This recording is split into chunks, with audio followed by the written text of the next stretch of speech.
Friday, everyone. Hello, hello, hello. Welcome to Nubian Money, where we help you master your mindset and maximize your money. My name is Tiara Williams. I'm also known as Miss Black Hollywood, and I am your host for today. I am joined by my lovely crew. Let's get all the things, because we talking about the blackout today, y'all. So let's just get everything out the way. Let's do the housekeeping, and then we get to this conversation because I'm so excited. It's Blackout Day. It is Economic Boycott Blackout Day. All right. So the National Blackout is today, where Black Americans are being called to stop spending money unless it's with a Black-owned business. No gas, no fast food, no big corporations like Walmart, Amazon, or Target. But the question is, what happens after today? We've seen boycotts happen before, but if we don't follow through, does it even matter? With $2 trillion in spending power, we should be able to build our own wealth. So why do we struggle economically? What's stopping us from making this an everyday habit, not just a one-day protest? Today, we're going to talk about this and turn this one-day blackout into a movement that lasts. Is it possible to get on one accord and create real, lasting change? Is the question. Happy Blackout Day, Black people. How y'all doing? Hey. Hey. All right. So let me introduce you to the queens that I have today. My lovely queens. I don't know which way. I have Pastor Connie Spearman, who is here. Pastor, Entrepreneur, this way. My girl Marlo Layson, who is going to New Orleans for Mardi Gras today, and I'm jealous, but she's a TV producer and she is here. I have my realty goddess, Laura Key. I call her Lala, but I want to be respectful. All right. So listen, let's get into this discussion. So first of all, let me ask you all. Let's just start with the panel. Hey panel, how y'all doing today? As y'all come in, we see you coming in. Have you bought something today? Like, have you already went against, have you stuck to the blackout today? Are you participating? What's happening? Minister Connie, have you bought something today? Have you bought gas? Nothing. Not a nothing. You haven't bought nothing. All right. Nothing. Marlo, with you going to New Orleans, y'all gonna have to stop for gas. And you said y'all got to get a tire. Are you gonna participate today? So I am participating. There's a black tire shop that's not far from the crib. They sell tires and rims. They rent them and sell them. So I'm going over there to get my tire. And in terms of gas, we're gonna pray and we're not gonna stop in the sundown towns though. So if you don't have a large population of Black people, then we're not gonna stop in that town for the gas. Right. We will be as conscious as we can be on our travels to South Louisiana this evening. Okay, all right, y'all be safe, and let's hope that you get there. Don't not get gas just for the simple fact. Well, I mean, and then be sitting on the side of the road. But we're gonna do what we can. You're gonna need it. All right, Lala. You are not in America. You're in Portugal, right? So I'm back and forth, but not anything. That doesn't mean anything because tell me. You still can order things from across the world. You still can use Amazon. There is McDonald's. There is Burger King. There is Starbucks. Okay. No, I am not buying anything. I'm not even looking at anything. So I am a part of this blackout. That's right. Okay. I love it. I love it. All the way from Portugal, y'all. Lala is not participating. So I know if you in Atlanta, you don't have no excuse. You don't have an excuse. All right, so let's start with this first video to get us started, right? This young man is saying, like, it's just one day, but I want today, I wonder if after today, what we do. We had this conversation already a few weeks ago. We put together a plan for email chains, and we talked about all the steps that we could come up with as on our show and like give them to people on how to like spread the word, right? So I wonder from today, what lens we use to move forward. Like, can we do this? How can we incorporate this being a long term movement? So let's start with the first video and see what he has to say. Mm-hmm. One day. That's all they're asking for. That's all that's required to start with. One day. Can we do it? Can we come together for one day with ease like every other demographic does without question? For one day, can we realize the strength in our own power, in our own pockets? One day is all we're asking for. Put that credit card down. You better not submit that Amazon order. Stay in the house if you need to. You probably need to save a little money anyway. Sit down somewhere and join the movement. One day is where it starts. And if we could actually shift our mindsets and come together on something, we could change it all.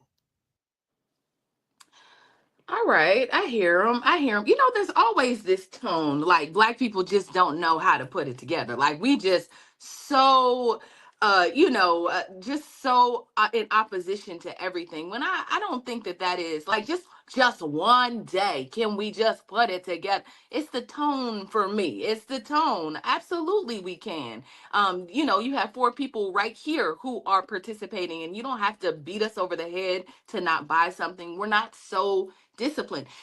It's so interesting. I saw another video. So first of all, let me, before I hop off into the other video, let's just respond to that. It's just one day, y'all. How did that all make you? Are we all in agreement that it's just one day? And are we all in agreement that it's just one day? All we have to do is participate, and it'll make all of and that'll be it. Right? Lala, let me ask you this. Why is it important that this one day turns into a movement, do you think? It must, in order to make the statement stick and really hit them where they only care about. The one day is powerful. I stand all for it. Black, blackity, black, black. I don't need nothing. Matter of fact, the thing, we buy too much stuff in the first place. We got so much junk we don't need. We just have fallen into this consumerism. Mm-hmm. However, you must keep the thumb on the neck.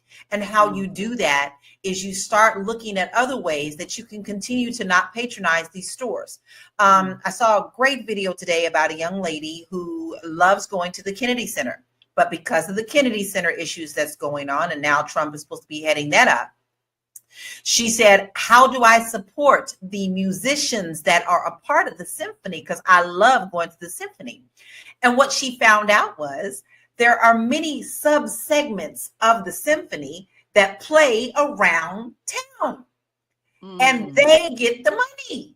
So she said, I won't go to the symphony at the Kennedy Center, but I will find out where they're playing and go. So there are other ways to make sure that you don't spend the money with these people, because they surely don't care about you, and they think you're not strong enough to continue this strike. But if you remember, the bus boycott made all the difference in the world. You have to understand we are still that powerful with our spending money. So you can't just have one day. This is a great start. This is the beginning. But use this day to actually research how you can no longer depend on those companies that you keep spending with. So cut it out. I love it. I love it. Marlo, so everybody is boycotting today, not just Black people. Everybody is boycotting. They have, we got some, I don't know if they're allies or not. I'm not really sure of their intention, because their narrative feels very different from ours. Theirs is like this anti-Trump kind of, this anti-Trump economy narrative that we really, that's not what we're talking about, right? We're for very different reasons we're boycotting. So my question to you is, do we need these allies who are going out and boycotting? Do we need white people or others to be part of this movement in order for it to be effective? Today, will it be much more powerful because we're all doing it, or does it matter? I think that in the best intentions, it's helpful if other people are not spending, because it forces them to look at a whole picture, right? It forces these corporations to look at it as a whole and see how they can change their decision making if they're affected at all, right? But I also think that sometimes the messaging gets watered down. I came home yesterday And my honey was on the phone with his cousins, and he got off the phone. He was like, "What you know about this blackout?" Because I told him, if you didn't tell me nothing about it, then it ain't. I was like, "Well, I ain't tell you nothing about it because we're already intentionally spending money with Black people. That's already how we've been moving for the last year, is spend money Black first, if possible, then seek out others, right?" And I was like, "So I didn't tell you because we already on our own boycott." But that's what it is. And I explained it to him. And so I think that it's so many messages, it's so many mixed messages, but I think that's why we get those voices of dissent, right? But also, among my own family, we had a cousin group chat, and they were like, one of my cousins was like, "I ain't doing it. I ain't going along with the group. I ain't into the group think." Like everybody's gonna have their own opinion, and I always say everybody can't go. And people in the cousin chat were arguing back. I was like, I'm not responding, because you do get to have that opinion. That's your choice. You spend your dollars how you want to spend your dollars, right? But the other message that they sent was, y'all call me when they ready to tear some shit up.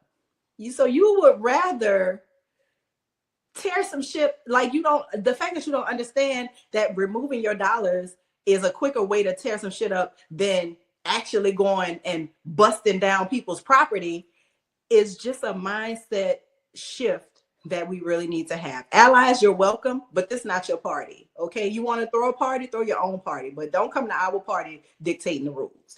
That's always my rule for allyship. Okay. You can be my friend, but this ain't your house. You can be my friend, but you ain't started. We've been on this.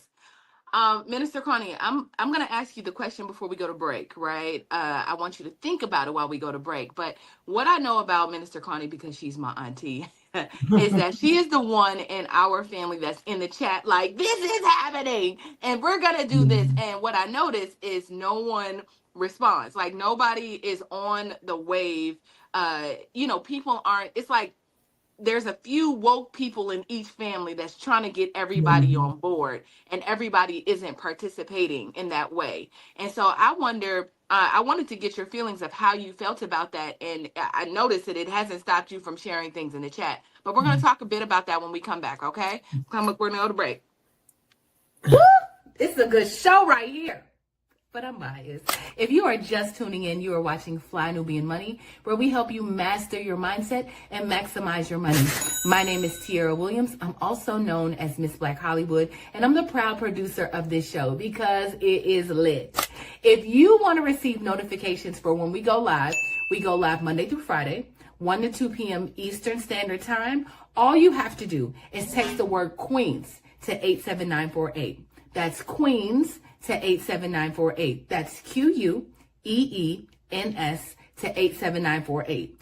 Also, if you want to grow your money and not blow your money, all you have to do is go to flynubianmoney.com. There's all kinds of resources, there's courses, there's free giveaways. There's just no reason to be broke in 2025. All you have to do is go to flynubianmoney.com. Obviously, you don't want to be entertained here. You want to know enough to grow. Wait, I need to put that on a shirt. You got to know to grow. Got to know to grow. So know and grow with flynubianmoney.com. Yes, y'all. I'm out here running. I'm running Fly Nubian Money like Bad Boy Records. I'm all in the videos. I'm all in the commercials. I'm on the show. That's my business, right? As my good friend Tabitha would say, that's my business. All right. So, Minister Connie, I'm gonna come back to you. As a person that is woke in your family, what would you say to the other people that are like you, like that are as woke, but maybe are hitting a dead end on getting other people to be motivated? I love economic empowerment. I believe that's my mission in life. One of the things, I went to an art show and they had the Black Wall Street and how it looked. And I bought the painting and I have it here at my business right on the wall. So what I do, I'll call my family members and tell them, look, just get involved. Remember not to buy anything. So I will make the phone call. But I love economic empowerment among Black people. When I see that Black people are doing great, I'm like, wow, I could do it. It just encourages me. So the thing is that I do invest in Black companies. I do buy from Black companies. I also became partners in Black companies because that is a part of what I love. I love doing that. I'm part of the Blessing Foundation, and we are now building a clinic in Jesus, this went up my mind. We're building a clinic in Africa. And the thing is that we've been like doing things to get money and things like that. And then they have like widow women that needs, funding for businesses. So they make things. So when we have our yearly banquet, they bring all kind of beautiful things from Africa, send it over, and we sell it. And the stuff is so beautiful, and it helps them provide for their families and to take care of themselves. So it doesn't have to be here in the United States. It could be abroad also. So that's my thing. I love it. I just love it. All right. So, so interesting. And I'm gonna go to you, Lala, because I remember when, we've come a long way from our Montgomery boycott, right? Where we were able to withstand 381 days. We were able to get jitneys, as we call them in Pittsburgh. Yeah. Like we were able to do all of these things and support one another for that 381 days. Listen, when we boycotted for the NFL, I think I'm the only one on earth that's still like taking a knee for Kaepernick, right? It just feels like we just forget. It's like that Men in Black pin that just be like, you forget. And then we forget, and now we're watching it all over again. So what do you say about us just unifying in a way where we don't forget? We stand on business. How do we stand on business when everybody is like, that ain't gonna work?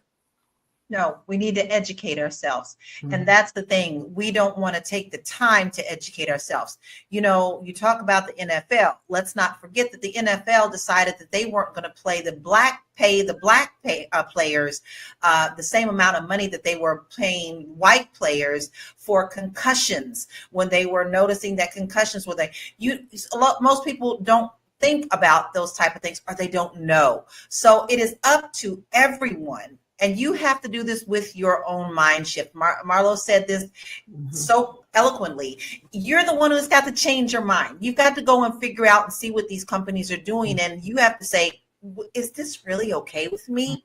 Because, and then share it with someone who may not have known. Like this month, I always, for the past 10 years, I've been putting Black History Facts, little known Black History Facts on my Facebook page. Facebook decided to take half of them down.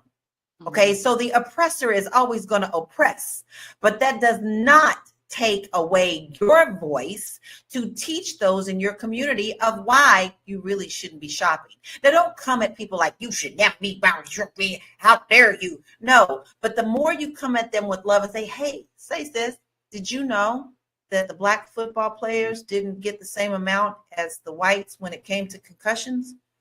Is that something that is okay with you? Then they can start thinking in their mind if that's something that they're going to agree with or not. So it all is about the mind shift and education. So people who's not going to participate are just not going to participate. You can't worry about them. You only can worry about those who are really interested in making a change. And you never know whose mind you're going to change with that education. I love it. What do you say, Marlo, to the people that say this will never work? Because we're about to go to a video of a gentleman saying, this ain't gonna work. It don't work. What do you say about that? Everybody ain't gonna come. Everybody don't want to come. Everybody don't want to be part of the movement, right? And the movement only works, the collective only works if the people that are involved are invested. So I say, you don't want to be involved? Cool, baby, do your thing. But the same way that I tell people all the time, you don't want to pay attention to the laws that are getting passed when your child goes to jail behind one of these new laws because you didn't vote. Please don't call me, because my compassion at that point is lowered, right? I need Joe Corley to tell me how to be a nice person at that point, because I feel like the writing was on the wall and you chose not to read it because it was not in line with what you wanted to do. And sometimes I feel like because Black people have had a foot on their neck, right? Because that oppressor's hand is always kind of guiding our heads, I feel like people want to rebel, right? They want to say, I ain't doing, I do, and you can, right? But then don't come to the collective when you need help. Don't come to the collective when you weren't paying attention and now you feel like you're wronged. That's the part of me. Like I said, I need Joe to help me release that, because I don't want to help you after you said that it won't work, because it really is about your desire to not change. It's not that it's not going to work, because we have evidence that it did work. We have evidence not only in Montgomery, but HBCU students during the 80s and early 90s are how South African apartheid ended. Go do your Googles. Those kids were sitting in, they were protesting, they were divesting, so much to the point there was a Different World episode about how active South HBCU students were against apartheid in South Africa. So we have two modern history examples of how it does work. If you take your finances out, if you divest from capitalism, they will do the right thing, right? So I just say, you're allowed to do you, but don't come to us when you're wronged, because you could have been over here already moving with the move. Now, what I hope is if they see it and they see it's working and they see Black businesses are thriving and their friends and family, the hustle has turned into a full-time gig, maybe they'll come on board then. But, to each his own. And if you don't want to come, I don't want nobody on my team by force. That is a for sure thing. I see. Listen, y'all saying a word today. You know what? Let's go ahead and go to the video. I want to see what this young man has to say. I almost forgot because he was sounding crazy, but let's see. Let's talk. What if I told you that not spending money for a day won't shake the system like you think? What if the real disruption isn't about one day, but changing the game entirely? Well, Economic Blackout Day, February 28, 2025. Is a movement asking people to stop spending for 24 hours as a way to hit corporations where it hurts. Sounds powerful, right? But let's ask the real question. If you stock up the day before and go back to spending the day after, did anything really change, or did we just take a day off from the system only to plug right back in? This isn't a new idea. Boycotts have been a strategy for decades. The Montgomery bus boycott, that lasted 381 days. That was real economic disruption. But a single day pause, that's not the same. So let's break this all the way down. If you know you're not spending on February 28th, what do? You go get your gas, grocery, and essentials the day before. If you were planning to go out, you just wait until March 1st. So instead of hurting corporations, we just shift our spending. Businesses don't track losses by the day. They track quarterly revenue. A 24-hour dip means nothing when they're looking at long-term trends. Okay. All right. That's something to consider. Minister Connie, what do you think about that video and what he said? Some of it's true and some of it I don't agree with, because he said that businesses notice a loss in a quarter, but you could notice it in one day, because I know I'm in business. In 1 week, our billing went down $12,000. So that made a great impact. It didn't have to wait to the end of the quarter to see that. I seen that in the first week. So I don't agree with that. The other thing, the Bible says little makes much. So if the little of us will attend for this day to make an impact, they're going to feel it. They're going to see it. So therefore, I'm not in agreement with what he said. But I think that what we could do, we see how this day turned out, and then we could go and make decisions on what we're going to do after this. So let's just do this one day here without all these opinions. Let's just get on board and just do it. Yeah. Lala, what do you think about people that say that blackouts and economic boycotts are for people who are privileged? It's a privileged movement because, there's people that absolutely have to buy certain things or just have to participate in the world and in the economy every single day. What do you say to those people? I say, don't be a coward. Stop it. That's a coward statement is what it is. If you really do want to make a difference, you can make a difference. If you really want that Prada purse, you're going to make that Prada purse happen, right? So if you want this just as much as that Prada or just as much as that Gucci, then you're going to make the mind shift. It's not just for the privileged. Listen, look in your communities. There's a lot of stores that don't look like us, but won't your dollars. Okay. Yeah. So if that means that you may have to walk 2 blocks down to the Black Mini Mart to get what you need, then go and take them extra steps. You're going to need it anyway, because we need to be more healthy. It's not just for the privileged. In fact, it's more for us than anything, because we, the ones who are the underlings, are the ones that are being the most affected. The rich gonna always be rich. They always gonna spend what they gonna spend. They gonna do what they do. They gonna have their parties. But let me tell you, it's the ones who are considered the underdogs that actually have the most power. You must rise up and change this before you can make any kind of change. So change that mind shift so that you can see the effects in our communities. Okay, let's go to our next commercial, and we're going to dive more into this after the break. I know you're busy, you got things to do, and you can't take us on the go with you every single day. Good news for you, we are now on Spotify. So if you can't watch us, now you can listen to us on Spotify. Search Fly Nubian Money, and all the episodes shall appear. All you have to do is like, subscribe, leave a 5-star rating, leave some comments, tell people how you love us, so that when other people come along and are looking for a great show to watch, they can find Fly Nubian Money too. One last thing, and just in case you've been sitting under a rock, Fly Nubian Money now has an investment club. We are the Fly Nubian Money Club. It's easy. All you have to do is go to flynubianmoneyclub.com, and I am committed to bringing in top experts from all industries to help you level up. They're teaching us the skills that we need to compete in this market. We often say that nobody is coming to save us, not the government, but guess what? We're coming to save us. I'm coming to save you with the Fly Nubian Money Club. So listen, all you have to do again is go to flynubianmoneyclub.com. We have a 30-day free trial set up just for you, just for those people that are struggling. Even if you ain't struggling, you ain't got to struggle. I'm coming. Okay, let me stop playing. I'll see you soon. Come on, Fly Nubian Money Club.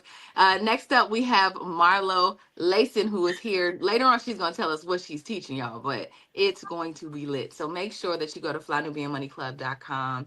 We can't wait to see you in class and wait for you to join. All right, so let's go to some of these stats, y'all, because I'm trying to wrap my mind around, before the end of this show, what I want to do is come up with a strategy moving forward, because we can say like, oh, this is not going to work. I don't know a plan. I heard the other day that they were able to get, because for Joy Reid, they were able to get another 50,000 people on a Zoom call. Wow. So there has to be a way, like, who is running these Zooms, y'all? Like, I guess that is my question, because we need to talk to them so we can all get on one accord about things like this. It's crazy how our participation is selective.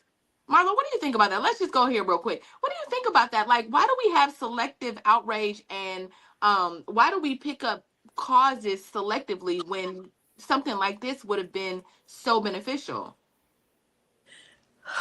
The short answer. So one is media, right? We are a media loving bunch of people, right? We want to rally around a cause, but we want to rally around a cause that is already out there, right?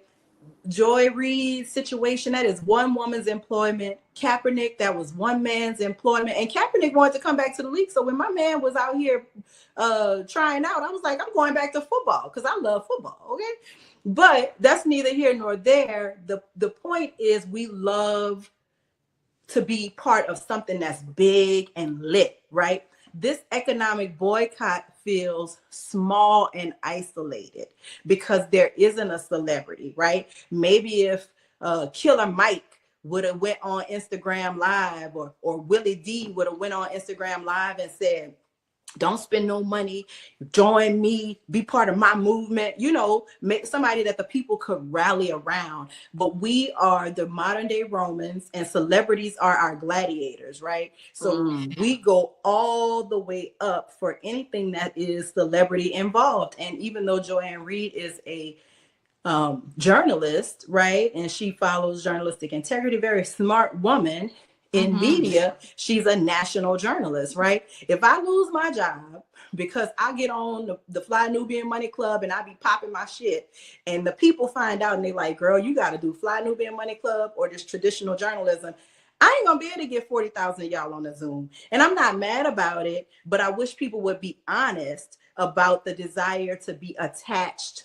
to a major brand, which is why we also can't break up with these people for one day because of our attachment to the brand name. And if we could be honest about that, right? Maybe if Kanye wouldn't have went off the rails, and if he was still today, all these years after the college dropout, rhyming, they made us hate ourselves and love their wealth, maybe we would have more people in alignment, right? But we got Kanye tweeting that Trump is back in office and he a billionaire again. So we are off the rails, and we are a celebrity loving culture. And regardless to who want to say different, you want to attach it to a college or a sorority or the NABJ, which I'm a member of, you can attach it to all of that if you want. The bottom line is, if it were Marlo Layson, who was removed from her News Now post, y'all wouldn't be on that damn Zoom. And I'm not mad about it, but I just want to put up a mirror like Ice Cube and show you who you are. And we are a celebrity loving culture.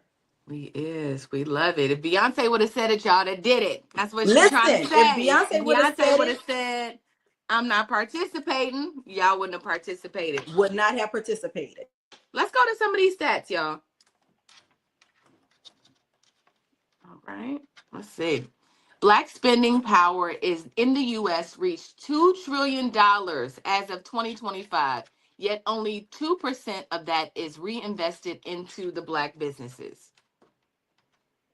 Black America spends $1.8 trillion annually. Oh, we updated this. It's $2 trillion. All right. If Black Americans stop spending for just one day, the U.S. economy could lose billions of dollars in revenue. Many Black people work for major corporations like Walmart, Amazon, and Target. A long-term employment could hurt Black employees in these industries. Actually, I want to take that down. Let's go ahead and take it down. Lala, this is what I meant by privilege. There was somebody that came out and said, listen, I work at these big corporations, and this is going to influence me as an employee. So tell me, what do you say to those people? I say find another job, because likely they ain't paying you enough anyway. But what do you say? I have to agree with you.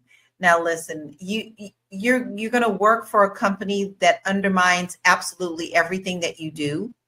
And there's also there's power in silence.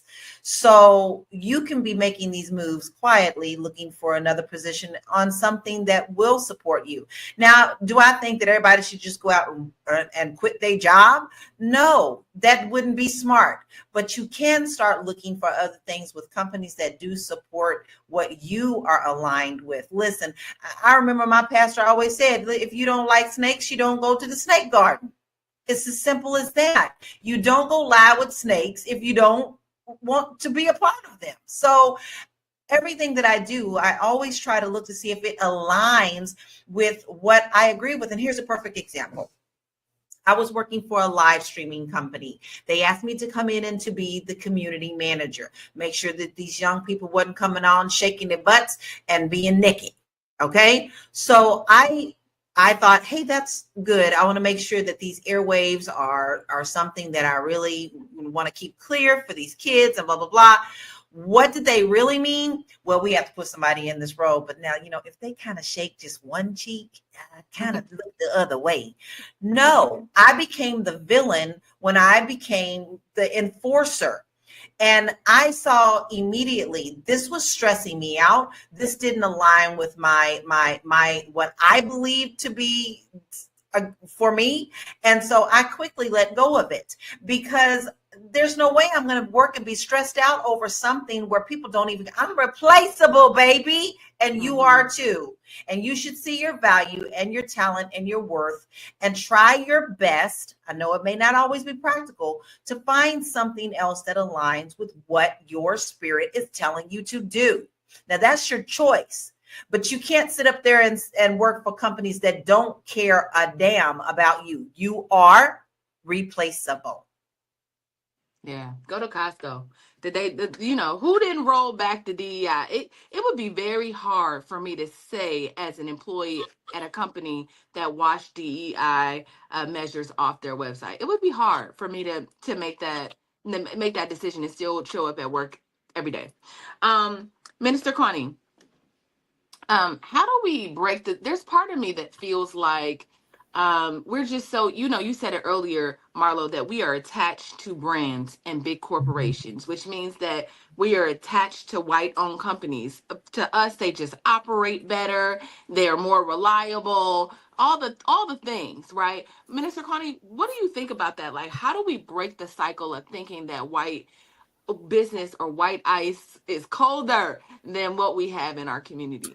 That's a myth. That is a mindset that people want to have, because the thing is that I've been in business for 27 years, and guess what? I have to dot all my I's and cross all my T's, and I have to be exceptional. I am part owner of a mental health clinic. We're the only Black clinic in the state of Pennsylvania. And we had an audit the other day, and she said, y'all are exceptional because we overdo it, because why?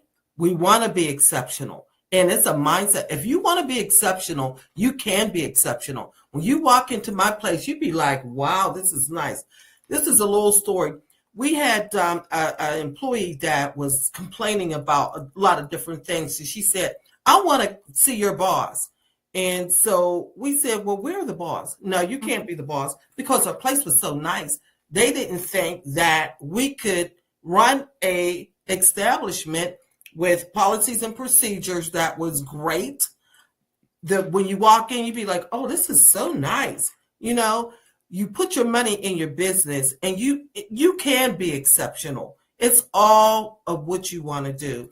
But a lot of companies and some Black business, you walk in and you be like, they need to do something about this place. It looks terrible. So I'm not saying that all, but we're all now coming into a point where we want things to be nice. I know that I like to see things that are exceptional.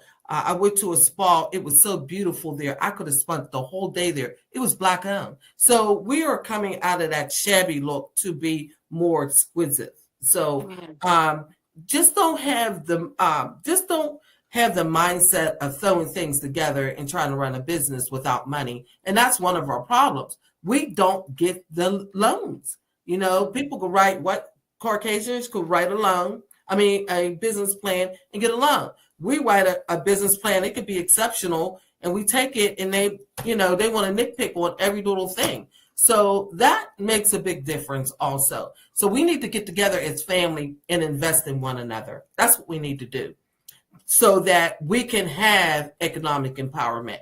And I'll say it, I invested in all my family. Now, I didn't get nothing back. That's another story. But, they start making their money. They forget all about who helped them, but that's another story, but that's not for now. But I still love them, and I'm glad they're in business, and I'm glad they're doing well. But, but we need to invest in one another, but have a contract. That's right. As the stat said, that we have $2 trillion with a T in consumer spending power. And we say that all the time on this show, that we have only 2% of that $2 trillion is being spent with Black owned businesses. Just imagine if we took that up to 10% and 50%. That's our reparations, Black people. I'm going to keep saying this. Like, y'all waiting for the government to give you reparations, but really that's the reparations. Between that, the internet, and us patronizing our own businesses is going to give us the leverage that we need That's just going, it's going to change everything. If we're getting our money and spending it within 6 hours and giving it over to 98% of it over to a white business. You can't wait to get that money and spend it. You can't wait. I And a got lot of paid, the times girl. you've already spent it before you got it. That's right, right? You already plan to spend all your money. So it's just very hard. I mean, that sounds like a hustle trap, it just sounds like a trap that we're in, a loop, the rat race that we're in. But I think we could benefit as a community if we put more money into our own businesses. So there's a video. A lot of people are saying we have another video. A lot of people are saying that DEI efforts, us not patronizing Target and all of that, is not working, right? Like they're still making their money. Nobody cares, right? Like it's not having the effect. It's not giving what we wanted to give, right? Would everybody on this panel agree with that? Like, because we have decided not to patronize with Target, Walmart, it's not making a difference. Would anybody agree with that? I don't think so. Okay. All right. Let's watch this next video. I want to see what this young man has to say, or young lady. I don't know which one. At least some good news. So everybody who boycotted Target needs to be super excited, because it is such a beautiful thing to actually score a victory, particularly this early on. And I want y'all to think about this. I want you to celebrate this moment. We had Target's shareholders sued Target because when they removed DEI, they said that Target leadership did not tell the shareholders that removing DEI could cause a boycott and lower the value of their shares. Now, as a result, I have heard, I have not done the deep dive, but I've heard it on the streets that Target is talking about rolling back that decision because of pressure from shareholders. And obviously, when you affect the bottom line, when you hit them where they live, when you speak the only language that capitalism cares about, it causes people to stand up and take note. This is why we have to spend our dollars accordingly. We have to vote with our dollars. We need to be supporting Black business, supporting small business. So just so you know, it works. And this isn't the day that everything happened with Target. We saw that they had scrubbed everything off their website and they were rolling it back. I never went to Target again after that, ever. And I'm pretty sure there's a lot of people that were with me, like, oh, because nobody wants to be walking into a store that's just like embrace. They want to take all the Black people off the shelves. They want to, all the things. Like, I didn't want to be a part of that. So I said, I told my daughter, we're not doing that anymore. And I had to explain to her why. H. James says Walmart reported a drastic increase in net inventory today as looting went down. It's working. I'm not sure what's working. What's working? I don't know. That's a troll. That's a troll. Yeah, I'm like, it's working. It's what's working. That is you was trying to be racist, saying the looting stuff. Oh, he was trying to be That funny. wasn't trying. That was a valiant effort. The deodorant is locked up, Lieutenant James. The deodorant is locked up. That's all I'm going in there for. And I ain't got time to ring no damn bell, so I ain't been back. Oh my God. I mean, everything is locked up in every store. That's a whole nother situation, because I guess people were walking into the stores and walking out with all the things. So what we know, I guess my point in this, and I love this video saying like it's actually effective, right? So I want to take the next, I would say 15 minutes or so, roughly. That's how much time we have left on the show, and just talk about let's create a plan within ourselves, within right here. Lala, Marlo, Minister Connie, and Tierra, we are going to create a plan along with our viewers. We're going to create a plan on ways that we can continue this movement. I saw somebody earlier said that March is for movement, right? And I love that so much, because you're right. Like, from today, tomorrow is March 1st. We go in with a plan. And whatever we say here, I'm going to stick to the plan. As you can see, I had to catch Kendrick on YouTube. Like, that's the only thing. And I barely watched that. I was like, walking by, like, I don't want to. Okay, I guess I'll watch it. Like, I'm because I'm so against the NFL. I saw that they also removed, like, they knew Donald Trump was coming to the game, so they took the word "in racism" out of the end zone, and so it just gave me more reason to be like, is it because Donald Trump is coming that you're taking away the whole idea of like ending racism? I don't know. I just, I don't like it, y'all. I don't like it. Lala. So what do you have to say about, like, what is it? Is it messaging? Is it marketing that we need to like we need to shift, because it is working, but according to everyone else or mass media, it's not working. So what would you say needs to be the shift? We what do we need to do to get the real numbers in real time and knowing? Because I think that's another thing too. If we can't measure the progress, we're going to assume it's not working. Marlo works out all the time, right? And if she was just running and wasn't seeing her metrics or the weight loss, I think she would be unmotivated to keep going. So is that a part of it? How can we measure our progress? Well, for one, we need to learn to look at the correct news. A snake is always going to be a snake and it will bite you, period. Okay. So where's the whole song about you take me in, precious woman, and he's lying and he's going to turn around and bite you? The media, the main media, we all know has an agenda. They have an agenda to feed you certain amount of things. And we all know that many of them have bowed down to kiss the 10 ring. So you need to go to the correct outlets and the direct resources that show you the economic. Now, everybody here, pretty much everybody here knows we're part of, we B1, baby, B1. All right. So that is your first point. You go to the source that's going to give you the truth. You need to turn off the CNNs, the MSNBCs. Those are never going to tell you the truth, and they're always designed to kind of keep you pissed off, right? But if you go to the right sources and you check, that's right, watch their stock. My main thing is this, y'all. There are apps out here that will tell you what the Congress people are spending and investing in and when they pull out. When you start seeing them pull out of certain places, you're going to understand why they're pulling out. So then for you do the same thing.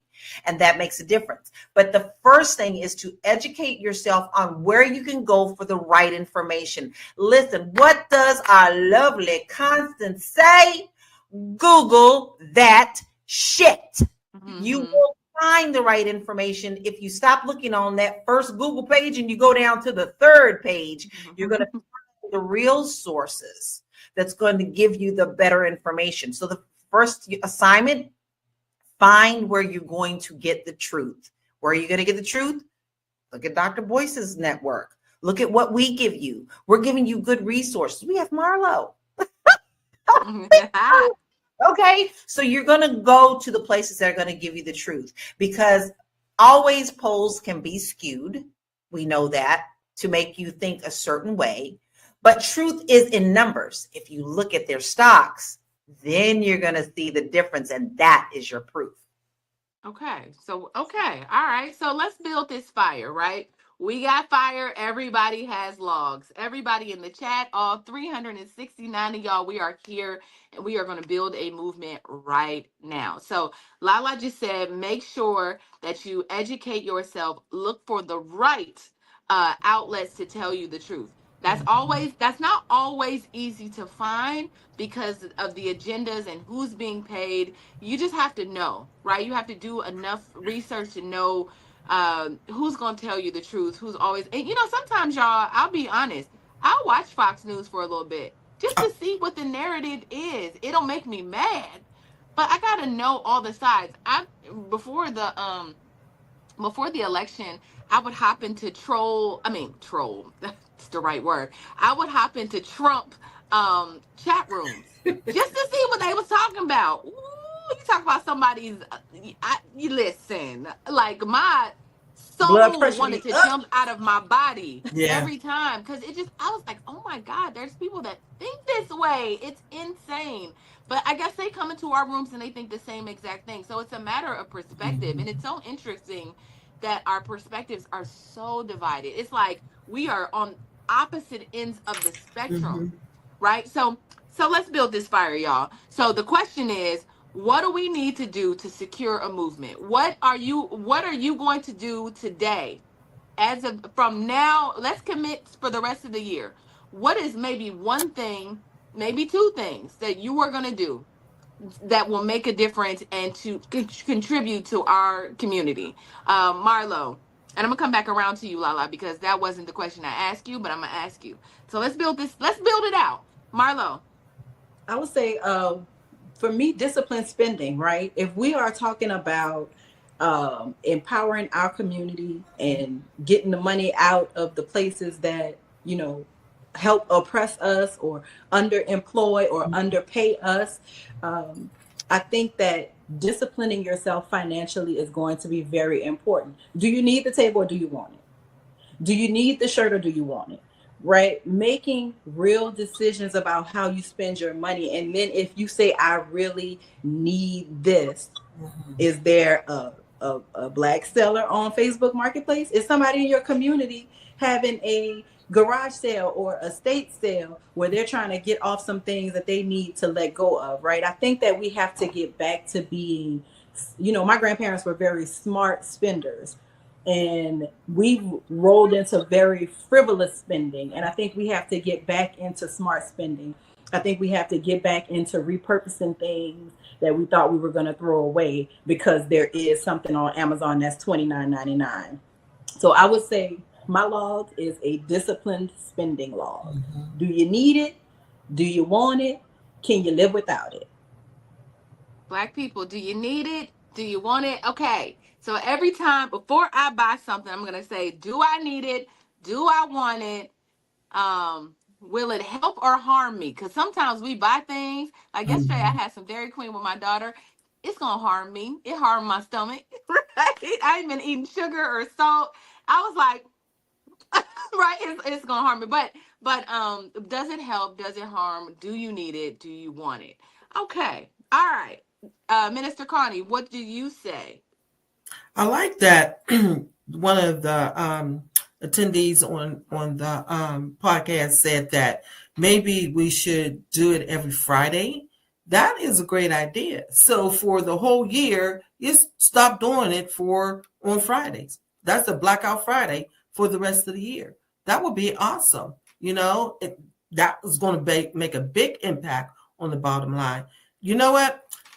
I don't need nothing. I really don't. I just be buying stuff. I was like, oh, that's cute. I'm going to get it. I'm going to start thinking about that. I am really good on investing, saving my money, but I don't have things. My kids is grown and, my mortgage is paid off. So I'm buying stuff. I'm just buying stuff because I have the money.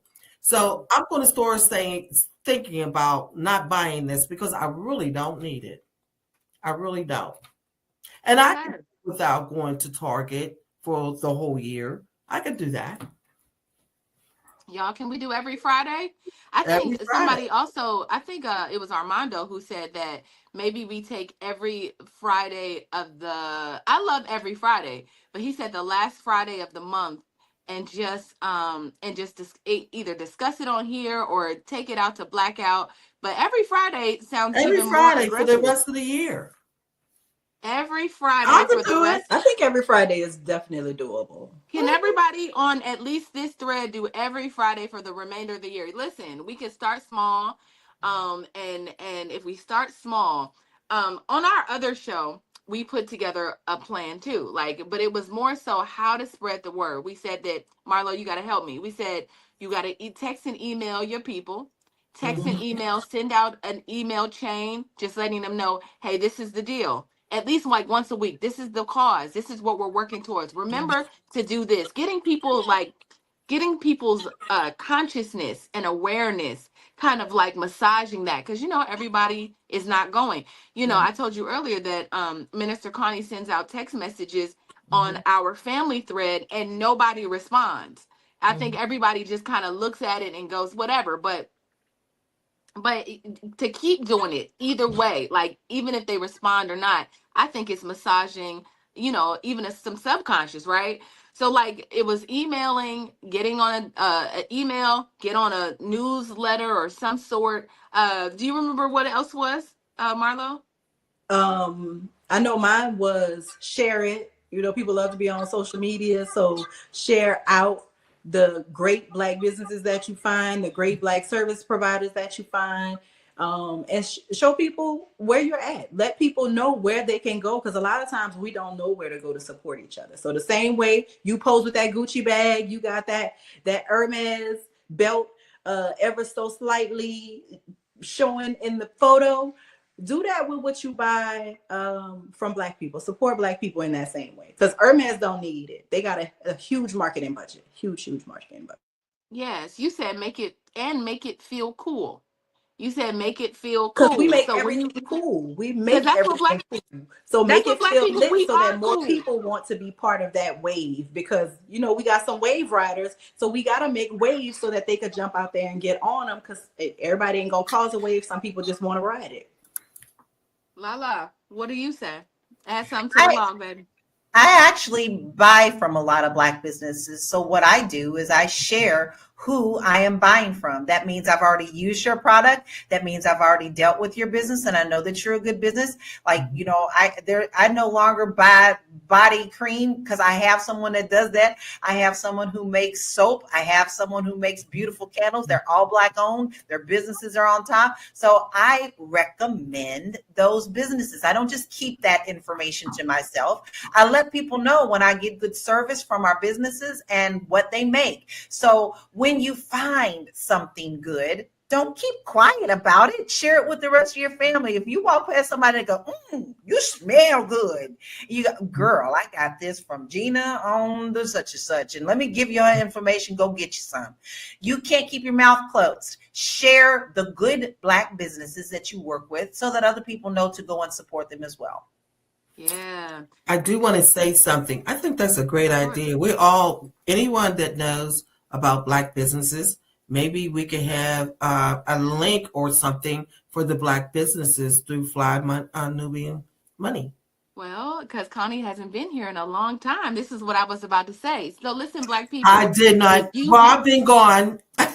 She ain't been here in a minute. She don't know that we already got a Fly Nubian Money Black directory, baby.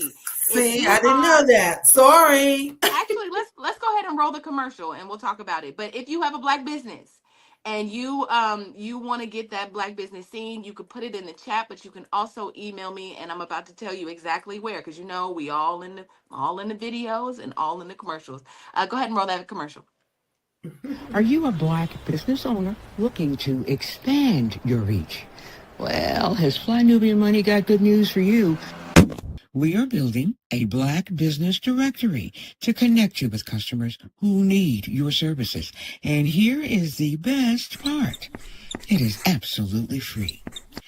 Email us at info@realvirtual.net. Send us your business name.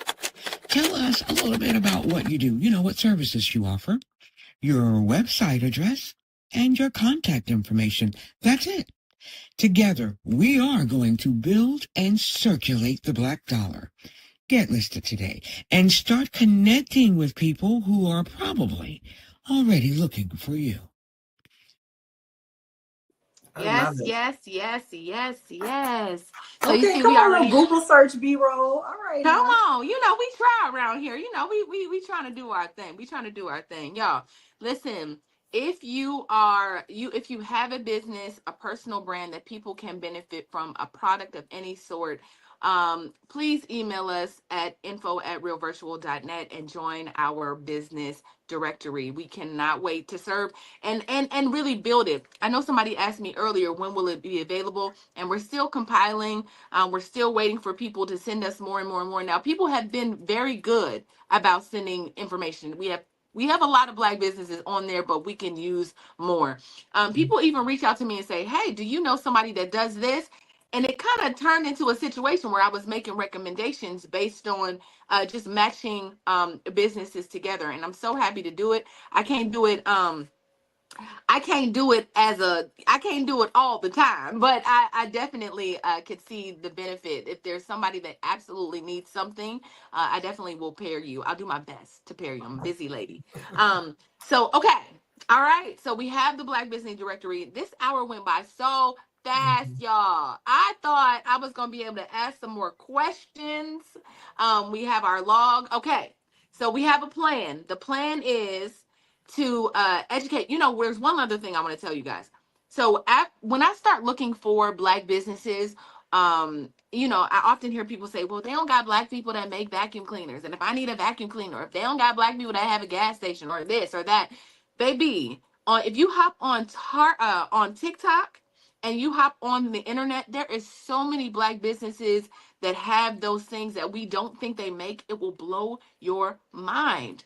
We are not just making soaps and lotions, and those things. We are also making, Black people invented all of this. I don't know if y'all know, it's Black History Month, and I know you've been watching us all month say, like, we created a lot of things. We created pretty much everything. I'm gonna just go ahead and say Black people created everything.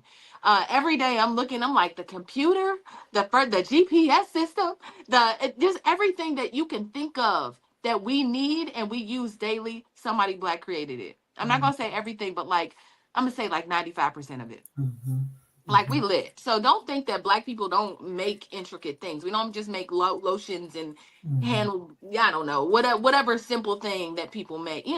We make the things. So I know sometimes it just comes down to like funding and being able to mass produce those things, but that's again why we need to patronize one another, because if we can buy, say, a vacuum cleaner from a company, that means they can make more vacuum cleaners or whatever it is. So just make sure that we're Googling and TikToking and looking for those Black businesses, and don't just be like, Black people don't do this. Like, don't assume that the company is janky just because it's Black. Please respect Black people. Like we are really like the creators of this thing. So I'm gonna just go ahead and move into final thoughts.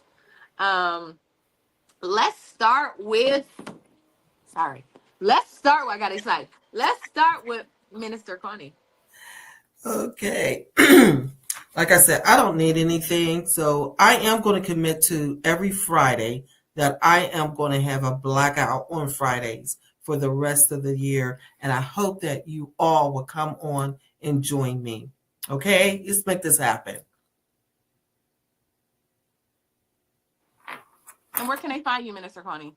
Oh, yes. I'm sorry. I haven't been on in a while. You can find me at ministerconnie.com. No, they can find you at ConnieSpearman.com. ConnieSpearman.com. Okay, I told you I haven't been on for a while, so excuse me. Obviously, I work with my auntie.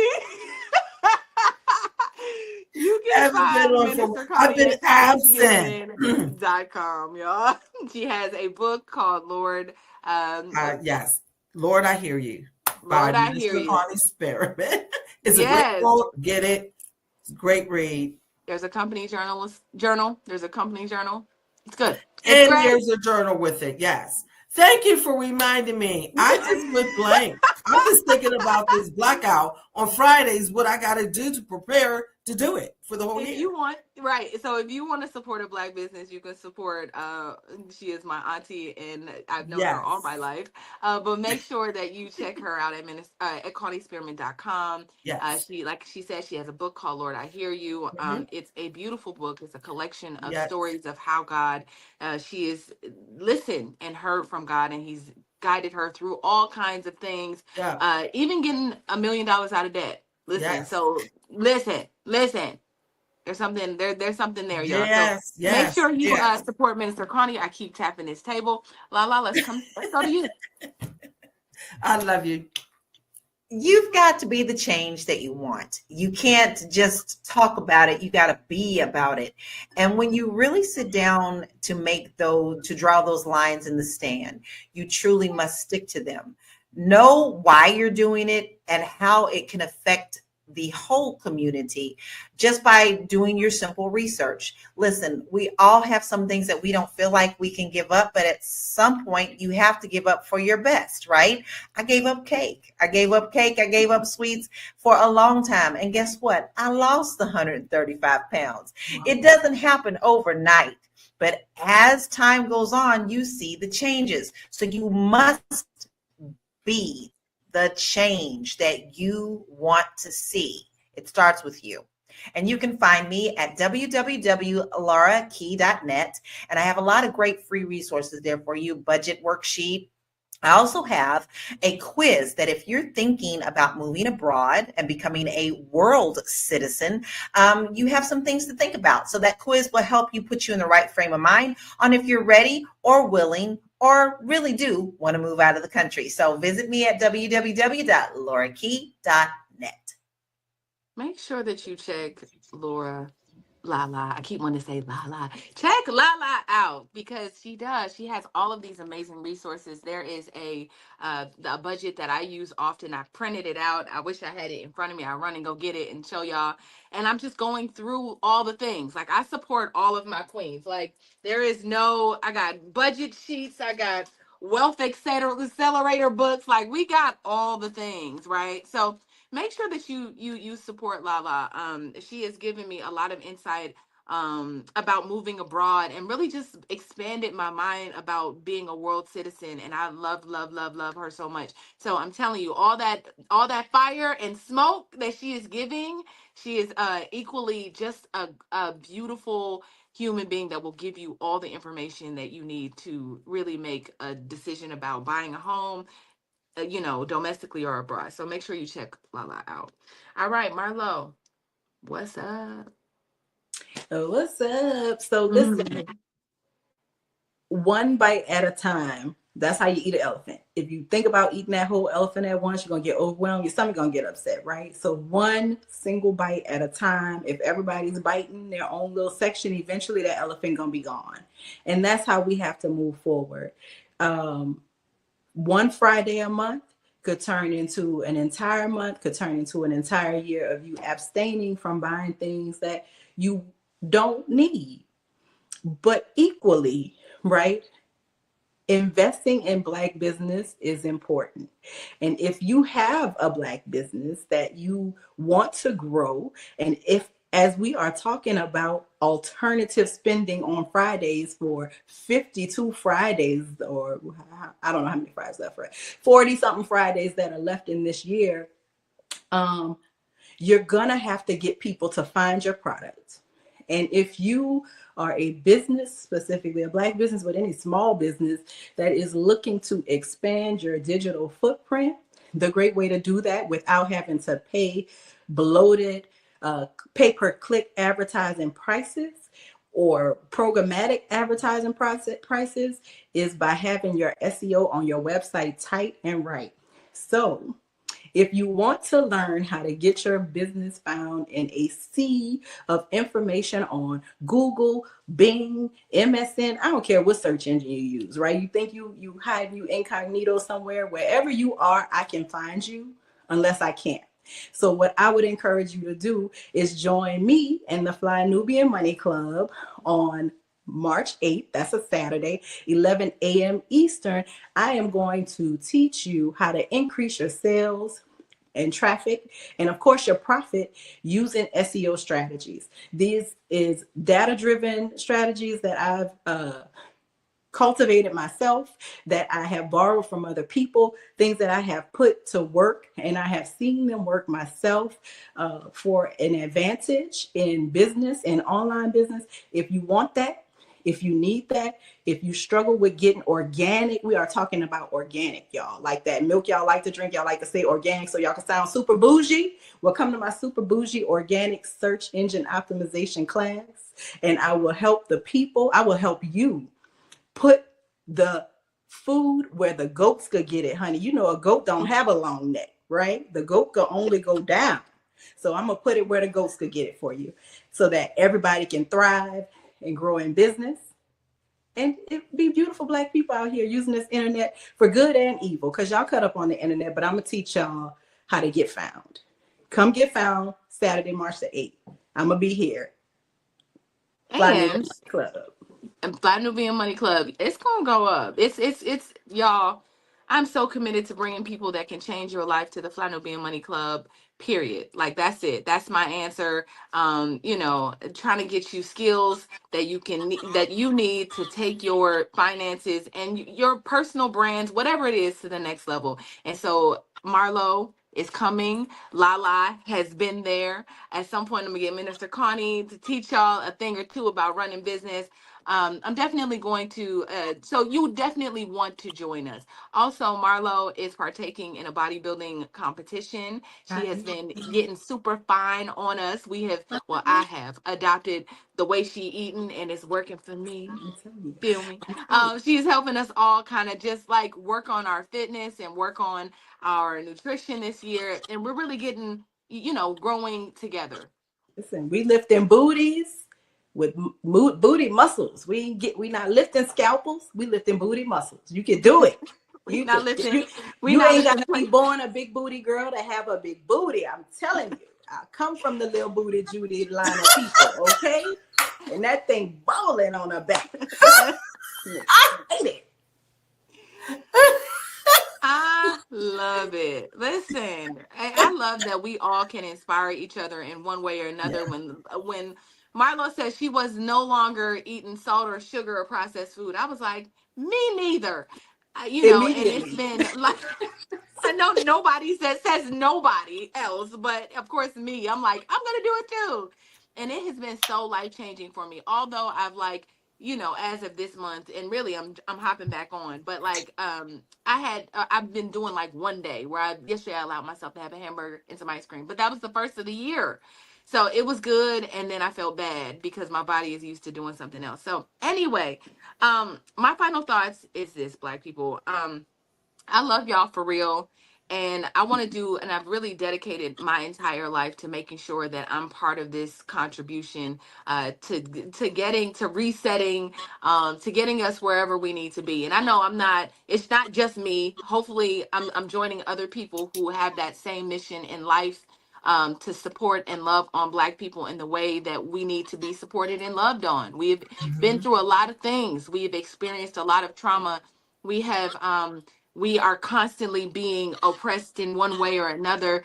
I just saw yesterday that somebody erased some Black man. I don't even know his name because I didn't pay attention, but he signed away the Fair Housing Act that Obama had put in place and was like, literally he said, I'm against fair housing.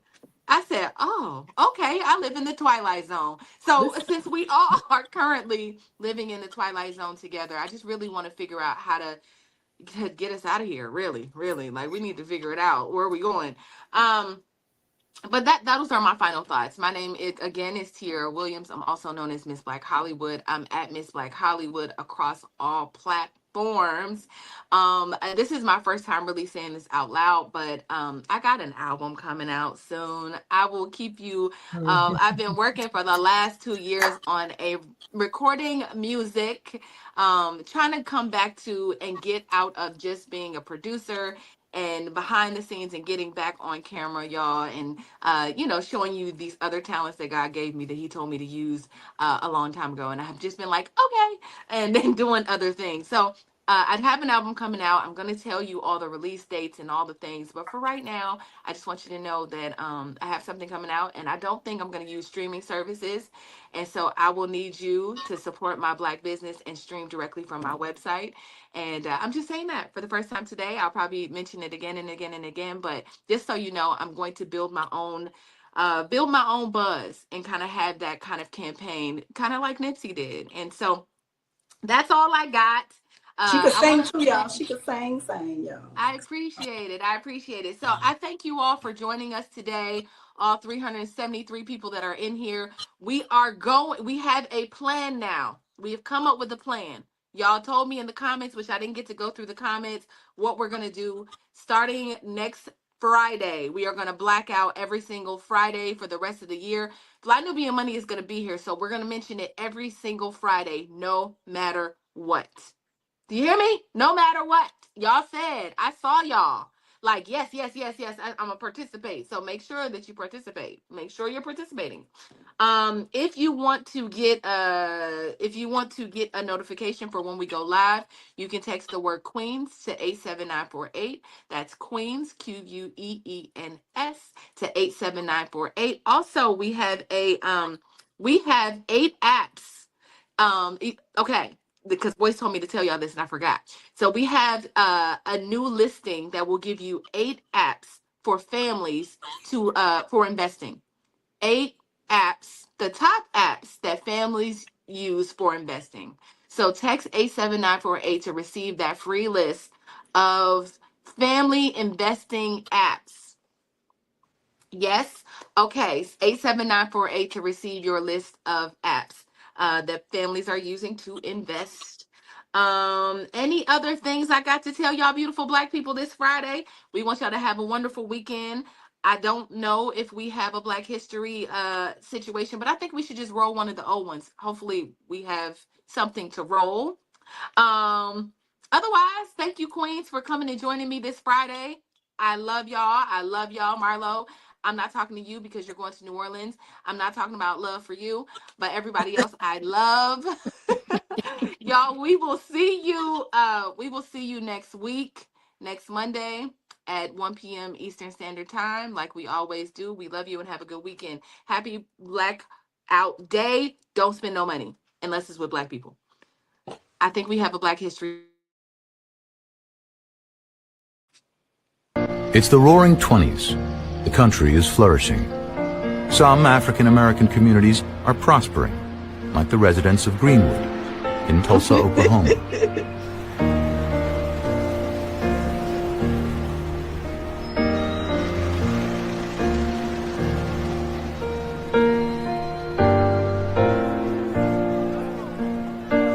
A remarkable Baptist pastor named Solomon Sir Jones is the pioneering filmmaker. His footage was lost for more than 50 years. Jones captures the bustling life of Greenwood, which could be any American small town.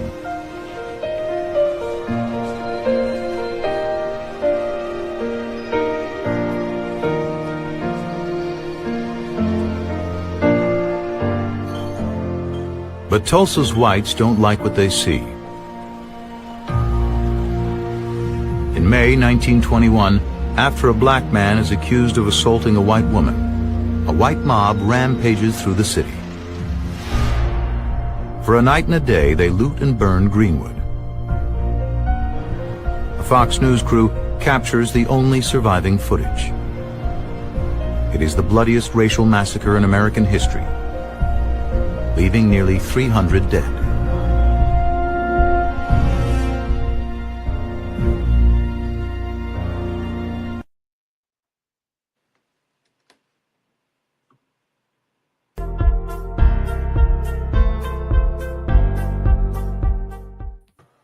Oh my God, y'all, we are back. Yes, energy. Yes, it's Fly Nubian Money. It is Wednesday.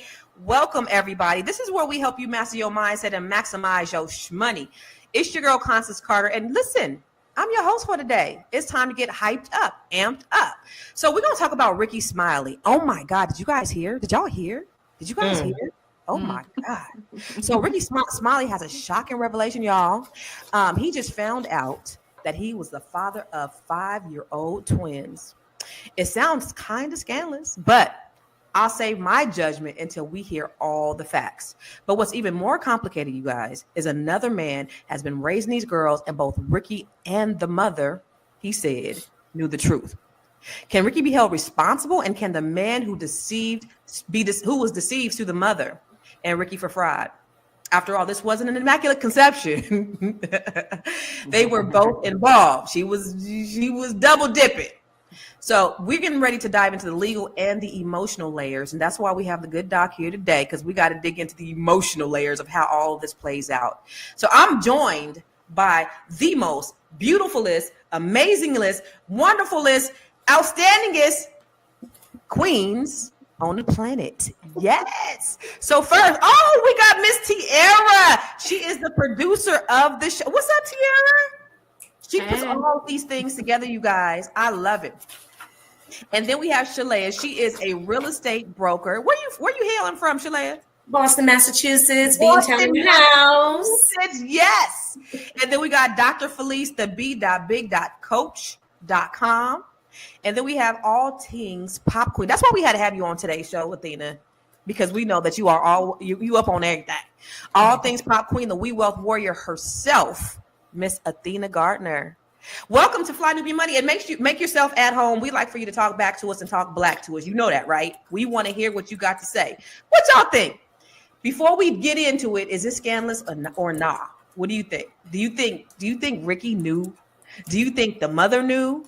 Do you think that the man was a deadbeat? There's a lot of questions that we're about to unpack. But first, before we get into the questions, I want you guys to talk back to us and put it in the comments. But let's go ahead into this video with Ricky. Out to me, man, cause watching that video is so disgusting. It's wicked, and it triggered me, man. Like, I'll never get over that situation. For 5 years, man, they knew. For 5 years, the mama in on it, the grandma in on it, and the real victims are those twin girls and her oldest daughter. And he been calling her his daughter too, man. It's so crazy, man. But they don't understand, man. That situation for me, man. It destroyed me. It destroyed everything I had going on. Mentally, I was shot. And when I found out about them having their going on, that's when she started trying to pull the girls from me and trying to manipulate everybody and saying, oh, Nehemiah don't take care of his kids and all that shit like that. Her and her mama just trying to keep covering. Nehemiah, you the dad, you the dad, you the dad. Them your girls, come take care of your girls. Having her dust at home girls, harassing me, and got her, even her brother just passed away, they died. And before he died, he was mad at me. He was mad at me thinking I was some hate. And that whole time, bro, I'm like, so I'm trying to be there, I'm trying to fight for my kids. And she just, I appreciate y'all for it. That wasn't a video. However, first of all, let's address the elephant in the room, y'all. Do she got a type or not? Yeah. Twins. Like, what am I looking at? Right? You did a side by side. The only thing that you could tell them apart is the talking, because he don't sound like Ricky Smiley, but she definitely has a type. Wow. So what do you think? I wanted to play Ricky's first, but that's cool. This is good. So we see we see where he stands. This is the man who thought he was a father for the first 4 years of the twins' life, and he was saying that all of a sudden, I don't know if it was all of a sudden, but they started pulling back on him. They started taking them away from the kids. What do you guys think? I'm gonna start with you, Shalane. What do you think? I don't even know what to think. I feel like there's some facts that we're missing. Like, was this man in their lives? Did he raise these girls? Did Ricky know? Did he have any idea? Or did he just find out, like he said on the video? I feel like the mom knew, she had an idea. She knew that there was a possibility, obviously. But my thing is, if it was Ricky, wouldn't it have been more beneficial to just say, "This is Ricky, these are your kids"? Right. So I don't know. Maybe she didn't know. Maybe she was like, "Oh, I really didn't know that happened," because it can slip up and just happen. You know, it only takes one little sperm. I don't know. Ooh. So were they boyfriend and girlfriend? Do we know? Were they a couple, Athena? Because I know Athena know. Oh my God. Girl. So according, to sources, they were together at some point, right? They were having a relationship at some point. I don't know when the overlap happened, right? I don't know when the crossing did, but she had to know that there was a possibility. Like, ladies, listen, that's why I say you need a, some proper pom-pom maintenance, right? You can't just have everybody to slide through like the slip and slide, like you going to water rapids or whatever, because these situations occur. And now you are chasing, I don't know who she picked. I don't know why she picked him over Ricky or what the thought process was behind that. But now you wrongfully have a guy trying to, or hold him accountable for a child that is not his, right? And we have to hold that as women. We have to hold that bag. So first of all, what is proper poon maintenance? I need to know. Proper poon maintenance is when you get pregnant, you know who the father is. Oh, okay. That's bare minimum. Is there something I should be doing as a woman to have proper poon maintenance? I don't know. Tiara, did he know? What do you think? I don't know if Ricky knew, but I'm pretty sure she knew. Like, she knew. You, like, I'm pretty sure somebody has mentioned already. You knew who you was having sex with. You knew you was raw dogging. You knew that you were not using a condom with these men, and they both look alike. So I can see how she might have been confused about who the father was, but I think that she knew. What about you, Dr. Felice? Do you think she knew? What are your thoughts? Look, she's the most logical one. All the rest of y'all be gossiping. Go ahead. We want to hear somebody logical. I think that as women, we have to really be stewards over our body and what that looks like. And that's called some good self-love, right? You want to make sure that you're monitoring, because we're incubators, we take in. And so we got to be real careful about that. And, this just reminds me of the Maury Povich show, right? The Maury Povich show made money off of women claiming not to know who the real daddy was.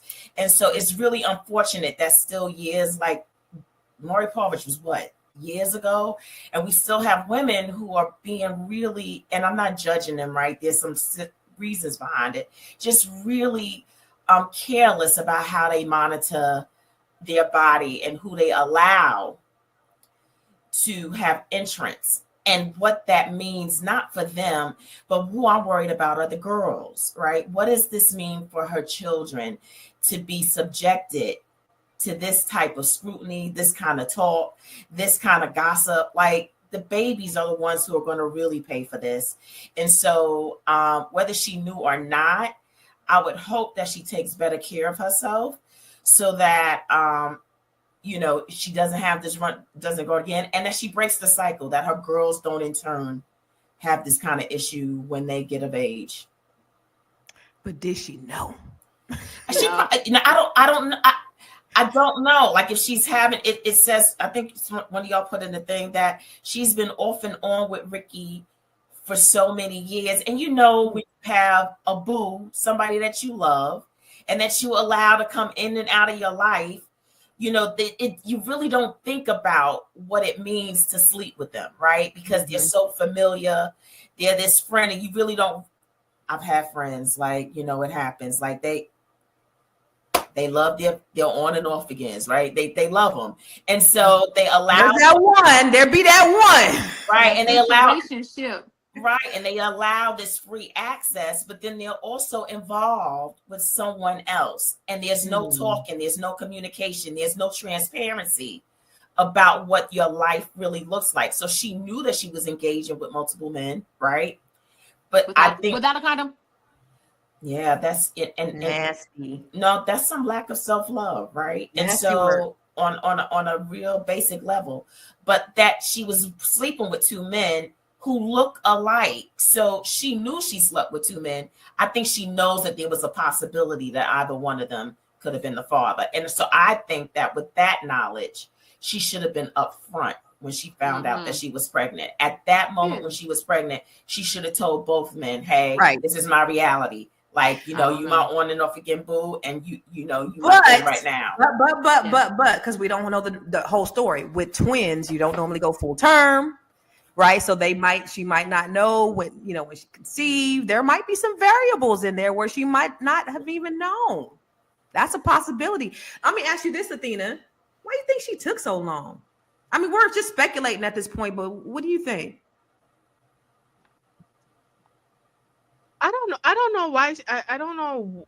I think there's some gaps in the story. Obviously, both her and Ricky aren't saying the full story. And then this guy who was supposed to be the father, but isn't, is just expressing like his, being disrupted by it. I think they knew.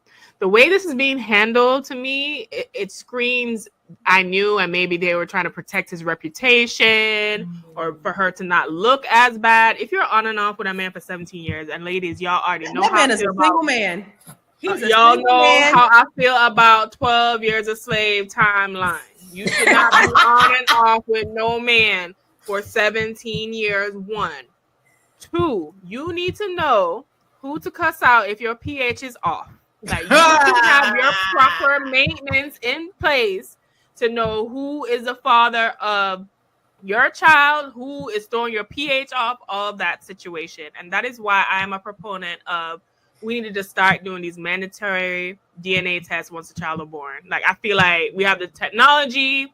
It shouldn't take too much time. Once a child is born, we need to do DNA tests before we sign birth certificates, because it's gotten to the point where it is so out of hand, because this man has now went through emotional, financial, all kind of things. Do we really and know? A woman can just be like, oh, I didn't know, and boom. It would sound like he was a deadbeat dad from But they're gonna make it seem like that. They're gonna make it seem that way. He made it seem like it, but we're gonna talk about it when we come back. Hey, if you're just tuning in, you are watching Fly Nubian Money, where we help you master your mindset and maximize your money. I am Tierra Williams. I'm also known as Miss Black Hollywood, and I am the proud producer of this show. So I hope that every day when you join us, you leave a little smarter than you came, because that's the point. Otherwise, why are you watching? So if you want to receive notices for when we go live, Fly Nubian Money goes live every single day. That's Monday through Friday at 1 p.m. to 2 p.m. Eastern Standard Time. So if you don't know, now you know. All you have to do is text the word Queens, that's Queens, that's Queens, to 87948. That's 87948. That's Queens to 87948. Yes? If you want. All right, Miss Black Hollywood. Now I'm gonna let you finish your thought because you was real passionate before the break. Text Queens to 87948. Text Queens 87948. Y'all, I know there's some gaps in this story, but y'all ain't gonna make me believe in the whole 5 years this man didn't show up for his kids. As you can see in the video, he was saying like they was playing games with him because they could have known. Let me take my kids away. Let me bring them over, but not bring them over. I don't know. There's a part of me that feels some type of way for him. That's regardless. Like, he was probably there during the birth, all the things. These are people, I can imagine I can never find out my daughter's not my daughter because I had her, but I can only imagine what it feels like for someone to be ripped of that, like to lose their kids. Like, he's losing his children. Right, Dr. Felice? Like, no, yes. Not the only one that's like, doesn't see that. No, and I think we gotta give men more credit. Like, I know we've had some issues with them and we probably have some past stuff, but there are men out there who love their children. And even though they may not be the best parents, because you got women out here who are not the best parents and they're raising children. They may not have been the best, but that relationship or that bond that was created, those are some beautiful girls, by the way. Mm-hmm. And so I can't imagine them having some kind of bond. Mm-hmm. And now, that perception of the role that he played in their lives is gone. Like, I think that's hard for him. And I think for the years that it took for anybody to come through with the real truth, I think there's possibly some shame in that. Yeah. Like, to really have to fess up to a lie or deception or not just coming forward, that's a lot. And you have to, and pride, you got some pride rolling there too. So there's a lot of reasons why people take so long to be transparent and honest about their truth. You know what? I'm gonna play devil's advocate because I have friends. Literally, I have friends where I have a girlfriend where she had one guy's baby daddy, then I seen the baby, then I seen the real daddy, and I was like, "You sure this other man ain't the daddy?" And she was like, "Actually, I don't know." And got the ball rolling after that. Before I even put my piece in, Shalea's over there chomping at the bit. She is ready. What did you Well, there were so many. I was like, there were so many things. But Dr. Felice just said something about shame, right? And one of the unfortunate pieces of this, right, is that the shame always falls on the woman, but she's not the only one that was partaking in the raw dogging of the stuff, right? So, and to the man's point, the man, I think they were in a relationship. The other guy, I don't know his name, but on Ricky Smiley, he coming out in its unicorns and rainbows, but you were raw dogging this woman on and off for 17 years. Like, what were you doing? Like, why were you doing that so irresponsibly? So yes, as women, we have a responsibility to protect our bodies, but also you can't get yourself pregnant.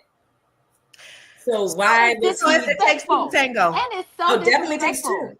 And it's so disrespectful that she was still bringing. And we got to watch Ricky's video because he was like, "I was around the kids. I was around them all the time." But this is the reason why I have a different opinion, y'all, than y'all, because. Why would she choose? And I'm not even gonna call this man a broke ass ninja. Why would she choose him over Ricky? That's what I was saying. Unless she really knew. Unless she was in love with that guy. Let's watch the video. Right before the 1 year anniversary of my son's death, I found out I have 5-year-old, identical twin, beautiful daughters, identical twin daughters. I got a phone call from an ex-girlfriend. She went to court, found out that those identical twin daughters was not her ex-boyfriend. The whole time, here they are my biological daughter. Let me just clear up the moment, y'all. Ricky just announced that he has surprise twins, and he just found out. Ready for this? Been knowing them their whole life. They've been coming over to Grayson birthday parties and play dates, playing on the swing set, all of that stuff. Phone calls when they were sick. What should I do? Should I give them this? You did not feel any sort of connection. You did not see anything that's like, dang, that reminds me of me, or that reminds me of my son or my daughter. Yeah, I just thought, since I was, older, that I had no idea, because I haven't had no kids since Malik. Yeah. When I tell you that's the first time I saw the sun again, during that dark hour, the sun came back out. How old were they when you found out you were the father? 4, almost 5. And on their 5th birthday, I went into their house as their father. Athena, what you think? Why would she choose this man if she knew the whole time that it was Ricky's? Why would she choose the guy who's the broke guy? Money? I'm not even gonna say the broke guy. That little slip, Constance. Why would she choose the guy that doesn't have the money, the status, the prestige? Well, maybe because she was with him at the time, and it would look shameful that she did not know, or if it wasn't his, or maybe it would look bad on Ricky's part to just be knocking her up after being on and off for 17 years. Honestly, there is some kind of obscurity and shame attached to it, because if there wasn't, right, and I think women would be embarrassed, even if, Ricky's the wealthier party in this situation, for you not to know who your children's father is it kind of puts like a scarlet letter on you as a woman, because now they're like, what you've been doing with your poems, what you should know who your father, the child's father, is. So I think maybe that's the case, but maybe deep down she did know, because she was calling Ricky, asking what to do when they sick, and bringing the girls around to parties and not all deep that down. stuff. It wasn't that deep. It wasn't deep Here, down. in the land of the come up queens, what benefit is it to her to have the guy who don't have the money be her child's father? Because in my mind, it sounds to me like homeboy was a deadbeat. He wasn't around. And then now he want to get some fame now that he found out he wasn't the father, and that Ricky Smiley was really the father. I'm going to just say what Deborah's saying. Ricky probably didn't want a relationship and just kept fooling around with her. And she was like, this is my man. He got money. And I don't know, man. I think she knew that. I think she knew that. She was in a relationship with this other gentleman, because he's not a bad looking gentleman, right? I got this. They look like twins. They do. They look just alike. She's probably in a relationship. And I'm not gonna say they was affaring, because I don't know if they were married or not. But she was cheating. They was cheating. Everybody knew, you got a man. I'm Ricky Smiley. We gonna do what we do. And she got pregnant. I just think that there's some responsibility we have to get them both to take. Because if ever this young man wants to sue this lady, I would be the first one going, yes, do it for whatever, for emotional. Girl, no, because men step out all the time, have outside children, all of that same type of situation. Women, we just get stuck with the children. Why is it on her? Why would he be able to sue her? He laid down with her. It was a possibility. Because she was deceiving him. We don't know that. They could have been on and off. They could have been on and off situation. Y'all, can we get her on the show? Because there's just so much we don't know. He thought they were the kids. He thought those 5-year-olds were his. And he probably was a deadbeat. Dr. Felice, being that he was a deadbeat, should we feel sorry? No. Let me rephrase that. How do we know that? Let me rephrase that. If he was a deadbeat and he wasn't taking care of those kids, and then all of a sudden he found out that he wasn't the father, should we feel sorry for him? I think, I don't know, but I do know that we should have some grace for the deception. And so a lie is a lie. And like him being a deadbeat doesn't subtract from the lie. And so, and my thing is, she allowed Ricky Smiley to come in and out of her life for almost 20 years. When you get the 5, you round it up. That was almost 20 years. She allowed a man not to commit to her, and she gave. And so that's what I have issue with her. If he was telling you, like, after year 3, it's a wrap. You should know he don't want you. And it's okay. But she made herself available because for whatever reason, she wanted to stay connected to Smiley. And so that's what I'm watching, that angle of it. For whatever reason, she wanted to keep a connection to him. And I mean, maybe she really did love Smiley and was in hopes, and is still in hopes, that somehow, some way, his affection for her will turn now that he knows. But I just, I think she should have let Ricky go a whole long time ago. Yeah. Dr. Fleece, I think you're giving him too much credit, because oftentimes women be playing the same games as men. We out there too. We making decisions whether we want to be with this person or that person. Ricky Smiley has always been very vocal about him being single. He don't feel like he's ever going to get married. He's out there and, enjoying who he is as a single man.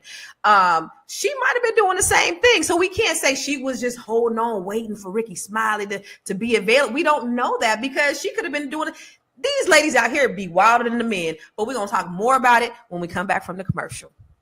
You want to grow your money and not blow your money, as Constance says? Check us out at flynubianmoney.com. There's all kinds of resources, programs, videos, resources. In 2024, there's no reason to be broke when there's information all around us. So get your money right. flynubianmoney.com. All right, y'all. So, Shalea. Mm-hmm. Athena mentioned having mandatory paternity tests at birth. Mm-hmm. I see everybody nodding. Even for married people too?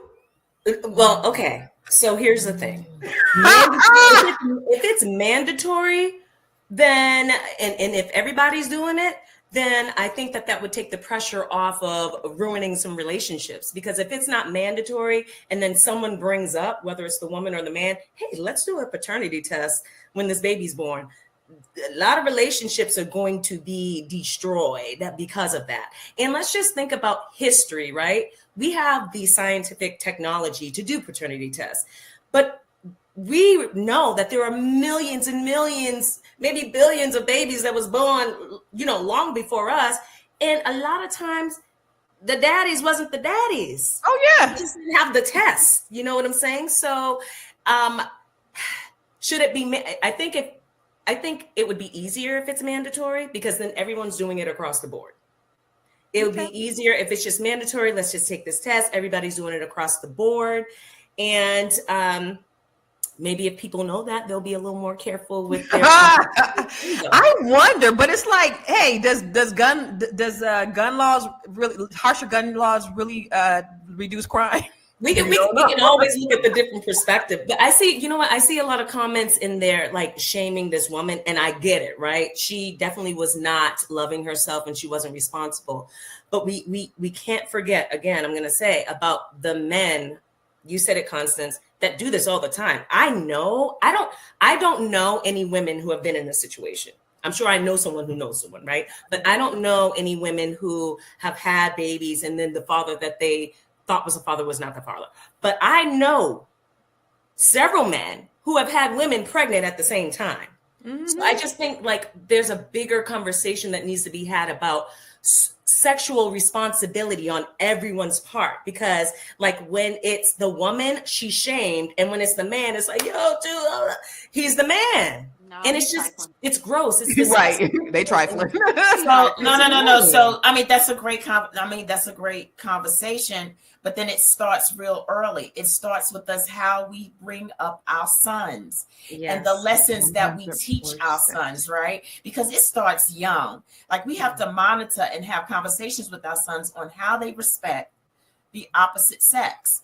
And then hold them accountable and responsible for what that looks like. Because we tell these young boys, go out and sow your wild oats. And then we tease them when they're still virgins at older ages. You got women who don't want to sleep with men who are virgins. And so we've got to change the way that we talk about sex, how the respect level that comes with it, the love lessons that we need to teach ourselves. They start young. So to tell this 35-year-old man to change his ways, like, that's kind of ludicrous when it's working for him.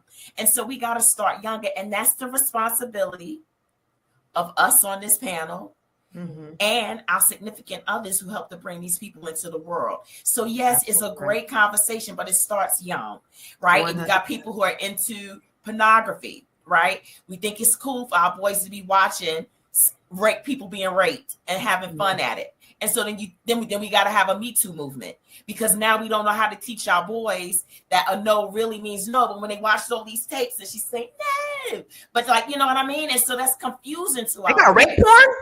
I know. I'm like, they be saying no, and then you know what I mean? Like, no, it's true. It's the sexual culture. It's the sexual culture that is. It's grossly like irresponsible. Right. It's irresponsible, but it's confusing, right? And so you got all these mixed messages that we are saying to our boys, and then we have to hold them to this responsibility that we never trained them for. And so it is a bigger conversation, and we can't put everything on everybody because it starts at home. I really love how Dr. Felice just be putting us all in perspective, because y'all be on some gossip shit, and she always brings it back to the reality of the responsibility of the people. Anyway, everybody was nodding their head. I love you, Dr. Felice.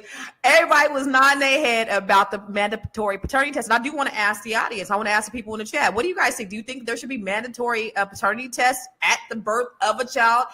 Should it be different if the person is married or not married? Should it be across the board? Like, what is your opinion? Across the board. Yeah, make it mandatory. Swab.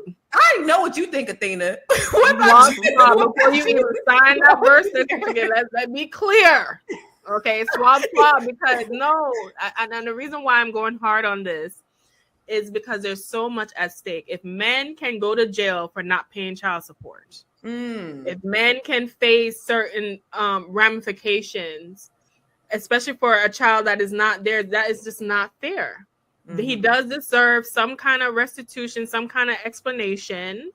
He does deserve, that was very deceitful. Even if you have some question or maybe you don't know, at least let him know, I don't know if it's you or not. But to put that responsibility on him, right? And you yourself being reckless, that is not fair. Especially, and we haven't even looked at situations. Remember we did a show about the man was getting divorced from the mom and it was a stepchild and she still wanted him to financially and be involved. Like these things are serious. So if women are looking for men to financially, emotionally take responsibility in that way, then I think it would behoove us to take accountability for what we do as women and be open and acceptable for us to take a test that takes literally 3 minutes to do after a child is born. Yeah, no, you're right. And I do believe, like, when you have the system definitely needs to change, because once they determine that the person is not the father and they still come after them for child support is crazy. So that's unfair. That has to change. But what do you think about the idea, Tiara, of having mandatory swab DNA tests? I think it should absolutely happen. I mean, like Athena I think Athena just said that, right? She just said all the things. But I just think that there's an element where people are being irresponsible. We live in a culture where people glorify having sex and being sexual and having sexual freedom. And sneaky links and cheating. I think there's literally songs that say, like, cheat on your ex, have an affair. You ain't grown if you don't got an affair. You know what I'm saying? So there's all of these messages that we're receiving. And, so for all of our safety, I think that, it would be good for us to have that. Okay. Well, y'all not gonna like my idea, because I think that all men, when they get 18, should have mandatory vasectomies, and then when they want to go ahead, I do, because they can undo it. So they can undo it. They can undo it. We can't. Yeah, we can't. They're gonna be walking STDs though, and don't stop. Well, I'm not saying that, but I'm saying that it would eliminate a lot of it would eliminate the abortion thing. It would eliminate women having to worry about the burden of whether or not they're really ready to be parents, because the burden lies on women. And so why is that? Why is it that we're the ones that have to be faced with these decisions? Why are men being able to get off the hook? But if they had a mandatory vasectomy, then we wouldn't have to worry about it. It's 10 minutes, I heard, and then it's very reversible. So when they want to be responsible individuals and they know that they want to have families, they're going to go about it the way, have it undone, and start creating families. You can definitely tell IUDs though too. I was just about to say that. IUD. Yeah. But think about it with IUDs, but there's certain things about, all of that too. It's still, I gain weight. It's still risk to the women for all of those things. It's invasive. A risk. And so it's less of a risk for men. And don't get me wrong, we could come up with all the ideas for women and how we have to have them carry the burden. But why are we not creating ideas about how the men can help us in that? Because it does take two. Well, no, I believe that you are right about birth control for men, because obviously we're in a patriarchal society where you have everything, all the burden on the women. We got to take the IUD, we got to take the birth control pills, we have to do all of this stuff, and the men are the ones who are getting the women pregnant. And some of these men be trying to trap women. Don't act like y'all the ones. You guys really determine whether we having a baby or not. You use the birth control pool, literally. But let me ask you this, Tiara, do you think this is unfortunate, this is scandalous, or is this illegal? All of the things. I feel like it's scandalous, it's juicy, it's unfortunate, and it definitely is like, it's devastating. My heart, when I first heard this story, it's like in the comments, people were like, God bless him. New sunshine has come out for Ricky Smiley. I said, what about the man that was walking around thinking those was his babies for 5 years? Like, I would be devastated. Yeah. And I would love for you to play the video again, just so I can hear something that I didn't hear before. But, I just think that it's unfortunate, y'all. Like, regardless if he was a deadbeat or not, or if he was, I heard him say that they were playing games.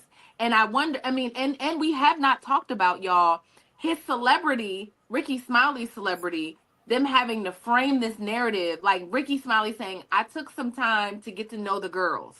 I took some time to bond with the girls. In another video, he was like, I just didn't tell anybody. We just kind of like handle it as a family. They also came up with a story because this is scandalous.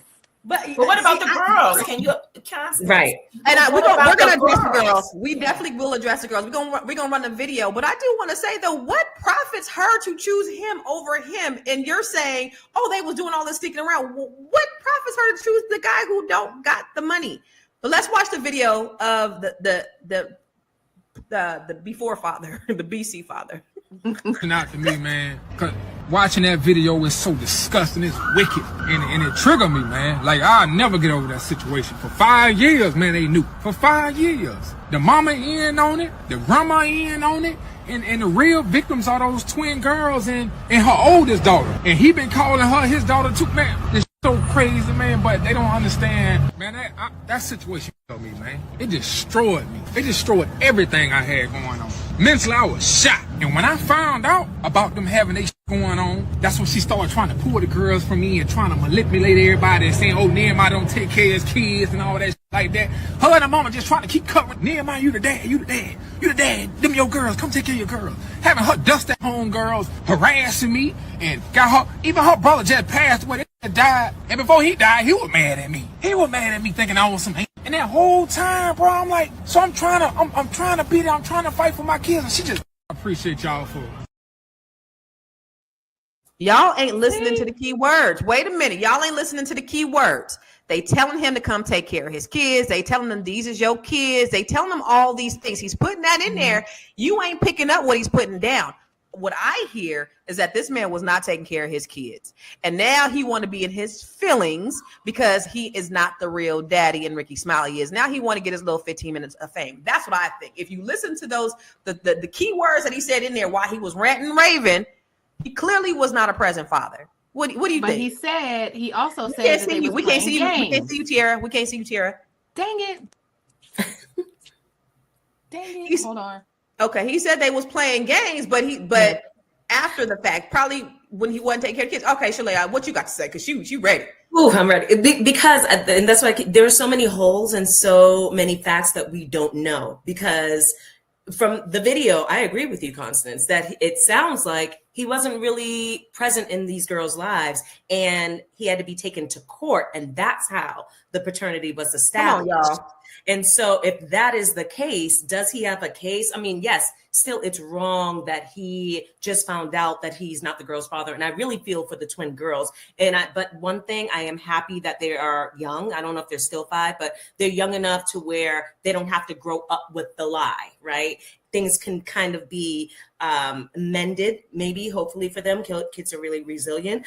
But it does sound like he wasn't really in the children's lives. So, I mean, does he have a real connection with them? Was he a real father to them? If not, what you hollering about? Like, I know it's unfortunate. It's unfortunate all the way around. But it doesn't really sound like he was the exemplary dad. Tiara.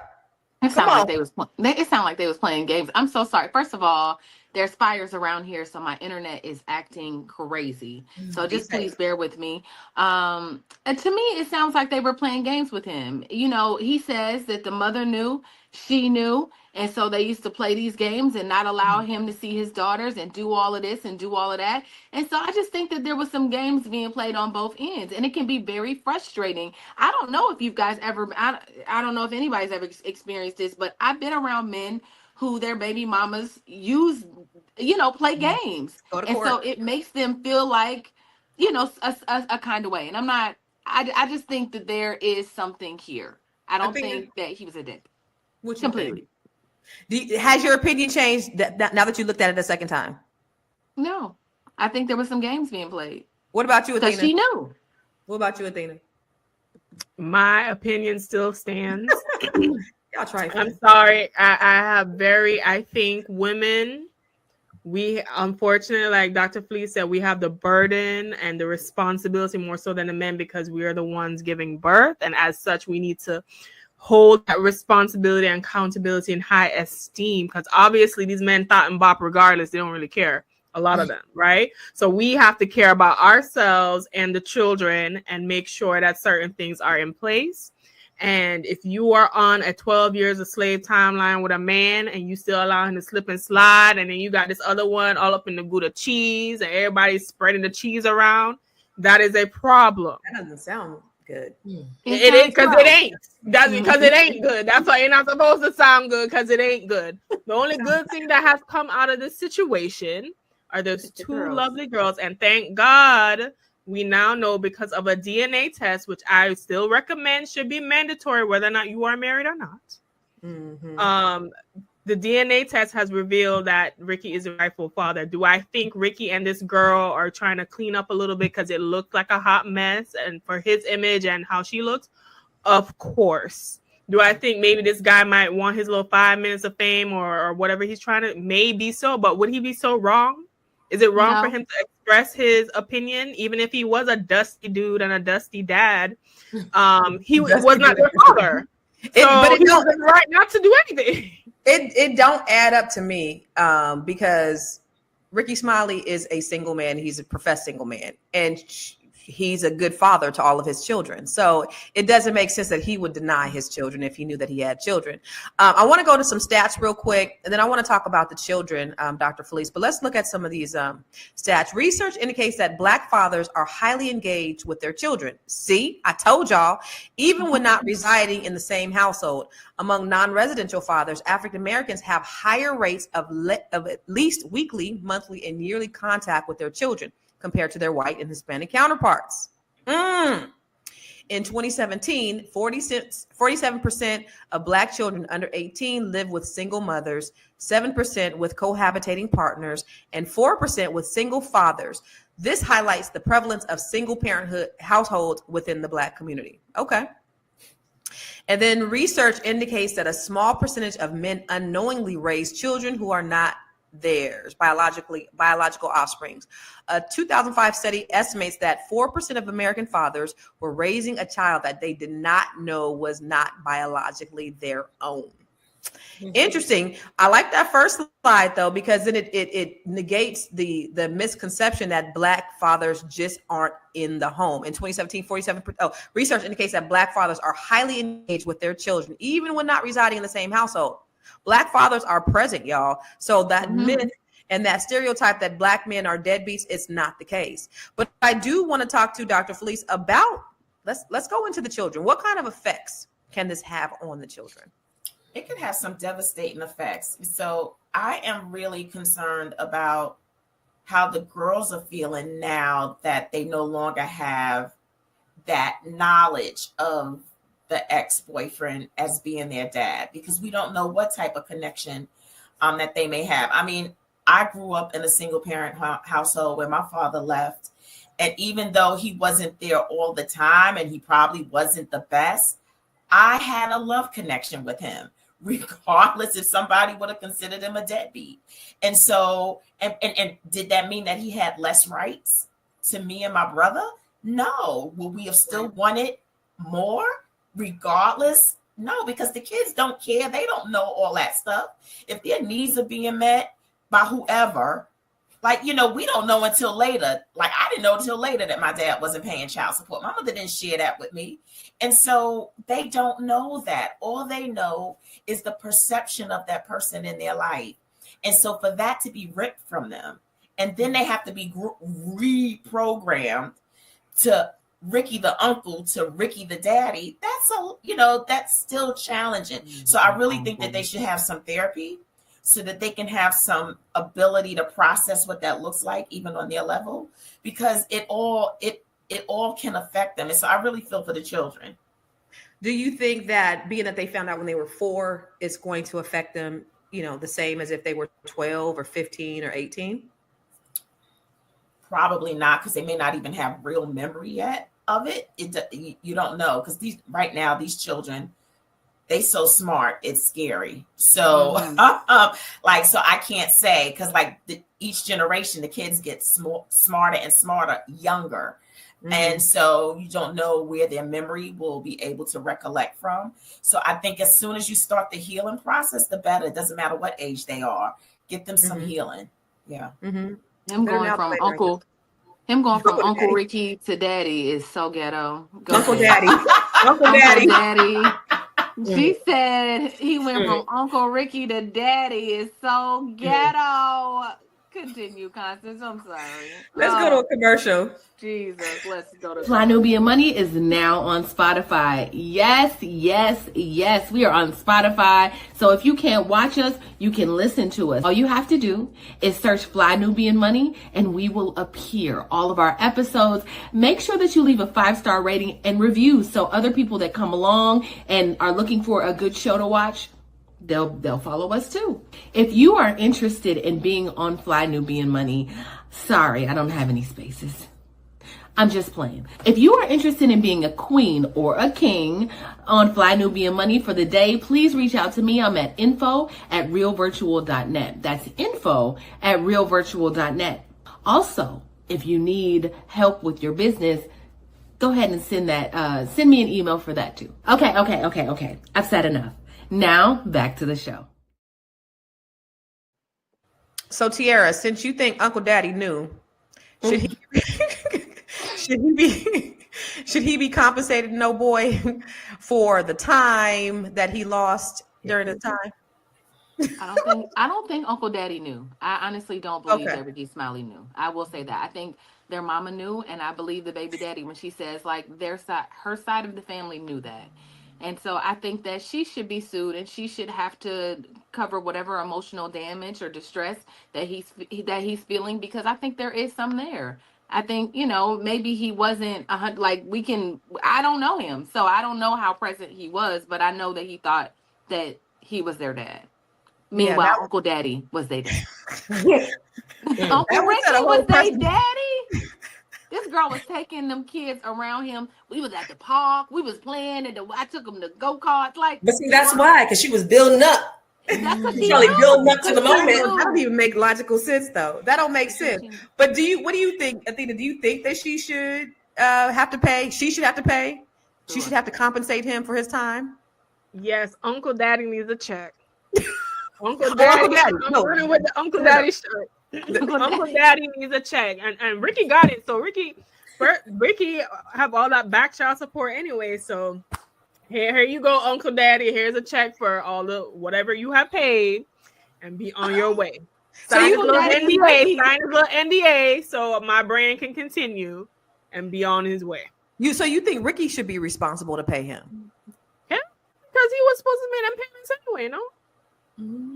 Oh, so you think Ricky should pay him for the back child support for the time that the man was stepping in? Check to Uncle Daddy and slide that little NDA in there while we doing it, so I can protect my brand at the same time. That's a smart thing to do, actually. But Shalea said he didn't know, but he knew he was laying down sleeping with her. Well, I said if he knew, I feel like if he knew, yeah, he should pony up the check. But if he didn't know, that's why we need to just we need more info. Y'all need to recognize when people playing games trying to protect their brand. Oh my God, the sun is shining on me now because the unicorn. He lost a child. He really, I believe him. He real life lost a child. He did lose a child. However, let's be real now. He is kind of, shining up the image a little bit, so it don't look like, oh, I was thought I'm bopping with this girl for 17 years. He's a single man. We know this Negro is outside. We know he's outside. Like, what is? Well, he trying to look like he ain't as outside as he is with that statement that he made. That's all I'm saying. What you think? I know you over there. Police know. Police agree. Tierra wanted to say something real quick. I don't have anything to say. Well, yes, I do. Shalea said that if you don't know, right? She said, if you don't know, then you shouldn't be held responsible. But if he didn't know, if Ricky didn't know, he shouldn't have to pay the guy. Correct. He should pay the guy just out of GP because just get rid of the problem if it becomes a problem. But if he didn't know that he was the dad, then why should he have to pay what the guy paid? I feel like the mom should have to pay that. So let me ask y'all this. Y'all don't think that he kind of wanted to kind of think that if he was having sex with her around the time that these babies, you don't think that he kind of was like, you sure they're not mine? How many women I feel like he had an inkling that they might have. Right, he might have been having sex with 2, 3, 4 women and may not have even been able to keep track of them. But everybody knows that he thought it wasn't a possibility because he was older. He said that in the video. Well, he wasn't really. He was eating. Oh, can we watch that video again? All right, let's watch the video. Wait a minute. He's saying because he's older, his sperm don't flow. No, let's watch it. Let's watch it. Right before the 1-year anniversary of my son's death, I found out I have 5-year-old, identical twin, beautiful daughters. I got a phone call from an ex-girlfriend. She went to court, found out that those identical twin daughters was not her ex-boyfriend. The whole time, here they are my biological daughters. Let me just clear up the moment, y'all. Ricky just announced that he has surprise twins, and he just found out. Ready for this? Been knowing them their whole life. They've been coming over to Grayson birthday parties and play dates, playing on the swing set, all of that stuff. Phone calls when they were sick. What should I do? Should I give them this? You did not feel any sort of connection. You did not see anything that's like, dang, that reminds me of me, or that reminds me of my son or my daughter. Yeah, I just thought, since I was, older, that I had no idea, because I haven't had no kids since Malik. Yeah. When I tell you that's the first time I saw the sun again, during that dark hour, the sun came back out. How old were they when you found out you were the father? 4, almost 5. And on their 5th birthday, I went into their house as their father. He did have an inkling. Ricky said, the way I've been skeeting and I ain't got nobody pregnant in 20 That's what it years. sounded like too. Like, I haven't had a baby since Malik. No, but he had an inkling. We can't see you, Tiara. We can't see you, Tiara. Ah! Go ahead, Dr. Felice. he had an inkling. He just logically and reasoned why it wasn't possible, but he had an inkling that when you lay down with people, they can get pregnant, period. Like, seriously, that's not a thought, y'all. That's just the fact. When you lay down with a woman, a man and a woman, and you have sex, pregnancy is always a possibility. So whether or not you think something is yours, you know that fact is always solid. So he had an inkling because they laid down, but he reasoned it with his age. Because he said, I've been skeeting all this time and ain't nobody got pregnant yet. So must not be mine. Tiara, you ready? I know, I see you. Wait, well, not yet. There you are. What happened, Tiara? What you got to say? Hold on, y'all. I'm having so many issues. Can you hear me? Yeah. Yes. That man said his boats don't float. Like he thought he had a little special needs sperm. Well, one of them survived. Right. Going all the way to the top. It only takes one. Y'all. Y'all. Oh my God. I don't got nothing to say. I don't got nothing to say. I think she knew. If nothing else, I think she knew. And you I heard you, Constance, when you said he had other sexual partners, so maybe he was like, but I know if he was skeeting inside her, he had to think that there was some possibility. Right. But they look alike. The guys look like twins. So, I mean, who knows, right? Because they look like they could have been brothers. So there's that. Right. So let me ask you guys, because I can't ask you what would you do if something like this happened to you, but do you guys know anybody that this has happened to where there's been some paternity issues? No? Shit, I know several. I know a couple people. I know a couple people taking care of kids that's not theirs. I only know ratchet people. I know women and men. Like, Rachetta. Girl, let me tell you, my niece, well, my ex's niece, she was like young when she had a baby. She had this little baby that came out looking kind of Asian, but she had this dude in there looking like Lil Wayne up in there, like he was. Oh my God. Yeah, he wasn't a daddy. I know a lot of them situations. But what have you, Shalea, had any of those? I don't know any. I don't. Well, okay. Well, maybe. So I don't know any personally, but my mom's dad, right, so my mom's dad was raised by his father, who he thought it was his father. On his grandmother's deathbed, she told him that no, the white man that used to come by and bring you peanuts, that's your father. See? Uncle Daddy. That's the only situation I know. But that's what I'm saying. Like, before paternity test, this probably was rampant. I mean, come on. This was like, and you had no way of proving it. So people were just like, I mean, I watch Paternity Court every night. That's what puts me to sleep every night. It's a lot of cases like this. And you think it's rare, but it's very, very, very common. People going on there. And you could have a child that looks exactly like the person, and it turns out that they're not the person. So it's crazy. But we're gonna go through to our another commercial. And then we're gonna wrap it up.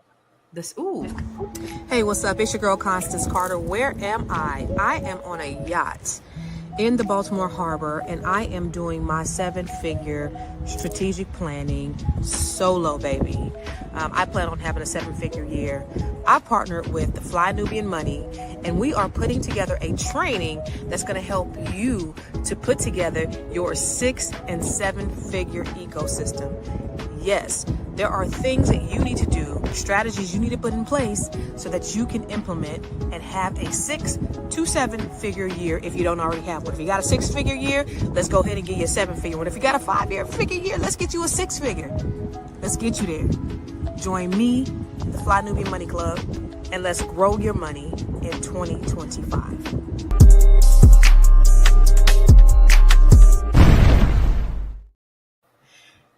How many of y'all coming to the training in 2 days? Fly Nubian Money Club, we putting it together. Listen, it's 2025, and if you want to just change the trajectory of your life and your future, you need to be on this training, because I'm going to give you some tips, some tools, some steps, some strategies so that you can really grow your money. Seriously, like there's too much information out there, and you need somebody who's been there, who's done that, who's made the mistakes, who's bumped their head, who's lost money, who's been bankrupt, foreclosed, short sold, car repossessions, homelessness, to a seven-figure big business, to best-selling author, to multiple properties, to commercial real estate, to cannabis investor, all of that. You need to learn from me. But the reason why I was able to do all those things is because I had a coach. And you need a coach to help you to get to where you are. I bumped my head enough times by myself on my own, lost so many things. So I did that. I sacrificed so that you don't have to. So get on our training on Saturday. It's in 2 days. It's 3 days. It's 3 days. Today is Wednesday. Today is Wednesday. We've been snowed in for a few days, so I don't know what day of the week it is. But in 3 days, we January 11th.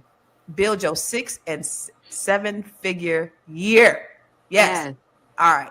So let's go ahead and wrap things up. What are your thoughts? I want to start with you, Ms. Shalea. What do you think? What's your final thoughts, and where can they find you?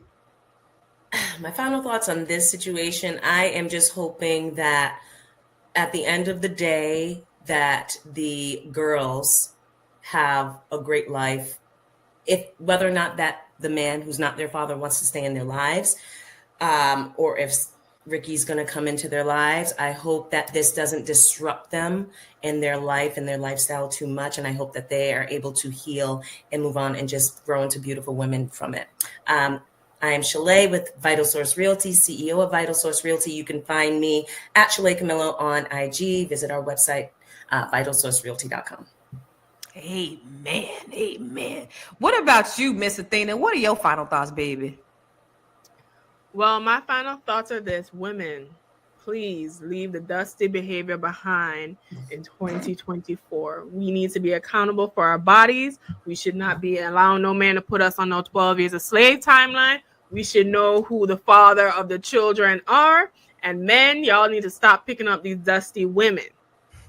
Anyway, we're moving on from the dust. If you want to focus on elevating from the dust and the ratchicity that is going on around and focus on creating the life that you want, you can find everything that I'm doing from my podcast, my courses, and workshops at elevatewithathena.com, and follow me on all my social media platforms, especially YouTube, there as well. But we got to leave all dusty behavior behind in 2024. Ooh. All right, Miss Tierra, Miss Black Hollywood, what are your final thoughts? I think she knew, so I think he should sue. I hope that he gets healing. Regardless of who or what he's done in the past. Like, again, he believed those children were his. Constance, you asked if we knew people. I know people that have personally been in these situations who have not been in their children's lives, and they've been robbed of a relationship because the mothers have been deceitful. They have not been forthcoming. So, in those situations, I feel some type of way for the men. I'm not shaming the woman, but sometimes I think the men need advocates too. And so I'm advocating for the men today. My name is Tierra Williams. I'm also known as Miss Black Hollywood. I am a serial creative entrepreneur. I help entrepreneurs take their creativity and tell their stories and change their lives and their business. I'm also creator of the Fly Nubian Money Club. Like Constance says, we'll have this young lady right here this Saturday. This way. Oh, you're on this side. You're on this side for me. Okay. So this young lady on this side, she'll be coming in and teaching us such powerful information. Personally, I'm looking forward to our training session. Constance is amazing. If you have not been here and you don't know her, like, she is going to give us honesty. She's going to give us transparency. She's going to give us all she has. And we are going to love it. And we're going to learn from it. And so please come to our training this Saturday.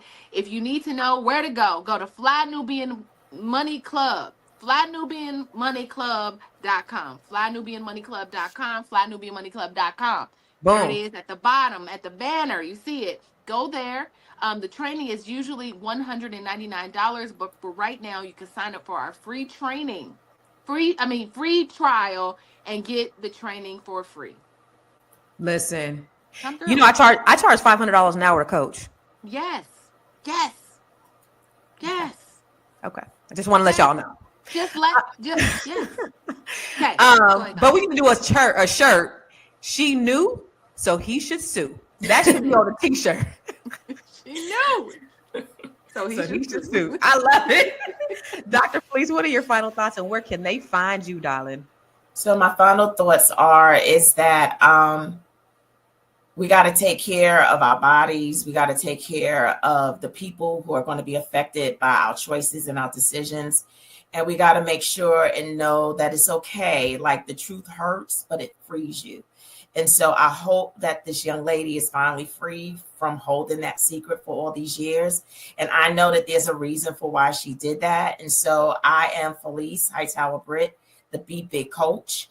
And I have a hybrid approach to how I help people. I get to your root and then I help you set goals. So if you can't do my 12-week program, then you can go out and you can get my book, Be Big, alongside with its companion journal, because I want to help you get through this and be able to avoid all of these things that, we're talking about today. Amen. And where can they find you? So I'm the Be Big coach on Instagram and on Facebook, but it's Be Big Coach on both. B.big.coach. B.big.coach. Hey, the B.big. What you say? B.big.coach. What? The What? Break it down. Hey, all right. Thank you. Make sure y'all follow the B.big.coach, baby. Yeah. So, you know what? Listen, I hate to bring this back to my Net 7 Collective, but there is a lady in my cohort. Her name is Trina Dorsey. She has a story that went viral. She was on Tasha K, and her grandfather ended up being her father. Her grandfather raped her mother at the age of 14. Ooh. And then her mother gave birth to her. They put her in a mental hospital, and she's been in there since Trina's about my age. So she's been there, almost 50 years because they were trying to cover up the secret. Well, guess what? That's in a book that's getting ready to come out with the Net 7 Collective. It's called Unbreakable. It's a collection of stories of all the women, of some of the women, of about 17 women that have gone through my cohort, that are talking about their stories and how they've been able to overcome what they've been through. But it's a powerful collection of stories from some brilliant women. In fact, on my Facebook page today, I quoted one of the other ladies, Kamika King. She was talking about how she lives in Alabama, and she's a IT professional, and she worked at NASA at one time, but how she had a corporate lynching, how some white men put a belt around her neck and commenced to pretend like they were going to lynch her in the office, and how they overcame and where they are today. We all go through drama and we all go through trauma, but how do we overcome that trauma? And so Net 7 Collective, our pre-sale of our books is available right now on Amazon. So if you go to Unbreakable, Constance Carter, order the pre-sale. And I talk about my story too. So y'all gonna learn a little bit about my business too. I'm not gonna tell y'all on here, but if you get the book, you get to learn a little bit more about some of the trauma that I've been through as well. So where can you find me?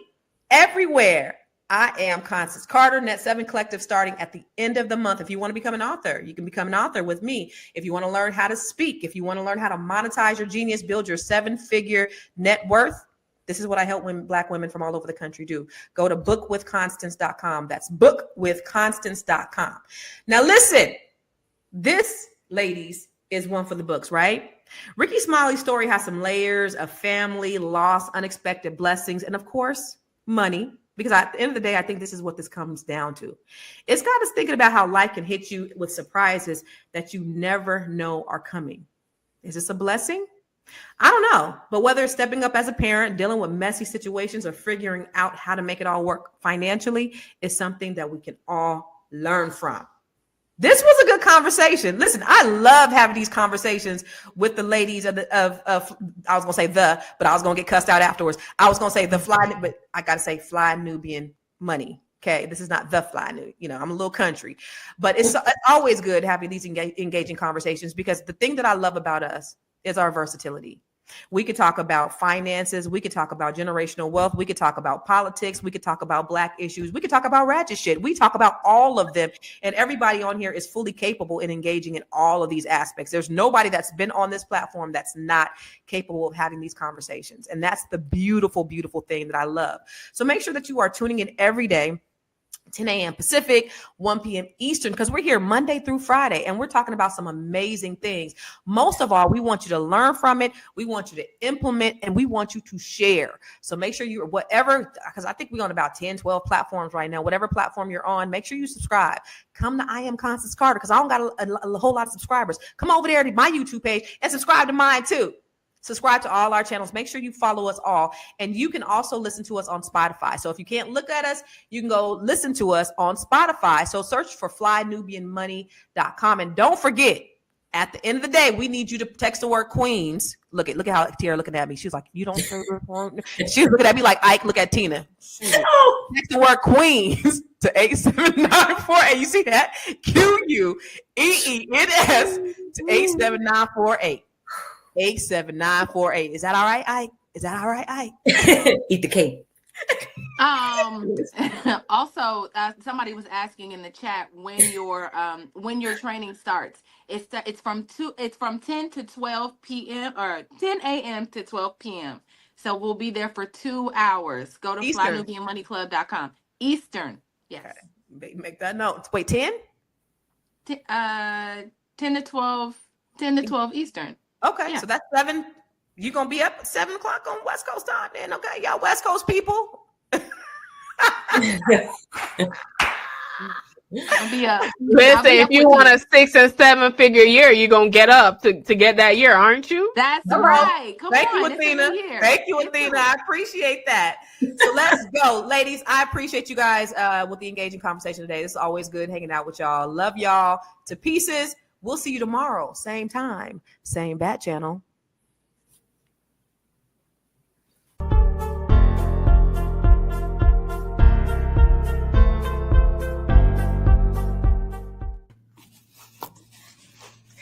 Hello and welcome to another episode of Fly Nubian Money, where we help you master your mindset and maximize your money. I am Laura Lalaki, international real estate agent, and today we're tackling a really serious issue that affects millions of Americans, especially at retirement age. And it seems like it's a distant dream for them now, because so many have to continue to work. 66 years old, a woman shared her story of working hard her entire life, and now in her later years living with roommates because she hasn't been able to save enough to retire. This is the reality for so many people across the country. And today we're talking about the retirement crisis in America, why so many are forced to work until the day they die, the financial struggles that keep people from retiring, and what can be done about it. So let's get into it. Here is my royal panel. We have Joe Corley, licensed therapist, mental wellness coach, and educator.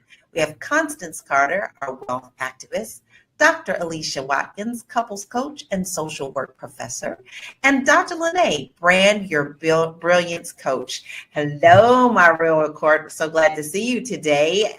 This is going to be a really interesting conversation. So let's start this off with a video that we need to see where this lady is talking about her circumstances. To be retired. And what are you doing at 66? I'm working my butt off. No savings, no 401k, not even enough to cover an emergency. She sold her home and with 2 other women bought a smaller one, living together to save money. How has that been? Well, it's been a matter of life and death. Roughly half of all Americans ages 55 to 66 have nothing saved for retirement. That is a lot. And we all know that there is a large portion of Americans who are moving into retirement age. So this question I'm going to pose to everyone, also our viewership. We would love to hear your comments. We don't talk at you, we talk with you. So we would love to have your comments as well. So Constance, I'm going to start with you.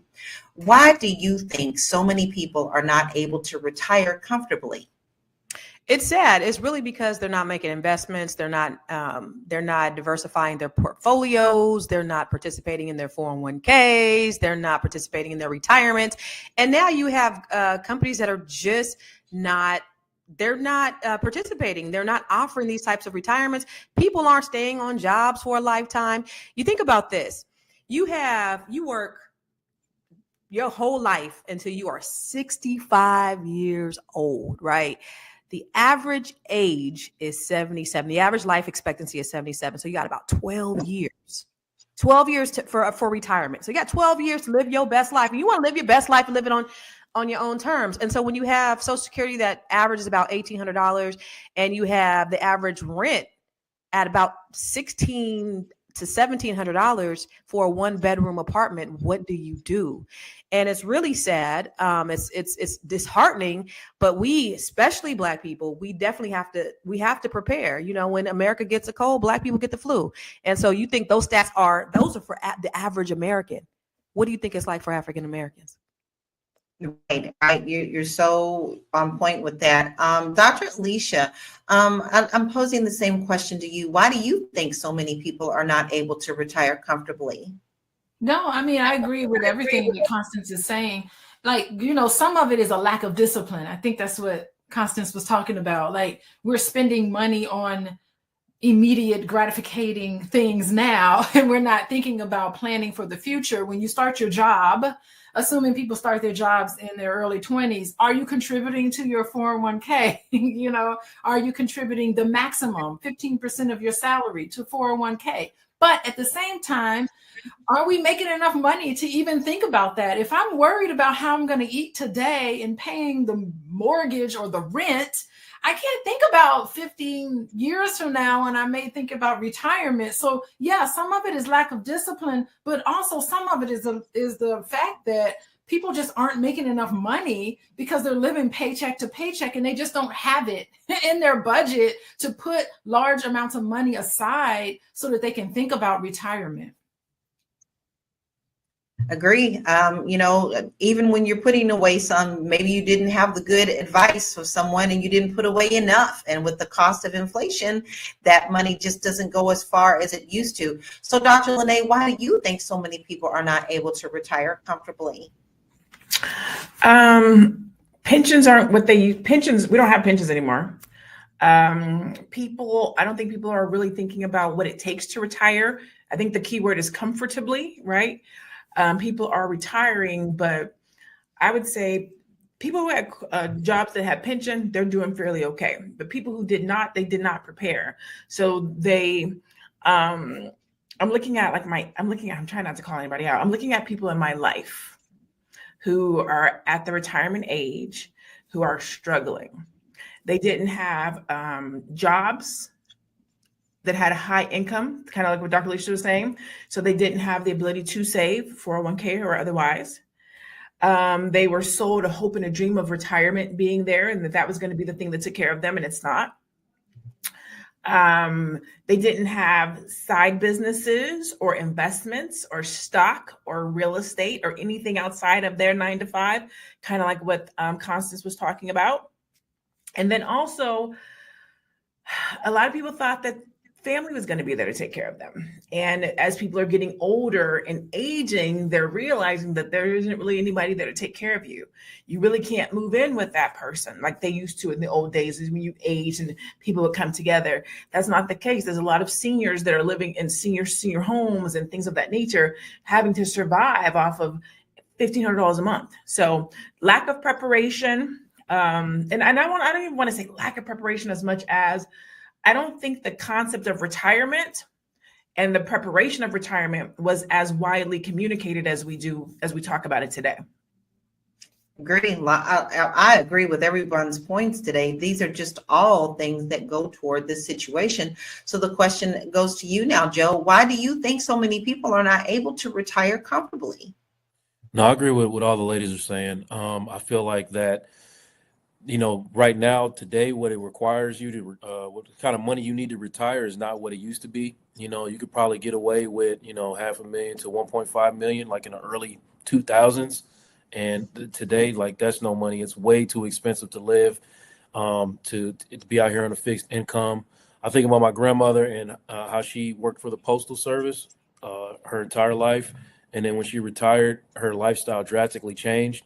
I mean, when she was working, you know, her house was nice, or things were nice. She was driving a Cadillac. And then when she retired, all of that went away, like almost overnight. So I just think that the understanding of, you know, realistically what kind of lifestyle you can live in retirement on a fixed income, it's not going to be the same lifestyle like you're currently living unless you're doing something drastically different than just like depending on your retirement. You know, you have investments and things like that.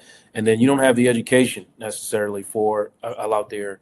People aren't going to go look for it. You know, from what I'm learning that just being on this show, like, you know, there's so much more information than even I knew was out there. And you know, I'm not looking for it because I don't know it exists.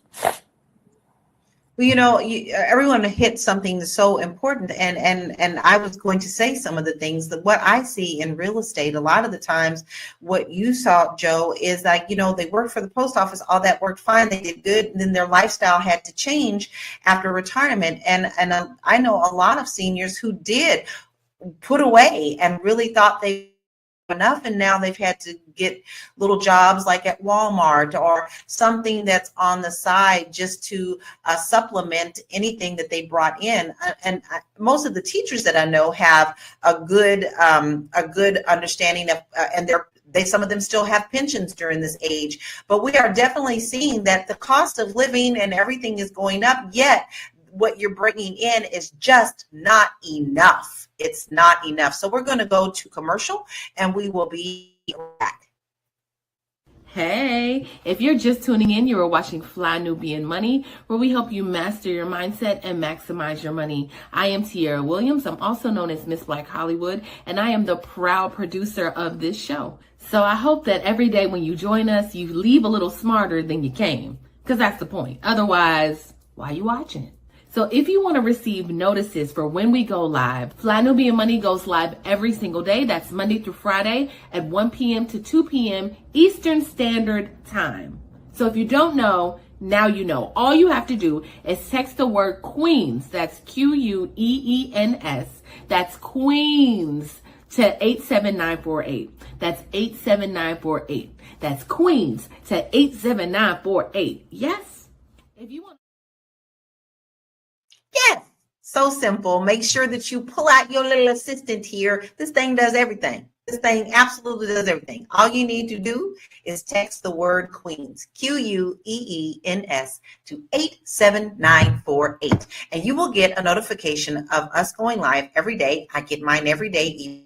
I'm on the show, and I know when we're going live. So, you know, you don't want to miss out, because we definitely are talking about good topics, and especially today when we're tackling something that touches everyone. You may not be thinking about it now, but I can guarantee you that it's touching someone in your life today. Now, I want us to look at a couple of slides that we have, because I found them very interesting.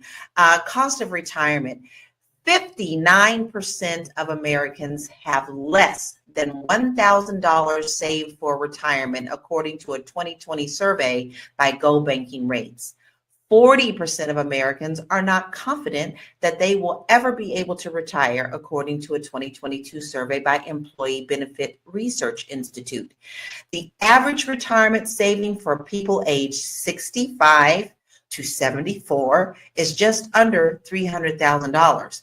But studies show that most retirees will at least $1 million to retire. Wow, that's hard to swallow. The cost of retirement. 1 in 4 retirees reports working in retirement because they don't have enough money saved up, according to the Bureau of Statistics. And 47% of workers in the U.S. have no retirement savings, and many rely on Social Security. Only replaces about 40% of pre-retirement income. That is saying quite a bit. This is what we are facing in our world. This is what we are facing in America. So I'm going to pose a question to the panel again, and it's going to be a question across the board, but also for you, viewership. I would actually love to know what you are doing to prepare for retirement. Are you doing anything at all? I'm going to start with you, Joe. Have you started preparing for retirement? This is a tough question for me. So, obviously, not to rehash, but I had to fight a legal battle. So most of my retirement money went to that, a good chunk of it, So I'm having to start over at 44 years old, basically trying to figure out how to get back what I lost.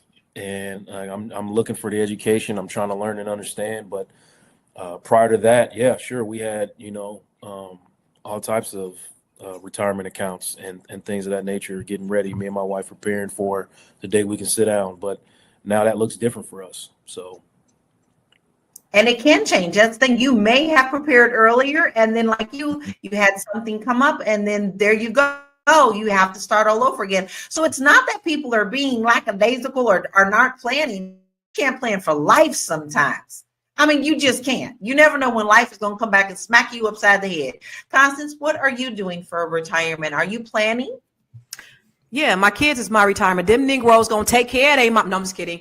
But looking at those statistics, wow. I didn't get the chance to see because I was doing something else before we got on, but wow, people are just drastically underprepared, and America we're going down the toilet. This was supposed to be the greatest nation on earth, and you have those types of statistics. Anyway, sorry, I was just processing all of this because this is just it's sad. And think about that. And that wasn't even for Black people, right? That was for everybody. So just to think what those statistics are for Black people. But I have several things. I own real estate. I invest my portfolio. It's, I try to diversify. I have money in different things. I invest in different businesses. I invest in, I have a cannabis dispensary. I have money going into, I took a good chunk of my money out the bank and I have it into a vehicle that generates compound interest because Einstein said compound interest is the eighth wonder of the world. Those who know about it, they earn from it. Those who don't, they pay it, right? So your credit cards, that's compound interest. But if you can put your money in vehicles that generate compounded interest, which accelerates in growth, then you're going to get a greater return on your investment, and it'll help you during your retirement. So, but having a diverse portfolio is extremely important, and that's the reason. That's one of the reasons why the wealth gap is so wide, is because Black people, when we do invest, we're not investing in anything other than our primary homes, which could or could not be an investment, right? We got to start getting in stock and, get on Boyce's stuff and do all the other things to make sure you don't want to have all your eggs in one basket. Mm-hmm, mm-hmm.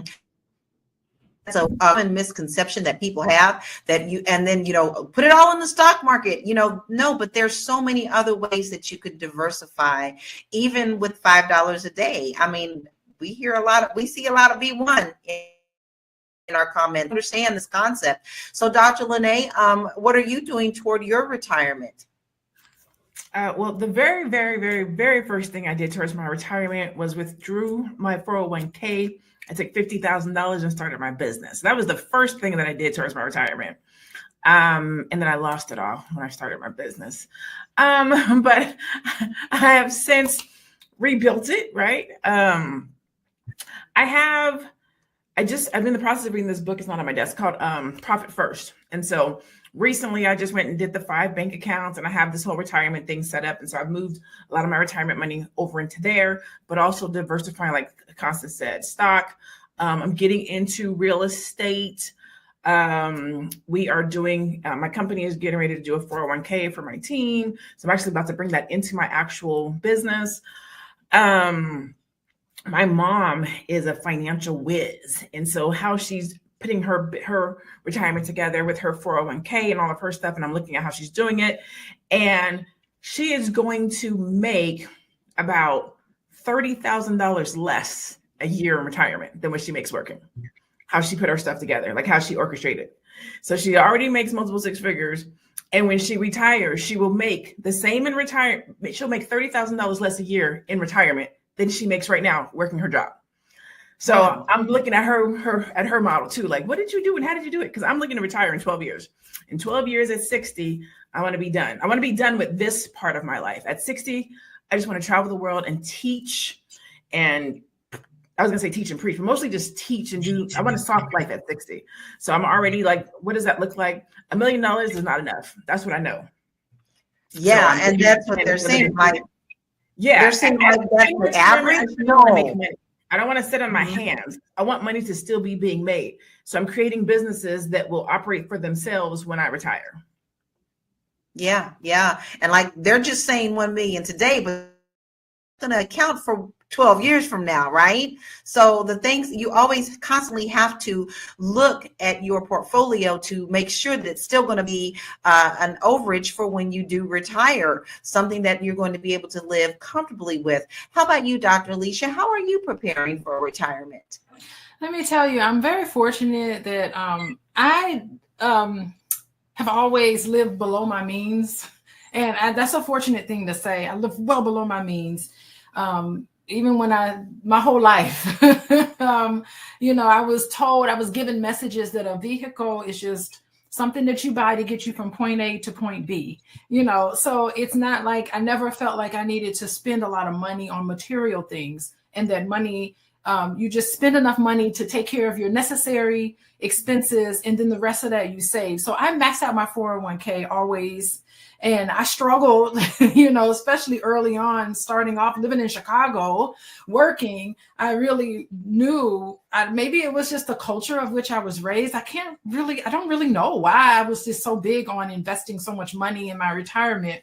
And so that was just something that was instilled in me. I do want to say, Joe and Lene, thank you so much for self-disclosing your struggles, because it is a wonderful illustration about what happens to a lot of us, that, we're one tragedy, one illness, one legal issue away from even doing the right thing, and certain things that can happen to us that can set us back. So I really love the vulnerability of you, Joe, for talking about that. And then also saying, what, it was a tragic thing, an illness or a law issue that set you back, but your positivity and how you discuss it, and even currently, is very inspiring. Also, you, Dr. Lene, you talked about how you lost money starting your business, but you didn't lose the lesson. It sounds like you have learned so much from that, and that although you lost $50,000, you have this lesson, and you're doing some really wonderful things right now in your business. So I think that the two of you sharing was extremely inspiring, especially for people who are listening to this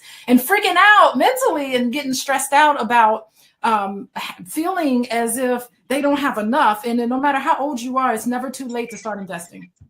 So, and that is something that I think is admirable, in the fact that if you don't talk to people about your life journey, you can't help someone.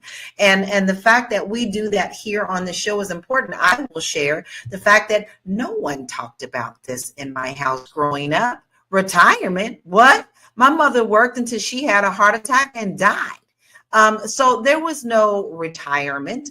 It wasn't until much later in my life that I learned that you had to do this thing, like mid-30s, before I got really serious about investing. So a lot of us just weren't taught about it in our homes. And I think that's something that we can say today, that you have the opportunity to change in your households by at least teaching your children what they need to do to take care of their financial households too. Don't be afraid to talk to your kids.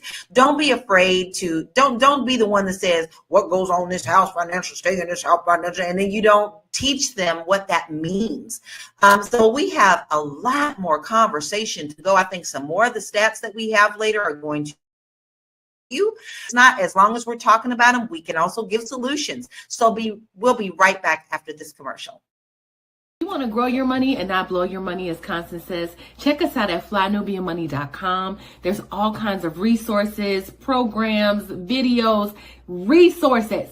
In 2024, there's no reason to be broke when there's information all around us. So get your money right. flynubianmoney.com. flynubianmoney.com. What do you think we're talking about right now?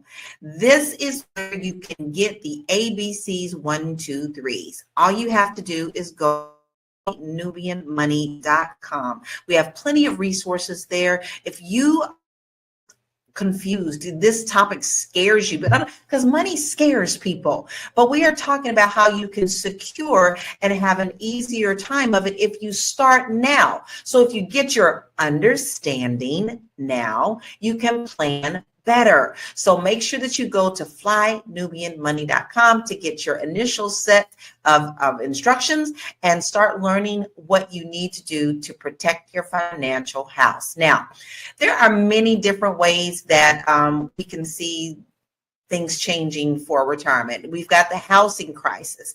We have student loan debts.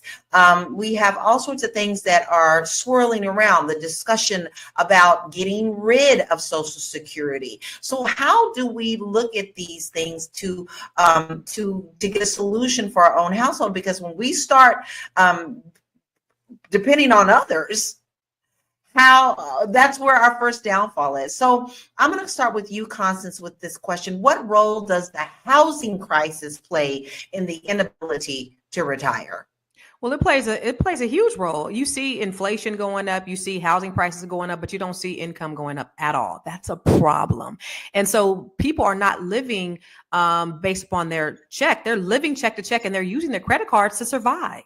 So then they get into this insurmountable debt, and then it becomes this snowball effect. And so all of those things are factors. You have the housing crisis. Yeah, you got interest rates. So you got the houses going up and you got the interest rates going up. So the houses aren't even going down. So imagine when the interest rates go down, the housing prices are going to go up even more because the interest rates didn't even curb the market in a lot of areas. So you got the house prices go up, you got the interest rates going up, you got inflation. I was just talking to my kids this morning, and we were talking about my son's car. And I've either had a hybrid or a electric vehicle, but I put gas in my son's car when I was in California, and it was like $108. I haven't really had to worry about gas in a very, very long time. $108 to put gas in a car, to fill up a tank, is crazy.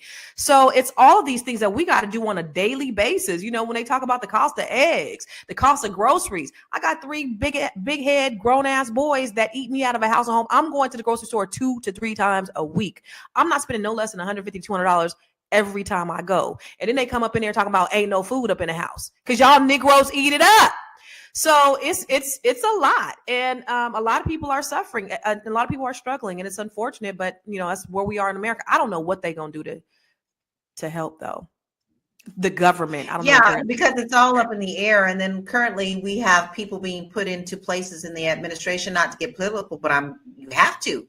You've got people who are being put into positions who they don't know anything about. Ben Carson knew jack shit about the housing market, and the person who's going in now knows jack shit about the housing market. So when you have this mentality of let other people help us out, no, baby, they don't even know what they're doing neither. All they're doing is making sure they take it care of in their wallet. But Dr. Lene, there was a comment that said, what's wrong with working into old age? And I want to bring that in. You said your mother is doing very well about her planning, but is working something that she still wants to do in her retirement? No. So she's going to take a break. She'll be, I think, 66, 67. She's going to take a break. This is her second retirement. So she retired once, and then she wanted to do some different things. Some different life stuff happened. So she went back, she went back. She's like, I want another check. So she's in public work. So she went back to work to get another retirement check. So she just had to work for, I think, like 7 years. And then that gave her another check. And so that's how she's been able to go into retirement and almost get paid the same as her working. But she'll be retiring at the end of this year, I believe. And I think she'll be 66, 67, something like that. But there's nothing wrong with working into your old age if you're doing something that you love, right? I look at Dr. George Fraser. That man will hop on a plane and travel to speak, to teach. He loves what he does. If you love what you do, why not do it to the day you die? Cicely Tyson, right? She did it today she died. There's work that needs to get done that people love that you can do until the day that you die. It's the labor of work that frustrates people that people don't want to do, right? You don't want to have to work to pay your bills to the day you die. That's different than finding a profession that you enjoy, setting yourself up financially, and doing a work that you love. The work that I do is not a job. The work that I do is not even work. I enjoy what I do. I show up and I do it every day, and I do it with a smile on my face. It's pleasant. When I say I'm going to retire at 60, I'm going to retire from the hustle of the work that I do, but that is because I have planned to be financially set up. I plan to have X amount of $1 million in retirement. Like, the world and the life that I plan for myself in retirement says I can be done at 60 so that I can go and enjoy different fruits of my labor. I can go and volunteer. I can go and sponsor. I can go and be a philanthropist. I can go and do these other things, but I'm enjoying my life until I die. So I think we don't have to be afraid of working until the day we die. I think it's what type of work we're doing, how we're financially set up, how we've thought about retirement and what that looks like for us. And if you are in your 40s, like I'm 48, you still have time to prepare. You can get a side hustle, you can start a business, you can do real estate, you can invest. There's still ways to retire decently well right now so that you don't have to work until your 80s or 90s or whenever you plan on, going to meet your maker. I agree. And you hit it right, because you know what? I have aunties that are retired, and baby, they're happy that they're retired, but they also don't want to sit home twiddling their thumbs. So they go out and they do extra things. They have little extra jobs just because they want to be around people. They want to feel like they're active. They still enjoy that. But the difference is they do not have to if they don't want to. And there is a huge difference for that. So we have a couple more slides I do want to discuss, because we're diving in deep. And I think it's really important for us to understand these numbers because they are mind-blowing. The median retirement savings for Black families is $23,000 compared to, get ready to hold your seats, $150,000 for white families, according to the Economic Policy Institute. Retirement account access. Only 36% of Black workers have access to employer-sponsored retirement plans, compared to 54% of white workers. And Social Security dependency, this is a hot topic, y'all, and it's already been thrown out back and forth. About 45% of Black retirees rely on Social Security for 90% or more of their income during retirement, compared to 30% of white retirees. That is absolutely staggering. A 2022 survey by TIAA found that 56% of Black Americans feel they lack access to financial literacy resources, which hinders their ability to effectively save for retirement. And Black Americans aged 65 and older are 3 times more likely to live in poverty during retirement compared to their white counterparts. Y'all, these numbers are really staggering. Dr. Allyship, is working until you die a reality for everyone in America? I want to say something about Social Security because as a social worker, this is so very important to what we are cause. Those numbers about Black people and Social Security, and the idea of working till you die is a reality, because Social Security, a lot of African Americans disproportionately rely on Social Security for retirement, and we know it's not enough to live off of. So people are going to have to supplement their income until they die, so to speak. So, the issue with Social Security is that, I don't know if y'all know, there's 3 legs of retirement. There's Social Security, there's employment issued retirements, and then there's your individual portfolios that you can have, individual stocks or, mutual funds or whatever that you can pay into. And Social Security is the most reliable leg of retirement. We learned this in graduate school. And the thing with Social Security is that it's a social program, but you get out what you get in. It's a pay in out system. And I don't know if you all remember, but there was this idea of making Social Security a lockbox so that individuals who pay into Social Security can be guaranteed that they can get out of. What we also know for African Americans in particular, we pay more into Social Security than we actually withdraw from Social Security because we don't live as long. Number two, we talk about migrant workers and all of these issues that we kind of dump on an entire group of people, but people don't know that they pay into Social Security, but they never are able to draw out of it. So there's no reason why we should not have enough money to pay out for Social Security. And I think we need to look at politics of that and start really paying attention to that, because Social Security is what lifted a lot of older adults out of poverty. It's something that we need to really think about as Black people to try to strengthen that with government, whoever is in charge. We need to really work to examine those things really closely. And that's the point. We need to examine those. We need to stop putting our heads in the sand. A lot of the times, I have to say, when people try to talk about money, people want to put their heads in the sand and they don't want to discuss it. It's one of those, what is those 5 or 6, what they call sin things you don't talk about with other people, money and sex and all this other things they don't want to talk about, want to hear it. They do the 3 monkey thing, they hear, see no evil. So Lawrence Lamar said, I really think America only has 2 more years before everything in the system changes. BlackRock and the robots will take over. Now, I'm going to throw this in a cogwheel because we do see that there is a lot of AI that is coming in. And we also know for a fact that BlackRock is definitely stepping into places like creating communities, complete communities with beautiful homes. Gorgeous homes. They not for sale, baby. You cannot buy them. They're only for rent. So I'm going to ask you, that this is something that we are really facing that's going to be a problem toward our retirements. You talking to me, Lala? Yes. You broke up. What'd you say? With BlackRock and AI and all these things, the world is changing. Aspect of money and what we can own and things of that nature. Do you think this is a real the crisis that we are facing with these new tools? I don't think the crisis changes. No matter, whatever happens, we're always on to something new or doing something different.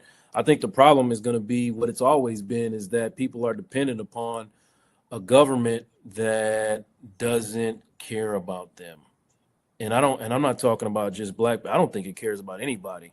And I think, there's some people involved in government that are hateful and, and racist and whatnot. But I think even more than that, over racism is the probability of keeping your foot on Black people's necks. So understanding that, and then we're talking about a culture, you can judge it. I saw a quote one day, something about judging a culture by how it treats its elderly. We don't take care of our old people, so now the AI is coming in, right? Before that, it was something else, it's always going to be something new. The technological advances are always going to occur, but we still have the same age-old problem from the 1600s. We just don't have a government that gives a shit about us, and if we're dependent upon that. Going back to some of the stuff Lene was saying, you working a job until you're old, but you're at the mercy of that job. You're always going to be at the mercy of that job. And I'm not criticizing anybody for doing something they love until the day that they die. And like you said earlier, Lala, you're one tragedy away from that being taken away from you at any moment. So are you prepared? Do you know what exactly you want? Because that is going to determine how prepared you are for the future, not any changes in society or changes in government or any technology advances. None of that is going to matter if you have no idea how you want to spend the rest of your life and what it is that you are going to need in order to do that, or how you're going to support yourself for the rest of your life. That's what you need to be focused on, not what's happening outside. Right. I agree. You do have to pay attention to you. You got to start with yourself. That I often say that on this show. everything that we do, it starts with yourself. You can't depend on others to do any changes or anything. You have to change yourself. Why do you think many people underestimate how much they need to retire comfortably? Because you just don't know what's going to happen. I mean, this economy is so dynamic, and it goes up and down and up and down. Who knows? But I'm sitting here listening, and I'm looking at those slides. And if you can run them slides real quick. So the median savings for Black families is $23,000 compared to $150,000 for white families, which still is not enough for either, but $23,000. I mean, that's just less than. And so when I look at that, only 36% of Black workers have access to employee-sponsored retirement plans. And then we still don't participate when we do because we just don't know the importance of it. And about 45% of Black retirees rely on Social Security for 90% or more of their income during retirement. That's huge. So, as I'm sitting here listening to this, I'm staring off into space because this is disheartening. Information is disheartening, especially for Black people, especially for somebody who loves Black people, right? And so then I automatically go into solution mode. Okay, what do we do?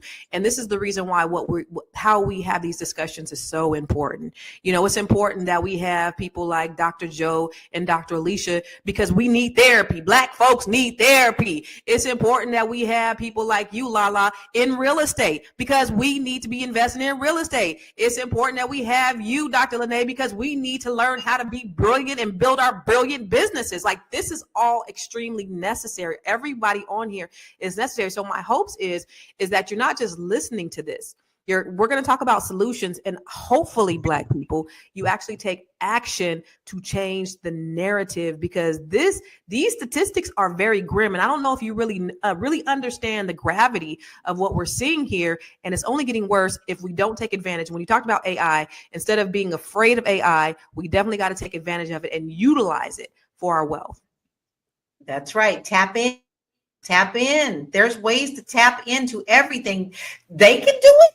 So can we. So you just have to tap in where you know that there is a point, there's a lull that you can fill. Your excellence can fill. Don't be afraid of technology. Learn to embrace it and make it work for you. But we still are continuing this very important conversation, but we're going to take a short break. We'll be right back.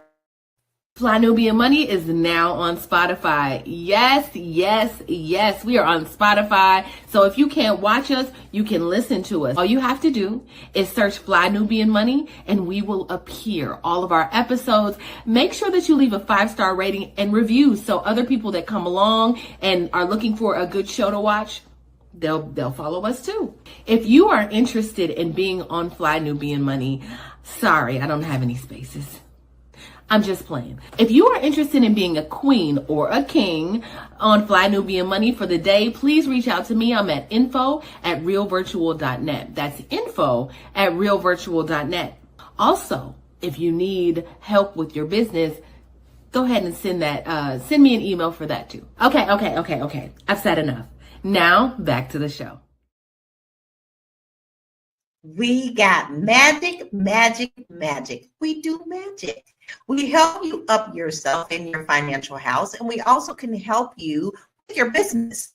Sometimes you spread yourself too thin. You can't do it all. You're working 24/7. Sometimes if you just learn to delegate or you take something off of your plate, it can help you grow when you focus on what's more important for you, the tasks that you need to be doing. So in order to do that, all you have to do is email us at info@realvirtual.net. Let me spell it, info@RELVIRTUAL.net. Let us help you. Let us help you up your game. Now, listen, we have another video that I want us to watch because this conversation is really, really good. So let's watch that video. Hey, guys. So I was hearing, of course, on TikTok, because that's where we get our news from anyway, right? Somebody was saying how they heard that Congress wants to raise retirement up to 75. 75, y'all. Let me tell you, there's no way. They already told us that they're going to cut Social Security. So what are we working for? I will be retiring in 10 years, if not sooner. I will not be working to pay their salary, because that's pretty much what we would be doing if we worked until 75. They need to down their retirement age back to 55.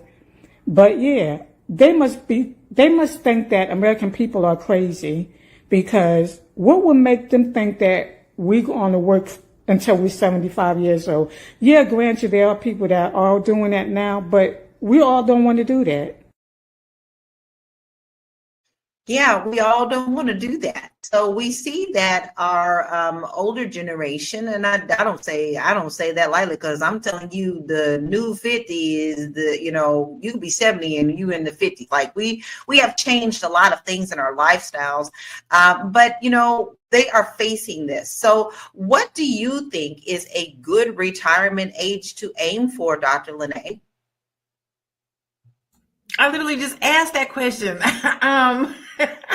I don't know. 75, I think, is too old, but 55, I think, is too young. So when I heard that, I was like, 55 is too young to retire.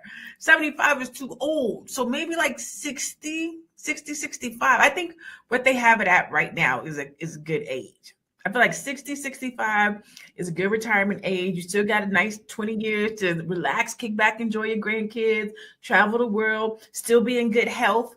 55, like, if I'm being honest, just based on how we live, in your 20s, you don't know what the hell you're doing. Your 30s, you're trying to figure it out. Your 40s, you're implementing. Like, you're actually putting in the work in your 40s. You can't turn around and be done at 55. You still need the 40s and the 50s to kind of grind it out. 65, hang up your cleats and be done with it. But that's what I think. What y'all think? Like, I'm interested to see how other people feel about retirement. I'll be 55 next month. So I think that's a little too early for me. I think a good age for me would be 60, 62. I think that's a personal call. But here's one thing that I do know. When I am on the ships, when I am out on the seas and doing my little thing, singing on the ships, I see people who are elderly and finally enjoying their lives, but they can't because maybe their bodies weren't they used to be, and that they don't even get to enjoy the whole thing. So I don't want to be at a point in my life where my body is breaking down, where I can't enjoy my retirement. So I think that depends on a lot of different things, but I think 62 is a really good age. Dr. Alicia, I noticed you said that it's set in stone. Yeah, back when I was studying this in school, there's a grid. I don't know if anyone can find this, but the legal age of retirement, we've known this a long time, is always going to increase because quality of life and people live longer. They're projecting that people are living longer and the quality of life is more enhanced. So that's why the legal age of retirement increases. I mean, of course, depending on your financial situation, you can retire whenever you see fit. But in terms of legal age of retirement, where somehow you can draw down retirement benefits without taking a penalty, those things it's a government number that's set. And so I knew a long time ago that the age of retirement was going to shift because there's a chart out there, somewhere out there. I'm sure someone in internet land can find that. And I do want to say something that some of you guys said earlier about elder abuse. Let me tell you, I found in my practice, elder financial abuse, you'd be so surprised how common this is. It's like, sometimes older adults don't have that contact with individuals like they need to, and they feel somewhat very vulnerable, and so it leaves them vulnerable not only to exploitation, but also financial exploitation. So I've seen this a lot of times in my practice about how adult children can take care of their parents and take advantage of them financially. So I've seen that in a lot of my practice and just working as a social worker for decades on decades. And it's really terrible because some of the older adults their cognition, sometimes declines, dementia, Alzheimer's, and that puts them at risk to experience, they have to lean on other people to make financial decisions for them. And sometimes it's not really the best and they can take from them. So I just want to make that point there about that's a thing, major thing. Yeah. Those numbers are pretty high about elder abuse, and especially those who take advantage of what they have financially. We had some really great answers from our viewers. We had 62, 65, 67. So it seems like it's all falling into the 60s. And not so much where the lady in the video said 55. So Joe, I want to ask you this. We've talked about our older generation, but how can we get ahead on retirement savings? You blanked out just a second. Every time it's somebody, you said, how do younger generation get ahead on retirement savings? Is that what you're asking? Yes. I think it has a lot to do with education. I don't mean like traditional education. I mean like understanding, what money is and what money does. Like I said, I'm 44 and I've learned more about finances and money in the past 2 years than I've learned my entire life. So like this education system that we have right now is not designed for us to take care of ourselves. It's designed for us to take care of this country. And the country in return does not take care of us. So what we need to do is take care of ourselves. You know what I mean? Like we need to encourage the younger generation to understand real, true economics and not the falsehoods that's been jammed into us over generations and generations about what it looks like. You work a job and if you work a job until you're 65 and you hang it up, you give you a watch, and if you don't do that, you're lazy or you're not a good person. You know what I mean? So like that, it's just insanity. So we have to do better about getting young people into community programs that teach them about financial literacy. I really think that's a huge step towards getting the next generation not to repeat the same mistakes that we did. Now, it's not about having a fancy car. It's not about having a house you can't afford with a bunch of furniture you don't need and all the other things that, you've been taught that matter. It's just about what is your destination? How do you want to finish this thing out? And this is how you're going to get there. So. Well, that brings us to a really good slide that we have prepared for you that talks about wealth gap. The racial wealth gap plays a significant role, with the median wealth for Black households at $24,100 compared to $189,100 for white households, and that's according to the Federal Reserve 2020. This directly affects the ability to save for retirement.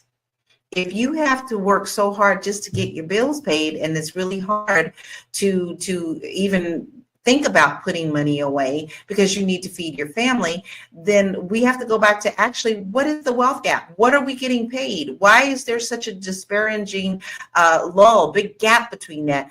But that also brings me to another question. Constance, should the government increase Social Security benefits to account for inflation? Sorry about that. Yes, of course, for cost of living. And it's supposed to be according to the cost of living, but it's not, because as I said, your average Social Security benefit is $1,800 a month. And your average rent is $1,600 to $1,800 a month. Then how you going to get food? How you going to get groceries? How you going to get gas? How you going to get your clothes clean? How you going to pay for your utilities? How you going to do all the rest of that stuff if you only getting $1,800? And for Social Security, there is a certain amount that is being put in a bank, just like you said, Dr. Allyship, a lockbox, but it's supposed to be put into an account. I'm paying this, but they are borrowing this money and they're using it for wars and everything else. And so we don't have enough money. All the money that we're putting, this is like us putting away a savings account for ourselves for when we retire. And we go to the savings and it ain't there because the federal government is mishandling the money. That is the real problem. And so, yes, there should be an increase in Social Security. Absolutely. But going back is about what we have to do, because those statistics that you put on that slide were very drab. It was depressing, almost $24,000. Like, who living on $24,000 where? And how is that the average across the nation? I just can't even fathom that. On average, Black folks are really making $24,000 on average. Of course, that's the average, but that's pretty discouraging. And so financial literacy, I mean, if they're not teaching it in your schools, you got the freaking internet. You got more information in the palm of your hands. And when they put the man on the moon, you can Google that shit. GTS it. Anything that you want to know is out there. And if not, get a mentor or get a coach, get somebody. But it's imperative that you take initiative, that you are very intentional about your learning about the things that are necessary, that are going to grow you and not put you in that position where you're at the mercy of the government. Yeah, totally agree. Like what have I been saying? You can't depend on others to do it for you. Every time you do that, you're going to be disappointed. You need to start with yourself. And that is a great point for us to take this commercial break, and we'll be right back.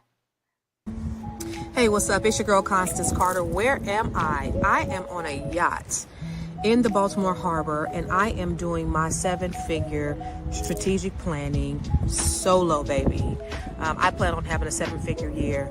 I partnered with the Fly Nubian Money, and we are putting together a training that's going to help you to put together your 6- and 7-figure ecosystem. Yes, there are things that you need to do, strategies you need to put in place so that you can implement and have a 6 to 7-figure year if you don't already have one. If you got a 6-figure year, let's go ahead and get you a 7-figure one. If you got a 5-figure year, let's get you a 6-figure. Let's get you there. Join me, the Fly Nubian Money Club, and let's grow your money in 2025.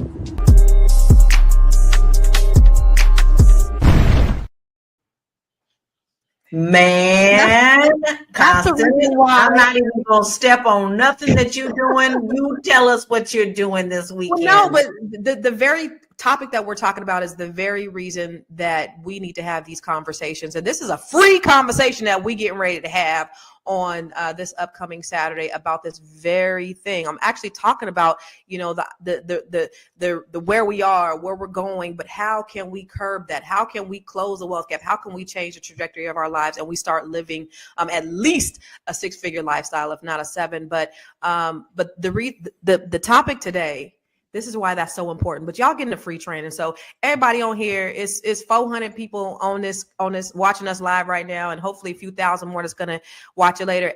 Everybody need to be up on that training on Saturday.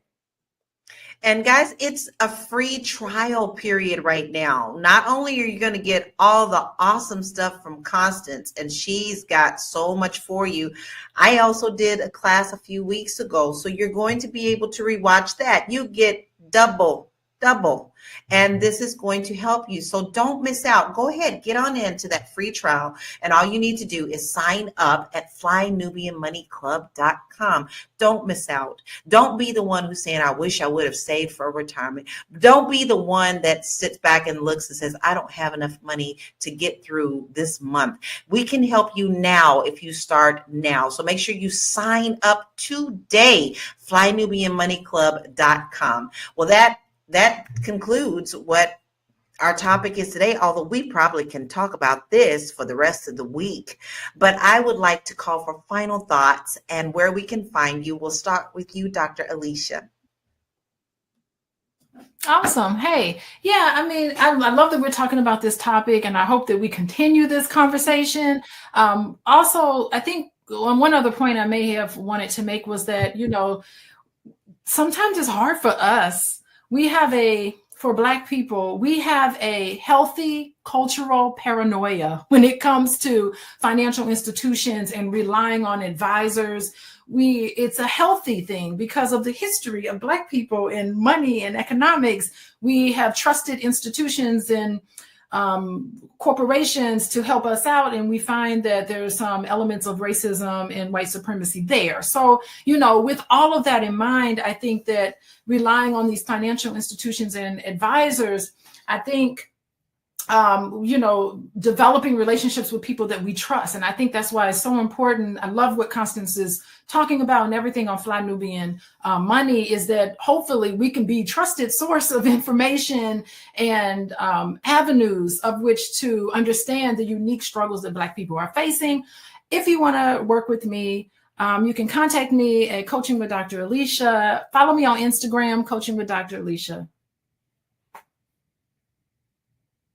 You got your homework assignment. She made it very easy. You want to make sure that you go to her website, check out all of her resources, because I always tell everybody you got to stock and chicken talk, every last one of us. We got some good stuff for you. Joe, what is your final thoughts and where can we find you?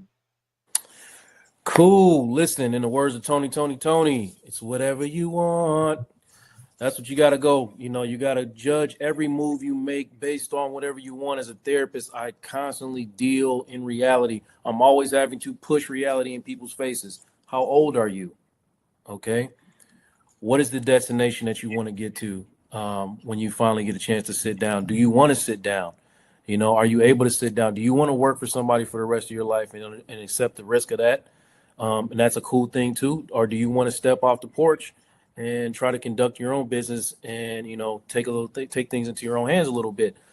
All of those things come into play. Whatever you want, then you can determine how much sacrifice is going to take for you to get whatever you want. And then you can make changes, the necessary changes in order to improve your life or secure your life for the future. And, you know, hear me say it over and over again. If you're not changing it, you are choosing it. You can't look for anybody to come help. And if they do help, that's a great thing. That's a bonus. That's a plus. But typically nobody's coming to help. So you're going to have to make decisions that advance your life and secure your life and secure your future. And to start talking about making those things happen for yourself, you can reach me at realuconsulting.com or follow me on all socials. My name is Joe Corley, and I am here for you. All you got to do is just say, hey, Joe. And go ahead and get your appointment with him at realuconsulting.com. Make sure that you also follow him on social media. Constance, what are your final thoughts? And where can hold on, Lala. I'm sorry. Tiara gonna kill me.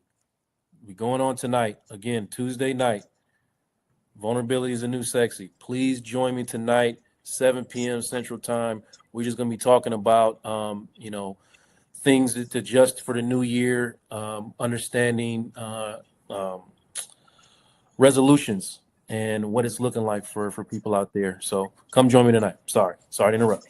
Mark your calendars. Go ahead, get your dinner, get your popcorn if that's what your dinner time is, and sit down and watch. Okay, that's your assignment. Okay, Constance, now it's your turn, ma'am.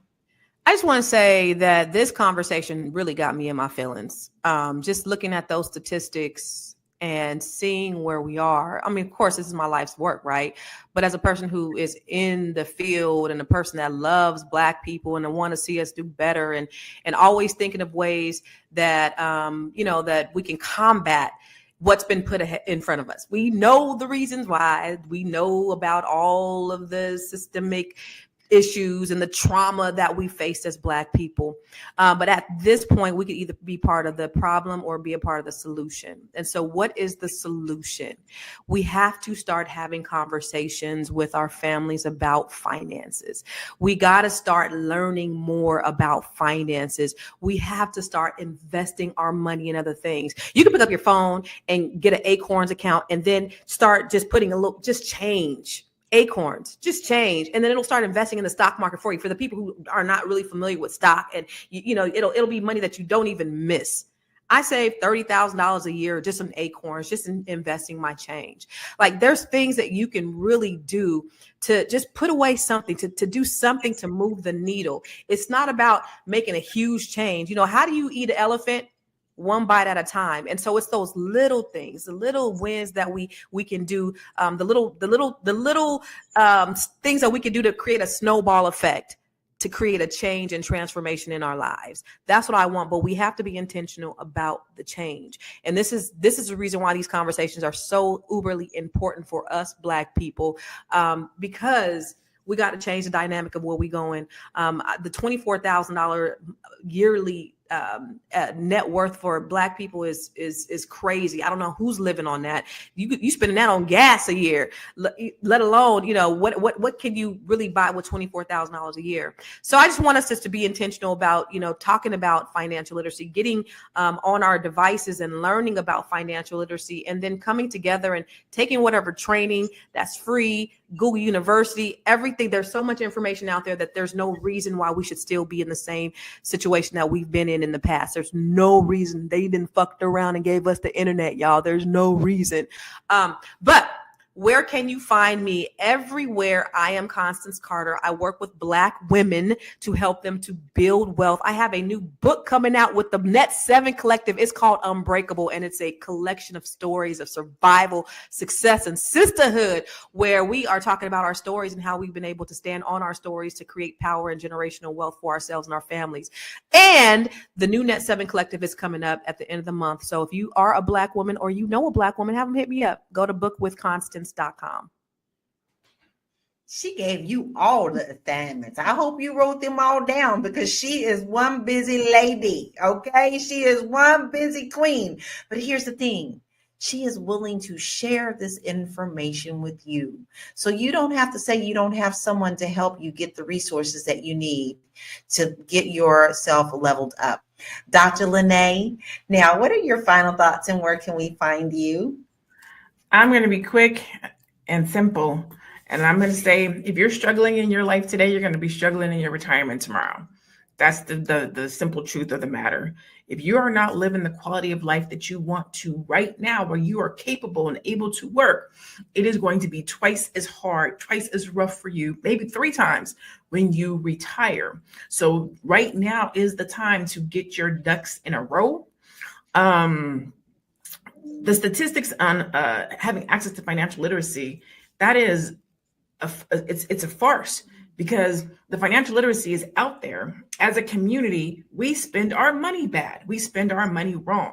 And then when life happens and we end up in retirement, we're like, what happened? What happened is you didn't get prepared. So we need to get prepared right here, right now, today. There's too much, like Constance was saying, we have access to too much technology, to too much information, to too much knowledge. You might not be able to get inside of somebody's classroom, but there's Google, there's YouTube, there's so much information around financial literacy. You can invest in something. She was talking about acorns, real estate, stocks, somebody else's business. Start a side hustle. Start a business that's just for your retirement. It doesn't have to replace your income, but maybe it makes $20,000 a year, $40,000 a year, $50,000 a year. Something that you can add to your Social Security. We have the ability to make sure that we retire well. We can live better in retirement than we live right now if we take the time to put ourselves into a position to do that. So that's my charge. When we see numbers like that, $24,000, that's for people working. So what is it gonna look like when people retire? Like, that's sad. That hurts my heart. So get yourself together, start a business. It doesn't have to be a business.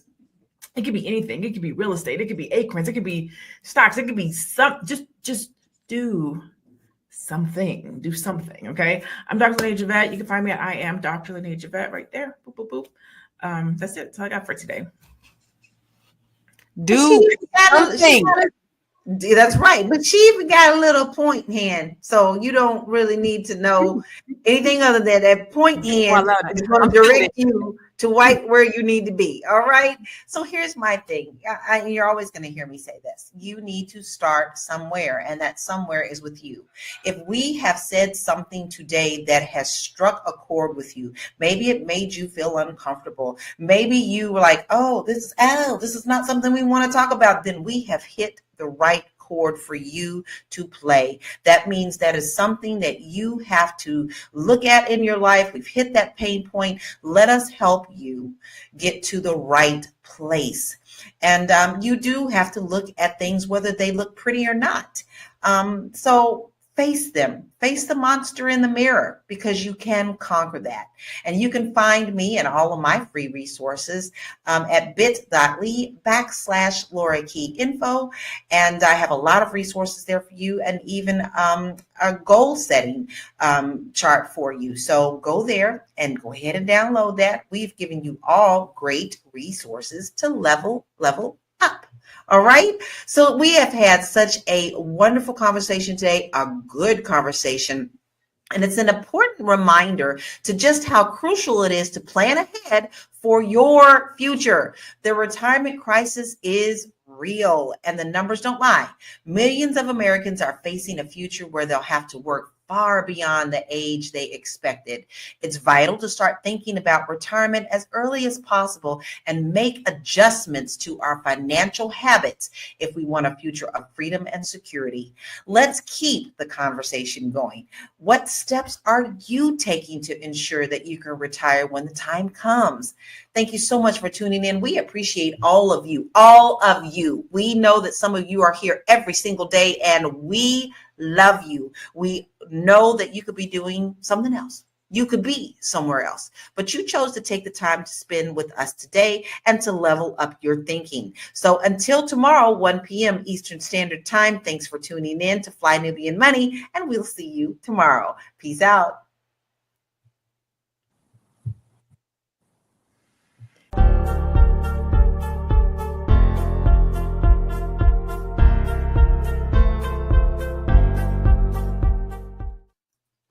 Hello, everybody, and welcome to Fly Nubian Money, where we help you master your mindset and maximize your money. I am Laura Lalaki, international real estate agent, and your host for today. And we've got a hot topic that's all about love and money and protecting your assets. Rapper Lil Baby recently made headlines by saying legal marriage is off the table for him. He claims it's the only way to protect his wealth and a test for true love. Now, this has sparked a lot of conversation about prenups, legal contracts, and whether marriage is about love or business. So today we're digging into the money side of the relationship and how to protect your finances, and whether prenups are the answer, and how to have these conversations in a way that's fair for everyone involved. So let's talk about love, money, and legal contracts that can make or break it all. And all I can think now is that Prince song, Love or Money. I am here with my royal court, Marla Layson, TV and film producer, Athena Gardner, our CPA and wealth coach, and Tierra Williams, producer and actress. And we have a lot to say. First of all, it's Monday, everybody. It's Monday the 13th. We are marching on in this year. We would love to hear what you have to say about this, because you know we don't just talk at you. We talk with you, all right? So we want to see what you got to say about this. But let's go ahead and kick it off with this video. Marriage is a big jump. That's like, I mean, that's sharing finances, that's sharing emotions. That's why I ain't sharing my finances.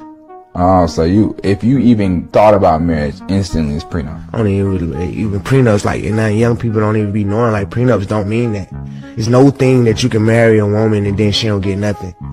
It's ways for her to get something regardless. So once y'all get married, so I'll give a girl $10 million ring, $10 million wedding, no paperwork. That's my offer. So I mean, so we not married. I vowed to death do us part. We married. Just no paperwork. You know?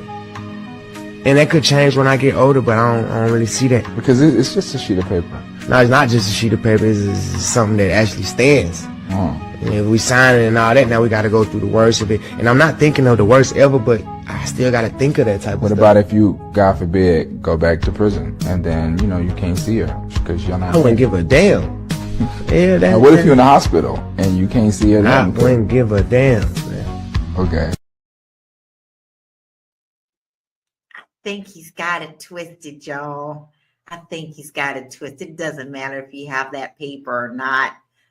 So I'm sorry. I know that there are a lot of couples that I have friends that have done this and it never turned out right. So here's my initial quick question, quick rapid answer to all of my queens here. Would you consider being married without the legal paper? Tiara. Yes. Athena. Hell no. To the no. Marlo. Your turn, Marlo. I don't know. I need more information, y'all. I don't know what this is. Don't yes, know. No, in the middle. I need more information. I gotta phone a friend. I think what's happening is here they're confusing a lot of things because there is a spiritual aspect to it, a traditional aspect to it, and then there's also legality.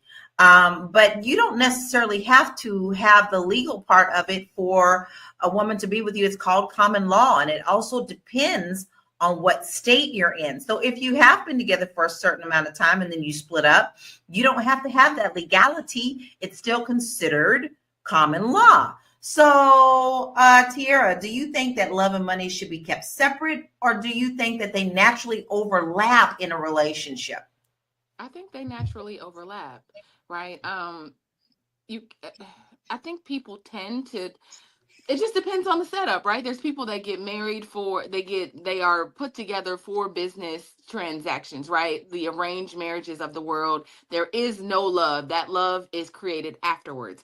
In America, we got to love first, and then we go forward with the other things. So, it just depends on the way you look at it. I think so too, but immediately we got a response back that JDW said, why no? And I'm pretty sure that's for you, Athena. Why no? What are you gaining? So I come from a traditional household, and there's certain expectations for me and my culture and my parents and my family and the values that I hold. I am not tying myself mentally, spiritually, emotionally, physically, birthing children, sharing time, space, and energy with a man, especially the birthing children part, because children are more of a commitment than marriage, in my opinion. But we all up and down that slip and slide, and where has that gotten us as a group generationally, as far as wealth is concerned and advancement in society? Nowhere. We just posted a video about George Fraser saying how our marriage rates are going to be close to 16% from the 34% it is, and the implications for what that has in our community. So I don't care if you are richer, the richest man on earth, and your money is stacked taller than the Burj Khalifa. I am not going to allow a man to clip me, have children, spend time, all this other stuff without having that legal recognition. I agree with you on that. I agree on that. And so that's a question that I want to lead to you, Marlo, because listen, psychologically, if you know that you don't have that, you in your heart honestly don't flow with that. But then again, the infidelity rates are so high. We hear about that all the time. We've heard of recent things that are happening within the actress world who ended up sending a cheating video to her family chat to let everybody know her husband fooled around on her, and they've been married for a long time. So, do you think that it really matters if you have that legal paper or not? You're still responsible for what your actions are? I think the way that people behave, it doesn't seem like it, right? Because people act single in marriage. People be married acting single. So I don't know. I think the behavior is very individual, right? It's on the person, because to be in a marriage, to be committed, it requires a lot of self-control. It requires you to say no to certain things that you may want to do certain things that you absolutely have to do. And I think that when you somebody like Lil Baby, when you have the world is my oyster mindset, and people open doors for you, and things are just seem to be endless, I can see why he would say that he doesn't want that, right? Because his whole situation is fleeting. Fans are fleeting, girls are fleeting. The whole thing is kind of touch and go. So it's individual, but I think if you're looking for a future set foundational partnership, then marriage is the way to go. There isn't another recourse, because in death, you say, well, I'm not going to say divorce, right? In death, you'll be left holding a bag of nothing for all of your contribution and effort and work, right? So what outcome do you want, right? You think about the outcome that you want and then you move forward accordingly. That's what I think. Well, here's what I found interesting. You know, in the interview, he talked about, what if you go back to jail? And he was like, I don't give a damn. What if such and such? I don't give a damn. Well, to me, you already done shot everything down. I don't need your $10 million ring. I don't need your $100,000 wedding. Your attitude tells me everything I need to know. But I want to pull up some of the comments that were put up on Instagram about this interview, because I think they're very interesting. So let's kind of check out what some people are thinking outside of us. So T says, successful men just got wise. It's about to be a lot more single moms and women who got to hold their own weight. The days of taking niggas, changes how they want to spell this, to the bank are over. Right? I mean, really? Are you kidding me on that? That one took me straight out, y'all. Fran says, I hate to say it, but he's right. And then Mr. Unapologetic says, yep, just stay single and protect your assets, fellas. Okay, that's enough of that right now, because I want to get right back into this, because I don't think you are. All of that is still up in the air. Especially if you're procreating and you have children, there is nothing different. You are still going to have to take care of those children. I think that their thinking is backwards, and it just doesn't make sense. And they think that they're protecting themselves when in actuality they're hurting themselves. Because what if he ends up going to the hospital and he has no paper saying that his partner is to take care of him, and he doesn't have anyone else to speak for him immediately? His partner can't step in and say, I have the legal right to, this is what he wants. So, you know, there's a whole lot of things that is involved in this. So my question to you, Tiara, is what's your opinion on prenups? Are they a sign of distrust or smart planning?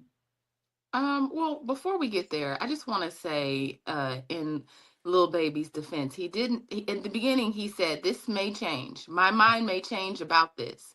He also said, I'm not mad at the idea of getting married. He said, I think he wants to marry Jada. That's the thing. He wants to marry her. He just doesn't legally want to put himself in a situation, because I think that for rich men and men that, have done well for themselves, this whole, like, she wasn't with you shooting in the gym, but she's going to take half, this whole idea, let's not act like women don't get in situations to then take advantage of rich men. Like, let's just sit there for a second and not act like every woman is like us, right? Women that'll hold you down, come in, and there's a lot more women out there that are like that, that'll take advantage, that'll put him, drag him, whatever, than women like us. Now, he happens to have a woman who is an entrepreneur. Jada is, she has her own success in her own right. And I think as long as they can figure out for themselves what this relationship looks like and decide, there has to be an agreement between the two of them. What I hear is, I don't want the government in my business, but if I'll do whatever you want, I'll give you a $10 million wedding, a $10 million ring, but I'm just not doing their paperwork. But let's figure it out between us. He seems generous. He's not saying you can't have none of my money. He's not saying that. That's not what he's saying. But I understand from that perspective. Now, do I think that prenups can put protections on situations? Absolutely. Again, some women ain't with you shooting in the gym. You should have a prenup. What is she bringing to the table outside of sex and looking like a Instagram model, depending on the woman that you choose, right? So I think while he's this young and, opportunities are endless, he has this young lady that has been with him. They have a child together, all of that. I think we should look at the whole picture and not just say, like, listen to like the little sound bites that make us emotional, and just say, like, this might actually not be what we're making it out to be. I can agree with that, and I can go with that. I'm usually very open-minded, but what I'm finding is this younger generation wants it all. The young ladies want it all from them a lot of the times, and it's tough to get them to want to do things, because you do have a lot of ladies that just bounce around the people who have the money. And then I'm also seeing men saying the same thing, because we've had many different shows where we've talked about men and having all these baby mamas, and I think that it leaves a void for humanity in there. I still think if the child grows up and sees that daddy's name is not on the birth certificate or whatever, or however they choose to do it, now you have a whole nother generation that has to heal from certain traumas. My days, when I was born, my parents weren't married. Okay. And another thing, I ain't afraid to say it now. My daddy was 35. My mother was 18. And at that time, you weren't allowed to put the father's name on the birth certificate if they weren't married. My father snuck to do it. That's how important that it was for him. So I don't know how I feel about this, other than, yes, you have to make it for your own self. But what are we instilling in this generation that should be important about the institution of marriage? And we're going to get back into this conversation. We'll be right back. Hey, if you're just tuning in, you are watching Fly Nubian Money, where we help you master your mindset and maximize your money. I am Tiara Williams. I'm also known as Miss Black Hollywood, and I am the proud producer of this show. So I hope that every day when you join us, you leave a little smarter than you came, because that's the point. Otherwise, why are you watching? So if you want to receive notices for when we go live, Fly Nubian Money goes live every single day. That's Monday through Friday at 1 p.m. to 2 p.m. Eastern Standard Time. So if you don't know, now you know. All you have to do is text the word Queens, that's Queens, that's Queens, to 87948. That's 87948. That's Queens to 87948. Yes? If you want. Simple, easy. All you got to do, use this little device right there, this one right there, and tell it that you want to be notified every time that the Fly Nubian Money Queens go live. And you do that, text the word Queens, Queens, to 87948. Okay? That's really, really simple. It's really simple. I love getting my notifications every day. So I want to dive back into this. Athena, I know you deal with taxes, but this also is a part of marriage, right? So do you really think that people understand what prenups are, or do you think they understand how they work? I think much of what is happening is that we take these situations and try to apply it to the average common person. And that is not true. So with prenuptial agreements, most people don't get them because they don't have anything to really protect over before they even get married. So that is the thing. And then I think there's this misconception that, all right, as long as I don't get married, that there will be no financial consequence. If you plan on staying with her long term, that is automatically a common law marriage, which is fully recognized in about 10 states with full recognition and limited recognition in others. So even if you end a common law marriage, it is still considered legally binding. And to end that relationship, a couple may need to go through a formal divorce process just as they would with a traditional marriage. So my issue with us as a community is that it always seems like we're trying to find these loopholes to avoid being the adults that we need to be. And being married does require you to be an adult, because there are consequences when you don't, one, take time to vet and choose a proper partner, but two, do things to cause damage and harm to a relationship to where someone would want to leave you, and you face the financial consequences that you may face. Now, prenups, if you are a man of wealth, which most men aren't, right? Because what is this? 6% of U.S. Black adults make 100K or more. So this is a conversation, once again, that most men in this chat, like Limitless, does not qualify for. But for the ones who do make 100, 150, 250, 500K, if the apprehension is money, then of course you can put a prenup in and have some form of protections.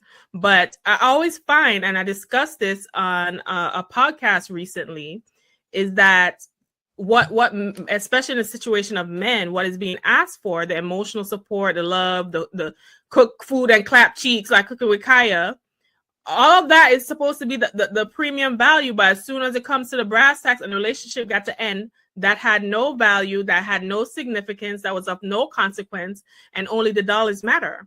So I think people need to have clarity around what is the real value. Is it that do I need to just keep working my job because you have this fear that I'm going to take everything? And if the money is really what the value is, then why you need me here? Because once again, yes, you are doing this, but you can listen, there's people who had $200 million generational homes that are homeless today because of a fire. Right? You do not know what the life may bring you. Just like Lala said with DNR rights, you want to find someone you can weather storms with and provide values that you may not know that you need. And what I find, especially with our community, is that we wait till we 50, 60, things gonna start turning down. I need to make sure I can find someone that can push this wheelchair and sign this paperwork if need be, this power attorney, this healthcare surrogate paperwork, because I was just focused on this money, which the IRS, the tax, the government, or a wildfire can take away in 2 seconds. So we need to really get back to basis, foundation, community, love, and respect, and being an adult instead of trying to come up with these alternative relationships and nonsense and avoiding to do the things that we have to do.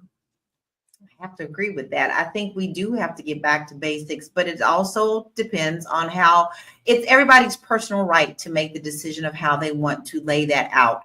But overall, I think we have gotten so far from just the humanity basics that we are lost, and it's going to take us a long time to get back. Now, Eric Younger said, a man is to be a protector and a provider for women and children. Yes, I agree, Eric. However, the question is, do you have to have that piece of paper to make that valid, or do you feel that it can be done without that paperwork? So, Marlo, I have a question for you. So what should people look for in a prenup to make sure it's fair for both sides? Well, if I may be blunt, when I was married, I married the percentage of men that did not need a prenup. So I have no idea. I know that from watching prenups from afar, it seems as both people have to be involved, right? I've watched enough Basketball Wives and Real Housewives to know that when the two are going through the prenuptial process, right? You got to be aligned in that, right? Because you're saying on top of this governmental contract, right? Because that's what the marriage is. You sign your government paperwork, we married. On top of that, you have this legal binding document, right? So I think anytime you get into a legal agreement with any person, place, or thing, you need to be paying attention. You need to understand, you need to stand your ground, and you need to know what you want to, what best results, right? I think people do stuff and they don't think about the results. You don't think about what's on the end. What is it that you want to get out of it? Do you want to leave with all your things, right? Do you want to leave with the things that you came with and ensure that that person does the same? Do you want to leave with what you came with, what you built on your own, and then things that y'all got somewhere in the middle? Y'all want to split that up amicably? Like, what is the purpose? If it's only to protect your little pot of gold, then it's going to be contentious, right? If you really want to marry me, if we are in love, fairy tale, blobbity bloop, right? Then we need to go to the lawyers, right? Have a mediation where everybody understands what they're asking for, what they're getting. We need to also sit down and say, hey, in 10 years, we might not think the same way. Should we, if we're still in this here union in a decade, you probably should renew that contractual obligation that you made with that person. But we like to do things so frivolously and unimportantly, and everything is just a silly fight or anger and madness that we're really not thinking things through. And I think that a prenuptial agreement, it protects the people involved. That's the purpose of it. Protects your finances. And I think that you have to go into it, stating your intentions and not pretending on some love BS or some pressure because your mama said you need to get a prenup or your homeboy said. No, you need to go in there with clarity because it's the person that you're supposed to be rocking with the distance, right? And we need to go in there as a unit. That's your first, that's what you are. Y'all are a unit. I ain't married money, but I understood the concept of the married and things of that nature and partnership. I think that we got to prioritize partnership, and people are not doing that. People all into bodies and faces and jobs and status and all the bullshit that, like Athena so eloquently pointed out, burns up in the fire, right? Get to what is important. Right. And I also think that can be tied into what a lot of people are not doing now is the premarital counseling. I think I think whether you do it with a minister or whether you go to a therapist or whatever, I think that is a huge part of what people need to do. I'm happy to say we did. It brought up things and for those who are just joining the show and don't know who we are, I've been married for over 30 years, but a part of that was we did go to marital counseling before, and we ended up talking about things that we hadn't talked about before that was important to us, and had those things aired out, and then really had tough decision talking about them. So I think that's really important. But I would like to go to some stats because I want you to kind of look at how this is looking in today's world, and how that looks for our society right now. So the financial transparency in relationships. Financial infidelity. Approximately 43% of U.S. adults who have combined finances in relationships admit to committing financial deception, such as hiding purchases or accounts. And we all see the stuff like people be showing, I'm going to hide my husband. I'm going to hide these bags until my husband is not in the house, right? We see those. Impact on relationships. A 2018 study shows that 76% of married couples involved in financial infidelity say the experience negatively impacted their relationship, and 10% got divorced over it. Then generational differences. Younger generations are more prone to financial infidelity, with 67% of Generation Z and 57% of millennials admitting to such behavior, compared to 34% of Generation X and 33% of baby boomers. I think that's something for us to think about, but I know that we have to go to break. I would love to hear some more comments from our family who always joins us out there. I would love to hear what you have to say, not just us. Come on, talk about it. But we'll be right back after this break. You want to grow your money and not blow your money, as Constance says, check us out at flynubianmoney.com. There's all kinds of resources, programs, videos, resources. In 2024, there's no reason to be broke when there's information all around us. So get your money right. flynubianmoney.com.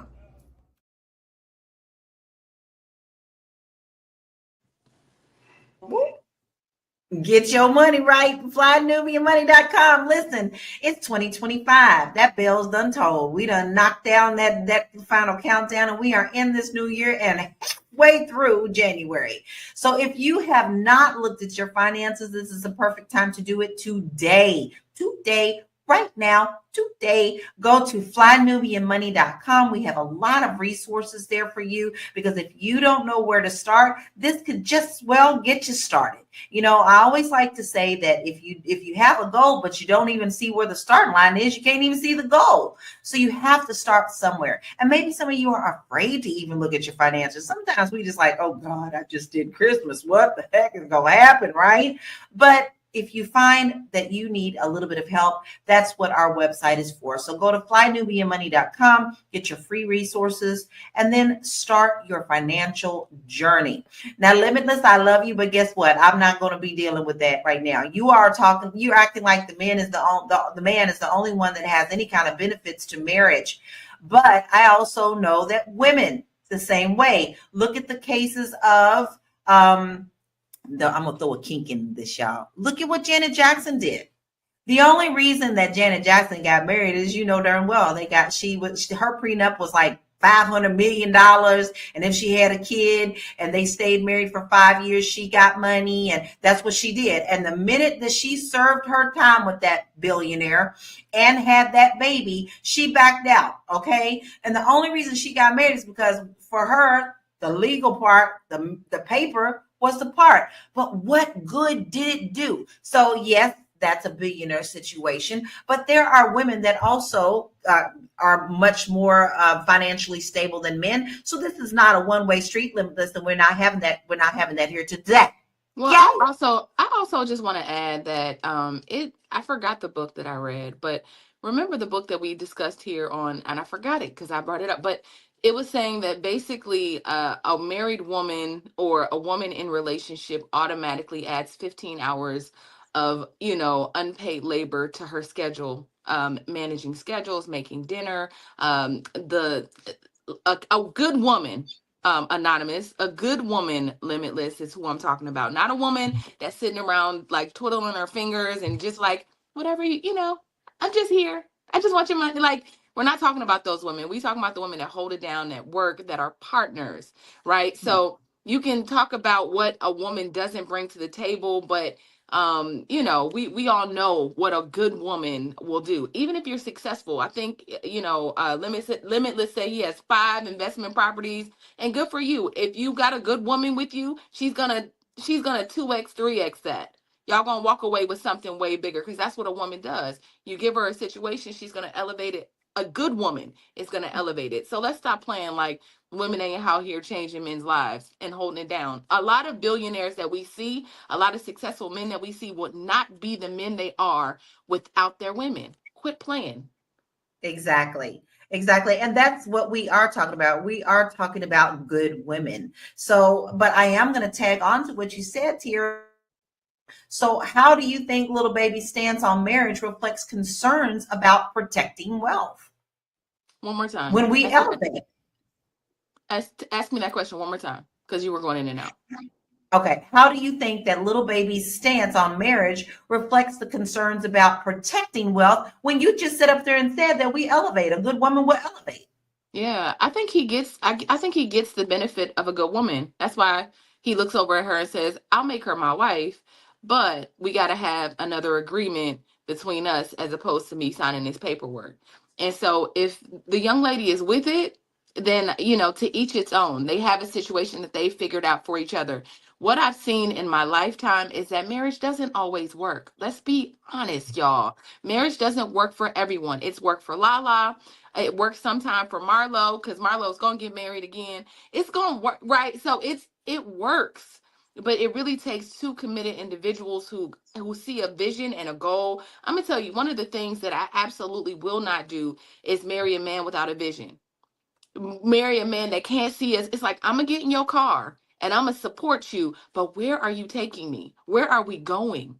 If the answer is nowhere, and then, so I'm going to just say this, maybe Lil Baby got a vision. Right now, he's very young. Like, I mean, if this man was 40 years old with this same conversation, it would be a problem. But him being in his 20s, I'm not too worried about it, because he seems like a good kid. He's 30. He's 30? Okay, well, he'll figure it out in 10 years or so. But like he said, he might change his mind. Who knows? But he seems like a good little dude. So hopefully he figures it out. Actually, he he's does. gonna do what's best for him.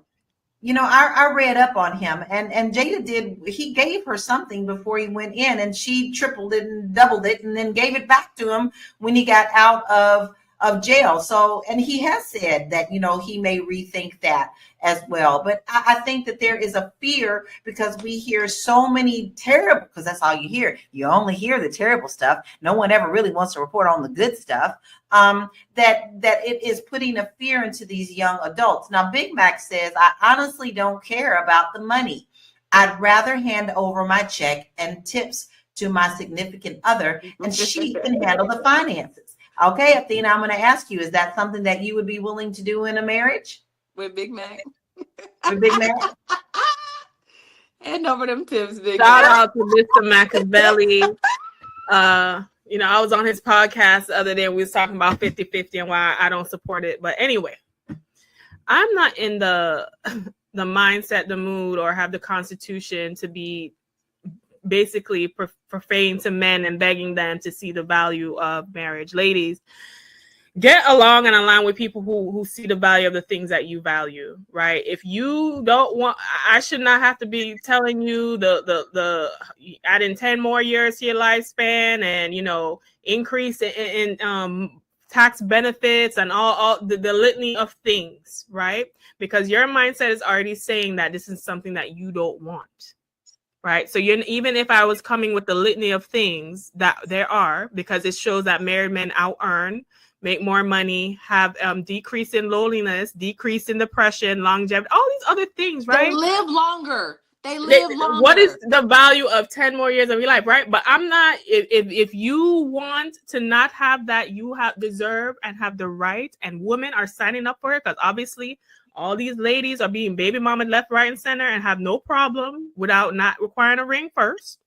So you just align with who is on your mindset. And I think that's what we need to do with this conversation, and stop arguing or pretending to people who are not allowed. We're trying to convince people to do stuff that they want to do, right? And that is why, as a Black community, we don't get the respect that we always breathing down the nose trying to get, because a lot of us ain't doing respectable things. Okay, a lot of us are not doing respectable SHIT. But then we get upset when people act and do certain things. So y'all need to line up where y'all want to line up, right? Exactly. Y'all need to line up where y'all want to line up. Everything about the government in a business, and I make $125K in rental property. You can still have a street urchin mindset and make $125K in rental property. Like, I want to debunk the myth that dustiness is only a financial aspect. I've dated plenty of rich men that make more than $125K that had a dusty mindset, and I had to leave them in the dust where they was at too, right? Because at the end of the day, what I feel is happening is most men, okay, I understand the fear of being financially abused and taken advantage of, and there are precautions that you can take in place. But to then say and diminish a woman's value because it may not be financial, and then to even put that in perspective, when it comes to Black women specifically, most Black women are not hypergamous, because most Black women are contributors in their household or contribute more financially. So that is why I always say, why are we having this conversation? Because this conversation don't apply to us. And then when it seemed like Becky, Marisol, and Ling Ling are trying to come up on y'all, blatant in your face, like Travis Hunter and all these other situations, nobody have a problem. Nobody have a problem. But let a woman like little baby mama want to get married. She already had a kid for you, all this other stuff. It's a problem. And it's a mindset that is degenerate in our community. Oof. I don't know what to say. I don't know if I need to ban myself or I don't know where to go after that, because she did lay it down. But now listen, blazing. She was not playing with that answer. So Marlo, all right, we'll follow up with this one. But listen, we are talking about rude and unusual punishment right here. Right. Well, listen, little baby is worth, let's pull up his worth. I think he's like 8 million is what his worth is right now. So, you know, this is a different game for people who have money in this thing. So, Marlo, do you think that regular people like us apply the same principles of wealth protection to their relationships? I mean, I think you should protect what you have, even if it is a pair of knocked around Air Force Ones, right? Like whatever you have, if it's yours, take care of it, honey. I'm an advocate for that. But I think that what we haven't touched on today is really a cultural issue, right? I don't know Lil Baby's and Jada's parental status, right? I don't know if they know they both parents, daddy, where he is, mama and daddy ever got married. I don't know what that is. But I know that we have generations of young people who've not seen marriage. They haven't seen granny married. They haven't seen mom married. Maybe auntie kind of looked like she was married, but then you saw uncle on the other side of town doing stuff. So you don't know, like as a kid, I think that older generations, mine included, have not done a great job of showing responsible relationship to young people. And I think that what he said, and I like the fact that he was clear enough to say, hey, down the line, this may change, but right now where I am, I'm not trying to do that. And I think they don't see the value in it because a lot of people didn't see it. A lot of people didn't see marriage. So how you value something that appears to be a fairy tale? How do you value something? Then it seems like a fairy tale. Then you get into this industry, and the same girls that wouldn't speak to you on Peachtree Street are chasing you in Los Angeles. It doesn't make any sense, right? So I think that there's this distrust, but there's also you have not seen it, and what you've seen is a lot of people act crazy. You've seen a lot of women who will let you knock them down, and you leave $1,000 on a dresser, and they good with that, right? And $1,000 you made $10,000 just by showing up somewhere. So I think that there's just a lot of mixed value messaging that young people are getting, and I think that this is him expressing the mixed value messaging, the gold digger culture that I don't know if it exists, if it's real, if it's not. People be capping. I don't know what, I stay in my little hole, so I don't know what the hell going on outside. But I think that he's just reflecting a lack of reverence for marriage throughout certain pockets of Black culture. Obviously not all, right? Everybody's different. But when we look at our marriage numbers, there's certainly been a decline in the 30 years that Lil Baby has been alive. So I think that, a lot of factors that are at work, and culture is certainly one of them. I agree. And let's also talk about matters of the heart. Nobody wants their heart broken, period. And I think a lot of that also outside of people's money and wealth and pockets, some people are also protecting their heart, because a lot of times when these relationships fall apart, it's because someone done cheated or someone is not as dedicated to the relationship as the other. And matters of the heart can cause you to also want to hurt the other party. And whether that is financial or spiritual or whatever, everything goes hand in hand. We are all made up of different things, and we have to understand that matters of the heart usually is the root of this. Okay, so let's take a little break and we'll be right back. Fly Nubian Money is now on Spotify. Yes, yes, yes. We are on Spotify. So if you can't watch us, you can listen to us. All you have to do is search Fly Nubian Money and we will appear. All of our episodes. Make sure that you leave a 5-star rating and review so other people that come along and are looking for a good show to watch, they'll follow us too. If you are interested in being on Fly Nubian Money, sorry, I don't have any spaces. I'm just playing. If you are interested in being a queen or a king on Fly Nubian Money for the day, please reach out to me. I'm at info@realvirtual.net. That's info@realvirtual.net. Also, if you need help with your business, go ahead and send me an email for that too. Okay. I've said enough. Now back to the show. So you already know that you don't want to miss a show. We love to hear your comments. And I know that sometimes you just get busy. Life be lifing, but you want to know what we're talking about. So all you have to do is just head on over to Spotify. Make sure that you download that. Then look for us. Look for us, Fly Nubian Money, because you can take us on the go. If you got to take that jog, if you got that business meeting that you need to do, then you can catch us later. But make sure you go over there and give us a 5-star rating so that other people can find us as well. Now, with that being said, that business meeting may be holding you back from seeing us. But hey, who's doing your work while you're in that business meeting? It's really easy. You need some help. Delegate.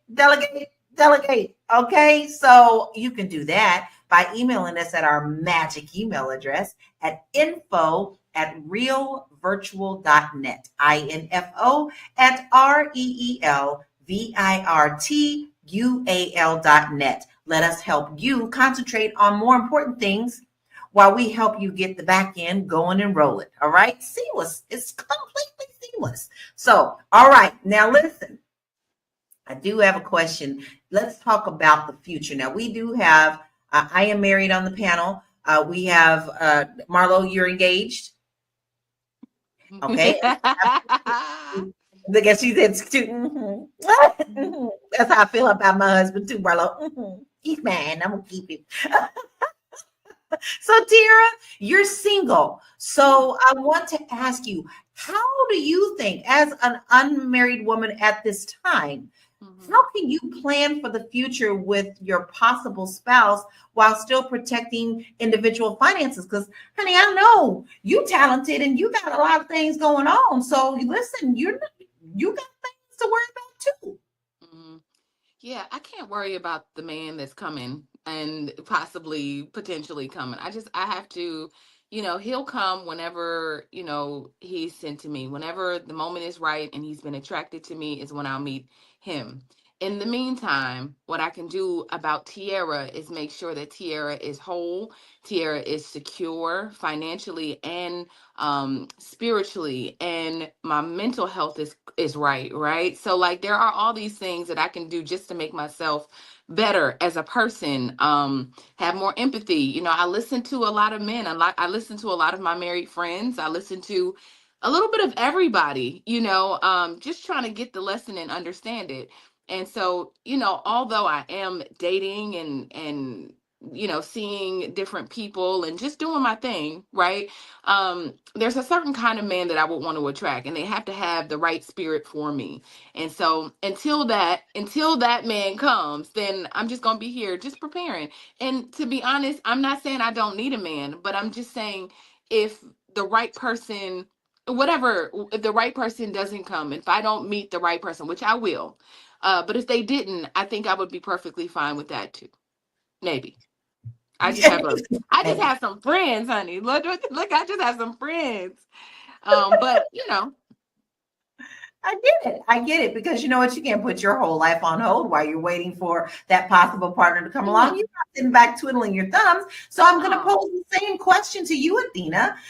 What does that look like for you? How would you want to plan your future with your future spouse while protecting your finances? Because you are a very successful businesswoman. Listen, there's a lot of things I want to say, but this is not the platform to say it. So I'm going to leave that stuff behind the curtain. What I will say is this. We never discuss the financial abuse women face when there is an income disparity and the man makes more. A lot of times in those relationships where the man is the high earner, like Lil Baby in his situation, there can be a lot of financial abuse done to the partner who does not have the money. They have less say so, or more restrictions or confinement, or have to live in this fear of voicing an opinion or making certain requests, or diminish themselves to acquiesce because the fear of this person leaving them, replacing them, or treating them as disposable because of the wealth that they have happened. So everyone is always concerned, especially in a situation when the man is the breadwinner, about and that's right for him to have a concern of financial abuse, but that goes both ways because financial deception is about 45% of couples, and in a lot of those scenarios from experience you will meet men who have means who will place you in this emotional as an emotional slave, right? Yes. So that happens a lot, and that is oftentimes why I've just dismissed men altogether, right? So I just want to say that as far as pertains to me, I do not care if you are the richest man in Babylon, and if your money is higher than the Trump Tower, Burj Khalifa, wherever. I'm not being no emotional slave. I'm going to be able to voice my opinion within the relationship, and I am not dating anyone with no street urchin degenerate mindset who will think it is okay to waste my time, energy, love, and spirit and not commit to me in the ways that matter with fully, and only want me to be a baby carrier and a wife appliance. Being a wife is work and a duty, and I know that because my parents have been married for 40 years, and I've always said that being a wife is work. And that is why I have held such a high standard, because I understand and know that the sacrifices I am going to need to cultivate, I need a man that can match me. And I will die 6 foot in the grave alone and single before I crawl and be in the dust with no goddamn street urchin. And I know it is hard, ladies, because we want love, but you cannot have no dusty ass man have you on no 12 years of slave timeline and accepting all kind of nonsense to deal with his ego and emotional issues that he don't want to deal with. Let somebody else fall for that bag and deal with the trauma. But I want a lot of Black women to know and understand their worth and rest, and just, exit out the group chat in certain conversations and let the man figure it out. Amen. Let the church say amen. Amen. Gotta get my church family there. Tiara, do you have anything else to add to that? Well, I being in Hollywood and being around a lot of successful men, that's what I see, Athena. Men that use their power to assert it over the woman, to make her insecure, to make her feel I mean, some of my friends are literally trapped in the house and just waiting for the man to come home, and it just oh my God, that's what that sprang up for me. But I also wanted to add to that is that I have a cousin who was murdered 2 years ago by her husband. And my cousin was very successful. This is another aspect of it. She lifted him up, dusted the dust off him, and put him in position. She helped him build a business. She ran a business, a successful business. In 2020, he lost that business because he wasn't managing it correctly. And he asked my cousin to put himself as a co-owner of the business that she was running. And she said no. And so after that, I don't know. I don't know what happened, but I obviously he started to resent her and hate her and all the things. And she said, some days she would wake up and he would just be standing over her. Just there's signs, right? And so finally she left the situation and he lured her back to the house after 2 months of her being in a hotel. And he had 2 shotguns and what happened next. But I just think it says something about the person that you're laying with. They were together for 16 years, right? And so I think that there's this resentment that never goes away. There's this jealousy, there's this envy. So even women have to be very mindful of the men that they choose. It's just important. And so I just always think of my cousin, and I would never want to be in a situation like that either, where I'm with someone and I got to just be like, it's okay. You were my dispatcher and I hired you to work at my company. And then I made you. Not made you, but I made you. You know what I mean? So, so that's what happened. And so I to add to that, women also be mindful of that too. Don't be desperate. Yes, you and someone in chat actually said, know your worth. We all do, not just women. Men need to know their worth too. But women, you don't have to just assume that you have to need a man, period. That's not saying I don't need a man. It just means know your worth. You don't have to just take anyone to make you feel like you are worth something, because your worth is not tied to someone else. Your worth is tied to you, and it is invaluable. Invaluable. So we're going to take a deep breath. We're going to take a short break, and we'll be right back. Are you ready to take your brilliant business idea and turn it into income? So my name is Athena Gardner. I'm a CPA, wealth coach, and also a Fly Nubian Money host. And I am partnering with the Fly Nubian Money Club to bring you this exclusive training called Idea to Income, how to supercharge or elevate your current business and using the power of AI. So in this training that is exclusive only to the Fly Nubian Money Club, you will learn how to take your brilliant business idea and turn it into a money-making machine, or elevate a current business if you have one already. You will learn the AI tools that will help you supercharge your business, save time and slash costs. And then you will also have a plan and a strategy in how to execute that flawlessly. So if you're interested in that, please be sure to sign up at theflynubianmoneyclub.com, and I will see you in the training.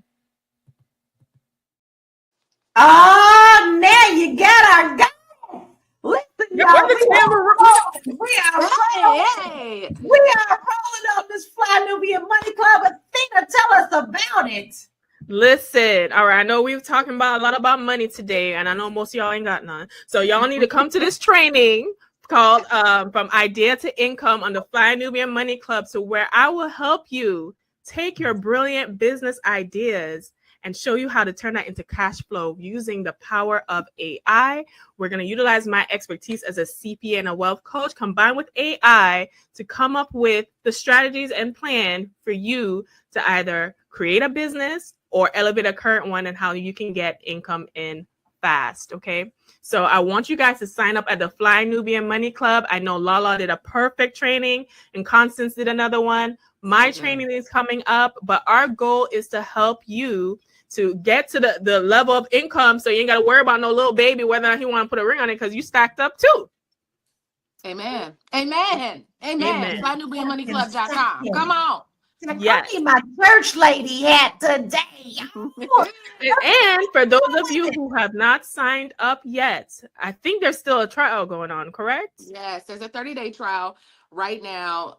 Constance just blessed us, y'all. If y'all missed, we had 400 people in the training on Saturday. Her blueprint to get to 7 figures for your business or personal brand was amazing. Do you hear me? Like, she taught us and walked us through the entire thing. The training is 2 hours long. You can sit and rewind, go back, write notes.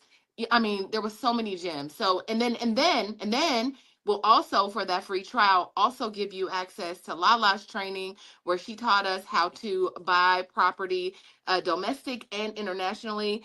And also that, I mean, really, Lala, you set the bar. You set the bar up here, right? So it just gets better and better and better. Y'all, FlyNubianMoneyClub.com. Listen, my goal for my training is to peel those eyelids back, honey. Y'all about to really walk out trying to do something this year, okay? Yeah. Clearly, we need to do that because we can see the government ain't gonna come to save you if your house on fire or nothing. So everyone needs to sign up for FlyNubianMoneyClub.com and get these trainings so you can elevate yourself and your wealth. Right, because last week was Quitters Friday, right? I'm gonna hold on to this Quitters Friday for as long as I want to.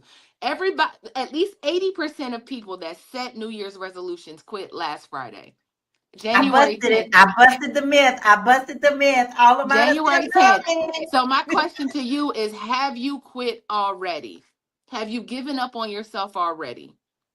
And guess what? If you did, that doesn't mean that you have to just commit to defeat. All you do is you get up and you brush your knees off, y'all, and keep moving forward. Maybe you just need to reassess. So that's exactly what you need to do with Fly Nubian Money Club.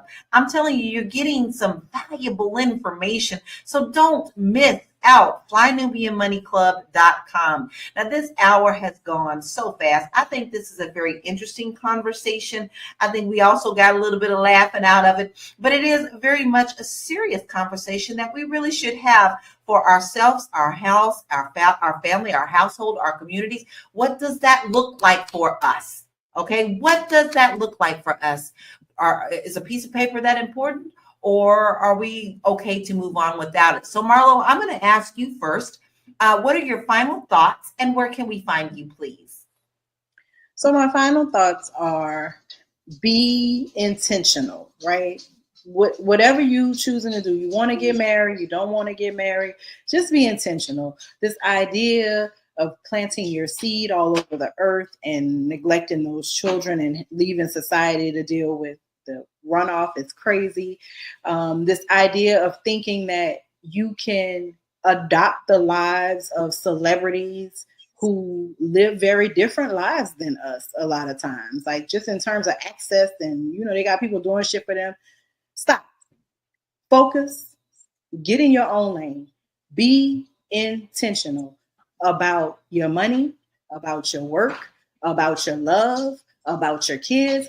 It's time out for silly season. It's time out for throwing drinks and Real Housewives bullshit. All of that, throw that away.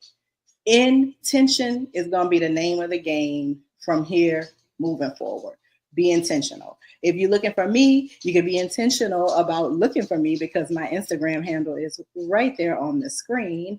And you can follow me, and I will start tracking my dietary woes as I attack a goal of my own, where I am trying to, I will enter a amateur bodybuilding competition. So I'm changing my mindset so that I can change my body. So if you want to roll with me, holla at your girl. I'll be over there. Or Marlo. That's me. Oh, she gonna be over there too, y'all. We following her. We watching her do her thing. We gonna see her do her thing. It is sexy. She is doing the thing, y'all. She is on a really fun journey that we all have our pom-poms up for her, Marlo. We are cheering you on from the sidelines. We are watching you and excited for you, and we are going to watch you succeed. You already busted the Quitters Day, babe. You already busted the Quitters Day. So, Athena, what is your final thoughts, and where can we find you, love? The final thoughts I have is that we need to be adults. Listen, if the Palisades, LA wildfires have not taught you everything, is that you can be in a high mansion today and on the street tomorrow. Okay. We do not know when, what time, what hour, what situation is going to cause things in life. And now's the time to really hold fast, build community, and focus on the things that matter. Love, respect, commitment. Black people, we want all these things, yet very few of us are doing the things necessary to advance us. And we are a collective. So the small can't do it for everybody. The small can't do it for everybody. However, if you are a woman specifically and you don't want to worry about the emotional and financial abuse that you may experience within relationship or having to beg a man to choose you, and you want to rest comfortably and enjoy the wealth that you deserve, you can head on over to elevatewithathena.com and check out my Goddess Guide to Money. And it will lay out for you money, abundance, and relationships. And as a woman, how you need to incorporate that within your life, whether you are marrying or dating a street urchin or a wealthy man like Lil Baby. If you want to find me on my programs, my social media handles, and my podcasts are available at the link elevatewithathena.com. And be sure to sign up for the 5 Nubian Money Club, because my training is up next and I will help you take your idea and turn it into income. That's what we need. We all need to be making sure that we are taking care of our financial households, because ultimately we are the ones who have to look for us. We can't depend on the government. We can't depend on others. You have to make sure that you protect your financial house, all right, as well as your mind and spirit as well. We are all about protecting it all, because we get one ride around this rodeo and we want it to be something pleasurable, fun. And at the end of your life, you could say, I did that, instead of I wish I coulda, woulda, shoulda. Now, Tiara, what is your final thoughts and where can we find you? Yeah, I think at the end of the day, we all just have to do what works for us. You know, I've learned to mind the business that pays me and that is my own. We are all still trying to figure out this thing called life, still trying to figure out what the right steps are for us. And so I think we have to, when we're watching other people just kind of play out their lives, we got to kind of give them grace and say, okay, well, that's their perspective. That's where they are. That's their capacity, right? But it also makes me think, the comments have made me understand that there are men out here that are hurt. Clearly, we've had a lot of conversation from Limitless and Anonymous about what Black women don't bring to the table. That lets me know that likely they, either the two of them are ugly and bitter and without a big penis and without, like, they just got all the energy that tells me that a woman don't want you. They don't want you. They don't want you. That's not the man that we want. That's not the energy that Black women want. So I just wanted to say that really quick, that, Limitless is our Dusty of the day. If there's we got a donkey of the day, we're gonna call Limitless our Dusty of the day, because it's obvious. Woo! Go ahead and take your crown, sir. Dust.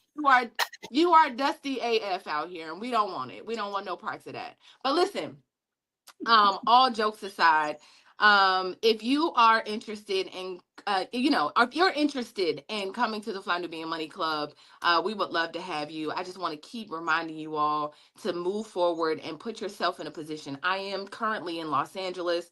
The city is burning. People are lighting the city on fire. Just to be, what makes these wildfires scary and different is that people in the city are just getting on a whim and lighting the city on fire. So you don't know if it's your neighbor lighting the city on fire, lighting bushes on fire for no apparent reason, just for wickedness, just to be evil, so that's what makes this scary. There are no dry vegetation. It is wintertime. It is 50 degrees outside. That's, whatever the news says is not what it is. So I just want to just encourage you all to be safe, be blessed, and really just, just start to think about, ladies, think about your own finances, and just making sure that you're taking care of you. Yeah. Yeah, and I think that we all agree with that. Now, listen, here's my final thought. It all comes down, once again, to, I say it every time, communication. If you want to be an adult and you want to live in a certain relationship and you want it to go the way that you want it to go, you just have to sit down and talk about it. Don't make assumptions before moving forward. You need to be on the same page. There is a reason my husband and I have been married for over 30 years. Yeah, we were good friends before then, so we had good communication then. We understood each other. But just as I said, even knowing him from the age of 14 until we got married at 23 years old, when we had our marriage counseling, it brought up things that we didn't talk about, but we were grown enough to know that we needed to actually chat about them in order to make us successful in a marriage. And one thing that we did decide, and we looked at each other in the face before standing in front of that preacher, is that we wanted to be one of the couples that made it. We wanted to be the rocking chair grandma and grandpa, okay? That was important to us. So when things came up that were bumpy, we made sure that we reminded one another of what was important to us in the first place to help us get over that hurdle. That's what you have to do. Stop blaming, stop shaming, stop thinking that there's no one out there for you when you don't want to communicate. Communicate, communicate, communicate. Simple as that. And I've got a lot of good free resources for you as well. And now you can find it on my website at www.laurakey.net. If you're thinking about moving abroad, I got you. Let's talk about what that looks like. Let's talk about what that means in your life and some things that you may be facing that you didn't think about. I have a free quiz that will help you assess if that's something that you want to do, and that is on my page. Now, with that being said, also on my page, just as Tiara has mentioned, I am an agent in Los Angeles, California, as well as other states, but I have many clients in LA who have lost their homes. They've lost their homes. I've had 4 clients lose their homes. So listen, if you want to help and you don't even know where to begin, you can also go to my webpage. There is a free resource button for you that you could see who needs donations, where people are getting fed, who needs what, who needs shelter, who needs water, pets, elderly. You have to think about everything. So there is a resource page there for you. I don't ask you much, but I am asking you today to please go to that resource page and do something today to help someone else. Because if the shoe were on the other foot, you would want that help as well. Okay. So today's discussion has been extremely eye-opening. Yeah, it really has for me. Whether it's little baby's stance on legal marriage or the importance of protecting your wealth, we've covered a lot of ground. So love and money are deeply connected. But that doesn't mean that have to be at odds. With the right conversations, legal protections, and mutual respect, couples can find ways to build love and wealth together. So thank you for joining us on Fly Nubian Money, where we help you master your mindset and maximize your money. I am Laura, international real estate agent, and I was your host for today. And remember, whether it's about love or money, making informed decisions is the ultimate flex. Stay safe, stay informed, and we'll see you tomorrow at 1 p.m. Eastern Standard Time. Be blessed. Bye. The dust. Get out of here.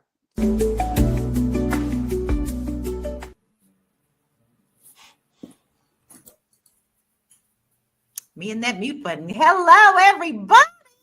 Welcome to Fly Nubian Money, where we help you master your mindset and maximize your money.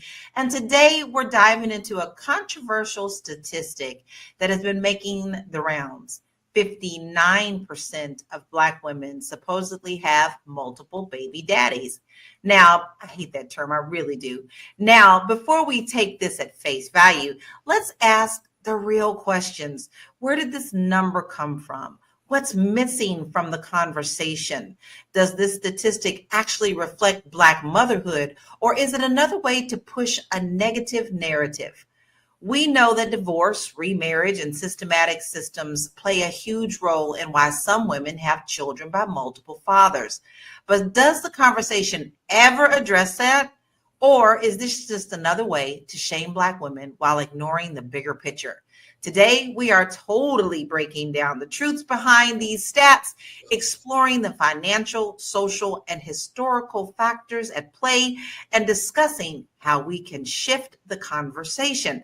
But today, I have a beautiful royal panel. Today, I have joining me Dr. Lene, Joe, Shalay, and Aisha. Listen, I want to say these stats before we actually jump into the conversation, because I think it's important for you to know where we're coming from on this. So according to the National Longitude Survey of Youth, 59% of Black women have more than one baby's father, one father. 35% of Hispanic women have more than one father, and 22% of white women have more than one baby's father. Okay, so what ties into this, according to this survey, is relationships, marriage rates, stability, and socioeconomics. But what is driving this is this video that we have found that is going to launch us into this conversation. But before we get to that video, I want to remind you that we don't talk at you. We don't talk at you. We talk with you. So go ahead, put your comments in. We will acknowledge those. Please put in your thoughts about this topic and what you think contributes to these numbers. But right now, let's check the video out. We'll be right back. If you're easily offended, run now. That's your only trigger warning. 58% of American Black women that have children have at least one child by multiple different men. In other words, 58% of Black women have two or more baby daddies. Okay. According to a study that was done by Cassandra Dorius, who was a postdoctorate fellow at the University of Michigan's Institute for Social Research, mothers with multiple fathers for their children are more likely to be underemployed, to have lower incomes, and to be less educated. According to the study, families with multiple fathers are stressed out, with issues often arising about how to consistently raise a child in different households. I got a question, because I've heard this used about the fact that 59% of Black women that have kids have two or more baby daddies. I've heard this used by the pundits on podcasts. I've heard this used by the manosphere. I've heard this used by a lot of men that want to just bash the out of women. But what I want to know from the men is this. Typically speaking, because I've had conversations with thousands of women at this point, they all say, especially the ones that have multiple children by different men, they say, after my first marriage ended, I became celibate. I said, I'm going to hold out. I'm not going to do this. I'm going to wait to have sex again, that kind of thing. The men they were encountering that were Black men were saying, well, you already somebody's mama. Why I got to wait to get the draws? Why I got to wait to clap the cheeks? Why I got to wait to get the... And before we sit up here and try to damn and condemn women for having more than one child out of wedlock. Now, granted, there are a large percentage, a growing percentage of women that want children without getting married, to which I say, y'all know my opinion on that. I think that's stupid. I think that's stupid. I'm always think that's stupid. But to the men that want to bash women, that try to be celibate afterwards, this still proves to me men have no problem sleeping with and reproducing with women that they supposedly deem the unworthies, the undesirables. Because I thought single mamas I thought they were the untouchables. I thought they were the undesirables. So why is it that women that have children, both in and out of wedlock, with one man already, still get sexual access from these supposed high-value kings of the earth? Like, the math doesn't math to me. And as I investigate this further, I'm really starting to think you could either use this to bash women, or you could use this to say men are so hypersexual in this world today that they don't really give a about no legacy. They don't give a about having multiple children in one household that have been fathered by multiple different men. They don't give a about being statistics. They don't. Because if they did, this number of women that have children by more than one man would be drastically lower than what it currently is. I think my man came with some serious receipts on that, but I want to do a quick rapid response question, because you heard the stats. 59% of Black women, 35% of Hispanic women, and 22% of white women have multiple babies' fathers. Were you shocked at this, Dr. Lene? Dr. Lene, did these numbers shock you at all? Yes, they did shock me. All right. Rapid response, they did shock me. Mm-hmm. How about you, Shalay? Yes, the fact that it's 59%, I didn't expect it to be that high. That number did shock me. Aisha? Same. I was shocked by the numbers as well. Joe? I don't think I was that shocked. All right. So now I'm going to piggyback off of you because you're the only one out of all of us who wasn't shocked. So I would like to know why you weren't so shocked about this numbers. Because I understand that it's not the problem. It's not a problem. It's a symptom of a larger problem. You know, I have lived experience. You know, my mother herself had multiple baby fathers, so it's just kind of like what I see. So it doesn't shock me that you know, that's more of that percentage is that high. Interesting. So now, before we move on, I want to be fair because we are going to talk about the men's side. So while specific statistics on men fathering children with multiple partners are limited, existing data provides some insight into family dynamics within the Black community. Fatherhood rates, approximately 46% of Black men aged 15 to 49 are fathers, slightly higher than the average for all men. By their 40s, this figure rises to 81%. So let's look at some Black demographics. Multiple partner fertility. Research indicates that Black parents are about twice as likely as white parents to have children with more than one mother. So, okay, I'm gonna tell y'all right now, the 15 took me out. Joe, did that one surprise you? 15% for men?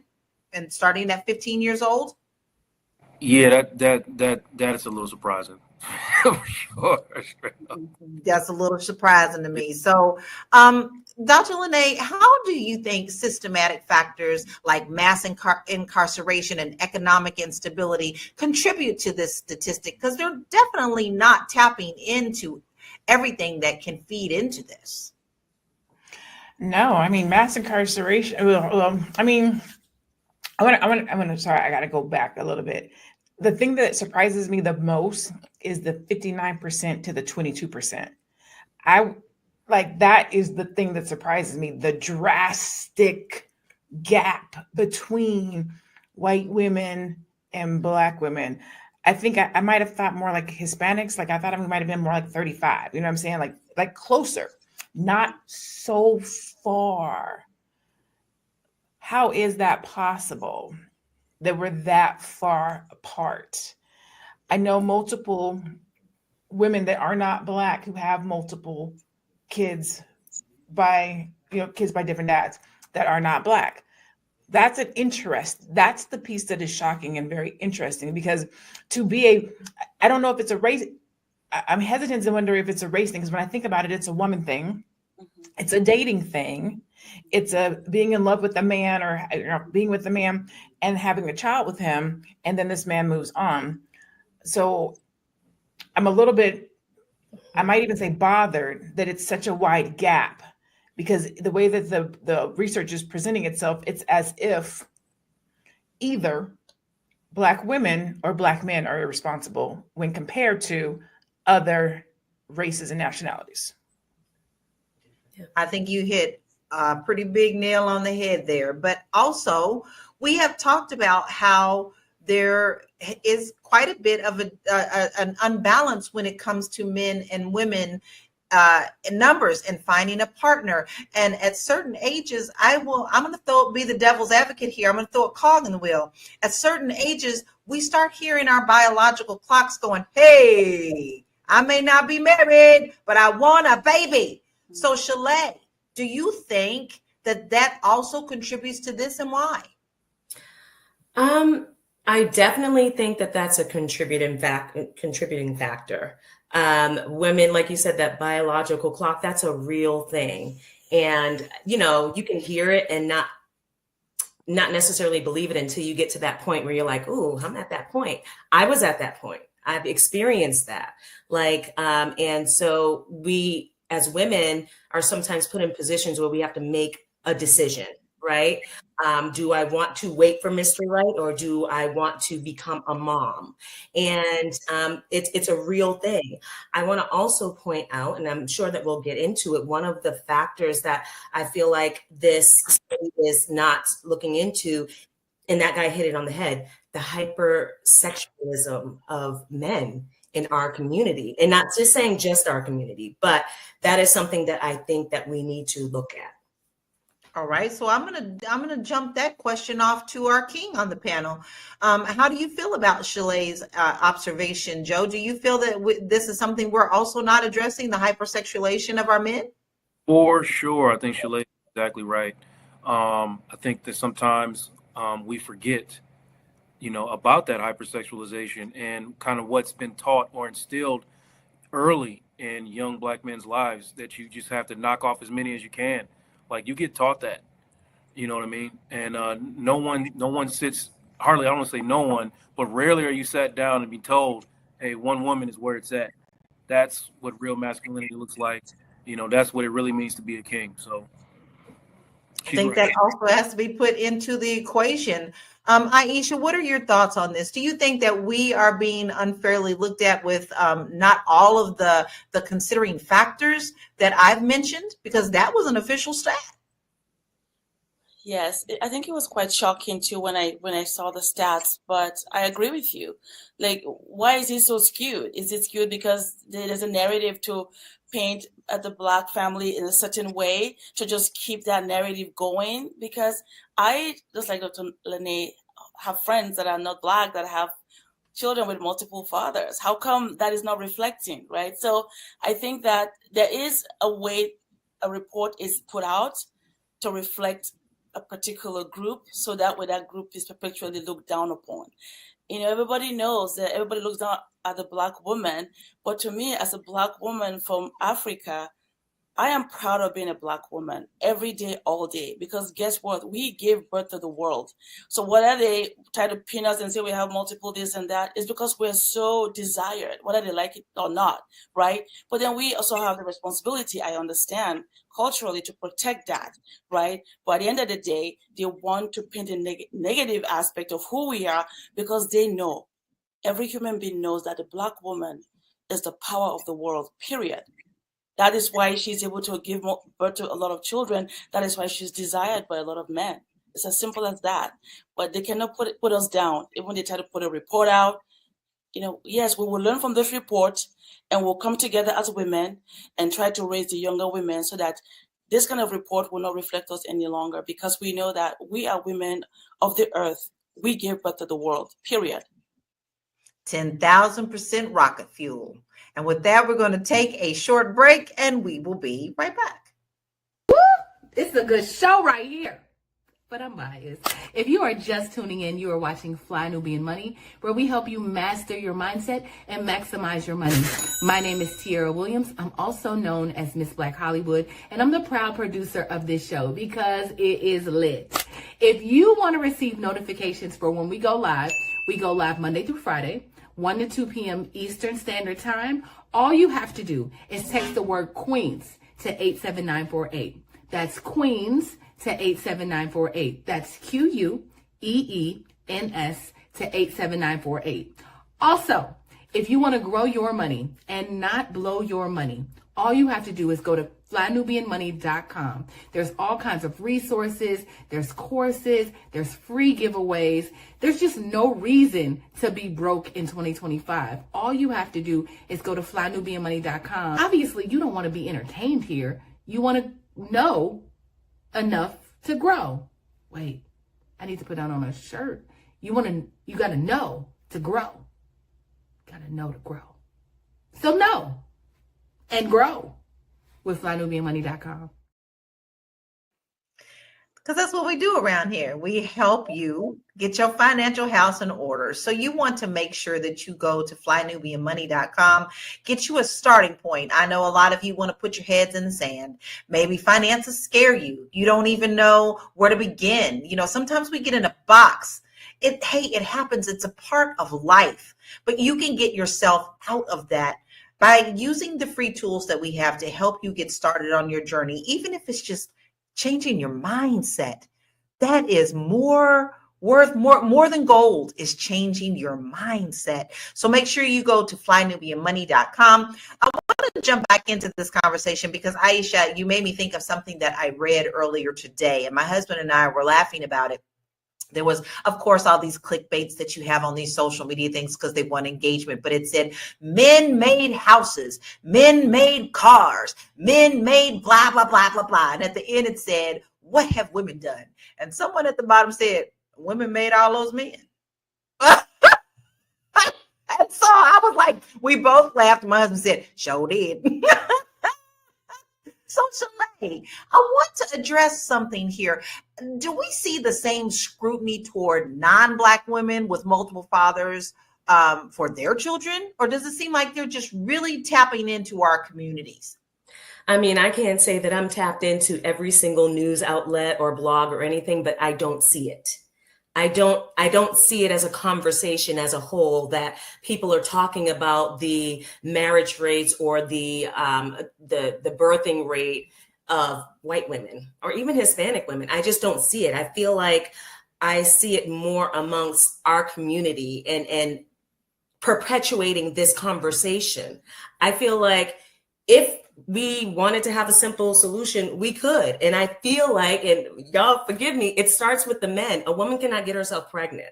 So we need to really, if we're going to be talking about this, let's dive deeper into it. It also has self-worth and self-esteem, and that instilling of that as a young child for both the girls and the boys has a lot to do with this. And I feel like that's not even being touched on. But also that comes from cultural things and history and how the last generation raised this generation. There's so many layers to this, but I think that we need to start really having conversations with our men about who it is that they want to be and what it is that they want to create and what it is that they want to leave behind as a legacy for the Black community. Exactly. Now, let's not also forget the politicalness around what's going on in our world today, and the fact that they are making sure that women cannot control their own bodies. And that doesn't necessarily mean abortion. I'm not going to get into that on this conversation, but women do also have miscarriages. Women also have ectopic pregnancies. So, all of these things are being taken away. So which damn way do you want it? You want one way? Or you want the other way? Because you sure in hell can't have it both. But Dr. Lene, Lady Red says, white men value marriage before having kids. Black men are opposed to marriage. I'd love to hear your thoughts on that, please. Look at you. I'm reading Joe's face. He's like, oh no. Okay, here we go. White men, we were talking about hypersexualization. We're talking about that bathroom conversation. We're talking about how young men are taught and what they're learning, right? White men are raised to focus on finding a wife, being married, going to school. Like that's what they see and hear in the household. I don't think it's that Black men oppose marriage. It's just like Joe was saying, it's not the thing that they are brought up. It's not the conversation that they're having. The conversation that they're having is, so your royal oaths, get as many as you can. Don't settle down. Like their focus is different, but not all of them. Some men will grow up and see their parents be together for 20 years or 30 years and be like, I want that. I want what my parents have. And so I think it goes back to guidance, leadership, mentorship, the example that's being seen, and what type of men are speaking into that young man. Because a man with proper guidance will want marriage. He won't oppose it. But a man who's following after, a super freak or somebody who's in the streets, got a lot of women, and that's what this young boy sees, he's going to think that that's the way to go. So I think it goes back to guidance and leadership. Not that Black men are opposed to marriage, but it's not being spoken and cherished and presented properly in adolescence up through the ages so that it's important. And it is important, and it should be. What you got to say, Joe? I know you got something to say. Listen, I'm getting ready to tap right on into Joe because that reaction deserves me not moving on. So, Joe, we heard the comment that white men value marriage before having kids and Black men are opposed to marriage. I need you to tap in, Mr. Therapist. Tap in. I don't know where did you go to find that out, Lady Red? I'm just really curious because I know that there are some Black men who are opposed to marriage, but I hang around multiple groups of Black men who are actually locked into marriage or want to be married. Now we're talking about men, right? Right? We're not talking about boys, right? Because so we have to make sure that we making that distinction. First of all, men, for the most part, from what I understand, from the ones I interact with, from the ones I sit in session with, want to be married. They want to be in a situation that is safe for them, peaceful for them. This is what they want. And like going back to something that Shalay said too, yes, we do need to start having conversations with our young men about what it looks like for them to be a part of the family unit. Because true, a woman cannot make a baby by herself, but she damn sure can prevent it all on her own. Because we can't do a damn thing without them. And let me tell you one more thing. 90-something% of decisions I made before the age of 30 were based on a requirement of a woman. So whatever a woman requires, for the most part, is what a man's going to do. The problem is that there are so many women available that don't have requirements that it makes it difficult for the ones that do. So, like, we have to have a conversation with our men and our young women about what it is that we want or what they want going forward, so that we don't make sure. I mean, and I get at a certain period of time, the gender disparity between the eligible black men and eligible black women is like super wide. So a little bit of desperation comes in. So maybe you lower your standards a little bit, lower your standards a little bit, lower your standards. I'm not saying y'all are doing that, but I'm saying there's definitely women who are doing that. But we got to talk to both of them. You know what I mean? I don't want to like talking this long, but I had to say that because we got to talk to both men and women straight up. Okay. Well, you definitely hit a very valid point. Are we really talking to our children and raising them the way that we want them to go? Like, doesn't mean they're necessarily going to follow the path, but are we putting the seed of knowledge in them? When I grew up, you didn't really talk about sex. Just don't do it. Young ladies just close their legs. Well, that ain't so easy when someone's going woo, woo, woo. Woo, woo, woo, you so pretty. Okay, I'm speaking from being a mother at 16 years old.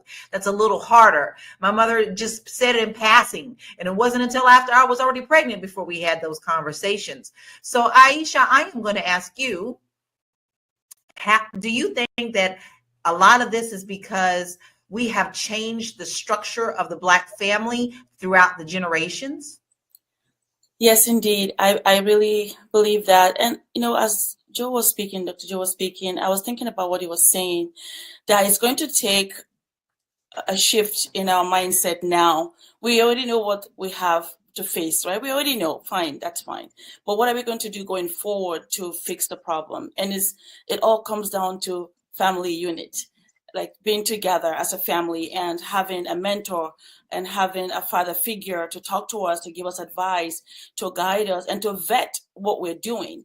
But if we don't have that vetting process as a young person, and we make decisions at 15 or 16 without anybody helping us and guiding us and vetting our decision making, we'll keep having the same problem. Right? I believe we all make mistakes. I don't believe any group should be like put out like that, like we've been put out.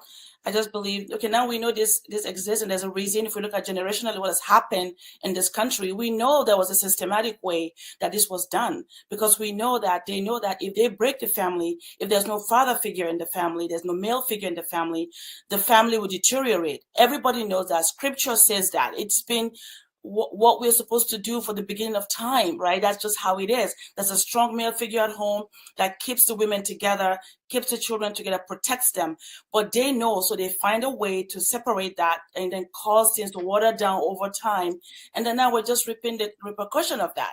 So if they pretend and now start putting these nonsense figures out, well, who caused it in the first place? Right? Who caused it? So it's something that sometimes I just laugh about it, because as an immigrant from Africa, where we have a father at home all the time that is always guiding us, I can see that's why it was done specifically to cause something like this to happen eventually. But again, guess what? We're getting wiser now. We'll come back together.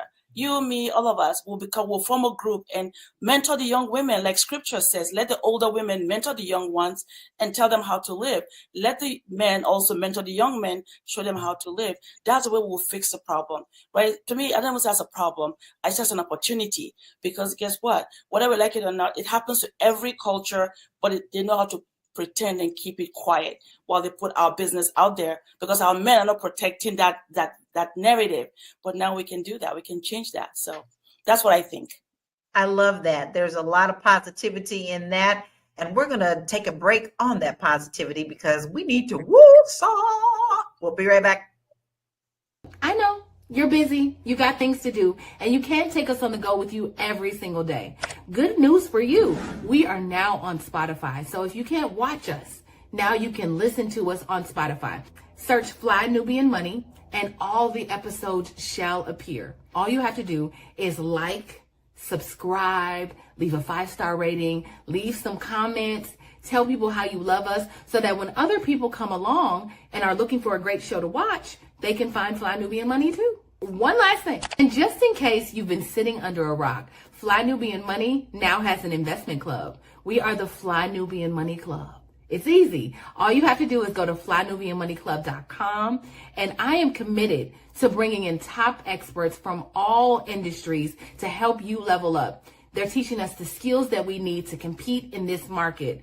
We often say that nobody is coming to save us, not the government, but guess what? We're coming to save us. I'm coming to save you with the Fly Nubian Money Club. So listen, all you have to do again is go to flynubianmoneyclub.com. We have a 30-day free trial set up just for you, just for those people that are struggling. Even if you ain't struggling, you ain't got to struggle. I'm coming. Okay, let me stop playing. I'll see you soon. No reason to struggle, not when you have us in your corner. And by having us, I do mean us all on this screen, because majority of us already taught something in the Fly Nubian Money Club, and you missed it? No, you didn't miss it, because if you join now, flynubianmoneyclub.com, you get a 30-day trial, and you can tap in, baby. Tap into everything that we have taught you. It's priceless. Worth more than gold. Go ahead and sign up now at flynubianmoneyclub.com. All right, now listen, Shalay, I'm gonna tap into you on this one. Listen to this comment from Floyd, my love. I don't need a man. I'm an independent woman. Women are choosing to raise children in single parent homes. So are Black women choosing single motherhood, or circumstances making it more common? I believe both. I believe that in some instances, Black women are choosing to, okay, if I don't have a man in my life who is emotionally, physically, financially conducive to the environment that me and my children need in order to be a happy family unit, yes, I'm choosing to be a single mother. This whole talk about I'm an independent woman, I don't need a man. I think as humanity, we need each other. I don't think that women, when they say that, or if you hear that, I don't think they really mean I don't need a man. It's like, if it's going to be a headache, I don't need that. I feel like I want to go back to a point about family unit that Alicia said. The family unit is very important. So even if you decide not to be romantically involved with the person that you created children with, you're still a family, and that should be first and foremost. And I think that there needs to be mature conversations around effectively co-parenting, because I've seen it happen and it is possible, but it takes two people who are willing to do the work, who are willing to say, hey, we may not be romantically involved anymore, but we are still a family and we still have the responsibility to raise these children as best that we can be. So let's create a positive, conducive environment for that. There you go. That's the whole thing, creating the environment for this. I think we're missing key points here by just talking about what I call the surface waves. Underneath those waves, they could be high, 100 feet high, but what you have is an underlying thing that must be talked about, which is the calmness and the foundation that we are missing. Yes. We are missing in this whole point. That's right. I want to hit on a few stats. And then I want to tap into this video again, because I think we really need to watch it and hear it again. So let's check out some of these stats that we got. As of 2022, nearly 80% of Black mothers are the primary or sole breadwinners for their families. Let it sink in, let it sink in. Nearly 30% of Black women who have multiple fathers for their children were once married to at least one of them. And around 45% of all U.S. marriages end in divorce, contributing to blended families.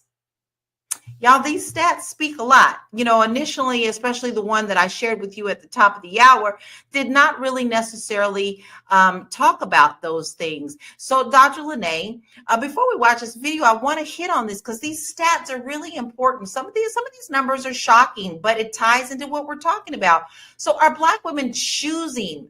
How do stereotypes about Black motherhood affect how society treats Black women and their children? How do stereotypes about Black women? I forget. I think it's James Baldwin who said the Black woman is the not the most hated, but I think the most attacked woman. And it doesn't matter if we're talking about love, relationship, marriage, friendship, academics, education, breathing. They're gonna come for us, right? They're coming for our head. So somebody made the comment earlier about these stats. I'm not saying that these stats aren't real. I'm not saying that these stats are real. But the thing that I learned when I got my PhD is that stats can be skewed and they can be manipulated. So if somebody wants to paint us in a particular way, they just have to get a sample size that will get them the result that they want. Meaning, if they interviewed 1,000 people to get these results, and let's say they did it in Detroit, of course it's going to be skewed. But if they got 1,000 people in Montana, we would have a different result. The numbers would show something different. So I always have to be cognitive of where these things come before I lean into the stereotype, because they implant the stereotypes so that that's how we operate and think. And then they come around and give us a statistic that reinforces it. But if you were to, I was about to put my foot in my mouth.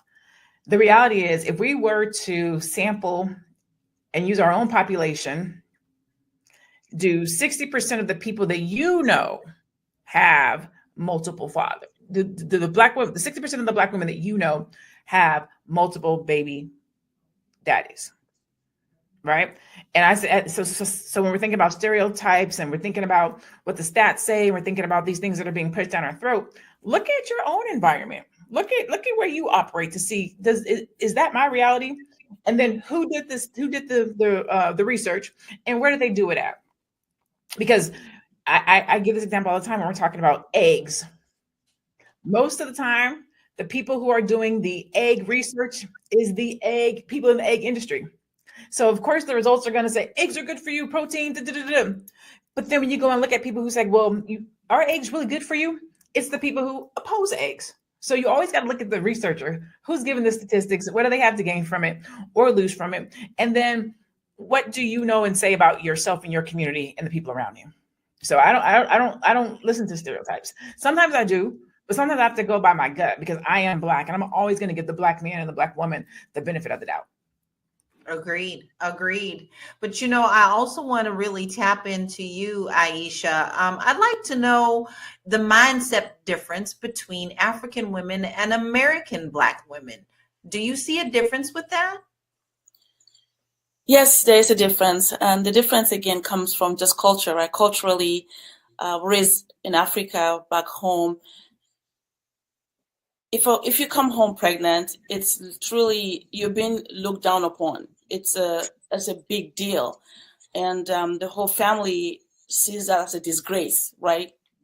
As a human being, that's how they view it. But if we look deeper than that, we understand that having a child is not a disgrace. Of course it's not. It's a blessing. But the way it happened, they see it as a disgrace. So for that reason, being raised in a place where you are very careful about that. You don't want to be with a man that's not going to marry you. You don't want to be with a man that your family or your brothers have not vetted, because you understand that if you go with this person and something happens, because you don't have that protection around you of your older brother telling you can't go there, or your dad saying, hey, I don't want to see you over there, then the consequences are very dire. It's almost like you're been hidden somewhere not to disgrace the family. So because of that, women, we shy away from being with men that are not our husbands, right? So that kind of protects you in a way, because your father is telling you can't do this, and it's just part of our culture, being raised in a communal way. So it prevents or helps you not to make decisions that will cause you lasting struggles, right? So I think that's the difference here, because in the culture here, now that I've been in America for 32 years, I can see the difference where most of the people, they're more freer. They're more freer, probably because there's no father, so they're freer to do more things that I wouldn't have been able to get away with back home. Like, you can't even go out at a certain time. You have to be home. So, yeah, so I think that is what I think it's happening as well. Just we don't have that protection around the women, the young women. Very, very interesting. So, Shalay, should we be pushing marriage more here in America, or should we focus on stronger co-parenting structures? Because a lot of that high number, people have been married and now they're in blended families. What do you see with that? Are we pushing the wrong things? So I believe that marriage is absolutely beautiful with the right person, with a healthy person. So yes, I don't think that we should be pushing. I think that edifying marriage is a wonderful thing. I think that edifying marriage by any means necessary is very dangerous and unhealthy. I think that regardless of what happens in a marriage or a relationship, co-parenting in a responsible, loving, and healthy way should be the number one goal. Whether you're married to this person or you guys had a relationship that dissolved or whatever like that. So yes, we should encourage marriage. I think that marriage is great in many ways, but I also personally have several friends going through divorce right now, and it's horrible, and the marriage was horrible. So it's hard to say. I think that when you get two healthy human beings that come together and create a marriage, it's wonderful. But outside of that, and with the absence of that, it's going to be a disaster anyway. So I think that getting back to the self-esteem, the self-worth, the healthiness, especially for us in our culture, we have so many ingrained kind of traumas going on.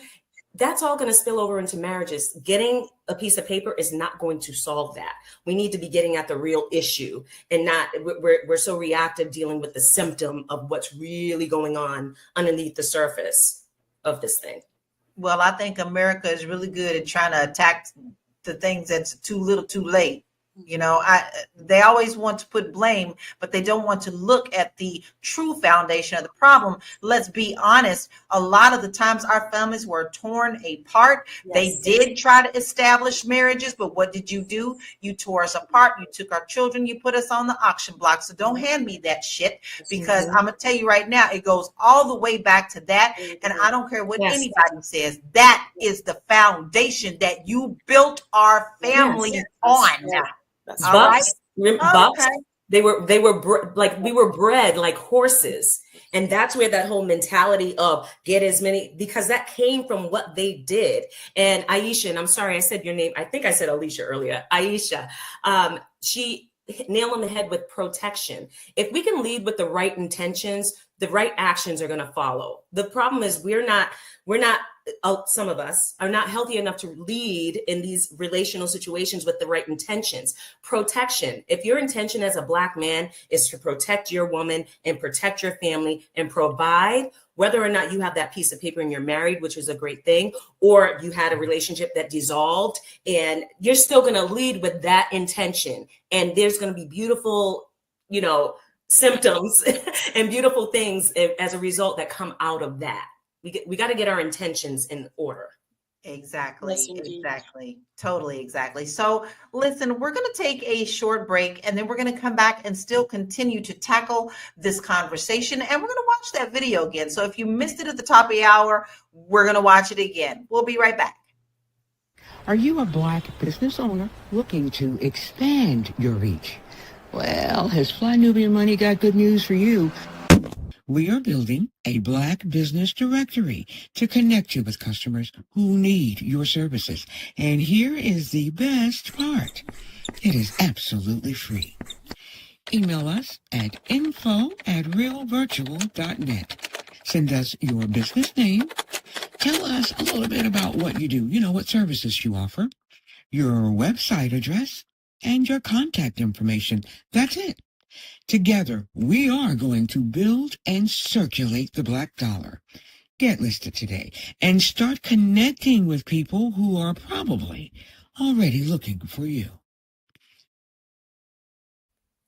And we know we are looking for you. That is a fact. Now, tomorrow is the 28th of February. It is the last day of the month. There is also a plan to have a blackout. Don't you spend not near another dollar on nothing outside of our community. We must speak with our 2 trillion spending that we give to these people who are obviously not paying attention to us. So how do we do that? We let them know with our money and our spending power. How do we do that? We make sure that we work with one another. So if you're looking for a business, you need something, this is what we are putting together for you. So if you're interested in the directory, please email us at info@realvirtual.net. And also, if you want to put your business in there, you got to be thorough. Don't just be sending an email talking about, I want to be in it. No, we need your name, your email, your telephone number, your website, and tell us a little bit about you, because we want to know who we can serve you to. People are looking for you. Don't just assume, say, hey, I'm here. This is what I do. I'm a witness for the prosecution. So you want to make sure that you do that today, because we are powerful with our spending dollars. Now let's check this video out again. We'll be right back. If you're easily offended, run now. That's your only trigger warning. 58% of American Black women that have children have at least one child by multiple different men. In other words, 58% of Black women have 2 or more baby daddies. Okay. According to a study that was done by Cassandra Dorius, who was a postdoctorate fellow at the University of Michigan's Institute for Social Research, mothers with multiple fathers for their children are more likely to be underemployed, to have lower incomes, and to be less educated. According to the study, families with multiple fathers are stressed out, with issues often arising about how to consistently raise a child in different households. I got a question, because I've heard this used about the fact that 59% of Black women that have kids have 2 or more baby daddies. I've heard this used by the pundits on podcasts. I've heard this used by the manosphere. I've heard this used by a lot of men that want to just bash the out of women. But what I want to know from the men is this. Typically speaking, because I've had conversations with thousands of women at this point, they all say, especially the ones that have multiple children by different men, they say, after my first marriage ended, I became celibate. I said, I'm going to hold out. I'm not going to do this. I'm going to wait to have sex again, that kind of thing. The men they were encountering that were Black men were saying, well, you already somebody's mama. Why I got to wait to get the draws? Why I got to wait to clap the cheeks? Why I got to wait to get the... And before we sit up here and try to damn and condemn women for having more than one child out of wedlock. Now, granted, there are a large percentage, a growing percentage of women that want children without getting married, to which I say, y'all know my opinion on that. I think that's stupid. I think that's stupid. I'm always think that's stupid. But to the men that want to bash women, that try to be celibate afterwards, this still proves to me men have no problem sleeping with and reproducing with women that they supposedly deem the unworthies, the undesirables. Because I thought single mamas I thought they were the untouchables. I thought they were the undesirables. So why is it that women that have children, both in and out of wedlock, with one man already, still get sexual access from these supposed high-value kings of the earth? Like, the math doesn't math to me. And as I investigate this further, I'm really starting to think you could either use this to bash women, or you could use this to say men are so hypersexual in this world today that they don't really give a about no legacy. They don't give a about having multiple children in one household that have been fathered by multiple different men. They don't give a about being statistics. They don't. Because if they did, this number of women that have children by more than one man would be drastically lower than what it currently is.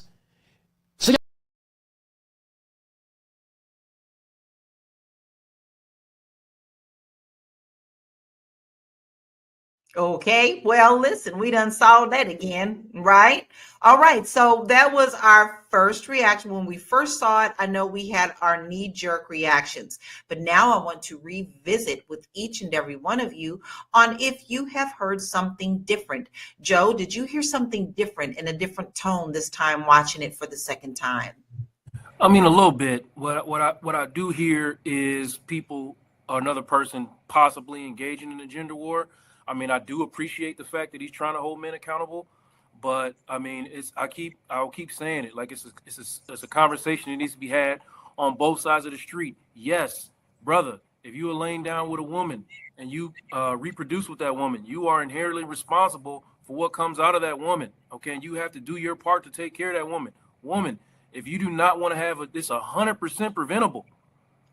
Pregnancy is 100% preventable. If you're not prepared or ready to have a baby with someone, you do not have to. And I don't know enough. Let me ask women, like how much I don't know, how preventable is pregnancy for? I mean, I mean, how preventable is it? I mean, it's preventable, right? Like I'm straight up. So, and men, two things can be true. We got to talk to each other about this. It is not a gender problem. It's a community problem. And also, I'm going to stop right there. I'll come back and say more later. All right. Well, listen, you tapped into a lot of things. What is our key word together, Joe? We say what? Communication, right? That is always our trending thing. We have to have that communication and that mutual respect. But Dr. Lene, did you hear anything different, anything new this time that we watched it? No, I didn't really hear anything different or new. I think that the fact that he gave both perspective was good, because a lot of times you hear it as the woman issue, even the way it's framed. 58% of Black women have multiple baby daddies. Well, that means 58% of Black men have multiple baby mamas, right? It's always framed to the woman. So we're always saying, well, women should and women should. And I always will usually come to the defense and say, men can not have babies too. Like, it's not only on the woman. A lot of times we push that narrative. Well, if she didn't want to have babies, well, if she didn't want to have babies, well, if he didn't want to have babies, like it's two people. It takes two people to lay down and have a baby. It's not only the woman's responsibility. It is not only the man. Like, both parties have a role to play. And I think he did a good job of making sure to keep it fair and balanced, but also, tapping the brothers on the shoulder and say it goes both ways. It's not just one narrative. I agree. And I do love how he pointed that out. How about you, Shalay? Did you hear a different perspective this time? I actually did. Something else stood out to me about when he was saying that the women who are in the first marriages and decided to be celibate, and now they're getting this pushback from the men. And I want to actually ask Joe, because I know earlier Joe had said that the men that he's sitting with, they're looking for marriage or after marriage. My question is it after their period of doing the hoe phase? Like, at what point are these men now ready for marriage? Is it like in their 40s and 50s when they done already had about 3 or 4 babies with about 2 or 3 different women? Like, what are you seeing in your practice with the men that you're? I don't think the hoe phase is like the marker, like, because there are men who go through hoe phases and then get to that point. There are men who never had a hoe phase and they get to that point. I think that it takes a lot of time for Black men to develop, and rightfully so, in the environments that we come from, in the nature of this country. It's just not happening the way that we need it to happen. And it might not happen that way in our lifetime. You know what I mean? Like, and the same for Black women. You will never, if anybody hearing the sound of my voice, in your lifetime, you will never get the payback that this country owes you. Okay? You will never get it. So to answer your question directly, it's more about getting to a certain point emotionally that makes you understand when you want to start, like, being serious about women. Is it typically when they're the men that you're meeting with? What's the age range that you're typically seeing that they're like at that point where they're like, okay, I'm serious about marriage? Exceptional, probably like in the mid 30s, but typically in the early 40s. Okay. Unfortunately, I think that has a lot to do with this. Women peaking at a certain time, men peaking at a certain time. Am I wrong, Joe? No, you're not wrong. You're not wrong. Like, women also have to reach an emotional maturity to get to a point where we've talked about it before, where those red flags don't look like 6 flags anymore. You know what I mean? Like, Gotcha. you got. Hey, I don't want this for myself. Like, women have to get to a point where I don't want this for myself.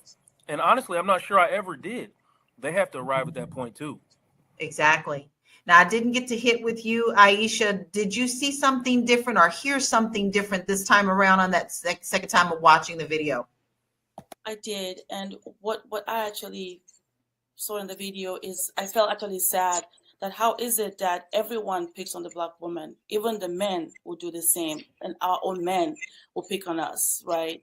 So that is what I heard him again say the second time. It's almost like the Black woman is singled out, on all fronts.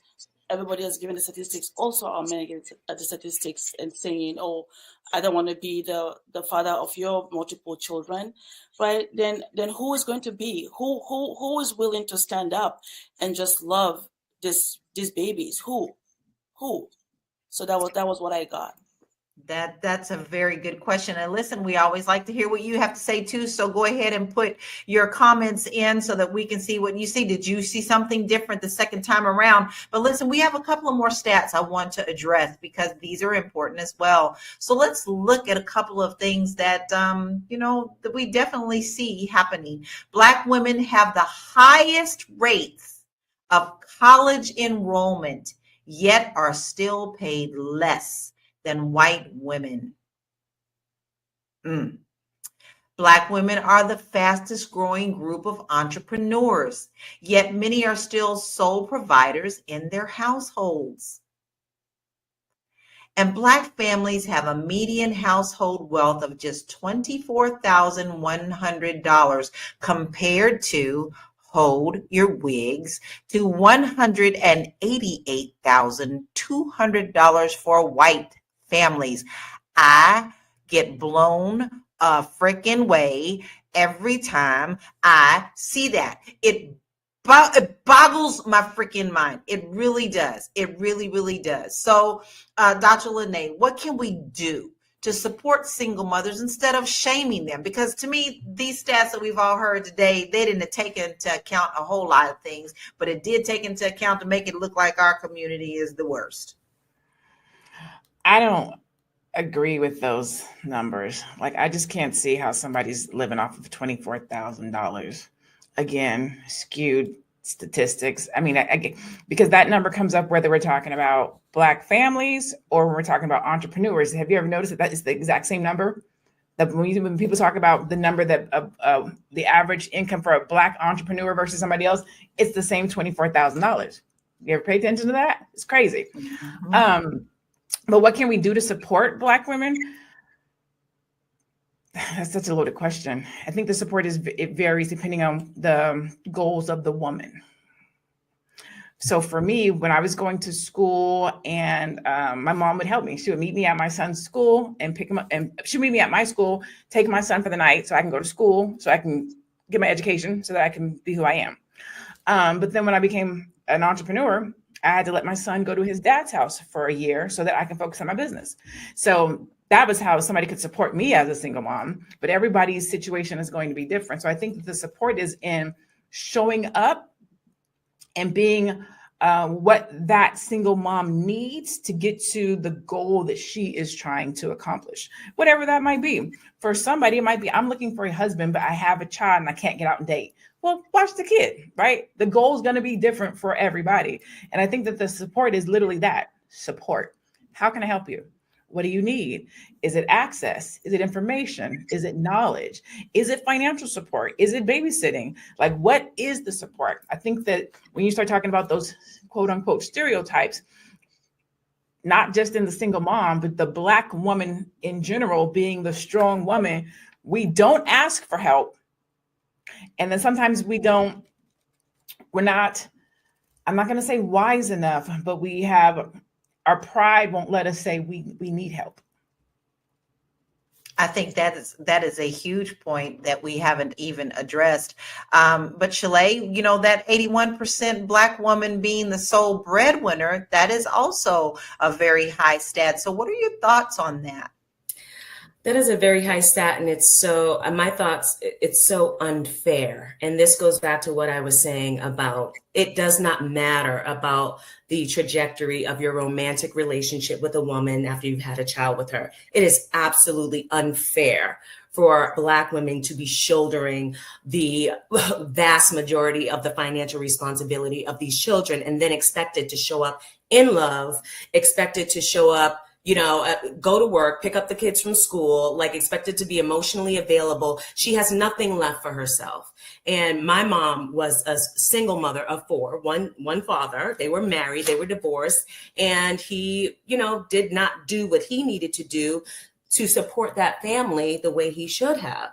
And it's just unfair. That's my thought of it. It should never be. I didn't even know it was that high, 81%. But as Dr. Lene said, like, you look around in your population, I see how that's true. Agree. And I also am in total agreement with Dr. Lene, because I have done a lot of studying as well. Polls will be able to skew anything that they want you to see. They don't necessarily, who are they polling? Okay, like who is your pool of poll? Because that has a whole lot to do with how these numbers come out. It's done for a reason. It's done to get things done when people want them to be done a certain way.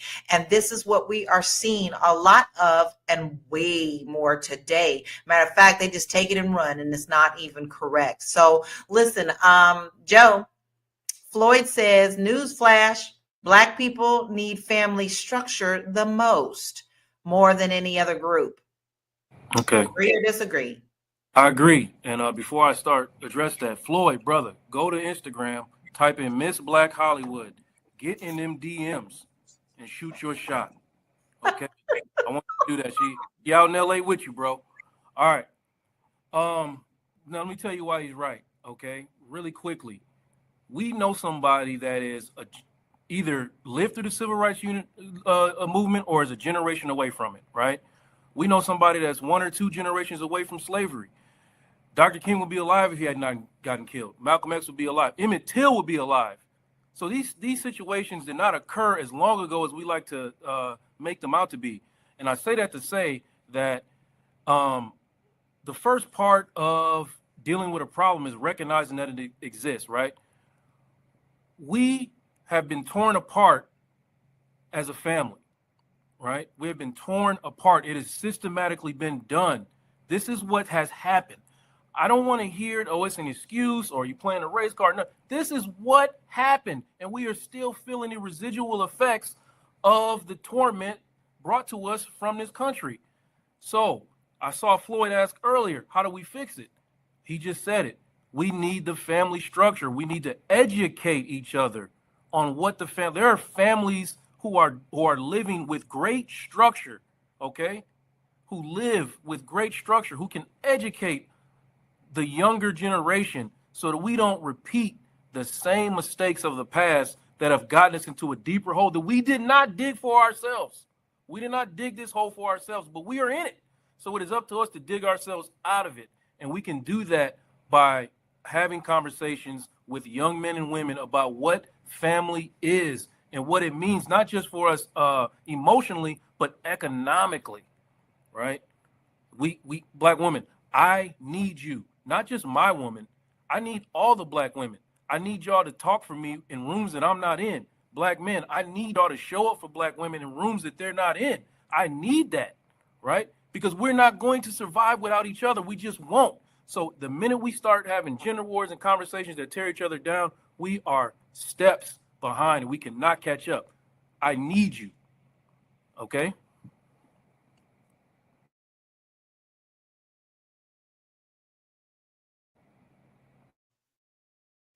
Why are you fighting me? Listen, I got something good to say. Listen, he tapped in to some money points. And I have to tap into Allyship for that because she is our financial person on here. So, Aisha, does the stigma around single motherhood affect Black women's ability to build wealth?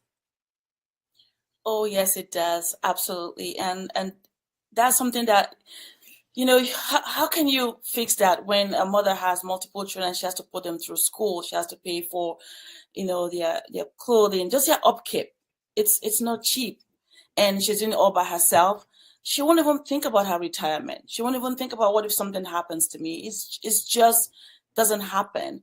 And when I say with a client that is a female that has children, and I look at her financial situation, I feel sad because where do you pull from? Where do you pull from? She needs to take care of her children now. She can't wait. So the best thing to do for her is to support her and give her other ways how she can perhaps maybe make more income. But at the end of the day, it's the community. It does take a village. Nobody can do it alone. We can raise a family by ourselves. We cannot do it, right? Sometimes too, she has to pay for childcare. Imagine if there was a village around her. She doesn't have to pay for that. The kids can go with the other family so she can go to work or to go to school. So all these things matter. So really, at the end of the day, like Dr. Joe was saying, we need the community. We need each other. We need the men. We need the women. There's no one or the other. It's a matter of coming together as a unit. No matter, it doesn't have to be from the same blood, but because we have the same value and we care about each other, we say, okay, we have to fix a problem that we see. How can we come together so that we can now save money? This single mother can save money. She can go to work and not have to worry about her children. She can have time to take a break without have to worry about paying someone to take care of her children for her. Just small things like that can help her. Otherwise, they'll end up having the same circle of poverty because there's no way to save money. How else are you going to save money? Exactly. And I am a witness to that. I shared with you, I was a mother at 16. All right. I had my son at 16, turned 17 the next month. If it wasn't for my village, baby, when I told my aunties and uncles that I was pregnant, yes, they were disappointed. However, they once told me, baby, you ain't the first and baby, you ain't the last and you ain't finished with school. So I'm going to take the baby on Monday. I'm taking the baby on Tuesday. You're going to get the rest of your education. And they helped me get through it and helped me to really get the education that I needed to raise my son proper. So when I say that I was raised by a village, I mean, I was raised by a village. Now, listen, with that being talked about, we're talking about the financial aspects of it. Listen, we here have something really important to you that will tie into your finances too. Are you a business owner? Are you looking to start something new? Because, baby, the things that you had before that government job ain't as stable as you thought it would be. You want to make sure that you get yourself tapped in. And we are doing something unique with the Fly Nubian Money Club. And this next speaker is Marlo Layson. Our beautiful Marlo Layson is going to teach you how to brand yourself, how to get yourself seen on social media and get you all around the hype that people keep saying, you got to do this and you got to do that. No, she's going to get you in order. So our next class is March 8th at 11 a.m. Eastern Standard Time. And you do not want to miss it. We've already told you that we've had multiple classes since the beginning of the year. And guess what? This weekend is the 1st of March. So you've had Dr. Lene, okay? You've had moi. You've had Athena. You've had Vanessa Gopal. You have had Constance Carter. Listen, get on in. So increase your sales, traffic, and profit with data-driven SEO. That right there, y'all, that is the key. The SEO strategies. You don't want to miss it. Marlo is going to be teaching it March 8th, 11 a.m. to 1 p.m. Eastern Standard Time. FlyNubianMoneyClub.com. Boy, did we have some conversation today, and I feel like we still could go on and on and on. But what does Erica say? Yeah, Erica Badu. But don't get me in there froze. We're going to go ahead and start with final thoughts. Dr. Lene, what's your final thoughts, and where can we find you? I'm sorry, it broke up. Did you say Chalet? Dr. Lene. Oh, okay. Okay, yeah, it broke up for me too. I didn't hear it either. So my final thought is I've been hanging on to this comment since 11:28, so for 30 minutes. From Moments with LJ, we have to start where we are. The past can't be changed. It changes right now with each of us determined to make that change. Literally, that was my final thought. We talk a lot about the past, and we have to talk about the past because we have to understand how we got here, right? We have to know that it wasn't us per se, right? This was intentionally done to us. This was strategic. This is white supremacy at work. We know that this is slavery. Those things are the truth, right? But this is where we are today. So what do we do going forward? We talked about some different solutions, being better leaders, being better mentors, creating a family structure, speaking into the youth. I think it all comes back to communication. Talk about what's happening. Talk about your experience. Talk about what you wish you could do differently. Find somebody who's going through something that you remember or you saw yourself going through, or if you see somebody starting to veer off the path and go down this path, talk to them. Like, each one teaches one, and this child doesn't have to be yours, or this young person doesn't have to be yours, or this young man or young woman doesn't have to be yours, but they could be your brother, your sister, your niece, your nephew, somebody in the community, and you can literally speak life into them so that they don't have to become a statistic. And I'm talking about, it could be a young man or it could be a young woman, but we can literally use our voice, our story, our experiences to help someone behind us, beside us, or that's coming up in front of us. So that would be my thing, is let's be change agents. Let's make it so that we lower these statistics. Let's make it so that other Black people, children, family members, friends, whomever, don't have to keep repeating this cycle of broken families, right? We can change this thing. So I'm Dr. Lene Javette, Brand Your Brilliance coach. I help Black people, Black entrepreneurs, to build businesses that brand their brilliance. And you can find me at I am Dr. Lene Javette. Brand your brilliance. And you all got it. You know, we got that Black excellence, young, gifted, and Black, baby. Tap into your brilliance. Make sure you follow Dr. Lene, because she has some good stuff for you to help you shine, because that's what diamonds do, right? All right, Shalay, what is your final thoughts, and where can we find you? Yes, so my final thought is, we know the facts, right? I'm not even talking about those stats, but we just know, we as a community know the facts of our community. And we each have the power to change the reality and to create a new reality. And all we have to do is just change our minds. And all we have to do is download new software and say, I don't want to operate on the old operating system. I want to operate on a new operating system. And we all have the power to make that decision right here, right now, today. So that's my final thought. We have the power to change the reality. We know the facts, but we don't have to keep living in that. Send women love, send women protection, have empathy, and let's work together with this conversation. Let's keep the conversations going, but in a direction that actually helps our community and help us build and create our legacy. I'm Shalay Camillo. I'm CEO and broker of Vital Source Realty in Boston, Massachusetts, but we can help you move anywhere in the continental US or Canada. Please reach out to me. You can find me on social media at Shalay Camillo, YouTube at Shalay.Camillo, and VitalSourceRealty.com. You heard what she said. I know you're thinking about moving. I know you possibly may be thinking about moving up on out of this country. And if you do, and Canada is on your list, you need to make sure that you follow her and look her up at Vital Source Realty. She does Boston. She does the US. She does Canada. Oh, Canada. All right. So now we're going to move on to you, Aisha. What is your final thoughts, and where can we find you? Wow, it's been an incredible, topic today. And my final thoughts are this, just thinking about what we just discussed today, is that, it's all about love. At the end of the day, it's all about love. And I hear we talk about what we need to do, and there is a new narrative that we have to create for ourselves. And how do we do that?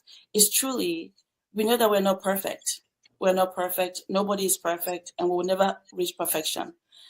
But my final thought is this, that, we come to love each other, not by looking for perfection, or you have to do this, you have to fit this box that I created, and if you don't fit that box, you don't fit. But no, rather, we come as each other to learn to love each other perfectly in our imperfection, right? And that will bring us that we're looking for, that village that we're looking for, because then we know that if we love each other in our, imperfect ways, but in a perfect way, really all of this will start to dwindle. All this lack of support or having the right people around us will change, because then we're really putting love as the number one thing that we should be doing. So that's my final thought. And, I'm a financial expert. I help families kind of create a GPS for themselves from point A to point B, whether you're a single mother or you're a business owner, and I just help you, kind of give you a roadmap so you can reach your financial goals, and not just reach them, protect your finances, preserve your wealth, and transfer to the next generations, because we want to build 3-4 down generations. That's what we want to build. You can reach me at www.aishaverzi.com. And yeah, I'm there and I can help. She said some key things. Build.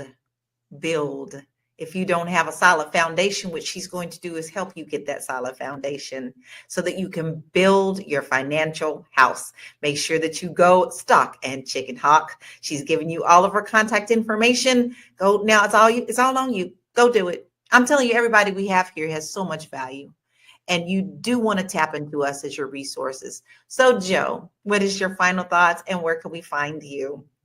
Yeah, I just want to say quickly, I said what I said. I need you. And I know you need us. So women, you gain nothing from weakening the black men. Brothers, you gain nothing from weakening the black women. You gain nothing from that. As a matter of fact, you're just hurting yourself. A weaker black woman is a weaker black man. A weaker black man is a weaker black woman. That's really the truth.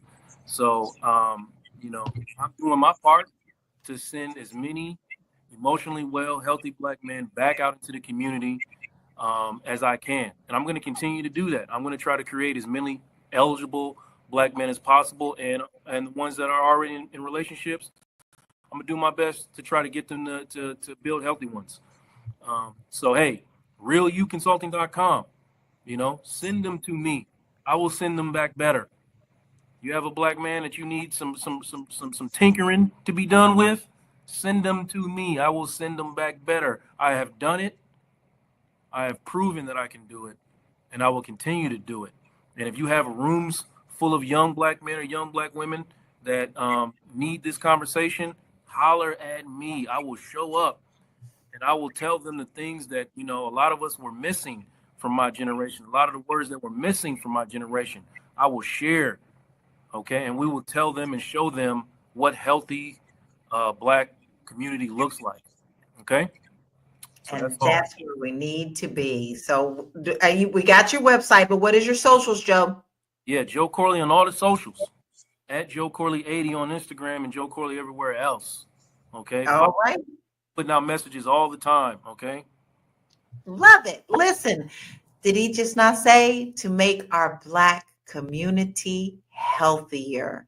That is a beautiful thing. When you really think about it and you really start within our communities and you see the power that we have and you know that we can tap into it, why not? Why wouldn't you want that? So make sure that you go and check out Joe at realuconsulting.com. His couch is available. Go ahead and get the help that you need. Ain't no shame in that. I know that there's a stigma in our communities that we shouldn't be going and talking about this and we shouldn't be putting our business in the street. How are you going to heal yourself if you don't heal that festering wound that you have in your heart? You can't sow into someone else if you can't sow into yourself. So make sure that you follow Joe and you also tap into him to get the help that you need. Dr. Lene, I know you have something else to tell us. Listen, right on the heels of what you were talking about, it was you perfectly segued into what I was going to talk about. On this past Saturday, we did the free training for Brand Your Brilliance in the Fly Nubian Money Club. And I can't say enough about the Fly Nubian Money Club, the conversations that are being had over there, the information, the dialogue, the wide girth of topics is phenomenal. Make sure you go and register for flynubianmoneyclub.com. But my conversation was on Brand Your Brilliance. And I look at brilliance from the perspective of your knowledge, your light, like what you said, the diamond in you. And a lot of times our life comes and chips away at it little by little. Trauma, frustration, rejection, failure, whatever the case might be. And our light starts to dim, which means our brilliance starts to dim, right? And that day, and Tiara's on backstage, but she was there, and so was Gwen. The amount of women, Black men and Black women, I was surprised because the brothers felt this way too, is that if we could actually show up in the world and be who we are, who we're supposed to be, and let our brilliance shine, their responses were, I would be happy. I could breathe. I could be free. I could find a relationship. My heart broke that we're strong and we're out here and we're mothers and we're doing what we're doing, but we're not whole. We're not complete. We're not letting our brilliance shine. And so I have a class that's called Brilliant AF, because sometimes you got to say it for yourself. I am brilliant AF, right? And so it's only for Fly Nubian right now. I haven't opened to anybody else. It's a beta program. And so I have it 50% off right now. And so if you are at that session, this is a reminder that you can come and take Brilliant AF. I technically can say this, but I don't like to cuss a lot. Or if you have not seen that presentation, go and join flynubianmoneyclub.com. I think it's 30 days for free. Go join the flynubianmoneyclub.com. Watch the presentation. At least go and get your brilliance on. If nothing else, go and be a part of that conversation. People were hugging. We were virtual hugging and crying and just being free. But if you want to be able to brand your brilliance and be free and operate from a place of strength and confidence and all of the beautiful things, if you go to IamBrilliantAF.com, you can get signed up. It's a 4-week course. We start next Saturday, March 8th. Mark your calendar. She might not want to say it. She may not want to say it. What's the name of it? Now we'll expound on it. Tell us the name again, Dr. Lene. Because I am brilliant as fuck, but we use AF. Yeah. I told them it's similar to, there's this song by Betty White where she's talking about, you know the song, when she said, I went in the home and I played it for my mother, and she said, I know you're not going to sing that song. When I told my mom about it, she was like, you gonna put that in your business? I was like, yes, because sometimes you got to put some stank on it. Somebody who does not know that they are brilliant, somebody who does not know that their life experiences doesn't knock them out, somebody who doesn't know that they can shine bright and speak brightly and that being Black doesn't make you inferior. If you don't know that, you have to say it with your chest and be like, I am brilliant as well. I am. You have to lean into it. And so I didn't put the answer, but that's exactly what it means, because you got to step into some of these spaces and know that you deserve to be there. You should be there. You can be happy. You should be able to breathe, right? So don't get them. That's it. Stop. If they put their whole chest into telling us what we're not, we can put the whole chest and then some into telling them, yes, I am. So yes, step into that power, because you are more powerful than you know. So you got your marching order. She is giving you something right now to step into it, do it, sign up. You know where to go. Listen, here's my final thoughts. I'm not getting involved in these dumb stats. What I want to do for my community is to be a light and a beacon unto someone else. If that means I can sow into just one, then that's going to grow into 2, because someone else is going to step into their power with that light as well. We need to stop worrying about what they're saying about us, because they are saying a lot of bullshit. And I am really tired of it. If you turn on the news, they would have you thinking that we were still in chains. You have the power to change your narrative. Do not allow them to tell you otherwise. So step into your power. And if all you can do right now is to improve yourself with my royal panel here, then you're doing something that is actually going to shine a light in our community so that you can turn around and help somebody else. So fuck a stat. I'm not going for it. You have the power to change our community, and we can do it. So listen, if you are interested in possibly thinking about moving out of the country, I ain't mad at you. In fact, I encourage you to get out of that box. America is not the whole world. You are a world citizen, baby, not just an American. You are a world citizen. So on my website, I have a free quiz for you to take. Where do you stand? Are you just thinking about moving out of the country, or are you able to do it now? This really helps you dive into the questions that you need to answer before you even think about setting foot out of the country, such as, do you even have a passport, baby? What do you need to do to get started? Well, I urge you to do that now. Okay. So listen, go download that quiz as well as many other freebies on that page and get on that list to opening your mind to living in a different country. www.laurakey.net. Listen, boy, was this a good conversation. I could just sit here and talk about it all day long. This conversation isn't just about numbers. It's about real people real families, and real struggles. Black women have navigated some of the toughest systematic and economic obstacles, yet they are constantly judged based on one statistic that lacks full context. Instead of asking why Black women have multiple fathers for the children, we should be asking why Black families face more economic instability, why marriage rates have declined across all races, and why Black mothers carry the weight of so much responsibility. The goal isn't to shame or define, it's to understand, to educate, and to build solutions. Let's stop making misleading stats define our story and start controlling our own narratives. I want to say thank you to my royal panel, Dr. Lene, Joe, Shalay, and also Aisha. Listen, this has been a powerful discussion. And to everyone who's watching, we appreciate you. We know that many of you are here every day. Tony, Infamous Hicks, Book Spiritual Tea, Floyd, Lee. We have so many people that come in and talk to us every day. And guess what? We see you because sometimes you just need to be seen. Now, Black History Month is not over, but make sure that you tap into us tomorrow at 1 p.m. Eastern Standard Time, and make sure that you tap in and speak. Continue the conversation because we always come back and answer. Check this out, and we'll see you tomorrow at 1 p.m. Eastern Standard Time. Peace and be blessed.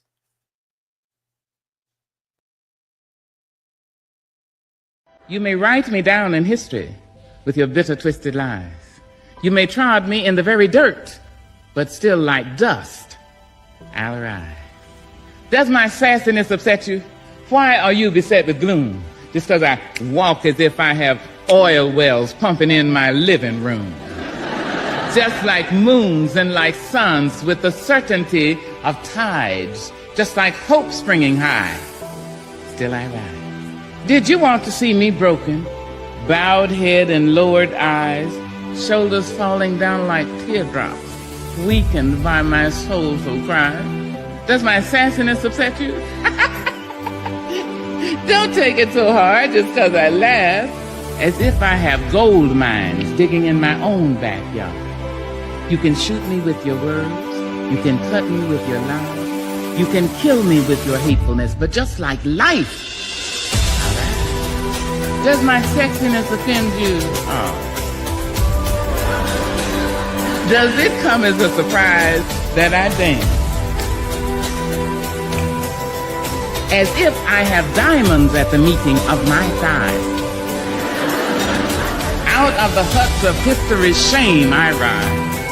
Up from a past rooted in pain I rise. A black ocean leaping and wide, welling and swelling and bearing in pride. Leaving behind nights of terror and fear I rise.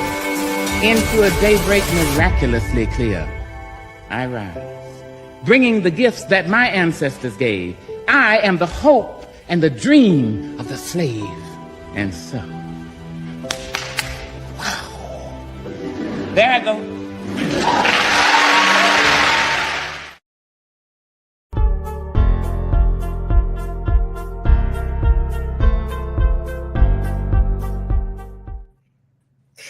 Hello and welcome to Fly Nubian Money, where we help you master your mindset and maximize your money. Today, we're diving into a topic that's sparking a lot of debates all over social media. If you can't afford to date me, find somebody else. A viral video has a lot of people talking. A woman says she's not accepting broke behavior from men, and a $30 for a lunch is unacceptable. Is she setting healthy standards, or is she being delusional about what love really looks like? And what does this conversation say about the dating pool as a whole? So joining me today, we have my royal panel: Tiara Williams, producer and actress; Marlo Layson, TV and film producer; Joe Corley, licensed therapist, mental wellness coach and educator; and Erica Lewis, author in Faith in Transition. I always get tongue-tied, but it's only because I love you. I don't know why I get so excited. It's been a while. Listen, y'all, this one is going to be a ride, and it's going to be very, very, very interesting. So let us kick off with the video that's starting this conversation. Check this out. Okay, so y'all, story time. So y'all, please tell me if I'm wrong. So today this dude wrote me on Instagram and he was like, can I send you money? Let me send you money for lunch. So I was like, okay. I wrote him back and I was like, send it.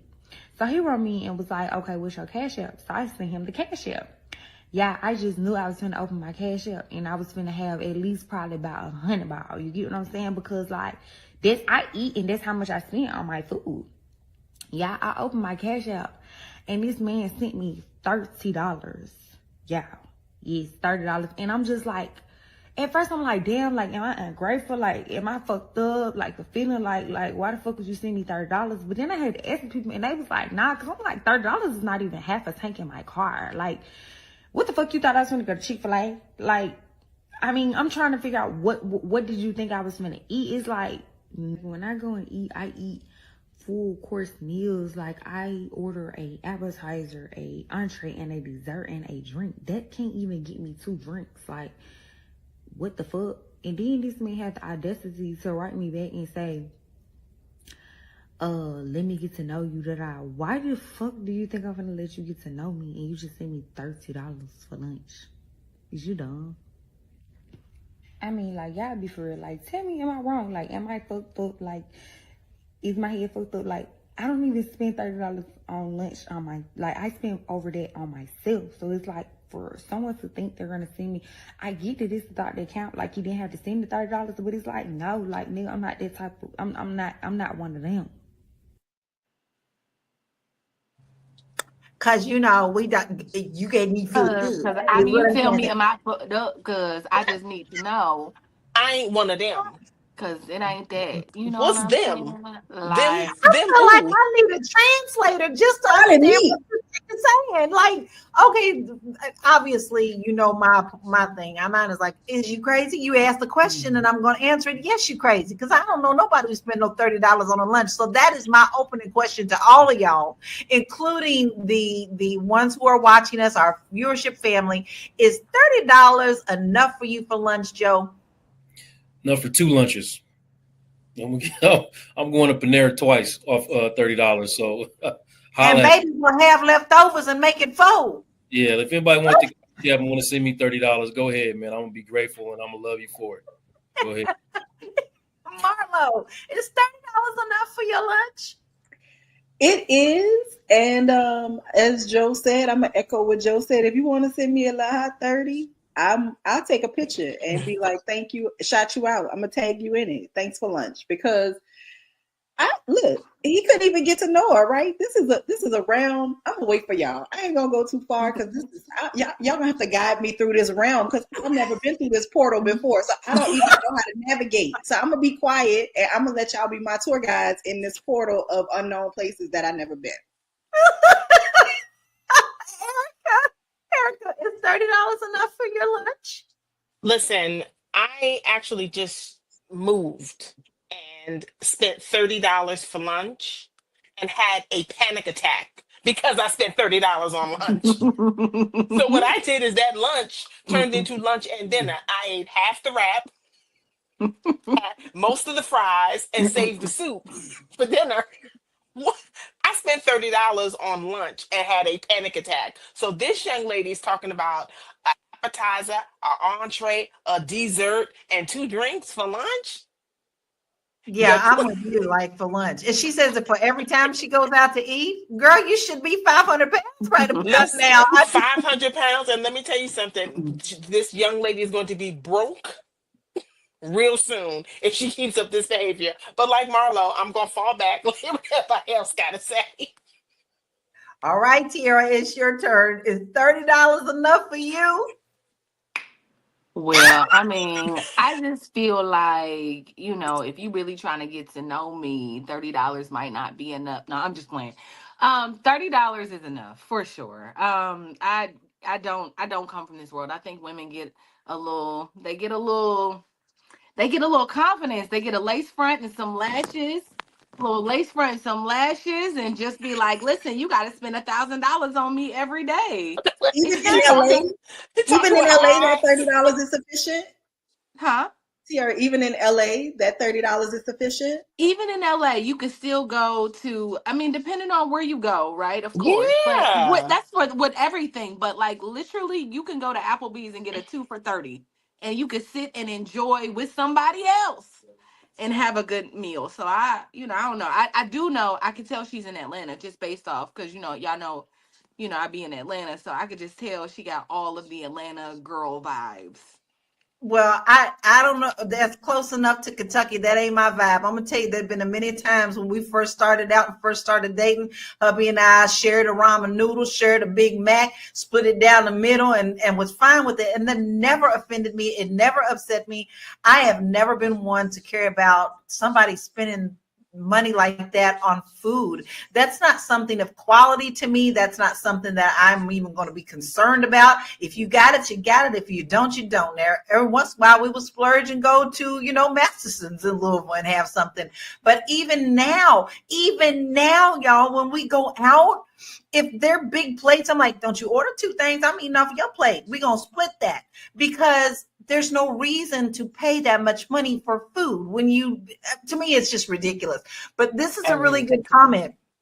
Ray Alexander says, men should date women they can afford to date. It's that simple. If her standards are financially out of range for that man, then he should date another woman who is okay with his budget. I'm going to throw that to you, Joe. Do you agree or disagree with that?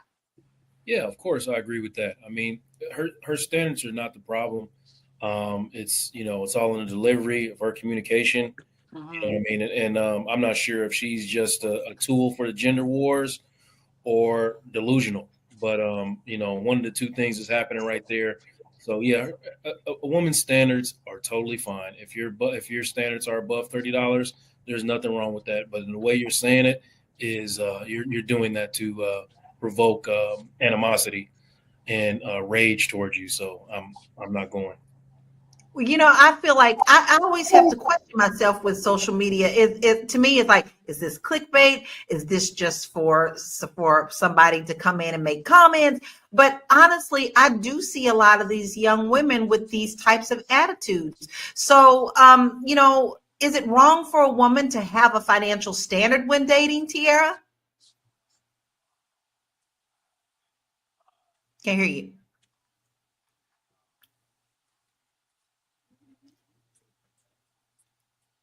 Okay, I'm going to throw it on over to you, Erica. Do you think that it's wrong for a woman to have a financial standard when dating? You know what? No, I don't think so, because I think with you put a financial standard in, you don't want to poop hut, but then you want to date within, the confines of where you can actually have that conversation and understand who you're dealing with.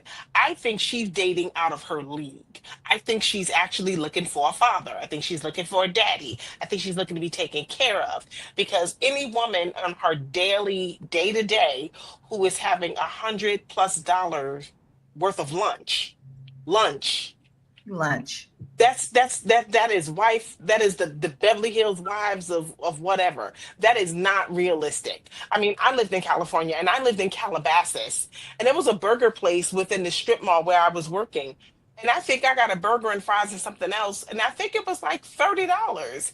I mean, so I don't know where she is logistically, but it just doesn't make sense.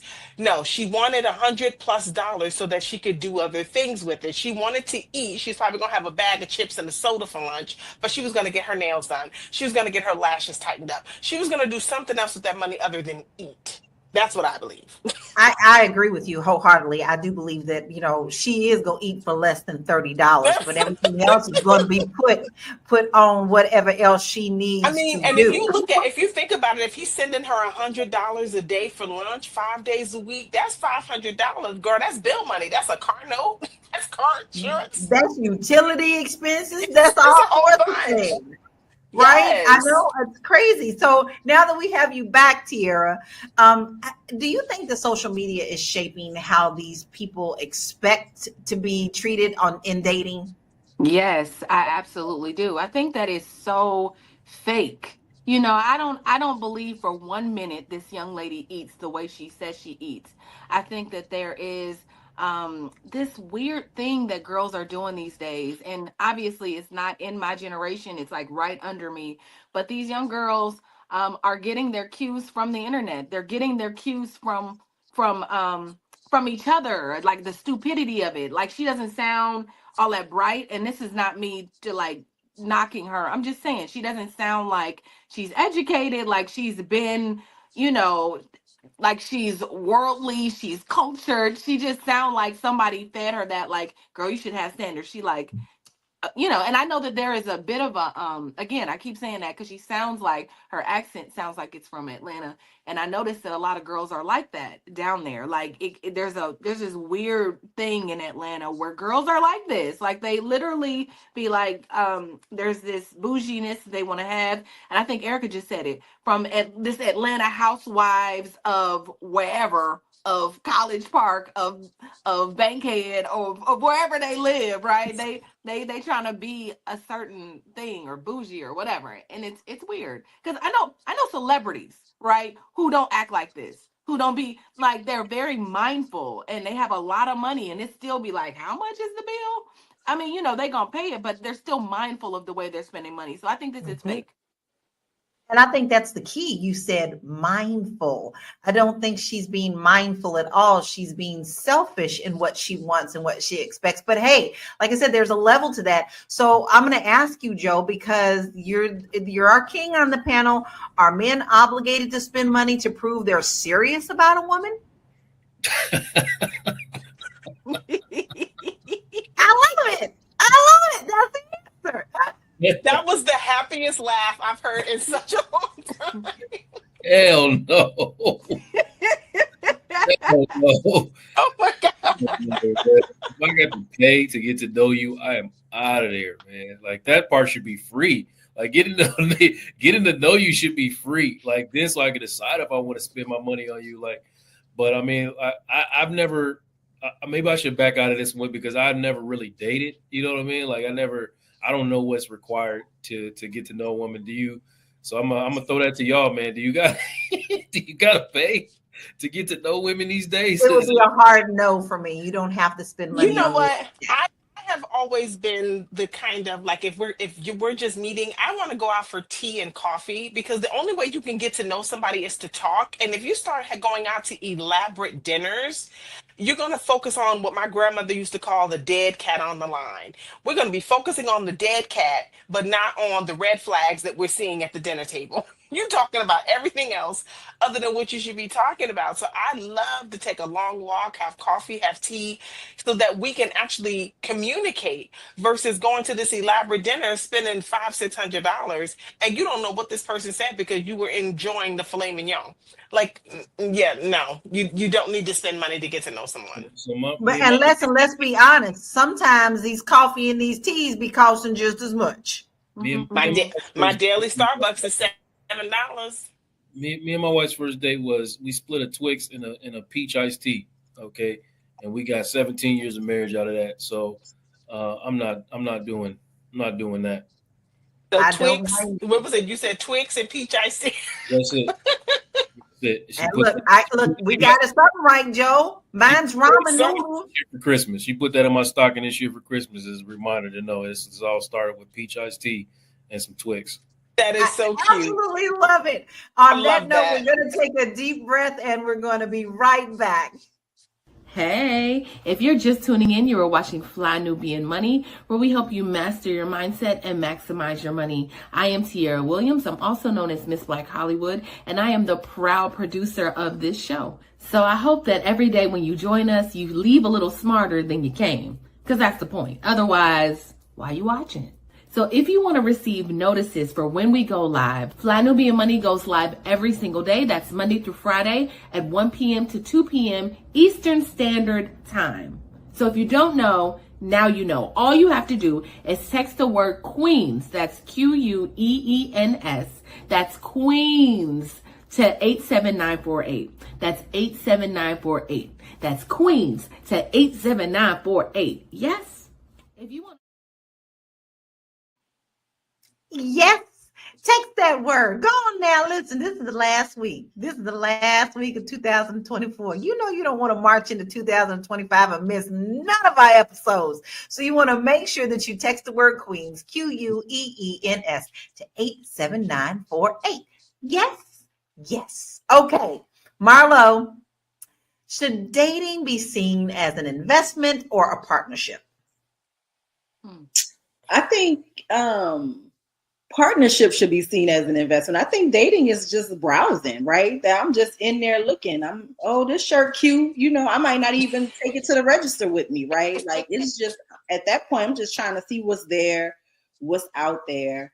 And then once you choose a partner, then that to me seems like the intention, right? And once I go into the register, right? It's in the bag. I'm going home with it. It's mine. I done chose it. I think that's when the investment starts, right? Dating, now it depends on who you are, right? Because obviously, depending on what tax bracket you're in and what dating looks like and how you're moving, it may look a little bit different. But I think that's still contingent, right? Somebody that's holding, 7, 8, 10, whatever figures, obviously that's going to look very different than somebody that's got a few $1,000s in the bank or a few $100s in the bank. So I think it's all situational, but the internet has given everything a blanket, right? Everything under a blanket on the internet. I hate it so much. I hate all y'all blankets. Every blanket, I hate them. Because it doesn't allow for nuance and all the things that are real in life, right? It's just all based off this one girl that's really looking to increase her engagement, right? So she says something inflammatory, get everybody hot, and in however many weeks we'll see her moving into her first house because she done got that TikTok money off of everybody being so enraged behind $30 not being enough. So I think I don't like to get too deep into this because, again, this shit is so foreign to me. I just don't know. Like, I don't know anybody who speaks like this. My friends don't behave this way, right? Everybody got their head on straight. Everybody knows what they're looking for. So this is so foreign to me, but it's like a reality show, and I'm gonna watch it. I'm gonna still get in the comments and chuckle with y'all and see what y'all talking about. But this is well, this I can't has nothing say to do with real life to me. But the last few weeks, I have been in the environment of those that look like that and that speak like that, and it is a thing. Where are you? Where are you again, Erica? I'm in Jersey, but I'm Okay. I'm working in a different space that is different. Okay. She said different. It's differently different. And everyone looks like this, has the extra baby hairs, and and talks like that. Yeah, I think it's a generational thing, y'all. I think these young girls. Mm-hmm. I think 20. It's I think it's 20 to 25. I don't even think it's closer to 30. I think it's between 20 and 25. Because at some point as a 30-year-old, like you're kind of like career oriented and stable. I mean, because I'm not looking at your money any different than I look at mine. Like, if I'm not willing to spend ridiculous amount of money on something, I'm not going to want it and then want you to spend a ridiculous amount of money on it. So I have to agree with that. Go ahead, Tiara. I was just gonna ask: Is this young lady like a gold digger? Like, is this what gold digging is? Is this the evolution of gold digging? No, seriously. I honestly, I would say yes. I mean, and yes, it could be a generational thing. There's a couple of people in our comments saying, "Why are we talking about this? With this, are we really talking about this?" Yes, because guess what? We are still talking about money, and money revolves around everything. Your relationships. Is this young lady being practical? Is she really looking for someone to spend her life with? Does she even understand what financial goals are? So yes, sir. Yes, ma'am. Those who are asking why we're doing this, it is a logical and a really good conversation because who's teaching these children? And let me take it further. I was listening to the R&B Money podcast on my way to the office, and Trina was on there, and she was just talking or whatever, and it made me go back and listen to You Don't Know Now. So I put the video on, and I was like, "What the fuck? What was you listening? What's happening?" Listening to. So this goes into, like you say, it's a generational thing, T. I'm like, I I don't know. Like, where do we lose our way? Because I was listening. It's almost as if we've turned into our parents overnight and didn't realize it. Yeah. We didn't get the memo. You hush. You hush. You be quiet. You be with that. I have to take a break. I'm gonna have to get myself together after that comment. I'll be right back. You want to grow your money and not blow your money, as Constance says, check us out at flynubianmoney.com. There's all kinds of resources, programs, videos, resources. In 2024, there's no reason to be broke when there's information all around us. So get your money right. flynubianmoney.com. And it's so easy to do. Guys, we have so many resources for you. It's not even funny. And it's so simple. All you've got to do is just go to our website, flynubianmoney.com. We have plenty of resources for you. Listen, you have no reason to march into 2025 not getting at least a little bit of a game plan. I know everybody's talking about goal planning and things of that nature.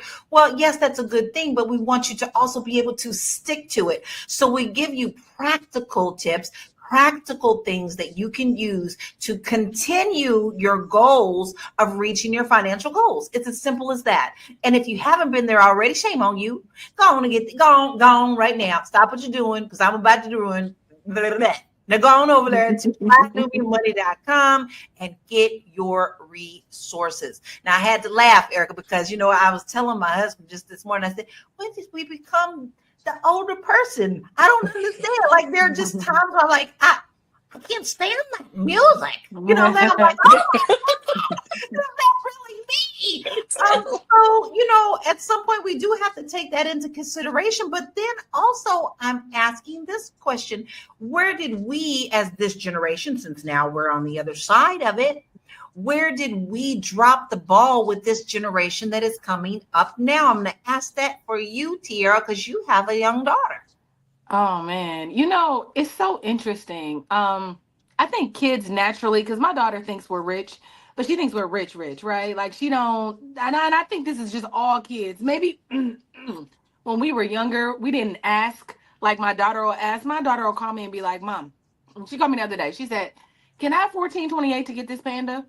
And then the day before, she called me and asked me for something else. Then the day before, I said no. And the thing is, I don't know if we're telling them no. I think we're trying to give them better than what we had.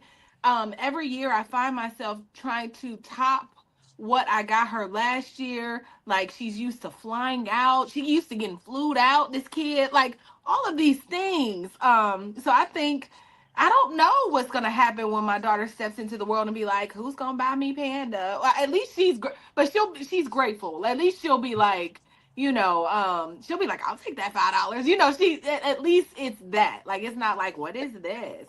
But I was gonna say something about the music. There was something, Joe, you said something about you don't know now.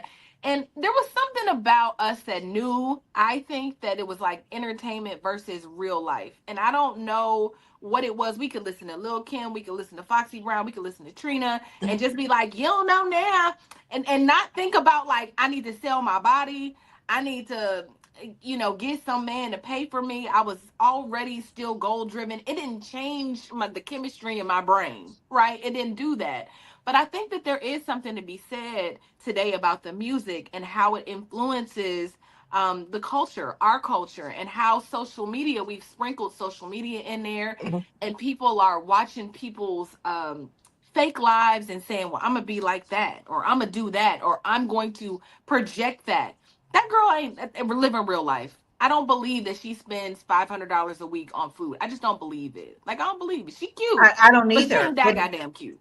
You brought up a really good point, and this is why I always tell people you better be careful with you trying to keep up with the Joneses. I learned more than anywhere in the world.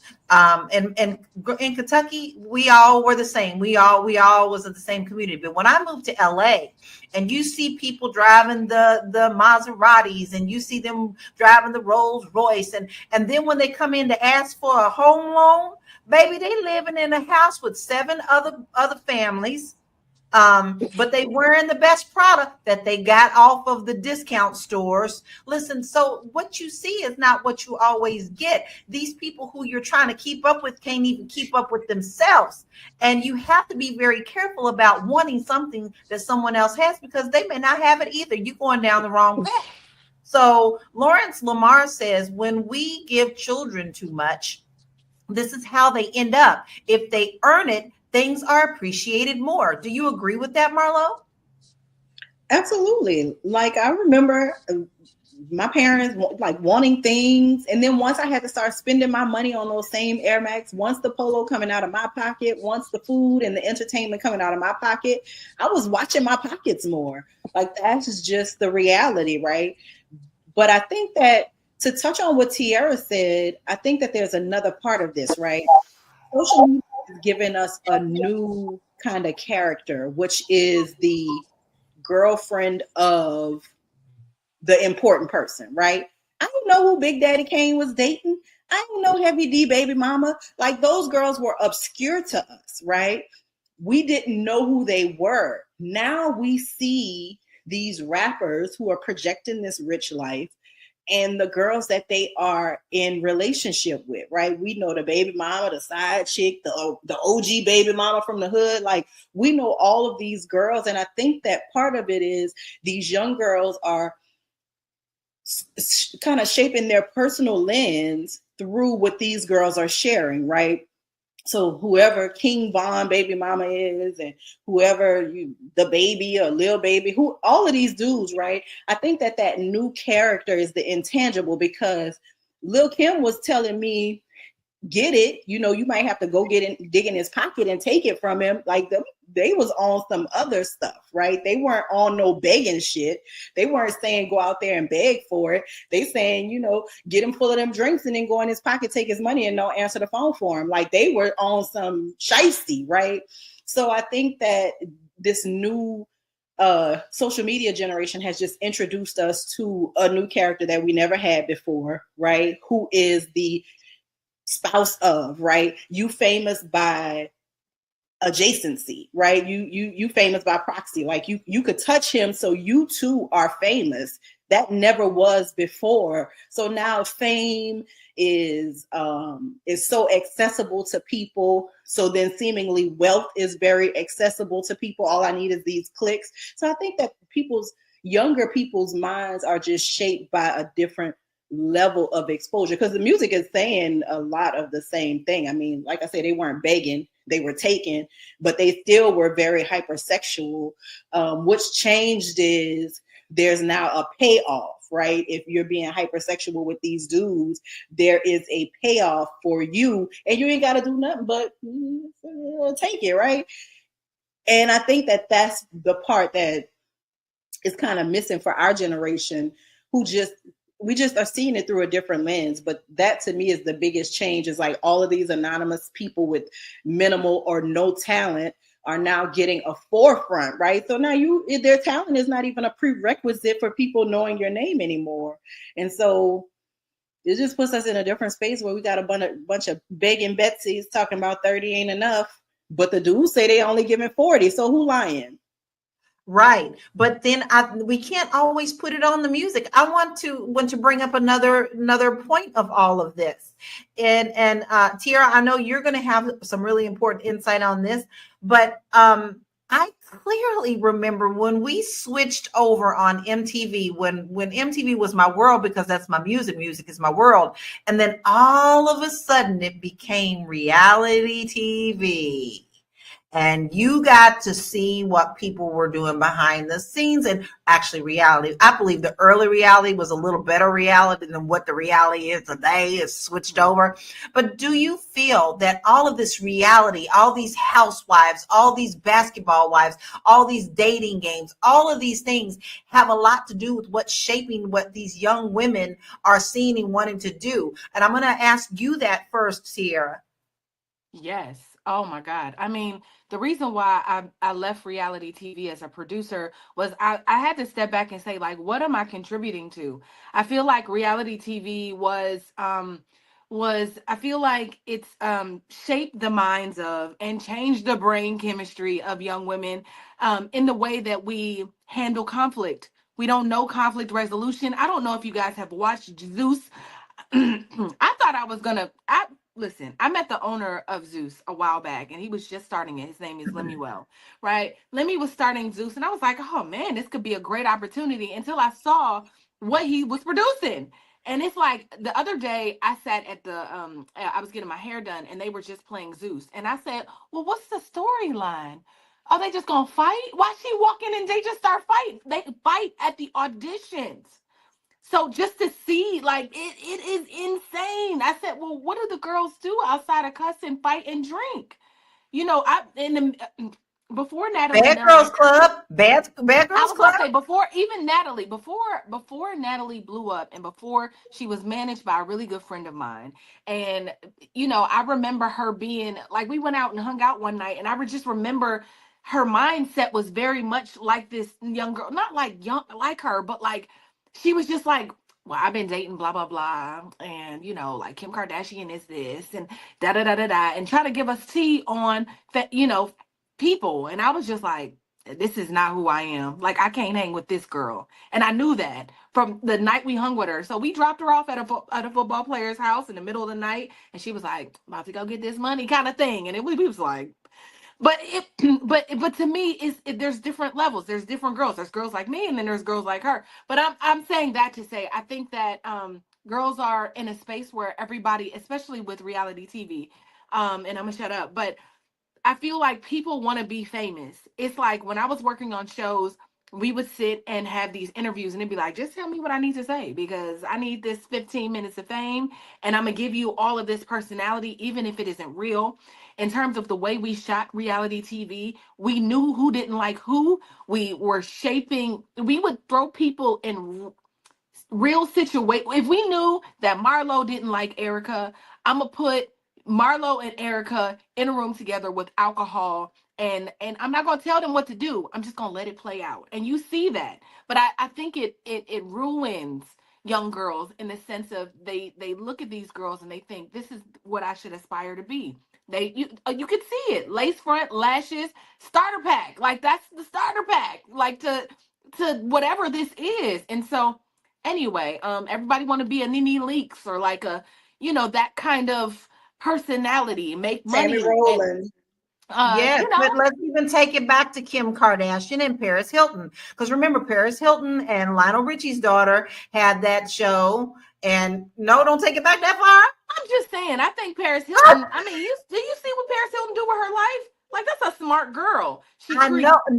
No, but she had to get her life together. It wasn't until that sexual thing that came out about her that she went and got herself together. I'm proud of the girl. I'm not mad at her. But I do have a problem with people like Kim Kardashian, because I'm sorry.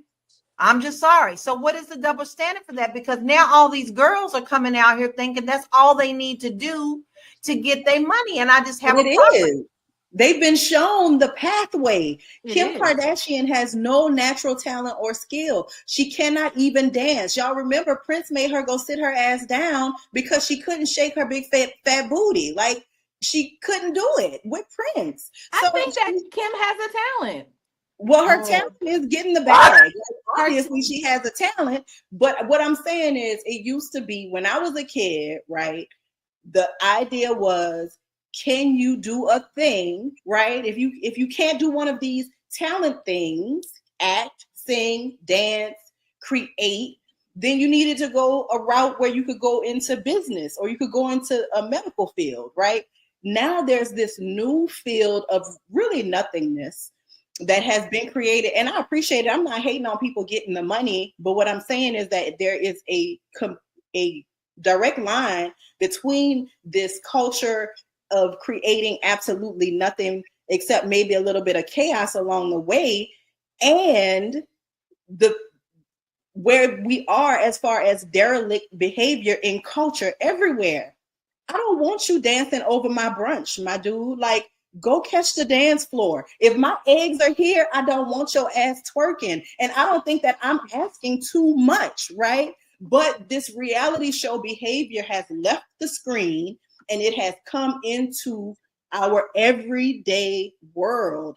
And I think that people should be pushing back against that. I think that when the girls are twerking in front of your eggs at the buffet, it's all right for you to tap her on the shoulder and say, sis, won't you go to the open floor space because my eggs are here.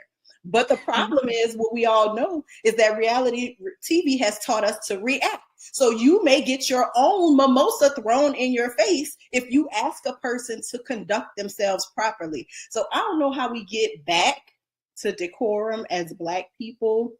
I know some people feel like, oh, you just worry about what white people say. No, me not wanting your ass shaking over my eggs is not asking a lot. They ain't got nothing to do with white people. They got to do with regular. Baby, as I recall, my mama would say something like, sit your fast tail down. And on that note, we're going to take a quick break and we'll be right back. This is good. This is real good. Nubian Money is now on Spotify. Yes, yes, yes. We are on Spotify. So if you can't watch us, you can listen to us. All you have to do is search Fly Nubian Money and we will appear. All of our episodes. Make sure that you leave a 5-star rating and reviews so other people that come along and are looking for a good show to watch, they'll follow us too. If you are interested in being on Fly Nubian Money, sorry, I don't have any spaces. I'm just playing. If you are interested in being a queen or a king on Fly Nubian Money for the day, please reach out to me. I'm at info@realvirtual.net. That's info@realvirtual.net. Also, if you need help with your business, go ahead and send me an email for that too. Okay. I've said enough. Now back to the show.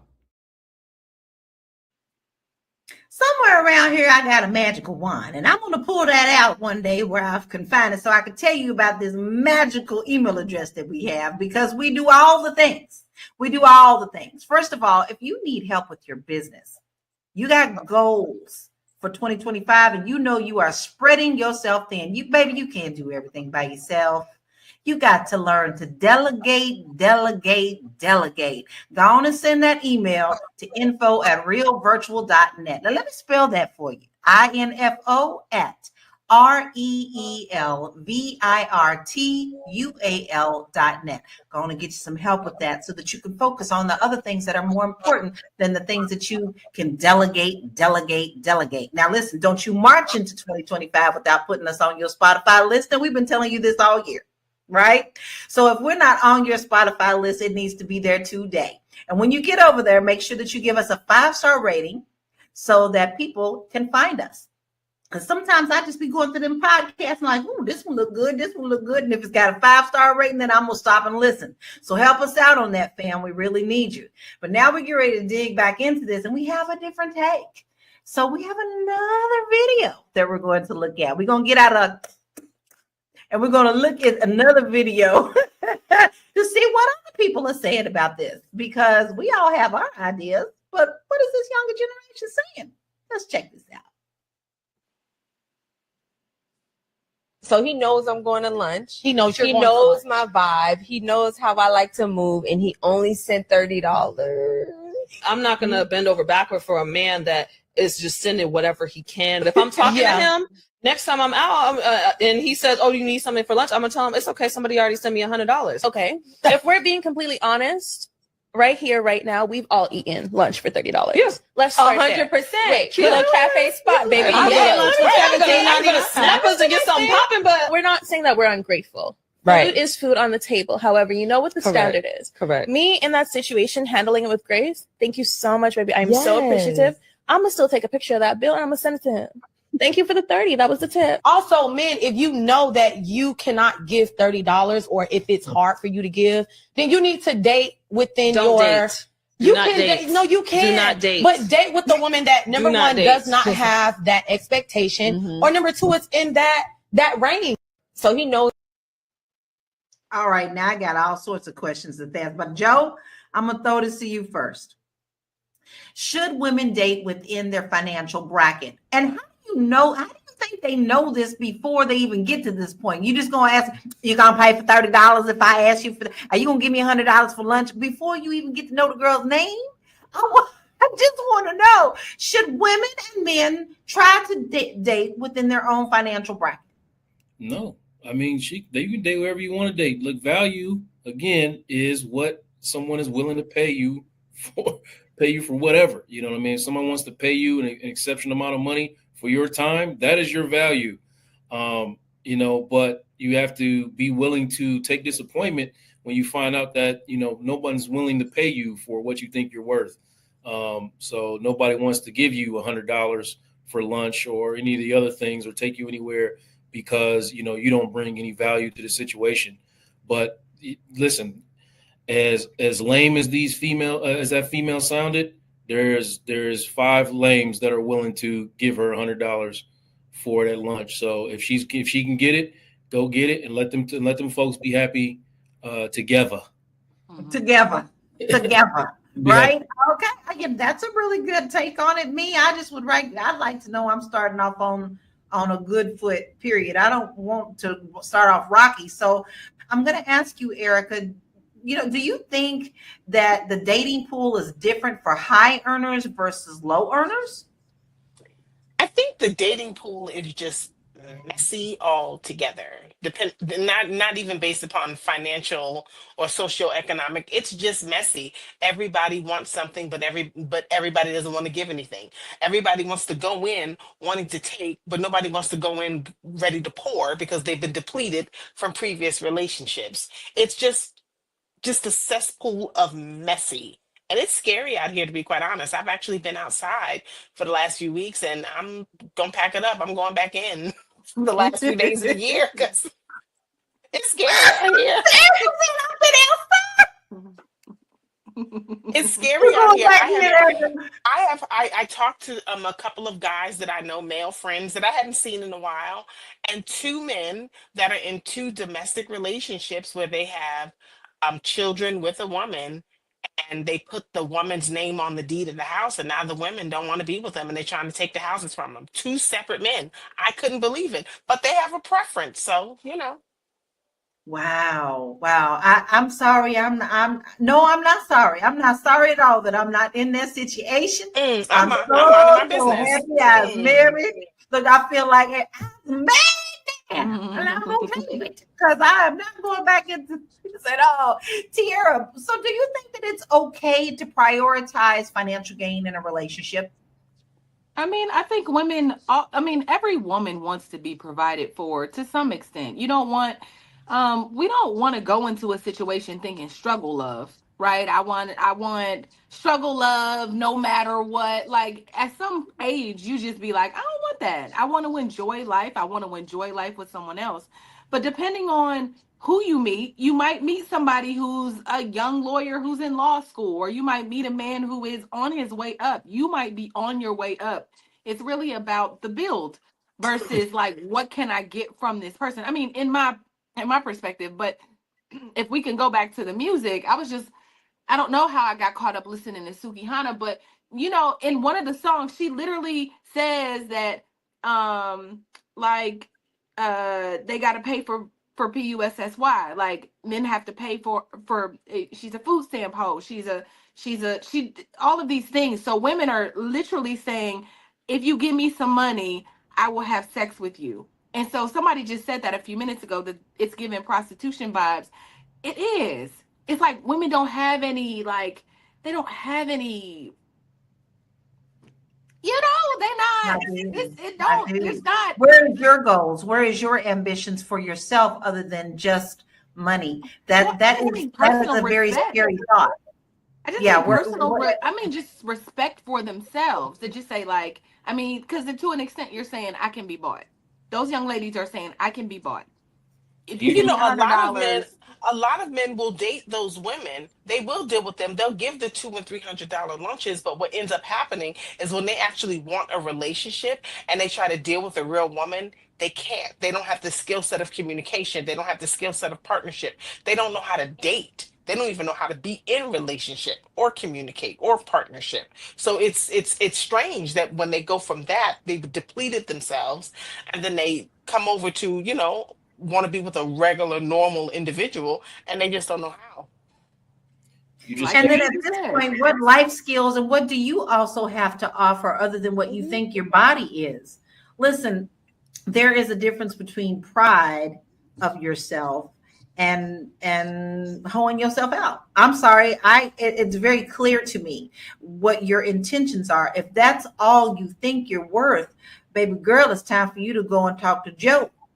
All right. It's time for you to go and sit down on his couch and understand that you are worth more than your body. You have more to offer. You are here for a life purpose, a life journey, and that whether that's to be rich or whatever, but you have something to offer other than what your body and what's in between your legs. Now I'm talking like I am my mama, because that's what my mama told me, and that's what she instilled in me, and that's how she taught me to be a young lady. Young ladies do this, young ladies do that. No, young ladies don't do this. And I saw by example. Where are the examples for these young ladies, Marlo? Do you think that they have examples to go off of, since we've talked about social media and reality TV? Where are their examples?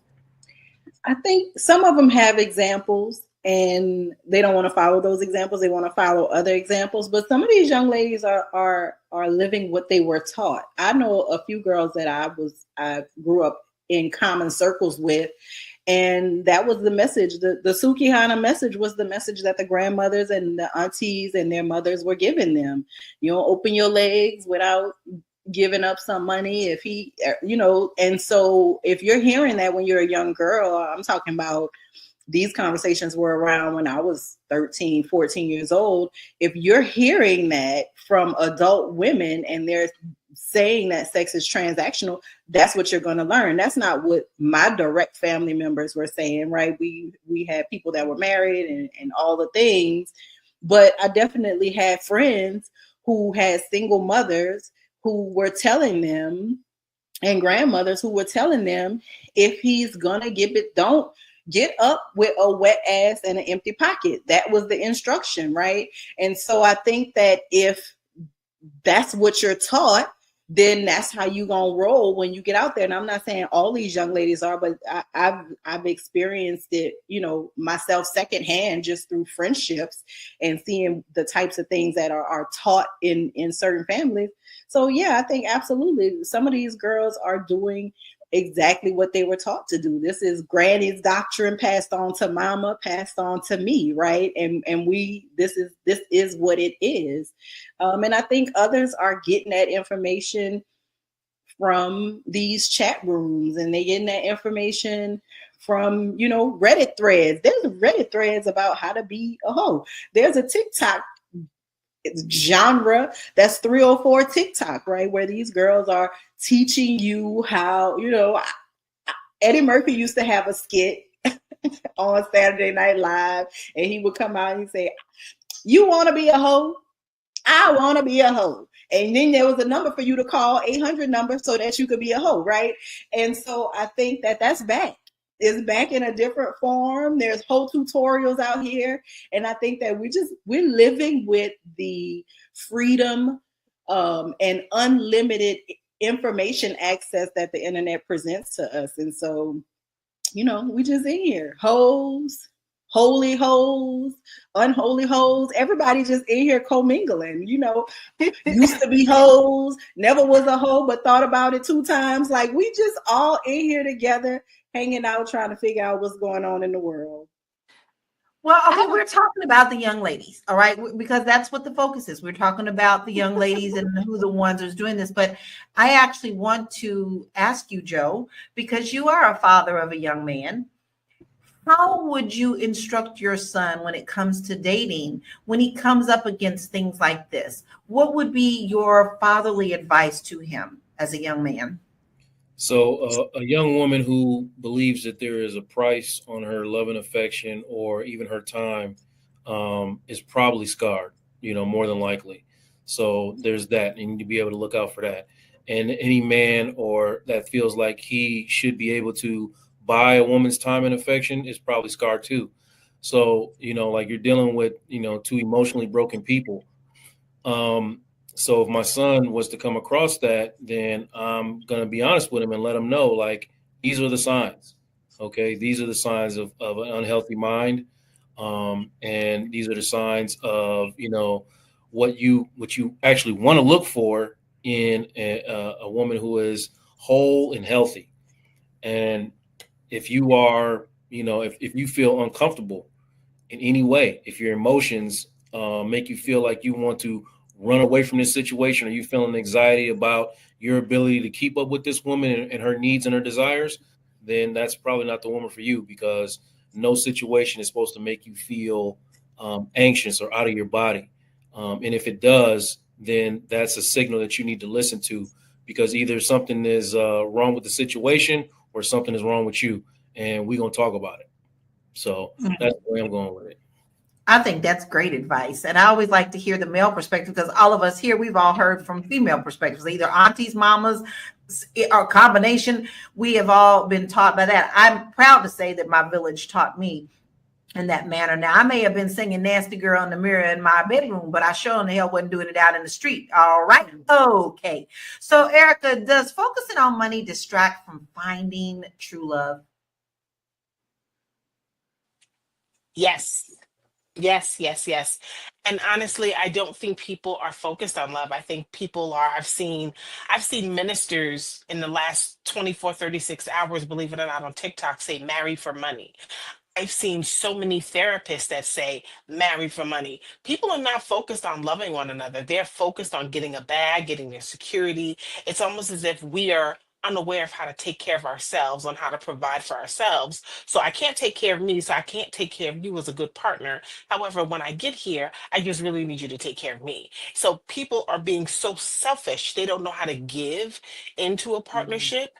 So that's why you have so many divorces. That's why it's like marriage is a fad. It's like, oh, I'll just divorce you. Or let's get married, but let's have a prenup. There are many women that want a prenup so that they can have that 70% clause in there. So if they get tired of him, or, they'll encourage him or ignore him to mess up, so that, he can get into that booby trap, and I can collect my 70%, go hang with my girls, and then I can start this facade all over again. So this is how you get people hopping from relationship to marriage and partnership, relationship to marriage to partnership. It's like a full dance that they do. And you can't possibly love yourself if that's what you're doing. If you're looking to marry somebody for money, don't get me wrong, I don't want anybody to marry that's going to be a burden either. Like, let's carry equal weight here so that we can actually build something. But I don't want to get married so that I can just be taken care of, just take care of me. It's like, well, what do you do for your own personal goals? What do you do for your moral compass? What do you do to make yourself feel good? And it's like, oh, I shop, I drink, I have $100 lunches. It's like, that's just not reality. It really is just not reality. I mean, even, your socialites of the world, even they have philanthropic efforts where they raise money and they do different events. They don't just go have $100 lunches. It's crazy. Exactly. And even if you're doing expense reports for some of these corporations, they're going to questionize you on $100. Even they'll questionize you on a $30 lunch. So I'm just telling you, this is not realistic to what the world is. And we have to get back to things that are going to uplift, that are going to teach this next generation. And with that, we have the perfect thing for you. We have launched Fly Nubian Money Club. And this is going to help you with so many different skills. Listen, you are learning from the best. And right now we have a 30-day trial. I was blessed enough to say that I did the first one a couple of weeks ago, and we talked about real estate. But guess who you got next? You've got Constance Carter. And she's going to be teaching this Saturday, first class of 2025, y'all. You better start this out right. She is teaching the roadmap to 6 or 7. I didn't just say 6. 7. Shebin. She is going to teach you the roadmap to getting those figures. Now, you want to get in on this now. We've already got Fly Nubian, money on the website, but we're taking this a little bit further, and we are educating you one-on-one. You are getting all the knowledge poured into you because we believe in you that much. We want to see you succeed. We want to see your financial wheelhouse grow. We want to see your money tree flourish. So make sure that you sign up with flynubianmoneyclub.com. Go ahead and do it now so you do not miss Constance's class this Saturday. And it's usually Saturday at 10 a.m. Am I correct? 10 a.m. Eastern Standard Time. Go on and get your notebooks. You know you already went out and bought all them journals because you're writing down goals anyway. So go on and put one of them aside for this class. And then what you're going to do is you're going to go back and watch the one that I did so you can have 2 for 1. All right? So go ahead and do that today, right now. FlyNubianMoneyClub.com. Now, we have had a very high-spirited, we've had very good conversation. We have visited us getting a little bit maturer. I will not say older, mature. I'm getting finer with whiner. Thank you very much. We've talked about music. We've talked about expectations. We talked about generations.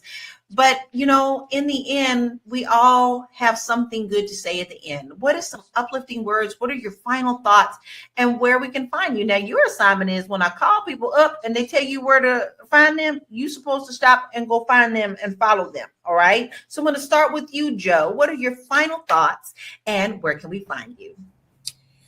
My final thoughts, I'm going to spend a little time, you know, to all the ladies in the place with style and grace. And wishing my heavily happy birthday to my mother. It's her birthday today.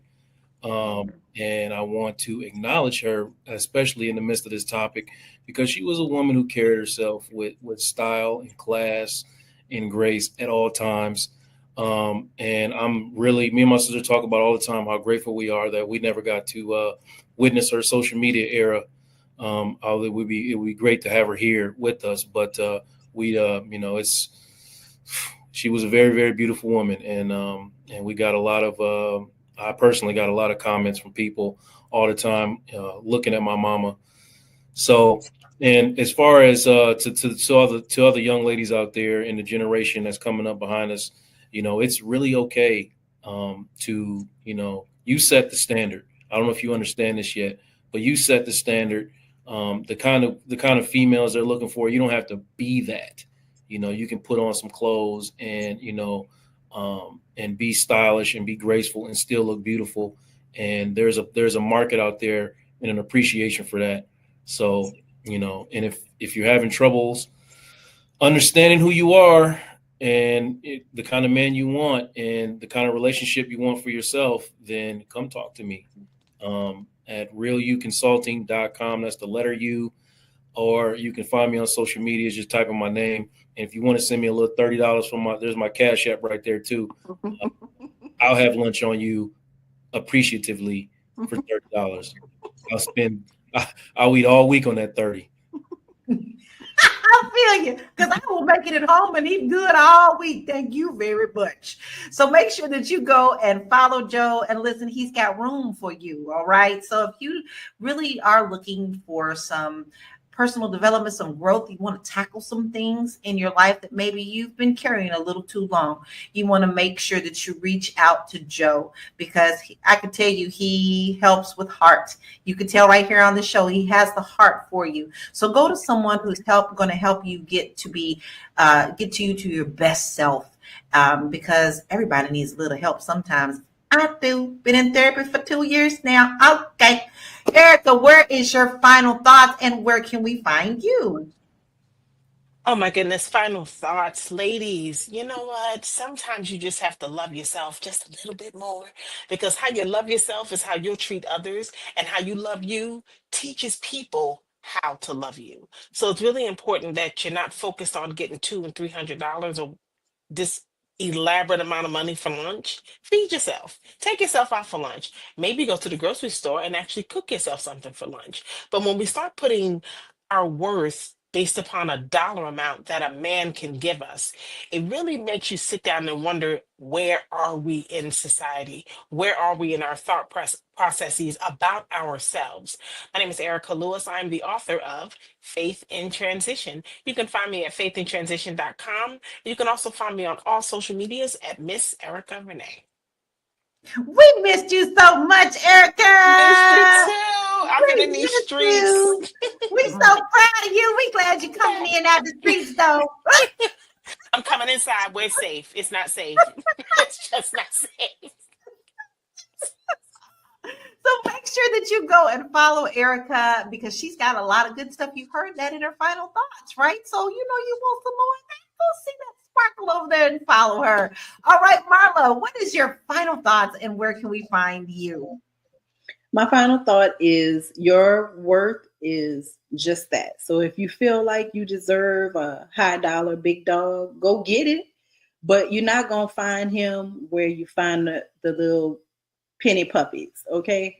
So if you think you're high value, you need to be in those spaces so that you can get the results that you are looking for. For the rest of us, live your life, man. Life is too short to be out here trying to mimic other people's lives. Life is too short to be out here looking at somebody else's life, and instead of being grateful for everything that's in your life, wishing you had their life. Because I could guarantee you that there are some things in their life that they wish they could exchange with you.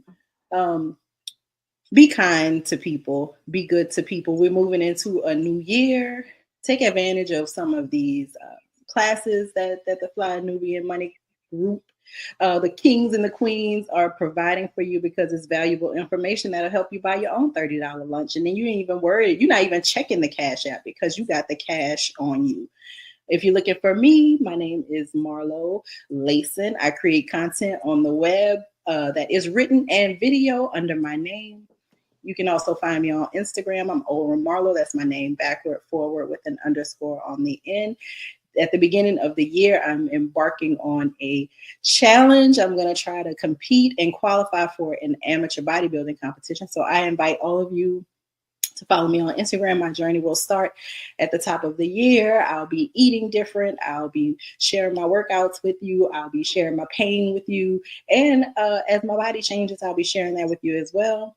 And that's it. Be blessed as we move into this new year. Leave these gender wars behind us, y'all. Don't cross this mess over into 2024. Find something else to fuss about, because this one, y'all done killed this. I'm done with it. I don't want it no more. She said it's murdered. It's murdered. It's done. It's over. We're not carrying none of that baggage into 2025. We are done. I'm excited for your journey, Marlo. I am so stalking you. I am so excited, and I'm going to try to follow as best as I can with what you do. And I may not be able to do it 100%, but maybe if I could just at least do 50%, I do pretty good. I actually trained to compete as well. So call me if you need something. Wow. See?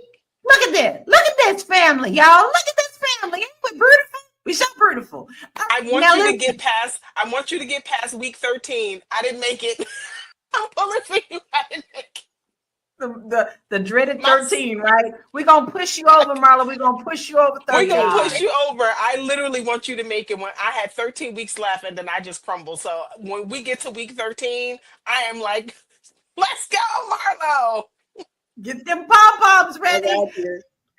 So Tiara, what is your final thoughts, and where can we find you? Yeah. As a former reality TV producer, I see the similarities between social media and reality TV.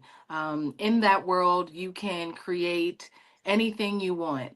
And I think that the more and more I see the internet, the more I think that people are creating things that aren't real. I think that we're living in such a weird reality where we don't know what's real, AI, if our lives are real or whatever. And it's so interesting. So, for some of us, we really want to hold on to those things that feel genuine, that are real life. Like, in this new year, I want to spend less time in this fake world and spend more time with people and loving on people and just getting real experiences. No, nobody, in real life, like, as long as if somebody wants to take me out to lunch, I think it's about the experience, not necessarily what, I'm gonna be eating like Marlo because she sent me her nutrition. So I ain't gonna be eating sugar and dessert and all the things anyway. But I mean, I just think it's about time shared. I think that love is the most important thing. And I don't know if these young ladies are looking for love or confusing money and love, but it's not the same thing. And I don't think you'll get what you're looking for asking somebody for $30 or asking somebody for $100 versus $30. Like, I think his intentions were great. I want to get to know you. Let me just send you some money just to show you I'm thinking about you. He don't even know you. He's never seen you before. And he's sending you money that he's worked hard for. Come on, ma'am. Like, stop. So I just think that, at some point, hopefully we can understand that these things are not real, and we want to hold on to things that are real. Or hopefully y'all want to hold on to things that are real. So my name is Tiara Williams. I'm also known as Miss Black Hollywood. I am the co-creator of the Nubian Money Club. I help entrepreneurs. I take all the skills that I learned in Hollywood and help entrepreneurs apply those things to their business. We do a little bit of everything. Our clients range from, I work with everybody, right? Just helping them take it to the next level. I'm also, like I said, the creator of the Nubian Money Club. So like Lala said, Constance is coming this Saturday. It's going to be amazing. I can't wait to see it. I mean, we just want to bring in top experts for you to really learn, and for us all to take it to the next level, because there's things that we all can learn from one another. So I'm excited about this training. Please sign up. Please sign up. Please sign up. I encourage you, like you can come for free. It's on me. Come on down and see what we have to offer, and hopefully you stick around. So I can be found at Miss Black Hollywood across all platforms, and be blessed. Merry holiday. What is it? What's coming up, y'all? New Year. New Year. Merry happy New Year. Be blessed. Yeah, because at this time I'm sitting down trying to figure out what day is it again? Right. I'm like, we're in that gray zone.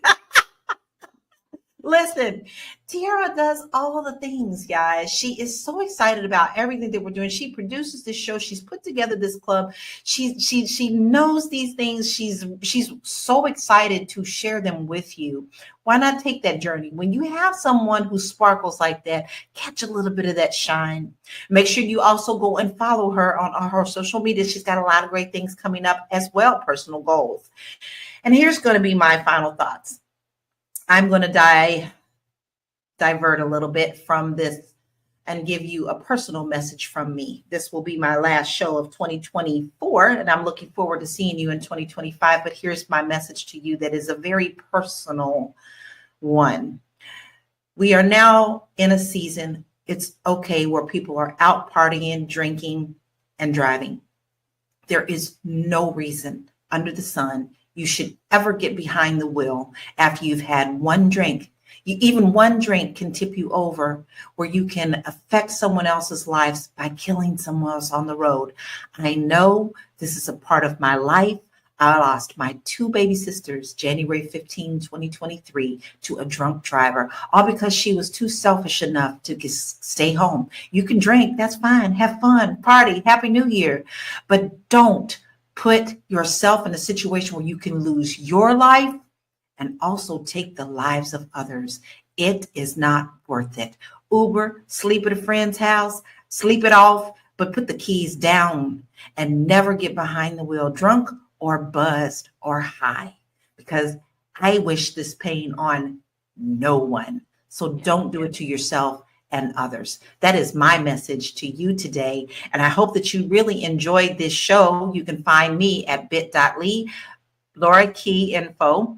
And I have all of my information there. I get a little emotional when I talk about that, but you can find all of my information there.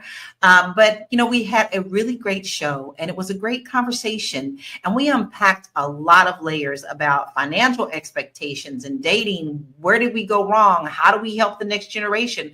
But it's up to each of us to find a balance that works for our values and our relationships. But let's remember that respect, effort, and communication really matter just as much as dollar signs. And I want to say thank you to our panel, Tiara, Joe, Marlo, and Erica, for sharing your perspectives. And thank you for tuning in to us. And join us next time, tomorrow, 1 p.m. Eastern Standard Time on Nubian Money, because what do? We help you master your mindset and maximize your money. So until then, stay true to yourself, stay wise with your wallet, and stay open to love. We'll see you tomorrow. Bye.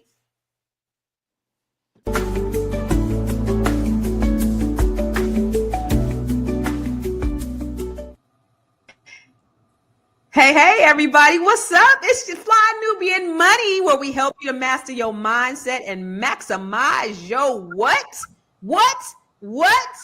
Your money.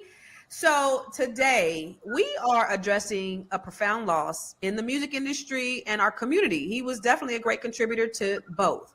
Mr. Irv Gotti, the visionary. He was a co-founder of Murder Inc. Records. Recently, somebody got a emergency broadcast system on their thing. Who is that? Everybody mute yourself because there's emergency broadcast going on at somebody's house and I don't even know. Okay, so today we're going to explore these factors about the cultural norms and systemic disparities and personal apprehensions around our health challenges. And we're going to discuss actionable steps because that's what this is about, and strategies so that we can promote better health. Now, we have the experts who are here who are going to help us dive through. We have all the right people who are going to help us dive through all of this stuff. We have so now I can go this way. So we have, you notice that they didn't change it around and now we don't have to. Okay, so now we got Vanessa Gopal. This lady she has a master's, not an AA, not a bachelor's. She got a master's, not a certificate in public policy. And she's going to bring all the things. She's so smart. I love being on panels with you, girlfriend. Then we have Mr. Dr. Joe. He is a licensed family therapist, and he's going to bring it from, I guess, maybe a black male perspective. I don't even know. I don't know. We never know what we're going to get. And then we have Dr. Felice, the b.big.coach.com, and I'm loving the Miss America wave. Yes. And we have to have a medical doctor. So we brought in y'all, not only is she a medical doctor, listen, she is a psychic. She is a stand-up comedian. She is she can tell your future, deliver your baby, and make you laugh all in one whop. So we got Dr. Charm here, and she's going to come. She's going to tell us all about the things that we need to know medically. So we have a well-rounded panel today. And oh, by the way, it's so funny because, listen, Qual Watkins, all you got to do is a quick Google search. That's what I did. When I see your comment, I went to Google to see, what nationality Irv Gotti really was. All you got to do is go to Google. I have a TED Talk that's called Google That Shit. All you got to do is GTS, and you can find out that the man was black. He's black. It's so funny when people say that. I mean, even if he wasn't African-American, I just want to give you a quick history lesson real quick before we go in. Do you know that the boats went in different places? It went to Cuba. It went to the island of Dominica. It went to all of these different places. They are still, guess what? Black. Even though they say, I Dominican, I know black. Guess what they are? Black. These people are black. So anyway, he wasn't even Dominican though. They said he was mistaken for a Dominican. He was actually, his grandfather was Filipino and black. He's a black man. But first, let's get into this video. I want to look at this video and then we're going to talk about it. And then, the main thing is, what's the solutions? Because this seems to be a problem. Y'all remember, I know everybody on this because we all black and we all of a certain age. You remember this saying? You don't believe fat meat is greasy. Y'all remember that?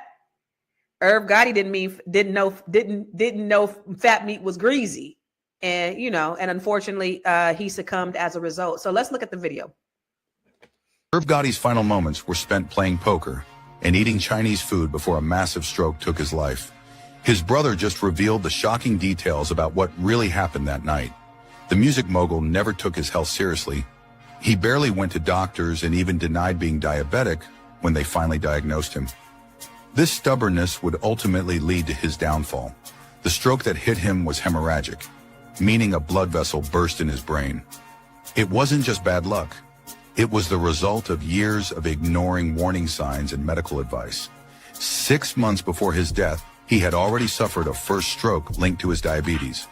The hip-hop community lost a legend, and the funeral was packed with icons like Jay-Z, Fat Joe, Ja Rule, and Ashanti. They all came to pay their respects to the man who shaped the music industry. But here's the real tragedy. This could have been prevented. Gotti's brother says it straight up. If Irv had just taken care of himself and listened to his doctors, things might have been different. It's a wake-up call about taking health seriously, no matter how successful or busy you are. Sometimes the biggest battles aren't in the music industry. They're with ourselves and our own habits. Yeah, that's unfortunate. So that's literally, he didn't think that fat meat was greasy because he kept eating it. And then somebody said in the comments that MSG is the worst. Like health-wise, it's the worst. Where's Dr. Charm? What's going on with Dr. Charm? So Vanessa, what was your thoughts when you learned that, he succumbed to that? And yeah, what was your thoughts? I mean, I thought he was very young. I think I was kind of blown away, especially at this point in life. I'm like, wow, that's really young. But I've dealt with family members, specifically my dad, who have really had a hard time kicking things like diabetes, high blood pressure. We forget that food, some of our habits like drinking, it's an addiction. And then I think it's also a reflection, which I'm sure both of the doctors can speak to that on the panel today, is that in addition to like my father, he would cope drinking. He went to Vietnam War. And so I think this cycle of like bad habits is promoted when you have like mental health issues, when you're dealing with stuff. In addition, that's kind of what they push off to us for years. We've been fed this fried food, and all that stuff's addiction. Sugar, fried foods, all that stuff is addiction, and then you're not educated about it on top of it. So those were my first thought. It kind of reminded me of my experience with some of my family members, specifically with my father. Yeah, that's actually a good direction to go. Joe, have you had anybody in your family that may have lost their life or a limb to, diabetes? You're muted.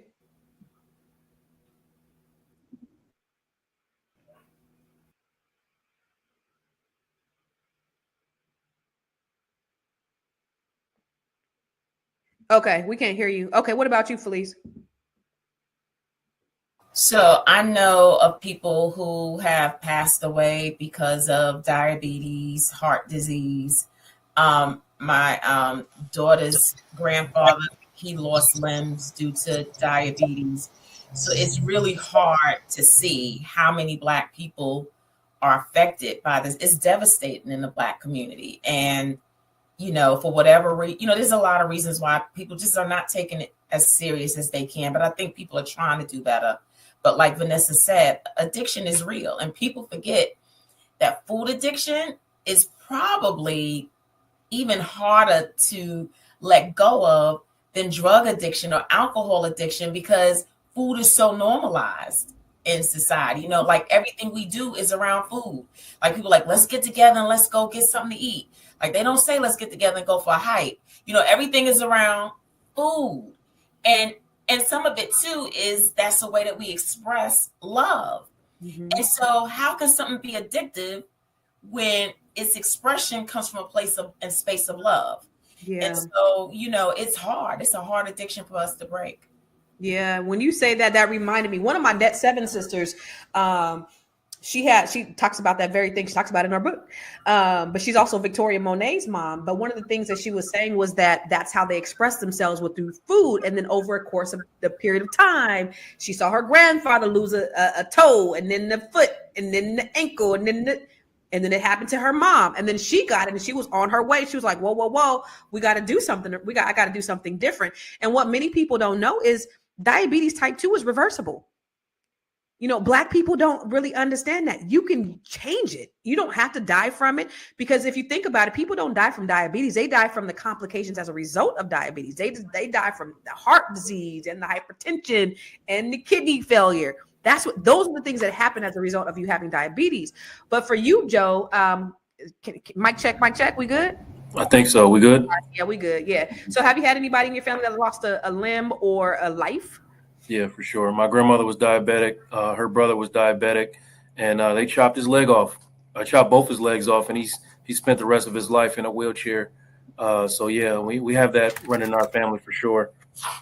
Yeah. What about you, Dr. Sharma? I mean, you come from a medical background, and I'm sure you've seen this a lot. You're a holistic health professional, right? And she is frozen. Damn, I really wanted to hear what she had to say, because we want to hear from a medical professional on this, because like I said, diabetes is reversible for me. Okay, switch devices and come back, baby. Are you good? Yeah, switch devices and come back. Hopefully you'll be good to go. For me, I've had people like my mom. I think she now has diabetes, and I'd be like, "Yo, mama, you Okay, why you over here big backing? Yo, that's how I talk to her. You ain't gonna be walking around here without a toe, but it is very simple. It's just like, take sugar out of your diet, watch what you eat in moderation. I'm so grateful that when I go to the doctor, I go every 6 months, and if you're at that age where they're asking you all these questions and you're like, no, and then every time I say no, I'd be like, oh, thank you, Jesus. No, thank you, Jesus. Because we're of a certain age where all of these things can be happening to us. But I think what Black people really have to realize is that we can change what we do, but somebody said it's cultural. It's I love what you said, Dr. Felice. Like, we don't talk about, hey, let's get together, go for a hike. Negroes will look at you crazy. What you mean go for a hike? If you don't get over here and eat some of this fried chicken and these hog maws and quit playing.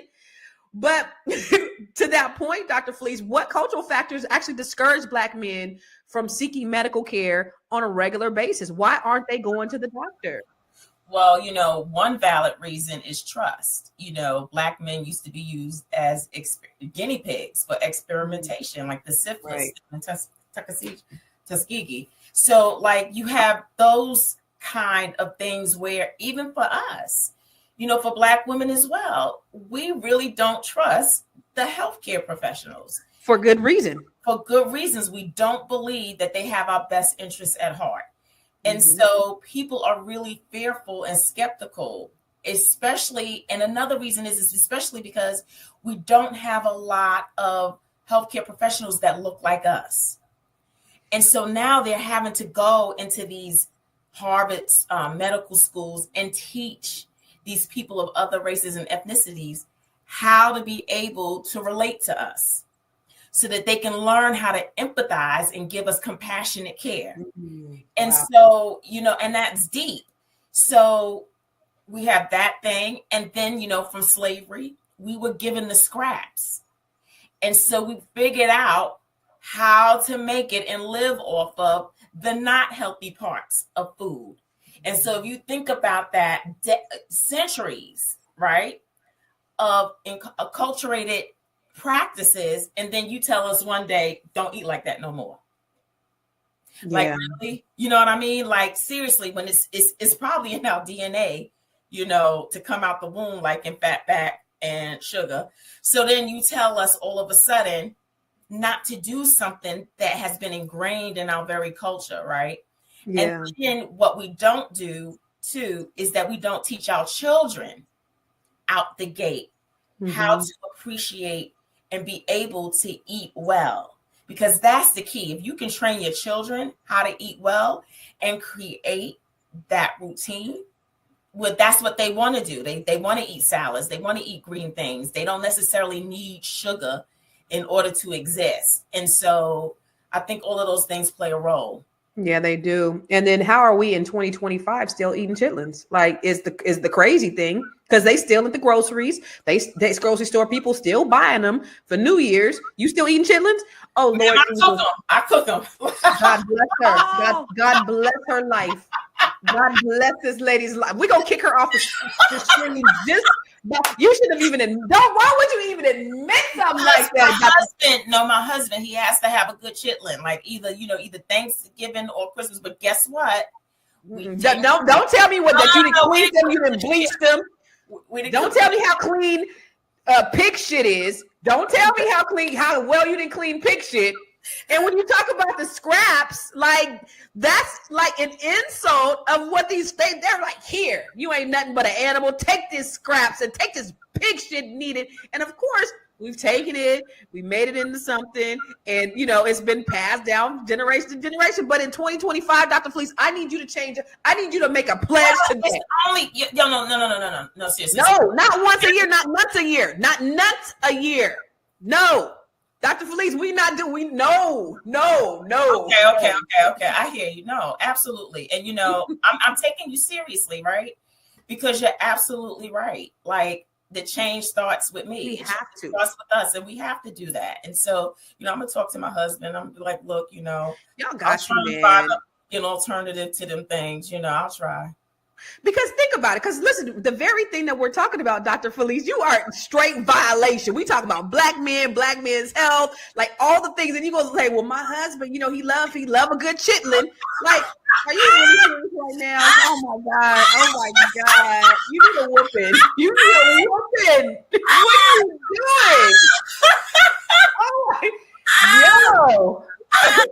Listen, Tiara's back there smoking weed right now. Like, it's a whole mess on this stage. Dr. Charma, like, we having technical difficulties, and then Dr. Felice says she cooked her husband chitlins. What is going on today? We gonna go to commercial, and we gonna be right back. We gonna have our shit together. Woo! It's a good show right here. But I'm biased. If you are just tuning in, you are watching Fly Nubian Money, where we help you master your mindset and maximize your money. My name is Tiara Williams. I'm also known as Miss Black Hollywood, and I'm the proud producer of this show because it is lit. If you want to receive notifications for when we go live Monday through Friday, 1 to 2 p.m. Eastern Standard Time. All you have to do is text the word Queens to 87948. That's Queens to 87948. That's QUEENS to 87948. Also, if you want to grow your money and not blow your money, all you have to do is go to flynubianmoney.com. There's all kinds of resources, there's courses, there's free giveaways. There's just no reason to be broke in 2025. All you have to do is go to flynubianmoney.com. Obviously, you don't want to be entertained here. You want to know enough to grow. Wait, I need to put that on a shirt. You got to know to grow. Got to know to grow. So know and grow with flynubianmoney.com. Okay, so outside of the chitlin comment, Dr. Felice had some really, really valid points. I mean, she did. So please don't overlook everything else. One of the things she said that I think is very important. She still has credibility here, y'all. You know, I love her. I do. I love her. I love her. I for real. But one of the things that you said was that we're afraid of, we're afraid to go to the doctor. Like, men are afraid for a very good reason. Listen, I read the book Medical Apartheid by Harriet Johnson, I believe it is. And what she talks about is the, not just the Tuskegee experiments, but you also had the father of gynecology who was using Black women as lab rats so that they could make gynecology medicine easier for white women. There's been so many instances, even how they're trained in medical school, where they say that Black tolerance, our pain tolerance is higher than everybody else's. There's so many misconceptions, and there's so many reasons why we should. And then you have only 5% of the medical profession that are Black doctors.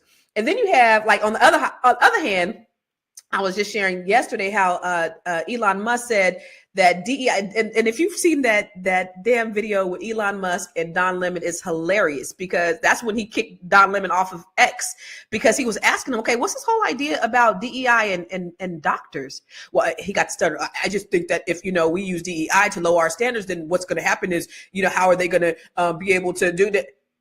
He said, but that's not true. Like, Black, in fact, and he was tiptoeing. He wasn't really hitting them with the zingers like he could have, because he could have really given them a history lesson. But in fact, white doctors have done more malpractices than anybody.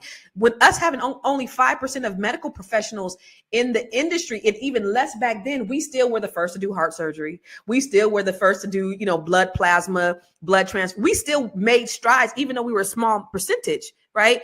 But you do have that factor where you have people that there's no representation inside the medical field.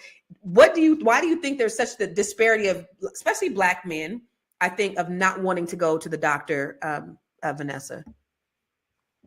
Well, I mean, all that's a valid point. And I'm just going to share an experience based on what you were saying, Constance. So I took care of my dad. I mentioned this before in other podcasts, but I took care of my dad for like a decade. When I got my dad, he was amputated below the knee. He had diabetes. He had high blood pressure, just a multitude of things that just historically he just experienced out of bad habits, bad education, not knowing about food. He grew up in Selma, Alabama. So, I mean, even when I was in Alabama, hog mogs, pig feet. I remember pickled pig feet, hog head cheese. Like those are normal things, right? culturally in some areas, right? In California, I don't see those things so much. But when I got him here, the first couple doctors that we saw were all white doctors. And I mean, they could have been cool, but I don't know. But I didn't stick around long enough to find out because I didn't like the type of rapport that they were giving my dad because I was his advocate. The moment that we got into this program and I found him a black doctor, let me tell you something. My dad was supposed to die maybe a year. He had a year to live. My dad lasted for a decade. We took him off 3 or 4 medications that he was on, like for diabetes. His A1C was coming back at normal levels. Wow. So I think when I see what I don't understand is when I see a black doctor, I feel more confident because I know you had to work 10 times harder to be where you are.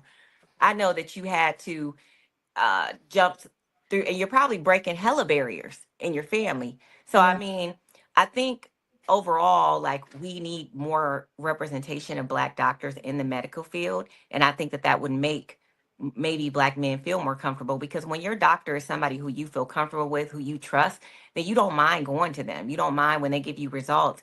You're like, did they skew the results? Did they mix them up? Are they trying to put me on a drug? Because like same thing with me. I had to keep going to see till I got to a doctor, because these doctors, I feel it. Like, why you wouldn't trust the system historically, and then just going to see doctors, it's just like they don't care. They want to pump you full of pharmaceutical drugs.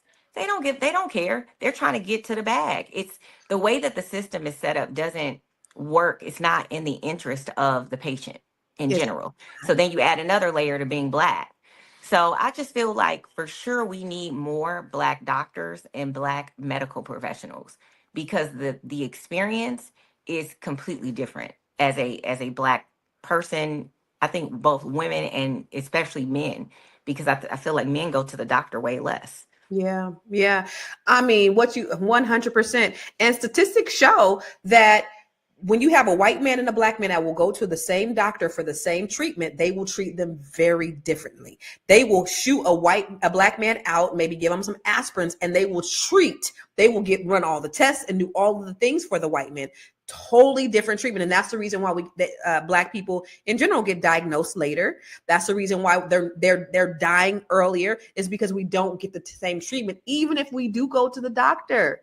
And then another lady in the Net 7 Collective, she wrote this book, but she's a medical doctor. And one of the things she was saying, y'all, was that they get bonused. She said, medicine is killing us. They're feeding you poison. She is a doctor. She said, I get bonused if I give you medication. If I keep putting you on medication, I get bonus. And all it's doing is it's giving you more medication, but some other things is helping this one, but it's tearing up this. And so it's a whole system. Then, like you said, Vanessa, add being black on top of that. The system is already effed up. Add being black on top of that. I knew we had the right doctor when her goal is, I want to get him off of some of these medications. Like, I was like, oh, okay. And when we talk about type 2 diabetes and changing the trajectory of it equating to like death, unfortunately, I got my dad a little bit too late, but 10 years, girl. You did great. 10 years. But what we were able to turn around was his kidney function. We were able to turn around his high blood pressure and how aggressive diabetes was. And we turned that around solely 99% with food, changing the way that he ate. So I think it's imperative but we have to teach our children very young too. Yeah, that part. I got to do better with that. I got to do better with that, because I still bring the Oreos in and the snacks in, and the fruit snacks, and shut up and take, just keep you quiet, and I need to do better. I don't eat it, but I bring it in for my kids. So now I'm creating the same habit. And so thank you for saying that, because for me, and then you also said that, Dr. Felice, is that we just got to do better with what we're bringing our kids. I just figure, they'll figure it out at some point. They don't want to be, but they're not. They learn from what we teach them. Let's go to break, and then we'll continue the conversation. I know you're busy, you got things to do, and you can't take us on the go with you every single day. Good news for you. We are now on Spotify. So if you can't watch us, now you can listen to us on Spotify. Search Fly Nubian Money, and all the episodes shall appear. All you have to do is like, subscribe, leave a 5-star rating, leave some comments, Tell people how you love us so that when other people come along and are looking for a great show to watch, they can find Fly Nubian Money too. One last thing, and just in case you've been sitting under a rock, Fly Nubian Money now has an investment club. We are the Fly Nubian Money Club. It's easy. All you have to do is go to flynubianmoneyclub.com, and I am committed to bringing in top experts from all industries to help you level up. They're teaching us the skills that we need to compete in this market. We often say that nobody is coming to save us, not the government, but guess what? We're coming to save us. I'm coming to save you with the Fly Nubian Money Club. So listen, all you have to do again is go to flynubianmoneyclub.com. We have a 30-day free trial set up just for you, just for those people that are struggling. Even if you ain't struggling, you ain't got to struggle. I'm coming. Okay, let me stop playing. I'll see you soon. Come on, Fly Nubian Money Club. She'll see you soon. This comment right here. They go for the prescriptions. I had to tell the doctor to do blood work and for other tests. And you know, the thing about it is Dr. Charm looked like she's smiling and she's, Lord, my question was for you, Dr. Charm, because one of the things that Dr. Shirley from Net 7 said was that she said food is medicine. To confirm what you said, Vanessa, food is medicine. What we eat, instead of taking the medication, if we change our diet, we can actually change our life. So I'll go to you, Joe. Like, have you seen anything, just being a Black man, any disparities of the way like doctors treat you as opposed to, and I don't know. I mean, I don't know if you've been around white people, but do you see them like rushing you out, or, you know, have you had to advocate for yourself? I have in fact been around white people. It's incredible. Is it? It's an incredible. Do they go into the room with you too, and you guys examine at the same time? No, I'm just playing. No, listen. So I've been relatively healthy my whole life. I endured a lot of stress during that 4 or 5 year period that I was going through that legal stuff. So at the back end of that, I'm going to the doctor and they're like, "Damn, you got high blood pressure." Okay, wow, I never had high blood pressure before. And also your kidneys are failing. You know what I mean? So the first thing they do, I'm going to see a regular doctor and I'm going to see a kidney doctor. And these two aren't even in alignment. And they're telling me different things, trying to put me on different medications and whatnot. So ultimately, I just, I'm like, I'm not, y'all can have this shit. I'm not finna go to either one of y'all, right? So that's kind of, I just ran that through to give y'all like the experience from my perspective as a Black man going to the doctor. They talk to you for 5 to 10 minutes about something serious. I mean, you're talking to a person whose father spent the last years of his life on dialysis. So you telling me my kidneys is failing and you're going to talk to me for 10 minutes about that? No, we're not doing that. You got to tell me what's going on. How likely am I to be on dialysis and finish my life on? I don't want to do that. And, like for me, I eat right. I exercise, work out almost daily, regularly. So how is this happening to me? You know what I mean? And to this day, I still haven't found out how or why. So it's totally. Have you reversed that? Have you reversed it? I did reverse the blood pressure on my own. Like they was giving me medications and I was taking them at first because my wife was like concerned. So I was taking them for her benefit. But then I stopped taking them and I just started doing other things that I started reading up on other ways to improve your blood pressure. And I completely cut the medications out and I reversed the whole blood pressure thing. The kidney thing, I don't know exactly what I'm gonna do about that, but that's somewhat hereditary. Like, this Negro didn't give me nothing but his diseases. Oh, snap. So damn. Oh shit to pass on. Did they test you for what is it? I think it's called FSG. I had a cousin who was young, healthy, and he had that. It wasn't what he was eating, but it was just genetically. Yeah. No, they didn't. So like that's basically my point. It's too difficult for us to find someone that we can trust and talk to. And I'm sure there are doctors out there that are dedicated to doing this for Black people and Black men in general, but it's too difficult to find them. And when you do find them, they're all booked up, right? Because they do good work. Don't give up. The beautiful thing is, just like Deborah said, very good, Dr. Joe, keep doing your own research. They done fucked around and gave us the internet. You got the power of the internet. So there's a lot of things that you can find out on your own where you don't have to rely solely on a doctor. One thing Deborah Will Win said, we can't use their rule of standard for us. Unfortunately, they're not like us. And then Kevin said, as a Black man, I've always had to advocate for others in my care and for myself. So Felice, Dr. Felice, what can we do to advocate for ourselves? Because that is the thing that is important. If you cannot just listen to what these doctors tell you, like there's things that you can do. What are some things that you can do to advocate for yourself? Well, follow me. Me and my co-founder, Dr. Devetta Hammond, we started a nonprofit called States of Wellness. And so what do? We go into the 50 states and we bridge the health disparity gaps by getting teams of trust. So we find Black and brown providers who are willing to come on board with us when we go, and we go into faith communities, right? And we have panel discussions and we answer the community's questions, and we also do health fairs. So what does that mean? And then we follow these people and track them for about 6 to 8 weeks, where we're shortening that time, and basically getting their numbers when they come to our health fair. And then our teams of trust stay connected to these people in the community to make sure, right, that they're getting the proper health care and possibly finding a provider that will look out for them. We also teach them how to advocate for themselves. So we'll give them sheets of questions that they need to ask according to their age, right? Good.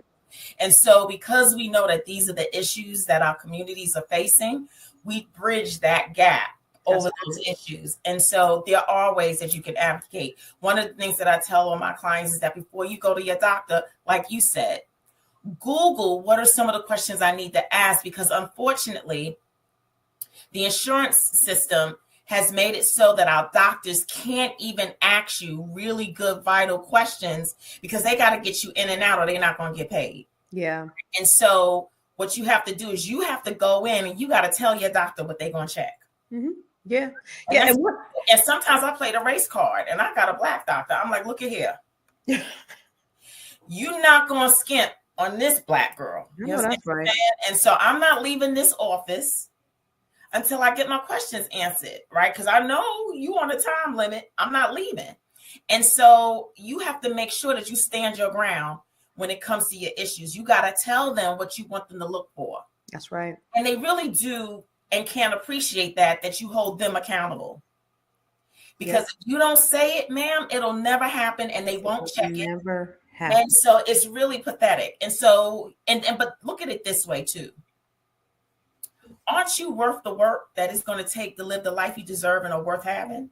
Come on. And so you can't leave it up to anybody else to make sure you good than yourself. That's right. Yeah. So if you're going to be good, make sure you good. And you do and pull out all the stops for you to make sure that happens. Right. Yeah, no. And you know, the thing about it is, you know, when we have people of a certain age, they take, can you mute Dr. Felice? When you have people, especially Black people of a certain age, they take everything the doctor say is gold, and they don't ask questions. And they, you know, well, the doctor said this, you know, and so we don't think that we can advocate for ourselves. So Vanessa, you taking care of your father and having to advocate and having to ask those hard questions. I remember when my dad got prostate cancer and I went to the VA with him, and they were like, well, you know what, listen, they was like, it's so small that by the time it grows to, you know, he'll be dead before it grows to a place where it's gonna, you know, it's gonna affect him. And, you know, he'll be, you know, he'll be 100 years old, whatever they said. They said this will probably outlast him. And I said, yeah, no, we're not doing that. We're gonna get this cancer out of his body. We're gonna do that. Because here's what I know, Dad. They don't care about you. They don't want to operate. They're not giving you the best treatment. So I know that, you know, it's not gonna work. And his wife was in there like, dang, we gotta take it out, because of course it's not gonna work the way it used to. But I was like, take it out. And we did, because, you know, they're going to listen to whatever the doctor said. If I wasn't there, he would have still had that prostate cancer. So for you, Vanessa, like, what are some things that you had to do for your father being a certain age? What was he like? Like, what was his response to the doctor? Was he one of those typical older Black men that whatever the doctor say, that's what we're going to do? Okay. Yep. And then it, like you, Constance, hear me coming. I was a shark in there. I'll get on Google quick. Right. We didn't, ChatGPT wasn't around, but I Googled on and made sure that I asked a ton of questions. I was like, well, I made notes. I took notes. I'm like, well, it's his last appointment. You said this. According to his lab results, how come this is happening? What drugs interfere with each other? How can we get this? So I think that it's imperative to answer questions. You almost got to be like an attorney when you go up in there. So I just feel like you got to put on your shark face when you go in the doctor and advocate for yourself. A lot of things that I got from my father was because I just really, like you said, you can't just tell me anything. That doesn't make any sense. That, like what you just said, that don't make no sense. You don't know how quick this cancer is going to grow. Who are you? Are you the cancer inside of him? You don't know.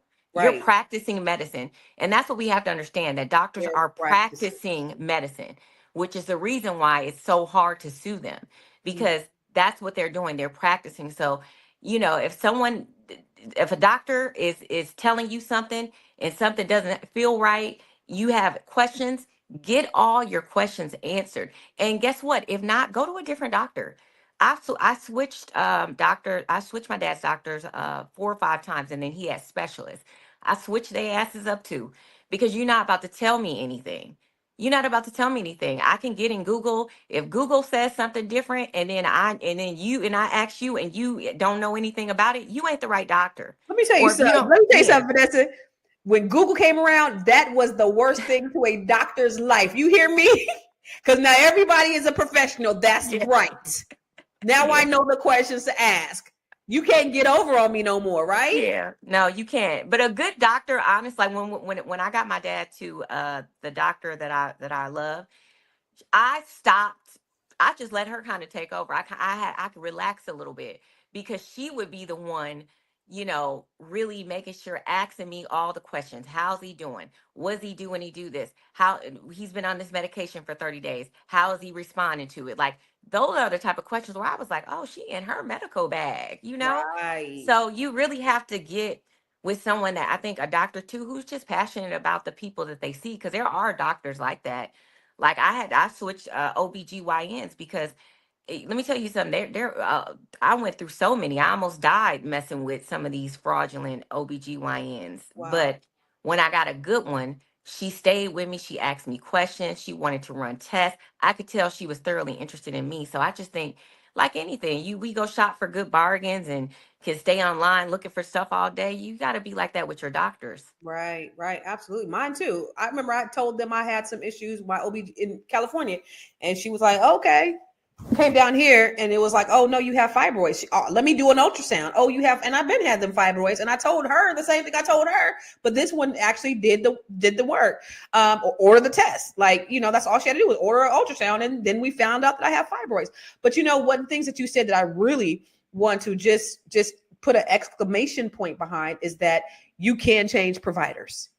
I want y'all to understand that. Like, y'all, if a doctor is not giving you the attention that you deserve, if they're trying to rush you in and out, if they're not talking to you, if they're not explaining to you, guess what? You can swap them out. You really can.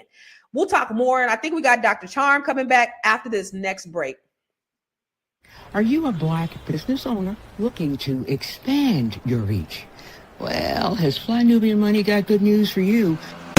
We are building a Black business directory to connect you with customers who need your services. And here is the best part. It is absolutely free. Email us at info@realvirtual.net. Send us your business name. Tell us a little bit about what you do, what services you offer, your website address, and your contact information. That's it. Together, we are going to build and circulate the Black dollar. Get listed today and start connecting with people who are probably already looking for you. Man, I'm trying to tell you, Gwen make me want to go into a dark closet when I listen to her voice. Woo! My God, sexy. Mute yourself, Dr. Felice. So listen, I wanted to ask you, as you kept coming in and out, I almost got seasick watching you come in and out, Dr. Charm. You good? You Gucci? I'm glad to be back. I've been on 2 or 3 different devices. I'm on device Turn your phone this way. now. Can you turn your phone this way? Can you turn your phone this way? Okay. Oh, are we good? No. Can you unlock it? Let me unlock it. Lord Jesus. Okay. We just want you to, just kind of balance out. But while you're unlocking it, Dr. Charm, what I did want to ask you, because you're a medical professional, you're a holistic health provider. What are some things that we can do today to start eating to make sure that we have that longevity, that we're healthy, that we're not getting sick, Because Black people, culturally. Okay, go ahead, girl. Y'all can see me, right? So I apologize. I don't know I've never had this happen before. So anyways, we're on device number 3. But here's the thing, and I was listening to you guys backstage while I was trying to get my technical stuff together. What struck me is that Irv Gotti was no longer married. And we neglect the fact about human relationships and how important that is in health. Most of the time when I was practicing, the wives were the ones that were dragging these husbands into the offices. And so marriage has shown to lower depression, lower heart disease, lower risk of stroke, because loneliness really increases what we call inflammation. And so you think inflammation like, oh, I hit my arm, I hit my leg, or I sprain my ankle, and then it swells up, and then it starts to, you wrap it and you put ice on it, and after a matter of time it goes down. That's kind of the physical manifestation of inflammation, but we have in our bodies what's called inflammation. And when you have chronic inflammation in the body, it can lead to obesity. It leads to heart disease, stroke, heart attack, all these things. And so actually having human connection reduces the loneliness, reduces inflammation, and having that human connection reduces the risk for those diseases. And so I'm looking at the fact that Irv Gotti got divorced in 2013. I don't know if he was involved in a long-term relationship, but he hadn't been married for, over a decade. And so I really want to say cultivate our human relationships and marriage. Like, I am team pro marriage, and we talked about other shows where Black marriage is at 30% right now. And it's slated to be at 17%. So that's important. And then as far as just health, definitely watching what we eat, because that's one thing. The wife is traditionally, the woman is the one cooking the food. Why that man was eating that Chinese food is because he had no wife to cook him no food. He didn't have no wife to fix him a good home cooked meal, and so she's doing the shopping. She's doing most of the cooking, the grocery shopping, and then also it reduces the risk for these social things that men are doing that aren't really healthy, like excess drinking and smoking. Because remember, smoking and drinking really lead to some of these increases risk for a lot of these illnesses. And so that's my spiel on it. Of course, we want to eat right and exercise and do the holistic health stuff, but social relationships is just as important.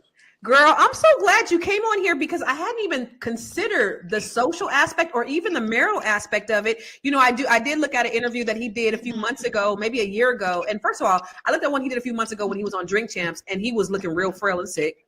So this is not new. But then a little bit before that, he was dating some 21-year-old girl that was in one of his movies.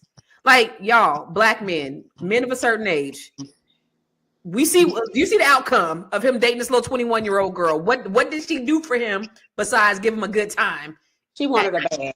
That's it. That's the only thing she wanted from that old ass man, right? But not, What were you talking about? Yeah. Get back to the topic. No, I'm just saying, I think that's a really great perspective, because when you look at human connection, human relationships, now I'm looking over at my empty bed next to me, like, maybe I need, maybe I need to have somebody next to me, because maybe that will help me in my health journey, So I think that's a really great perspective. But also for you, Dr. Charm, I'm going to ask you another question since you just got on here. But what about the eating? What are some things that we can eat? Because what type of doctor are you? I'm a naturopathic doctor, and I have a bachelor's degree in nutrition. So eating, definitely you want, I am very much team reducing the amount of meat that we consume, just because back in the olden days, 60, 70 years ago, people ate meat rarely. It wasn't 3 times a day. And what happens is it takes so long to digest that it takes such a toll on your body. So I am a fan of reducing meat. I'm very heartened to hear that Black people, we're the fastest growing group of plant-based eaters in the country. And so with my diet, I eat meat probably like once or twice a week towards the weekend. And then most of the week I'm on like fish and vegetables. So you have to increase the amount of complex carbohydrates, which that means your simple carbohydrates are like sugar and white bread and white flour. So your complex carbohydrates are going to be things like whole grains, beans, whole, things that are whole that aren't processed. So if it's brown, keep it around. Okay. So we just want to increase that, and then increase fruit and vegetable consumption, and just reduce the amount of processed food. What I always would tell my patients, especially when I'm doing like health coaching, is if you notice, like, all the processed food is in the grocery store, in the center of the store. All the good stuff is in the perimeter of the store. So meaning the produce section, the meat section, even the meat section, because it's still uncooked and it's not processed per se. And then all the processed foods are on the shelves, and the longer a shelf life that something has, the more preservatives are in it. They even said the morticians are saying, like, when they have to exhume a body, like, the bodies are taking longer to decompose because we're eating so much processed food. And so I'm excited about, I know RFK was Junior was very controversial of getting selected for the Health and Human Services Secretary. But one thing I do like about his platform is he's trying to get some of these food dyes and colors and things out of the food and be a proponent for more of the healthy eating. So I'm a fan of that. So since you are a doctor, this is really quick before we go to our next video. So are Black people's treatment different than white people's treatment? Was he on the money with that? Absolutely. I mean, the statistics already show that. And I heard you guys talking about, medical apartheid and things of that sort. And unfortunately, your culture informs how your life view and how you perceive things. And when you have you have so many doctors now that are coming from other countries. You have, a smaller percentage of doctors that are Black American. And so we have that sensitivity, that cultural sensitivity, because this is our culture. And there'll be many times I come into an office and the patient say, I've told different doctors this, but they didn't listen to me. Well, I'm listening to you because I come from a similar background as you. I have that empathy and just that cultural knowledge. And so I'm sure Dr. Joe understands this, him being a Black therapist. I have a Black therapist now, and it's like night and day. I had great therapists before that were different races, but when I got a Black therapist, it just really clicked. So it's something about people just even feeling more comfortable sharing things that are bothering them with their doctor or their therapist when they do look like them. Yeah. Dr. Joe, you look like you over there with your John Travolta chest out and your baseball cap. I'm not sure what's going on. What we dressed up? What we going to baseball? We going to the disco? What we going? We're going to talk more about it when we come back from the break. Oh, actually, we got a video. Let's do the video. Ate a bunch of Chinese food while playing poker and had a massive hemorrhagic stroke, which is bleeding on the brain, and it diagnosed when he was in his 40s, late 40s. But Irv doesn't go to the doctor, so that's why he's so late being diagnosed, right? And then when he finally did go get a real physical and a checkup, they was like, "You're diabetic," and he didn't believe it. My dad. Type 1, Chris? Irv was type 1. And then it started with type 2, developed into type 1. So my dad was diabetic. He passed at 86. And when we talk about this topic, why it's so dear and sensitive for me, is I watched him suffer the last 3 years of his life. So it's about quality of life. When Dame is talking about being able to be with his kids, it's about quality of life and the way you actually can stay here and keep doing that. We all have to go at one point in time. We just really want to go on our terms. That's how I look at it. And Irv, sadly enough, he did go on his terms. He just didn't believe it, and he was like, "I'm going to go the way basically I wanted." So before we get to John Travolta 2, Dr. Charm, I want to ask you, is it true that you can go from type 2 to type 1 to type 2? Because I don't think that happens. Can you do that? Well, type 1, they usually it used to be known as juvenile onset diabetes, and that's where the pancreas, we would classically see it, a child may have like some type of illness, like they may catch the flu or something, and then and your body mounts an antibody response. So that's the fighters, that's the soldiers that are fighting off all these germs and all this kind of thing. And for some fluke, some reason, those soldiers turn around and start attacking the body. And it starts attacking the pancreas. And the pancreas is our organ that produces insulin. So we need insulin to help process sugars. Anything you eat has sugars, whether it's sweet or not. And the insulin helps get that sugar into where it needs to go. So when you have type 1, a person has type 1 diabetes, those antibodies have attacked the pancreas where it just doesn't work anymore. And so they will have to be on insulin, what we traditionally say for the rest of their lives, though there are things that, people who overcome that or have, there's exceptions. So what his brother is probably saying is that type 2, when you have type 2 diabetes, the pancreas is working, it's producing insulin, but it's not, the body isn't reacting to it as well. It's not producing enough. And so that's where they start to take these other medications to help it work better. So you're still producing it, but it's not doing what it's supposed to as well. So he's probably saying that Irv got to the point where he just wasn't producing any insulin at all, and then he became insulin dependent. And so that's what happens with some diabetics. They don't have a good diet, and then their body just, the body can't do it on its own, and so they have to have that insulin. And that's probably what he's saying. Yeah. Okay. Because I was confused. I was like, I know you can go from type 2 to type 1 to type 2, because when you have type 1, it's like something that you're born with, or it's juvenile diabetes, and then type 2 is one that you can reverse. And so I was confused by what he was saying, but I think I believe he just had type 2. I don't believe the brother knew what he was talking about, but I'm no doctor. So for you, Joe, I'm not going to call you Joe Travolta. I'm going to go ahead and mute you. Can you mute Dr. Charm? I'm not going to do it. Joe, I'm not going to call you Joe Travolta, okay? Because that chest is looking real sexy with that chain right there. Oh my God. Chef kiss.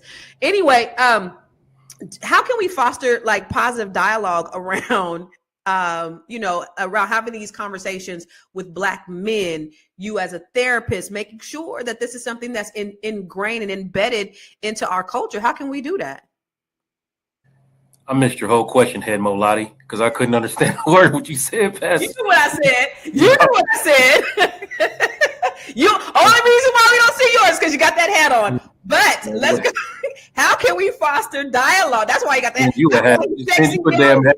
Wait, that's why he's sexy down here. He got the hat on up top. Yeah, send you a damn hat in a minute. You got to cover it up. Anyway, how do we foster these dialogues within our community, though, for real, Joe? What do we do? How do we bring awareness? Because this is something that, when we look at the statistics, if you bring those slides up about where we are and why, Black men have higher rates of prostate cancer and hypertension, and where's the slides? So Black men have lowest life expectancy of any major demographic. Okay. You as a Black man, Joe. Black men are twice as likely to die from prostate cancer as white men because we're not getting the same treatment. Approximately 40% of Black men aged over 20 have high blood pressure, which you just expressed. Is there any other ones? And then Black men are 50% more likely to suffer a stroke compared to white men. And so how many people do we know, Black men that have had strokes? And then only 4% of US doctors are Black, which may affect trust in communication and healthcare settings. So, but Joe, how do we foster these conversations? So it goes back to what I'm always saying, unlearning. We have a lot to unlearn as Black men. I mean, we are really behind on a lot of things. A lot of the things that we put in our body are harming us, and we don't talk about it. The stress that we put on ourselves does physical damage to us. We don't go to the therapist. We don't go to the doctor because there's a certain level of shame attached to these things. We're not having real conversations with each other about the things that are ailing us. Like, brother, I mean, hey, do you have diabetes? How are you managing it? We should be talking to each other about it. So we foster those conversations in community. We got to talk about them to each other because Dr. Charm is right. A lot of the women are bringing us to the doctor. And then some of us, a lot of us are in relationships with women, that are bringing us to these doctors to have these conversations. I guarantee you, I'll be honest. There's a lot of times I would not have gone to the doctor had my wife not have made me go. You know what I mean? Because I'm just like, look, I'll be all right. Yeah. Give me a little bit of that tussing. I'll be straight. That's why you need to be married. See, you just proved Dr. Char's point. That's why you Black men who think that y'all better off single. How does being married add value to me? So focus because on you live longer. No, I mean I'm agreeing. No. No point. Yeah, no, I get it. But I'm trying to tell brothers that we need to have talks. You know what I mean? Because we go into and some of us are going to the doctors and we getting these medications, right? And then you got Constance yelling at us because our penises don't work no more, right? These medications are stopping our penises from working. Dr. Charm, am I right? Huh? I'm hearing it from I haven't experienced it in my dating life, but I heard too. That's what I heard. It can be a side effect of being on these high blood pressure medications, and this the erectile dysfunction is something that many women are dealing with, and it seems like the men are refusing to discuss it. I don't know if there's a shame around it, but please, men, please do not be ashamed to go to your doctor and discuss this. That's why we have Cialis and Viagra and all these other different things, because you deserve to have a healthy sex life too, and Right. women deserve to have a healthy sex life with these men. That's right. And I'm having conversations all the time with men that are, dealing with the shame of, kind of what how their bodies are failing them. You know what I mean? So it's really, has a lot to do. We have to remove the shame from the conversation so they can really, really talk about a lot of these. And then we have to watch what we put in our bodies. I mean, it's really difficult, man, because it can be really expensive to, we think it can be really expensive to eat right. And plus, we are addicted to these foods that we've, like I said, we have to unlearn. We've been eating them our whole lives. You know what I mean? And they taste really good, but they are in fact killing us. So for me, the way I start talking about these conversations, I always make men understand and think about the people that will be affected by their loss. You know what I mean? So let's talk about that for a minute. Like who's going to be hurt? Because you're going to be gone, right? But the pain's going to remain. Yeah. I actually, when you guys were talking, I think that we do need to have a conversation around, like a real dialogue around erectile dysfunction, like a serious conversation. Maybe I shouldn't be involved in it, but maybe we should have a serious conversation about how, what this does to erectile dysfunction, right? How emotionally we could deal with it for, Dr. Felice and Joe, and then what we as women can do to kind of foster that conversation to where men trust us to be able to have these conversations, and we can be sensitive to let them know that it's okay, and that you probably, it's okay to go to the doctor. Like that's a real conversation I think that needs to be had. But when you have these, these macho Black men that, are led by their masculinity and that being part of it, it may be tough for them. But the question I have for you, Dr. Felice, is when we talk about, their willingness to go to the doctor, when his brother said that he was in denial. And, when you look at the mentality of someone who gets diagnosed, but then they just completely refuse because they refuse that diagnosis. Why? What is it in him that's making him not believe that fat meat is greasy or that it's not serious? Well, first, right, if you don't acknowledge it, it doesn't exist. Mm-hmm. So a lot of times people don't want to acknowledge something so that they can act like it isn't happening.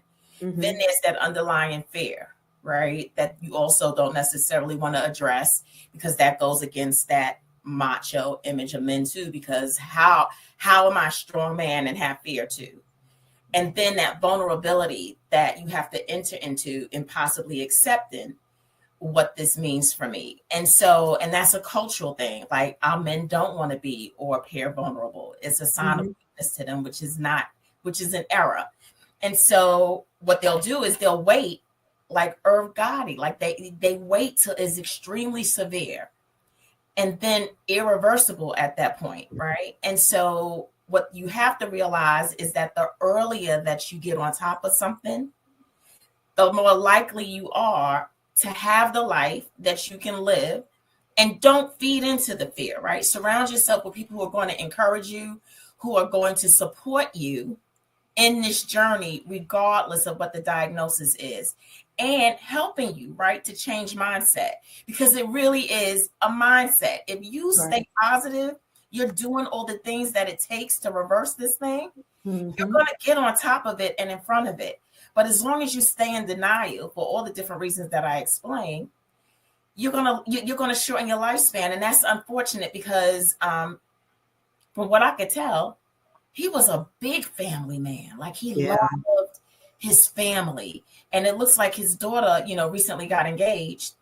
And so what a missed opportunity to walk her down that aisle. And had he got in front of it, that could have possibly, been his why to get healthy, was to be able to walk her down the aisle had he educated himself about the severity of staying in denial. Yeah, man. Yeah. Well, there's so much more to discuss on this. And, somebody had a comment. JJ Mars said, I was once trying to open up a healthy food store, but too many Black people don't want to eat healthy foods. And then, we could have a whole conversation about food deserts and, eating healthy foods and those, the habits that we've created because we haven't historically had them in our communities and we don't know. And, that's not the food addictions. I think the addictions that we have towards food is what actually leads us to wanting to go to the liquor store and get the hot Cheetos and the, and the strawberry sodas before these kids go to school. But that's a whole discussion that affects all of this. So this was a really good conversation. I think we need to continue the conversation because our health is our wealth. Our health is so important. Dr. Felice hit it on the head. And Joe, think about the people that you love. If you love these people, then you're going to make sure that you do everything you can to make sure that you're around for them for the long term. So we're going to go with our final thoughts, and I'm going to just do a round robin. I'm going to start with you, Vanessa, and tell us where they can find you. So, Vanessa, you can find me Instagram at VigoPaul. All my information is there. My final thoughts is I think that we need to be honest with our children, right? A lot of times when we're already in our 40s and 50s and 60s, we're putting so much energy into changing those people. And it's really harder as you get older. The saying, you can't teach an old dog new tricks. You can, but it's extremely hard. But if we just change the education and teaching our children that food has benefits, food can make you sick or it can make you healthy. So I think that teaching that early is really important. My daughter got to see my father. He was amputated below the knee, and I tell her that's a consequence of some of the actions of drinking and food. And some people will say, "Oh, that's just too much for her," but she picks healthy options. So I think it's very imperative for us to teach our children about what goes into their body, and I think that's a great start for our community. Good shit. Thank you. That was really good. Thank you. We're gonna go with you, Joe Travolta. Listen, I just want y'all to get in the community. I'll be real quick about it. Just get in the community, talk to other Black men about some of the things that they're ailing from. I guarantee you, whatever you're dealing with, you're not alone. Please listen to your bodies and respond accordingly. It's not as easy as I'm making it sound, but it is possible. We need y'all. We need y'all to be upright and healthy. You know what I mean? And we'll do what we can to keep your penises working. You can find me at realuconsulting.com. On there, you can go to the link for the GoFundMe. I'm raising money to get Constance a collection of headbands to keep her forehead concealed. All right. Y'all have a good day. Everybody together. Come on, Joe. Come on, Joe. Together.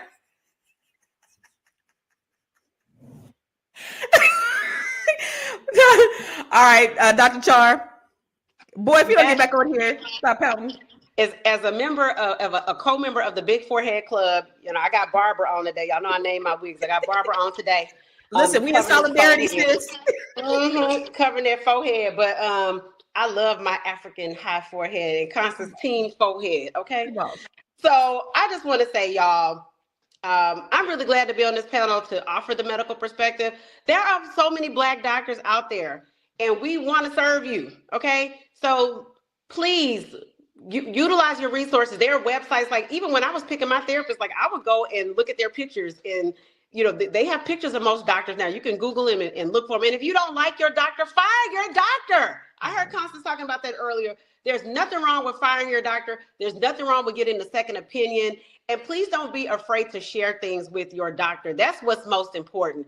Irv Gotti, it's a sad situation, but I have seen Black men end up on the stroke floor because they had high blood pressure and they didn't know they had it. It is the silent killer. Unfortunately, there's theories about in slavery where we had to hold on to salt because we were working in this backbreaking work. And so there's higher incidence of high blood pressure due to this genetic mutation from slavery. So we're fighting battles, but I'm heartened to say Black people, we are plant-based now. I'm in Atlanta. There's so many vegan restaurants over here on the West End and Edgewood.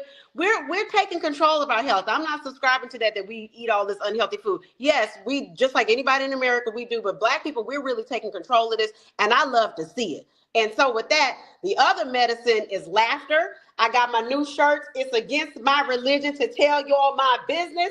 based inspired by Onaja, the Pakistani princess, the Pakistani queen. So I got shirts on my site, charmcomedy.com. I got shirts without the face on it, all kind of different designs. I got a show this weekend. If you're in Atlanta, March 1st, Saturday, 7 p.m. Keenan presents Road to Las Vegas. Come check me out, and it will be pay-per-view for $9.99. If you want to get that link, download Radiant TV, The Road to Vegas. Come check me out. Thank y'all very much. Me and Barbara love you.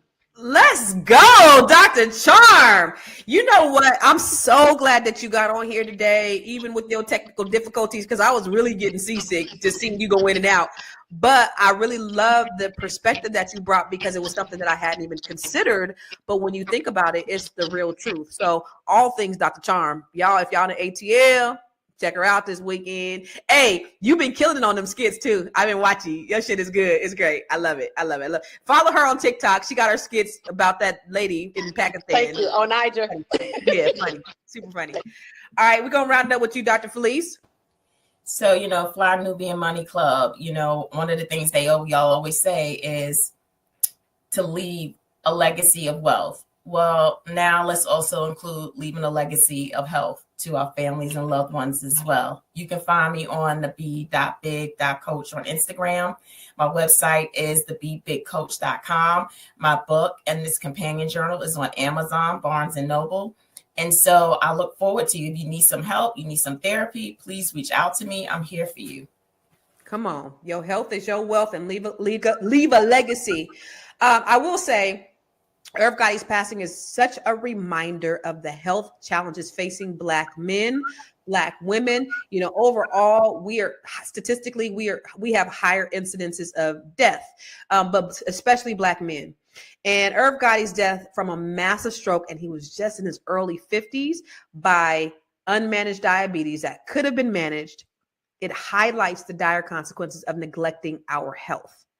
Black men, it is imperative that we address the barriers preventing you from seeking medical attention, whether it be cultural, systemic, or personal. Okay. So to the Black men watching, we love y'all, and your health is invaluable. We need you to do this today.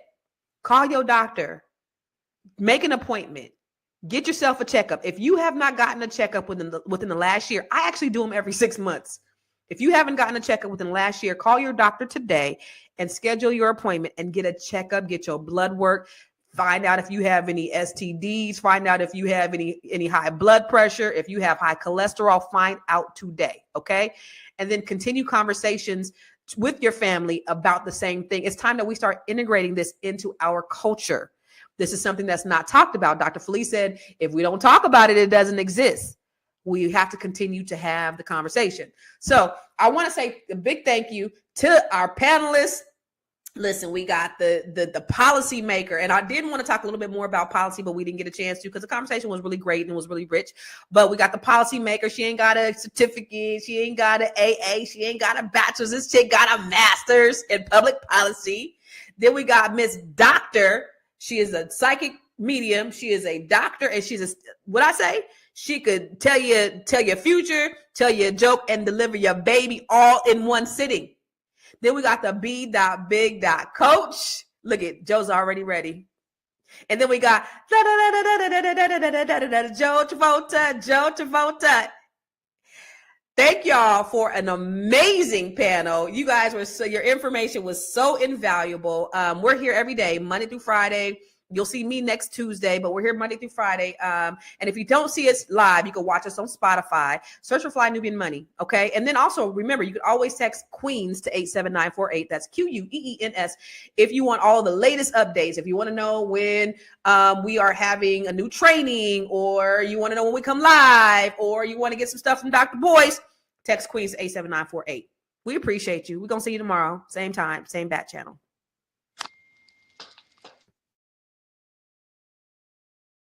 You may write me down in history with your bitter, twisted lies. You may trod me in the very dirt, but still like dust.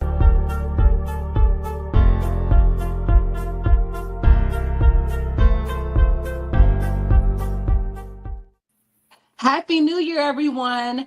Welcome to Fly Nubian Money, where we help you master your mindset and maximize your money. My name is Tierra Williams. I'm also known as Miss Black Hollywood, and usually I'm producing, but today I am your host. So I'm so excited to be hosting this first episode of the year. Happy New Year, y'all! Woo!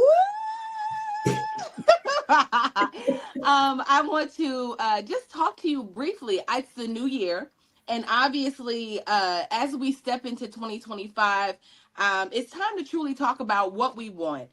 Resolutions, I think, are cute, but without a real plan and a strategy and the right mindset, I think we're setting ourselves up for failure. So today we're going to try to break the cycle through conversation and explore how to have a lasting change. Lasting change, whether you're chasing personal goals, professional dreams, or you just want to show up for yourself better.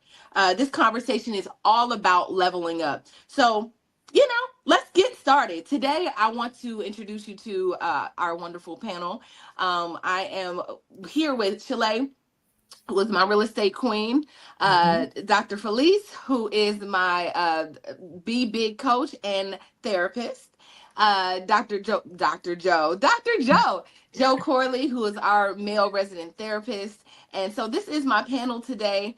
Let's get into this conversation. So, guys, y'all, Happy New Year, first of all. How are you guys Happy New feeling Year. today? How y'all feeling? Happy New Year. I'm Yes. excited, optimistic. Yeah. Yes. So I want to just go through and just talk about, do we have New Year's resolutions? I'll start with you, Shalay. Do you have a New Year's resolutions, and what are they? I don't have a New Year's resolution. I think I stopped doing resolutions maybe about 20 years ago. I've made promises to myself. And then also what I get in the habit of doing is like having a theme for the year, like naming the year. Like last year was my year of expansion. And Lord, did I expand? Okay. Yes. Not necessarily in the way that I thought, but I'm between two words for this year. I still haven't decided yet. Okay. All right. Joe, do you have any resolutions? No, I haven't put no resolutions yet together. I'm actually probably going to write myself a little letter about all the things that I want to accomplish this year, and then go from there. But I haven't really centered my mind around exactly everything I want to do. But it's going to be a better year than it was last year for sure, because last year was rough on me. Okay. Felice? So I don't really subscribe to resolutions. I think that resolutions are so fleeting and they don't really stick, or I haven't seen people's resolutions really stick. So what I do is I start out in the last quarter, like around October to December, and I start getting intentional and reviewing my life over the year. And so I come up with an intentional plan of, well, first I go back and look at and analyze how my year went. And then I figure out, I have this thing that I go by, that I list all these questions and give myself a checklist about what that was like. And then how do I want to move forward next year? I basically do the same thing as you, Felice. Sometime around October, my mind and my body start to make that transition. And I think I read like a Mel Robbins book that was like, don't start on New Year's, like start in September, start that last quarter of the year. So I start to do 100-mile walks right after Thanksgiving, just getting myself ready for the new year. So it's not like today, the new year, and I'm like, okay, this is what I got to do. And then feeling the pressure of it being like the first of the year. On the first of the year, I'm going to do this and this and this and this. So I agree with you on that. So let's get a little bit more personal. What things do we want this year? Like, what do you want this year, y'all? Like, if you could, let's like reverse engineer this thing. So at the end of so we got to start at the finish. What is it that you would want to see if we're having this conversation January 1st, 2026? What would you like to have seen be done? And also, I want to give people a chance. There's a few people in here, so I want to hear your resolutions as well. Please put them in the chat. What do you want this year? What do you want? We want to hear that. So I'm going to start with you, Joe. What do you want to look back and say, like, and I know you already said, like, I got to center myself, but let's dream a little bit. So like, what do you want? So I experienced a little bit of growth this year, business wise, and I kind of wasn't all the way ready for it. So that brought me some anxiety. So I want to be able to be ready for all the things that are happening for me, and not feel like I'm catching up or I'm behind. So towards the end of the year, my hope is that all these streams of income that are headed my way, all the things that are in right now, that I'm like prepared for. I'm like no anxiety whatsoever around them. Like there's a place for this, there's a place for that, and I'm just ready to go. So that's the main thing that I'm like looking forward to, because I see the explosion already happening. So like me wishing for it is like redundant at this point. Like it's happening. Yeah. I just want to be ready for it and feel like I'm calm amongst it. Calm to receive it, calm to in the right mindset or the right place to receive all that's coming your way. Yes. So and does that also include business strategy? Like, are there things that you need to put in place that you would say, Right. Are there things that need to be put in place? Yeah. So I mean, I definitely have to get more structured. I'm not structured the way that I should be. So I'm like putting strategies in place, and like I'm saying, like coming on here every day is like kind of eye-opening, and lining myself up with these women who talk about these things on a regular basis. And I'm like, oh, okay, it's more to it than just rolling the ball out there and getting to it. You know what I mean? Like you got to have things in place for the things that you are trying to accomplish. So my structure is not there, but it's getting there. So I'm trying to put things in place at the top of the year, so that I can enjoy the things that are happening. I'm really not getting an opportunity to enjoy it because I'm always feeling anxious about it. You always feel anxious, yeah. Like you can't really enjoy the moment. What about you, Felice? So I want to triple my salary, my net this year. That is what I want by the end of 2026. And I'm hoping that and believing that the work that I've done in fourth quarter to see that happen will start to play out. And so that's what I want. So creating structure, tripling 3 times your income. Yes, right? ma'am. 3 times your income. Yeah. Okay, I love that. What about you, Chalet?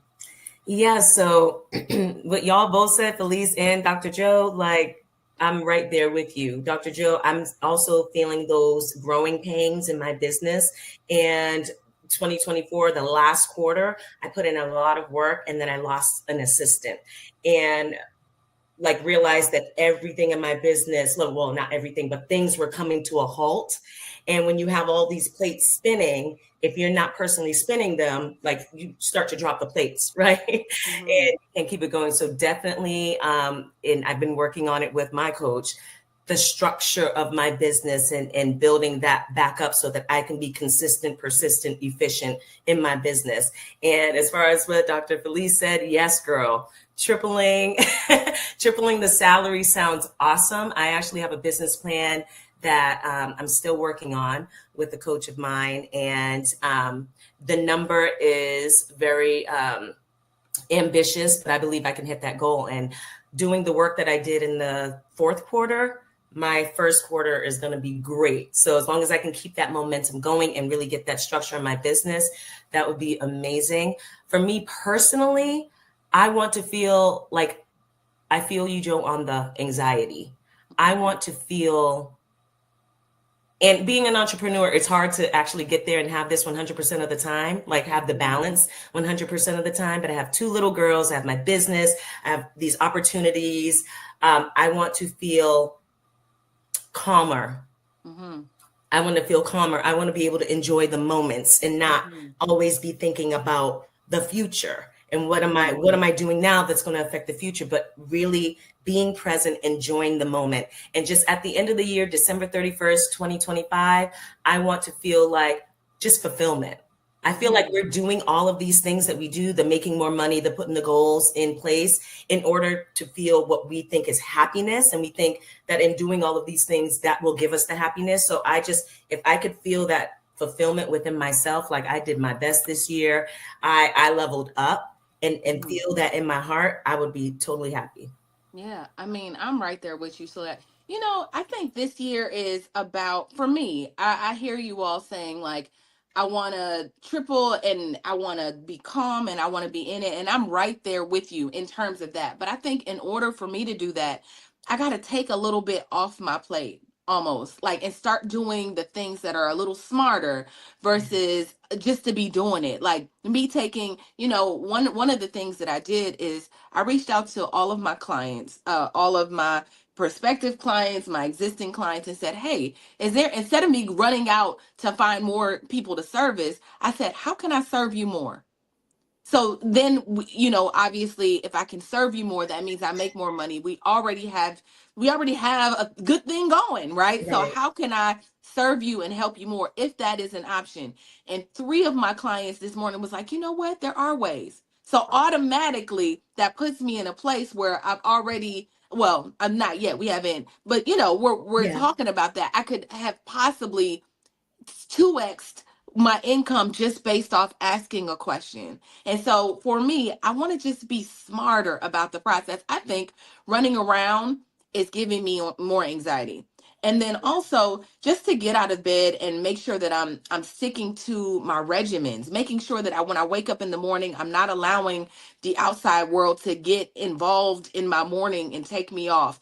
I keep my phone on do not disturb these days, purposely. I don't want, I remember when I used to leave my phone on, people would call me 5 o'clock in the morning, like, and start talking to me about their things, their stuff. I'm like, it's 5 o'clock in the morning. My mom used to call me and be like, did you see that guy died last night? Mom, it is 6 a.m. So just making sure that I'm managing my morning and making sure I'm managing my evenings. I'm planning well. And then and then I'm kind of surrendering, right? Knowing that I'm putting the work in. I think a part of like calming is kind of a surrender. Last night when I was at church, I was like, God, I just want to surrender this thing to you. Let me do the work, but let me just throw my hands up and say, all right, I'm gonna meet you halfway, but I'm not gonna get in the way of what you try to do. Like, I feel like sometimes we want to do all the things and not trust that there's this, that the universe or God or whatever you believe is also working with you, if not carrying you. So don't get me to preaching, but that's kind of where I am and kind of the clarity that I woke up with this morning. So Joe, here's my question. How do we steer clear of distractions from, they say that, no, let me just ask that. How do we steer clear of distractions?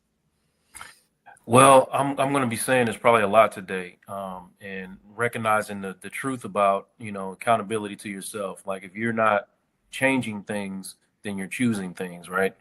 So, you're making a choice. And at the end of the day, however this thing is making you feel, you're choosing it. So you're talking about staying clear of distractions. It's like small, like micro changes that you might need to make in your daily habits to eventually lead to the big change. You can't just wake up one day and say, I'm gonna stop smoking. Okay, no, I'm only gonna smoke this many today. Okay, and then a couple weeks down the line, it turns into this many, then it turns into none. So like taking the time to like be patient with yourself, don't beat yourself up for the failures, and like making these micro changes. Eventually you get rid of the distractions or the things that are keeping you away from whatever your goals are. And also giving yourself permission, like you said, like, your mom's calling you at 6 a.m. You got to get yourself some permission to be like, I ain't answering that. For sure. And that's okay. And that's okay. You got to make space for yourself, because you're the ship that keeps everything afloat. You know what I mean? Like, so if you're sinking, then everybody's sinking anyway. So you're not really doing anything for anybody because you're broke down or eventually just completely broken. So Felice, they say, I saw a study that said that people quit their New Year's resolutions by the second Friday of January. the second Friday of January. That's literally like next week. People are in the gym right now. They're like, okay, this is what's going to happen. And then by next Friday, it's going to be over. So how can people get over the not quit hump? That's a really great question. And it's about having a plan, right? So what we do is we have these January 1st motivates us, right? It's the new year. We get this hype and this fire, but that fire fizzles out really quick. And so if you don't have a plan to go by, then you don't have something that can help you stay on track. And so that's what happens is fizzles. You have no plan. And then you have nobody that's holding you accountable to the plan. And so a lot of times we need that extra support or that extra check-in to say, hey, how you doing with this? And so you've got to have a plan. And I like what you said earlier when you said, you know, I'm doing a little bit smarter and I am not trying to do all things. So there's a book out called The One Thing. And what people need to do is they need to find that one thing that they're going to do, right? Do that one thing and do it well. Have accountability with it when it comes to it. Have check-ins, have support. Think about Weight Watchers, right? Weight Watchers is still here today because they have a plan. And that plan really is based upon, right, accountability. Like those people have to come in every week and they have to get on a scale. And that scale is going to tell them where they at. And then they got to get around a group of people and be like, hey, my name is Felice and I weighed in at this month, right? But it's no judgment. It's just to say, hey, we see you and we're here for you. And then when they're around those people, right, it's almost like a mastermind. Those people are imparting ideas about how they can stay on track, how they can maintain their progress, how they can keep track with their goals. And so that you don't feel like you're going in this circle, but people are giving you ideas about what you can do differently, what you can do better, what you can do that will not make it feel dull or boring, right? Or feel like when you start to feel like you might be getting stagnant or you reach a peak, how you can get over those peaks. And so all of those things will help you to be able to keep your fire, to keep your enthusiasm, and to make sure you keep your promise to staying on track and reaching your goal. But that's not the key either, because it's easy to reach your goal. It's the maintenance that's the key. And so then how do you keep maintenance? And so you got to create and get more creative about how you add a new fire or spin to that first goal so that it keeps that momentum going. I think that is great. I mean, you said so many things, but I'm gonna go ahead and take a quick commercial break, and we're gonna come back, and I'm gonna throw something to Chile. So we'll be right back. Hey, if you're just tuning in, you are watching Fly Nubian Money, where we help you master your mindset and maximize your money. I am Tierra Williams. I'm also known as Miss Black Hollywood, and I am the proud producer of this show. So I hope that every day when you join us, you leave a little smarter than you came, because that's the point. Otherwise, why are you watching? So if you want to receive notices for when we go live, Fly Nubian Money goes live every single day. That's Monday through Friday at 1 p.m. to 2 p.m. Eastern Standard Time. So if you don't know, now you know. All you have to do is text the word Queens, that's Queens, that's Queens, to 87948. That's 87948. That's Queens to 87948. Yes. If you want. Yes, that's Queens to 87948, y'all. If you want to get notifications for when we go live, make sure in this new year that you are texting us and connecting with us. And yeah, you'll get those notifications when we go live. So we're having a conversation right now about how to stick to our New Year's goals. First of all, Happy New Year, everyone. We are so glad that you are here with us. You could be anywhere in the world, but you are here with us trying to figure out how to keep these goals together. So we are excited about that. So Chile, let's talk a little bit about, Dr. Felice talked a lot about motivation, and getting around the right people. How do you find your tribe? Like, what is the process to finding people that are like-minded? How do you go about that, and how do you approach that? So what I have found and really come into understanding, I think the last maybe 5 years, before that, feeling like, sometimes you find your tribe and sometimes you don't. Like, it depends on where you are in life, like physically, mentally, emotionally, who you are around at those times. I feel like if you go and do the thing or get on the path to doing the thing that you actually want to do and accomplish, you're more likely to find people who are on that path who can be that support system for you. Because if you just wake up and you just look around the people that you naturally have in your environment or have access to, those may not be the people who end up being the best support for you just because they're around you and they may love you or whatever. So I think that part of the best way of finding your tribe is to go forth and not necessarily saying being fearless, but be courageous and go forth and do what it is that you want to do, move towards that goal. And then I feel like your tribe will naturally be showing up. But you also have to, I feel like, and I know this is a issue for me, like I'm used to being very independent and doing things on my own, and we just can't operate like that and elevate, right?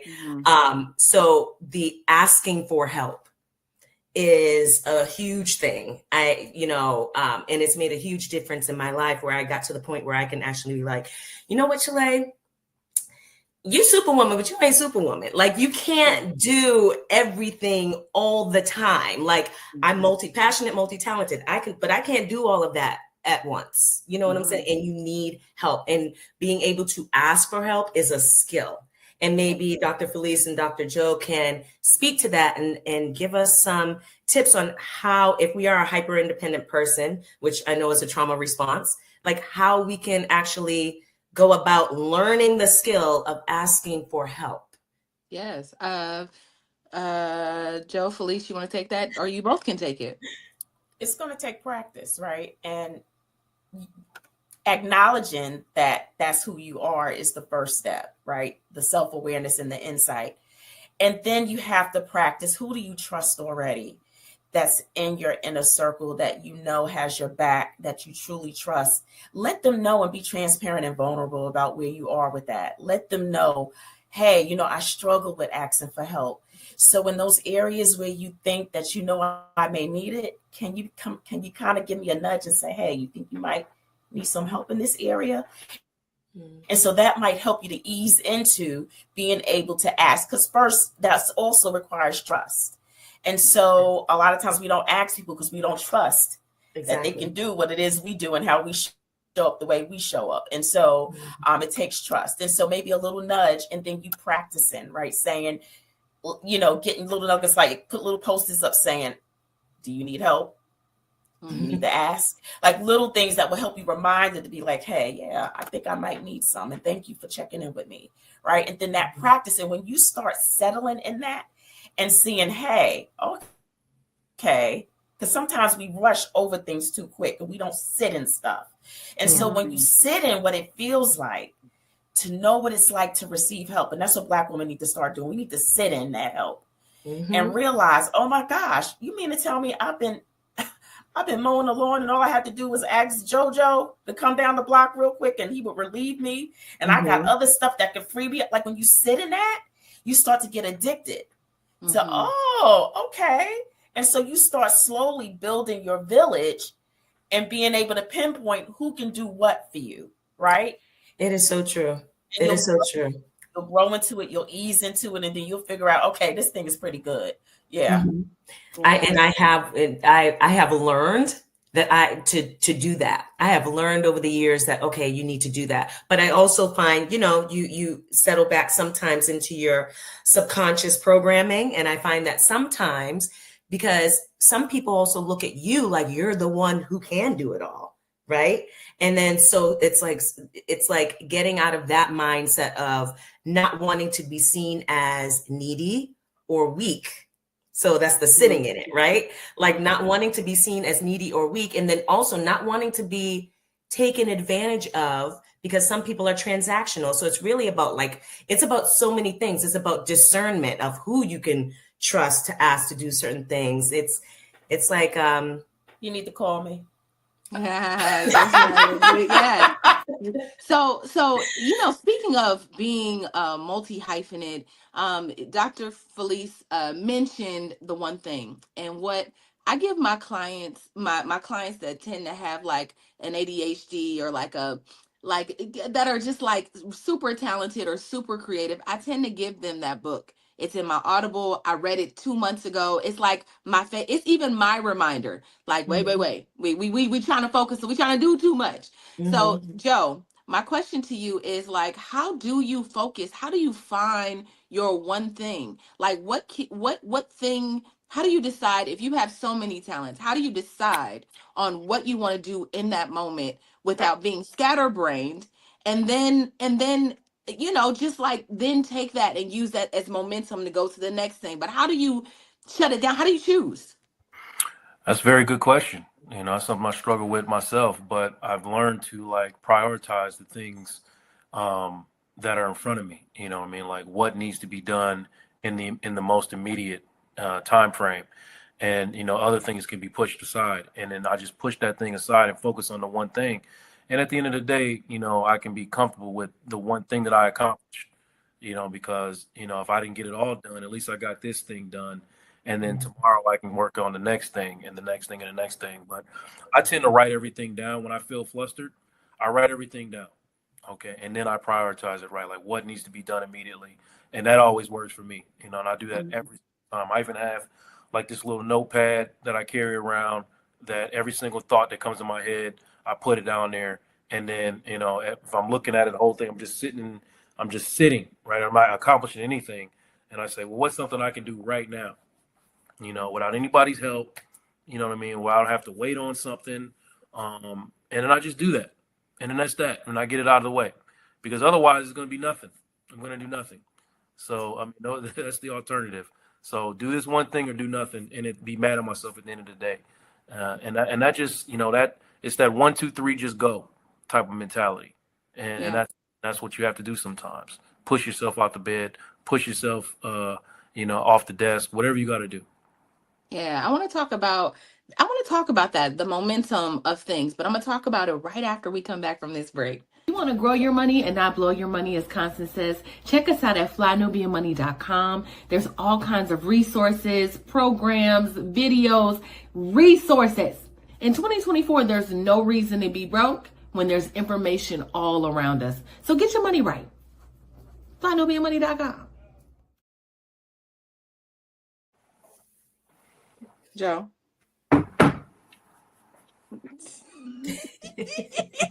Get your money right. flynubianmoney.com. You guys, you know what we do at flynubianmoney.com. Listen, there are people in here talking about that they want to triple and double their revenue, make some extra money on the side. Go to flynubianmoney.com. I think it's a great place to start. So, all right, I want to talk a bit about momentum, right? Like momentum, and actually, like you said, Joe, I think I heard Mel Robbins. Mel Robbins is a big thing today for me.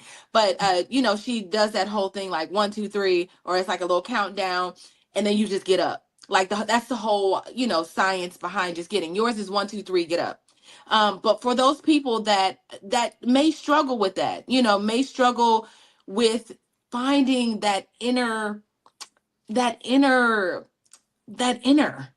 because that inner motivation, how do we find that to actually like get to the momentum? Because once you get started, usually you keep going, right? But it's about like once you get started and actually make it through the hard parts that feel lonely, that feel like, can I do this? The doubt, the loop, the process. I think people give up too easily on the process. So,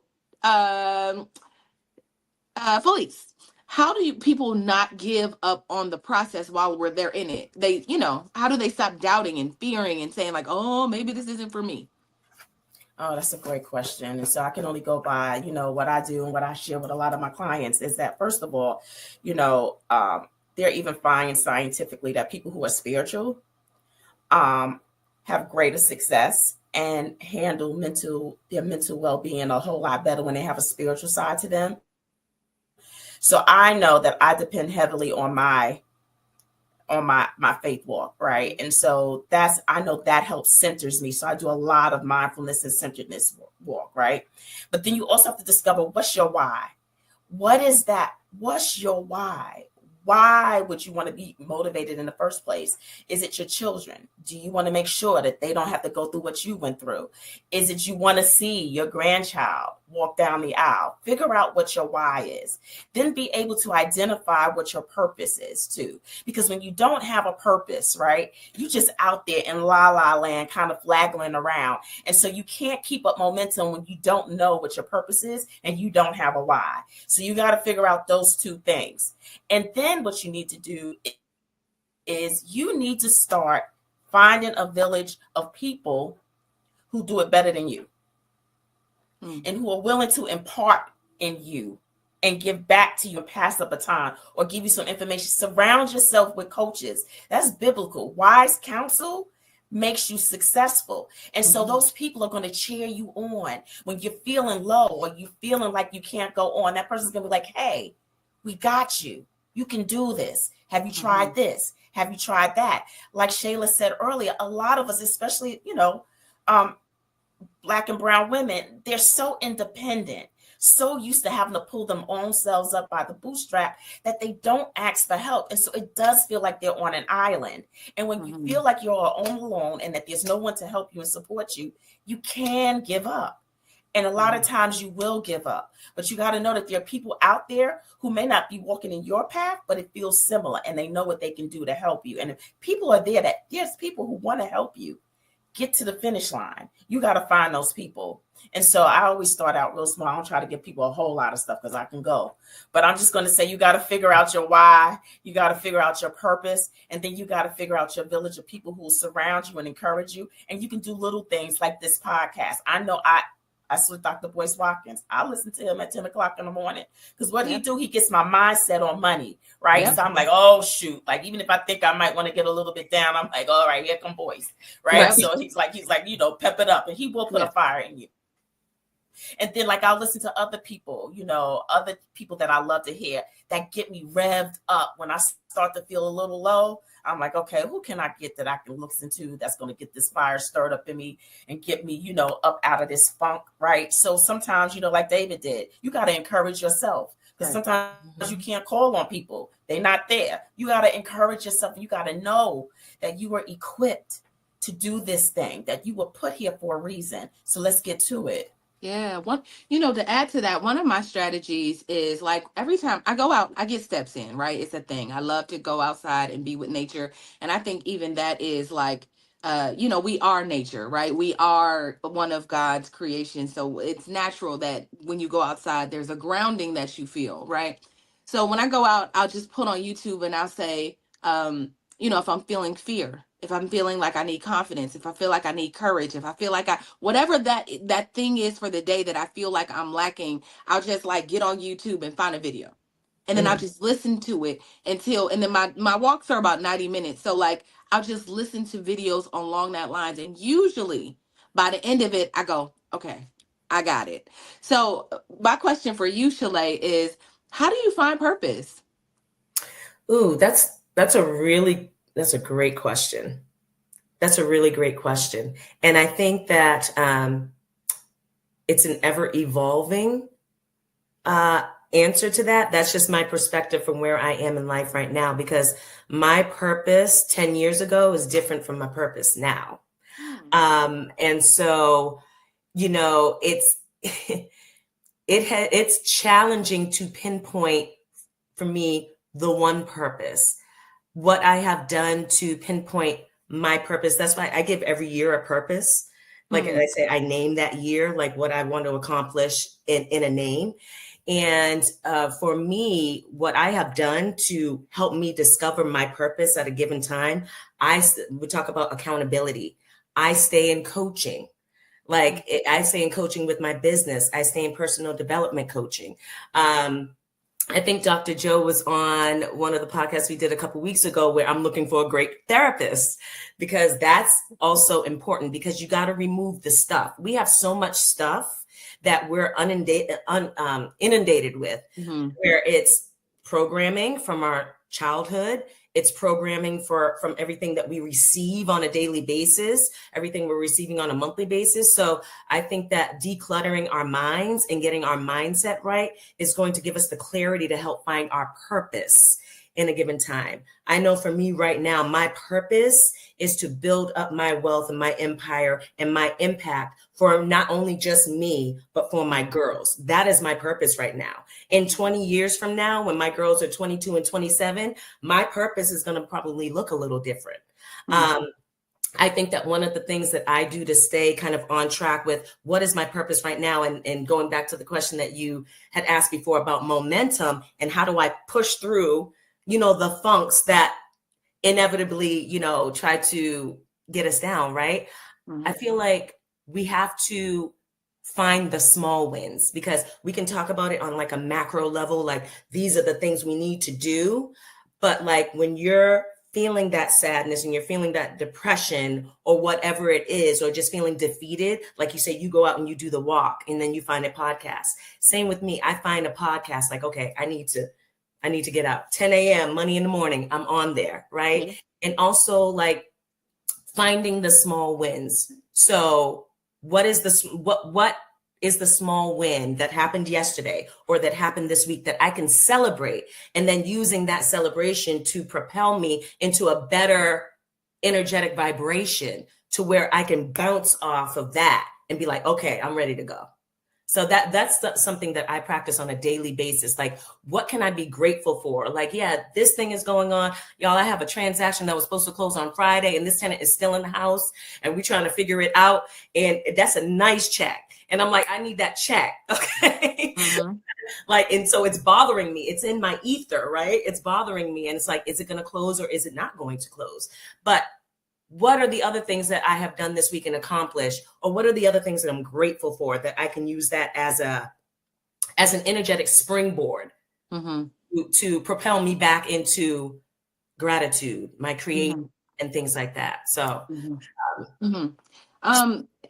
I love that. I love that. I love that. And actually, I want to also ask the chat. I'm so interested in knowing what is your purpose? What do you feel like is your purpose this year? Or how do you approach finding purpose and giving back?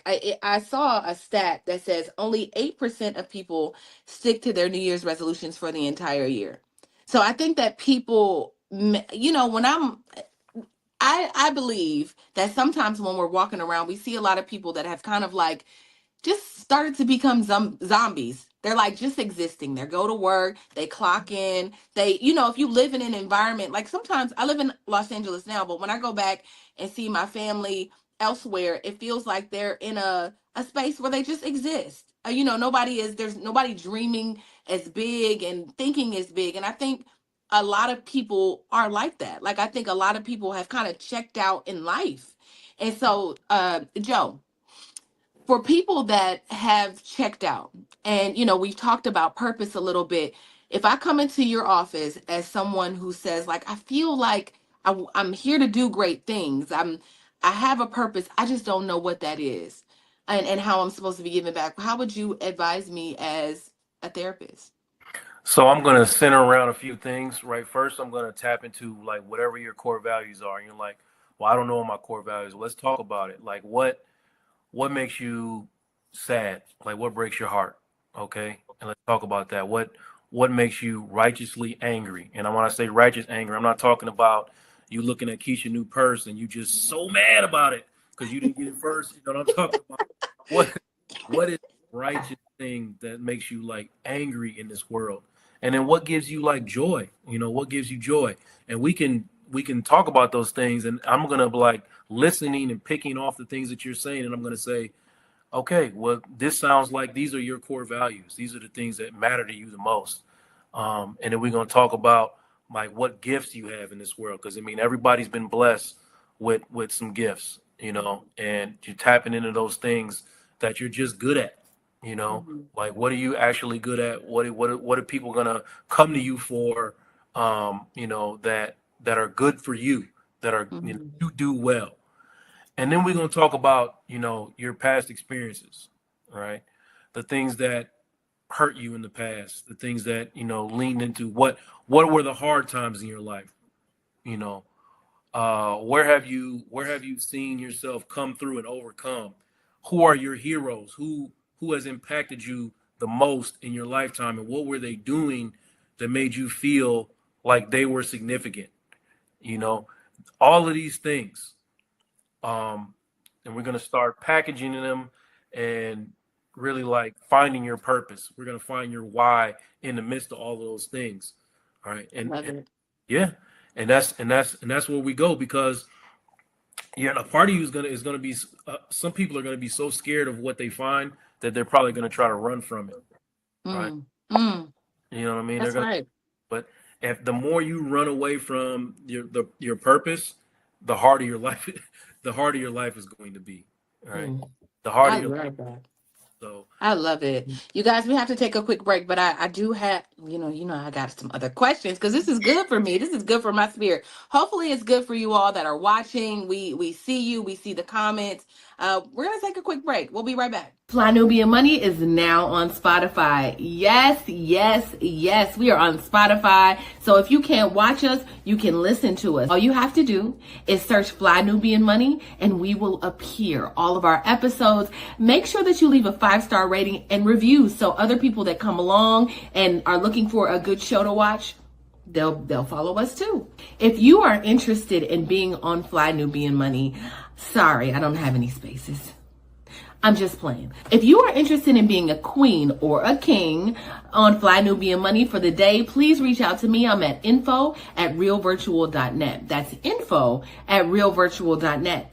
Also, if you need help with your business, go ahead and send me an email for that too. Okay. I've said enough. Now back to the show. Oh my goodness. We are having a wonderful, wonderful, wonderful conversation about how to stick to your New Year's resolutions, how to find purpose, how to find momentum, how to find a tribe, a community. I mean, you guys have given me so much to think about. Joe, you said something, and I was just listening, right? Like I didn't want to interrupt or anything, but I was like, I gotta ask about that. But now that it's gone, I was just in it. I was present, so it'll come back to me. And I'm so mad about it because it's gonna come back to me. But you were talking about the process of finding purpose, and so I guess, Felice, I want to know when we're in the middle of just trying to find ourselves, right? And I want to make this, I want to stick to finding goals, but in these times when we're trying to find ourselves and make money and compete with the Joneses, and we don't have the time to like really sit and process. I feel like as soon as something is happening in the media or around us, we have to process it so quickly and throw it to the back and then keep going. And it just like we're so overstimulated. And so I think that's a part of us wanting to run in all of these different directions. Like, how can we anchor our spirits? How can we center ourselves so we can go after those big things, so we can even think clearly? Like, how do you, thinking clearly is part of being able to, get to the bag or get to the big dreams.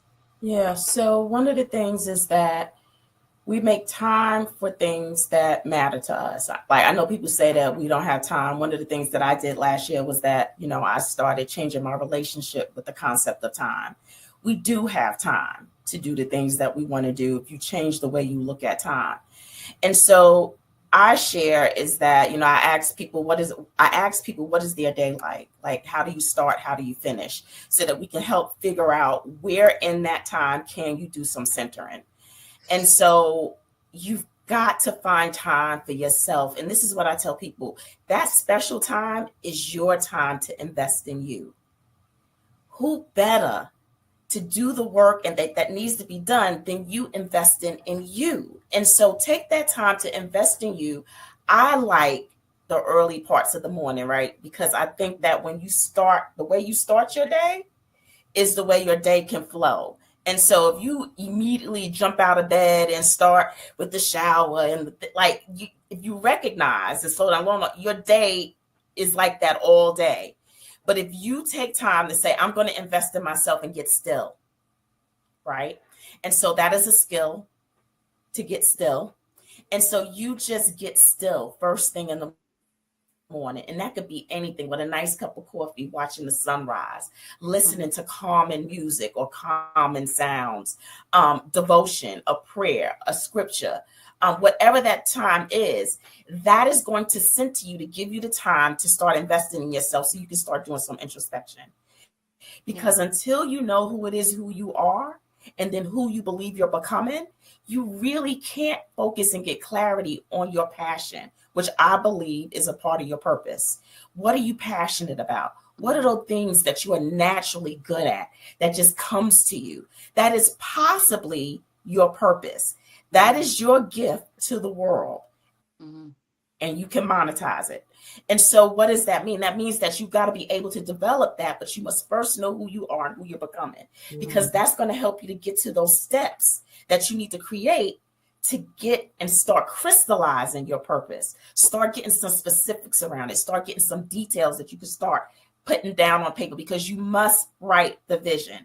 Once you write the vision and make it plain, it is a wrap. It is done.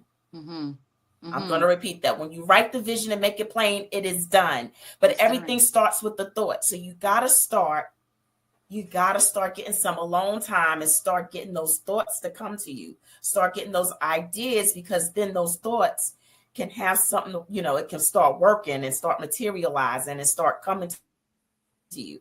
And so it's a process, but that's where I'm gonna stop right there. Yeah. But that's where I'm gonna stop. I love it. And I don't want you all to miss it, right? We're talking about purpose, and I purposely wanted to and very intentional about approaching it this way, because I hear a lot of people being very result oriented. I want to triple, I want to double my income, I want to do all of that. But in order to get there, to even have that mindset to maximize your money, you have to have you gotta do some inner work. You gotta know who you are, what you like, what the gifts are, I hope you're not missing that from our therapist and from Chalet, that you just gotta know where you're going to get there. Like, you get in the car. Go ahead. No, and you're hitting on something, because a lot of people, I say to my clients, I'm like, the universe don't know what to do with Lala. Okay, so I don't know. I think I wanna lose weight. Well, how? How much? When? Right? So it starts with a thought, a desire, and then you've got to start creating a plan, right? And so the universe works with specifics. It don't do la-la. And so that's why a lot of people find themselves in circles, going around and around and around, because they just throwing out la-la. Well, it's got to be specific. It's got to be detailed, because then you can start, then the universe can support you. And I'm not actually new wave. I believe God is the universe. And so God can work with you. He can start saying, okay, all right, now I know I got Joe down the street who's going to cross your path, and he's going to give you this so that you can take that and you can run with it. Like, you got to have details. And so I hope that encourages people to start finding ways to spend time, because even in those quiet moments, you're going to start getting downloads. You're going to start getting ideas. You need to, in your quiet time, have a journal and a pen, because things are going to start dropping. I don't care what it is that comes to you. When it comes to you, you write it down, because eventually, with time and your process, it's all going to start filling in the gaps and start piecing together. And you're going to start being able to go back and look at those ideas and thoughts that came to you in your quiet time. You're going to be like, oh, shoot, that's why that came to me.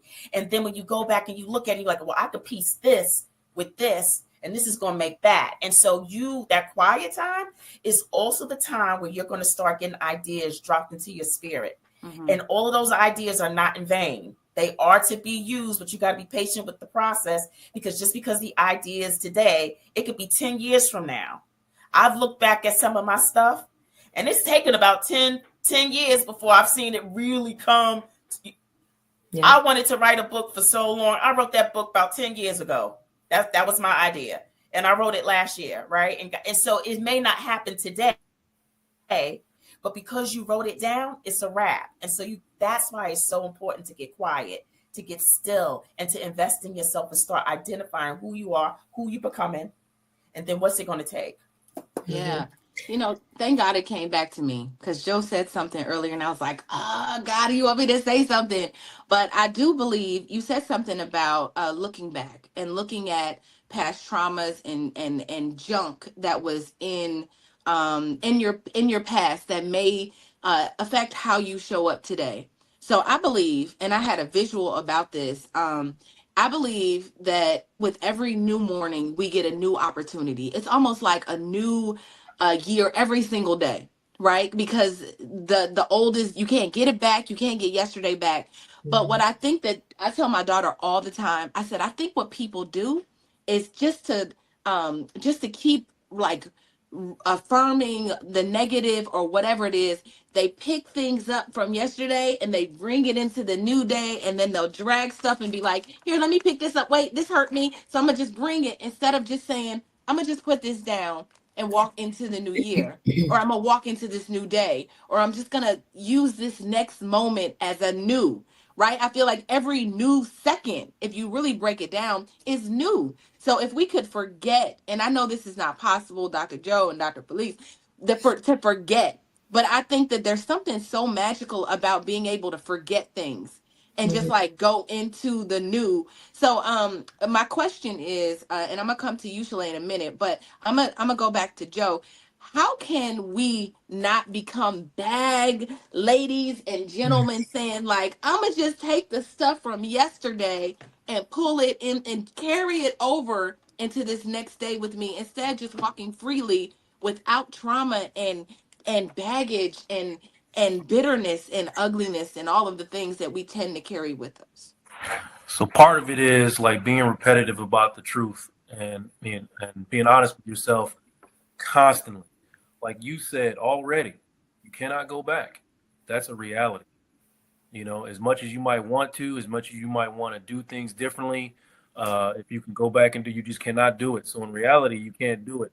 So telling yourself that, and this might sound small to some people out there, but telling yourself that repeatedly, eventually it becomes fact to you. You start recognizing that there is absolutely nothing I can do about what happened yesterday. I can't do anything about it. I cannot change it. And the reality is that it happened. So anytime you are beginning your sentence with the word should, you are losing. And, for me personally, in my own journey, I had a therapist that checked me every single time I said should, to the point where I finally stopped saying it because I got tired of being checked about it.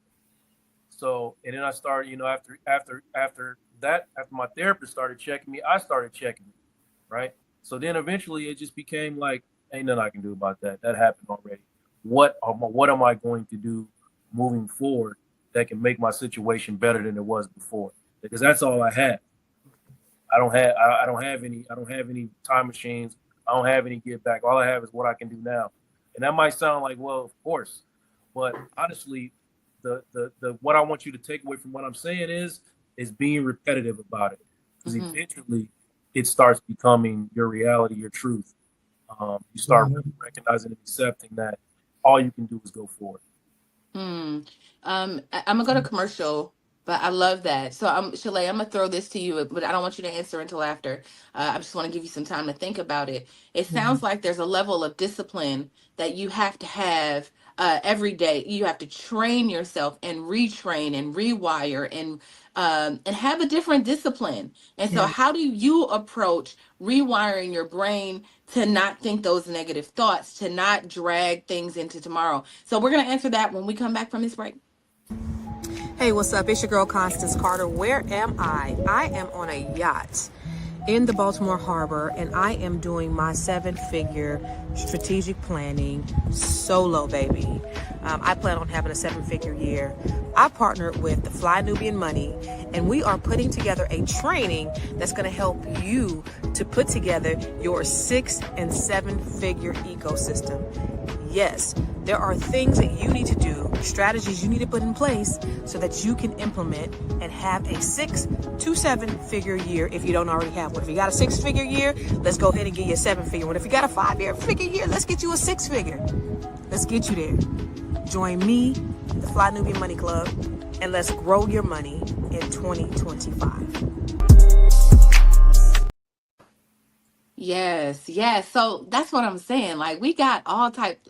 I am so committed with the Fly Nubian Money Club to bringing in top experts to helping you elevate here, right? Like 6, 7 figures, depending on where you are, but you got to have the mindset to come. This Saturday, we are having another training, our second training, and I want to teach you how to take your figures from 6 to 7, but you got to be ready. So, Shalea is about to tell us about having the discipline to even get to 6 or 7 figures. How do we do it? How do we rewire?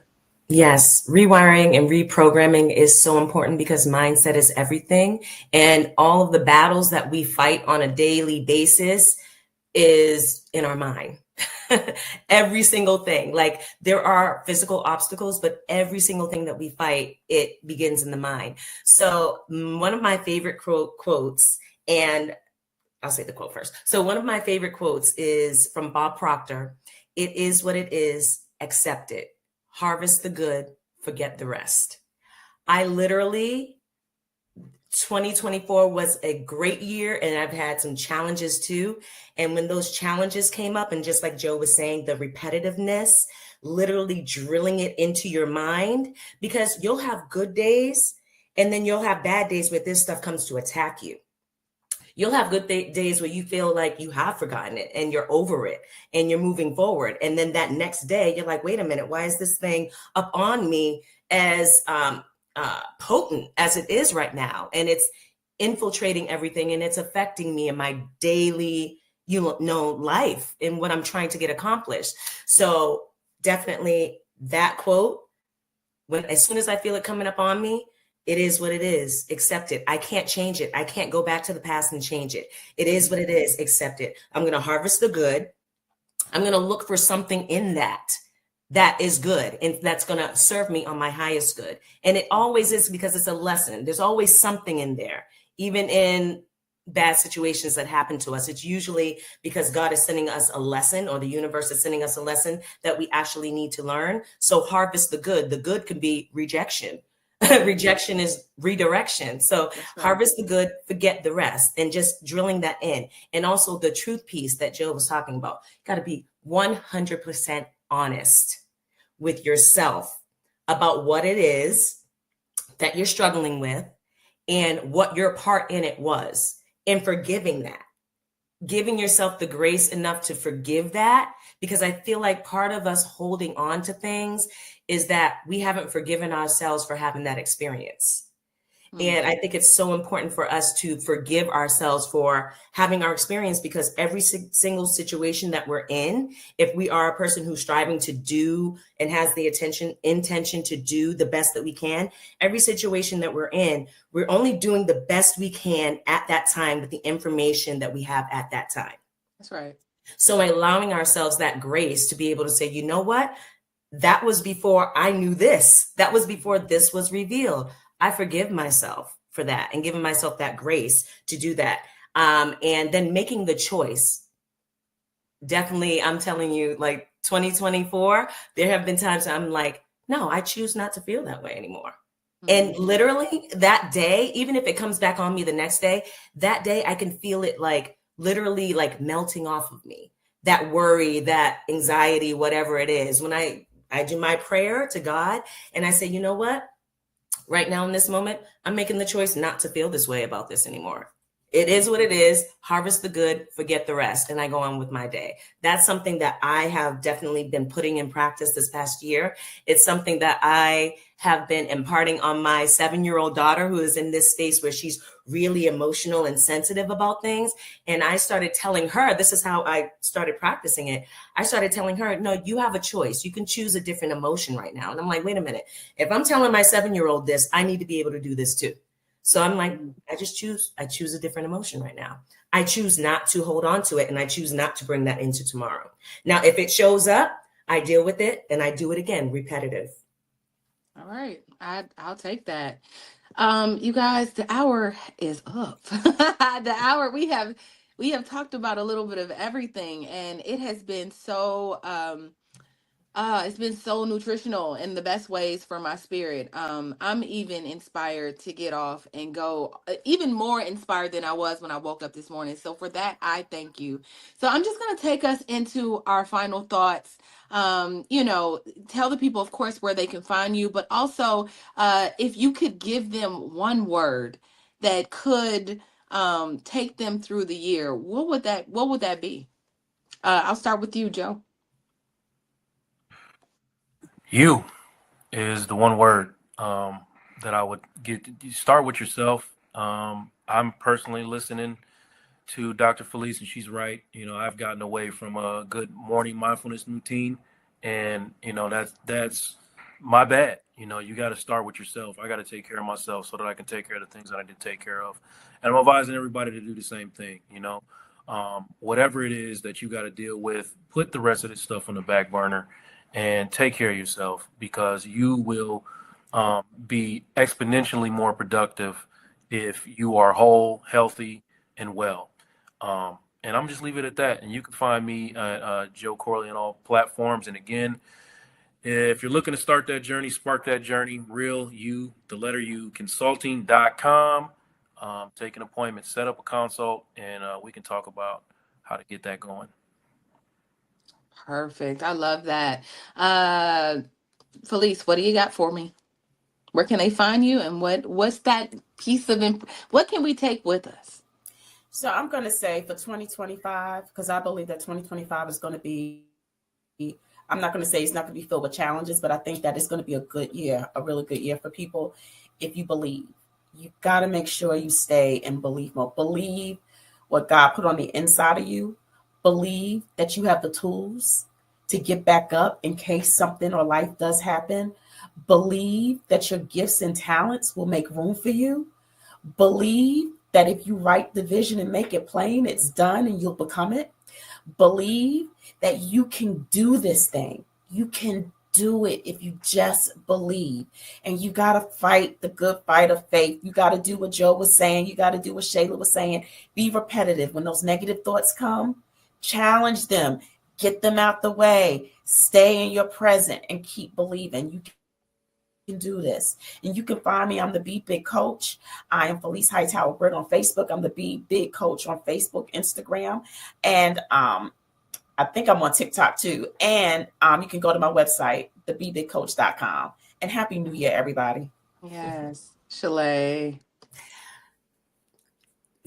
I believe that from gratitude stems everything wonderful. I believe that if we can be conscious enough, like consciously be grateful for something every single day, like consciously wake up and ask ourselves, what are the 3 things that we are grateful for?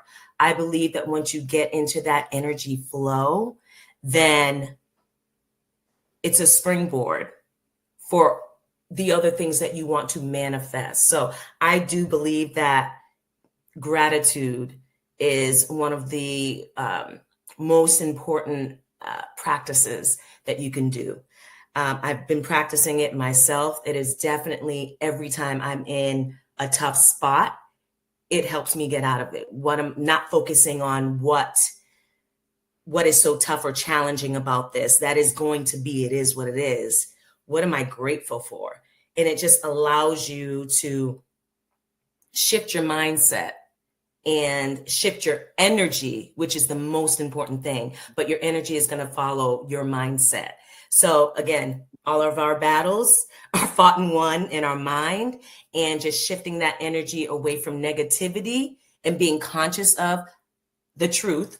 I'm being negative in this moment, or I'm fixating on a negative thing. And what am I grateful for? Because us living in this day and time, we have so many things that we can be grateful for and things that we take for granted every single day. And it doesn't have to be a big thing. It could be small things, small wins. So absolutely, definitely gratitude for 2025. I am Shalay Camillo, CEO of Vital Source Realty. I can help you move, sell, or buy a home or a property anywhere in the U.S. You can reach out to me at vitalsourcerealty.com and find me on social media everywhere at Shalay Camillo. Yeah, I love that. My last or final thought would be just to not quit. Don't quit. Next Friday, according to statistics, you are going to feel like you want to quit. And the thing about quitting is that you'll never see what you can be if you don't keep walking, if you don't keep going. Some days you will want to quit. Some days you will flat out be like, I'm taking a break. I can't do this no more. But the key is the very next day to get up and say, okay, I'm going to do a little bit. Just don't do. Progress is progress. It doesn't have to be on 10. I know today you like, I want to do all the things and everything gotta, but you don't. The truth is, you can just take small steps because progress is progress. So make a goal, right? Make that goal, but just walk towards it. Just keep walking towards it. Don't quit. Don't stop eat. If you trying to go vegan or if you're trying to be whatever it is. I'm joining one of the queens on nutrition. One of Marlo, our queen, is doing a bodybuilding contest, and I was like, you know what? I'm gonna eat with you because I got to get ready for these music videos that I'm producing next month. But I was like, I want to eat with you. And today and last night, I went and bought my little oatmeal. Now I know for sure these first 10 days, just eating raw vegetables and fruit is going to be tough, right? But I'm just gonna, maybe I don't have to do what Marlo is doing. I'm just gonna do a version of what she's doing because I don't have the aspiration. We don't have the same aspirations, but I want to be on this journey with her, but also like get some of that inspiration that I'm getting from her. So I just encourage you to take that. My name is Tiara Williams. I'm also known as Miss Black Hollywood.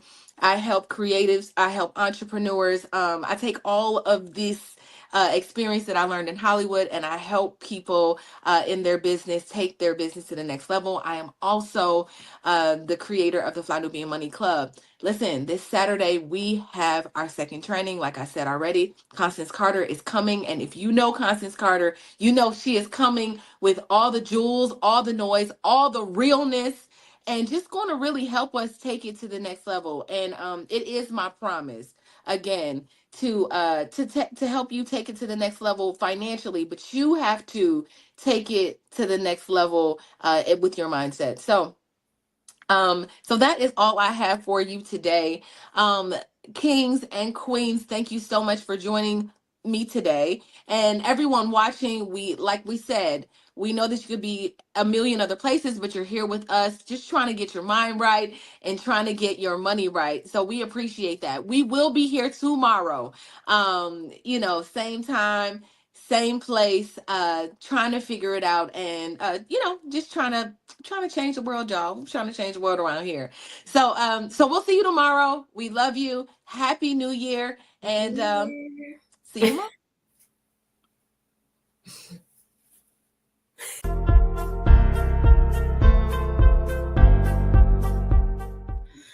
Hello, hello, hello, hello. Welcome to Fly Nubian Money, where we help you master your mindset and maximize your money. Today's topic is one that affects almost all of us: how social media messes with beauty standards. Today, we're going to explore how platforms like Instagram and TikTok shape the way we see ourselves, often distorting what we think beauty should look like. We're going to dive into the positive and negative effects of social media, insights from artists like Vic Mensa, I don't know who that is, but we're going to see who it is, and NLE Choppa. And of course, we'll unpack what all of this means for your self-esteem and your self-worth. I am Dr. Lene Javette, brilliant business coach, monetization strategist, and I'm joined by a host of other beautiful queens and our king at this point. In our court, we have a standing king. So I have Miss Black Hollywood, who is our executive producer, actor extraordinaire. She is a woman of many talents. The Dr. Alicia Watkins, who is a social worker. She is a mom. She is a therapist. She does all things. We have Joe Corley, who is a therapist, and we have Noma Lenga. I wanted to, you just pronounced it correctly offline, but I'm going to get it right by the end of the day. Founder of the M3 programs, marriage, motherhood, and money-making philanthropist. And so in the chat, let me know how you're doing today on this last day of the new year. We're going to go into the video first so that we can actually open this conversation with Vic and Chapa, and then we're going to dive into the conversation. What are some common misconceptions about dating in 2024?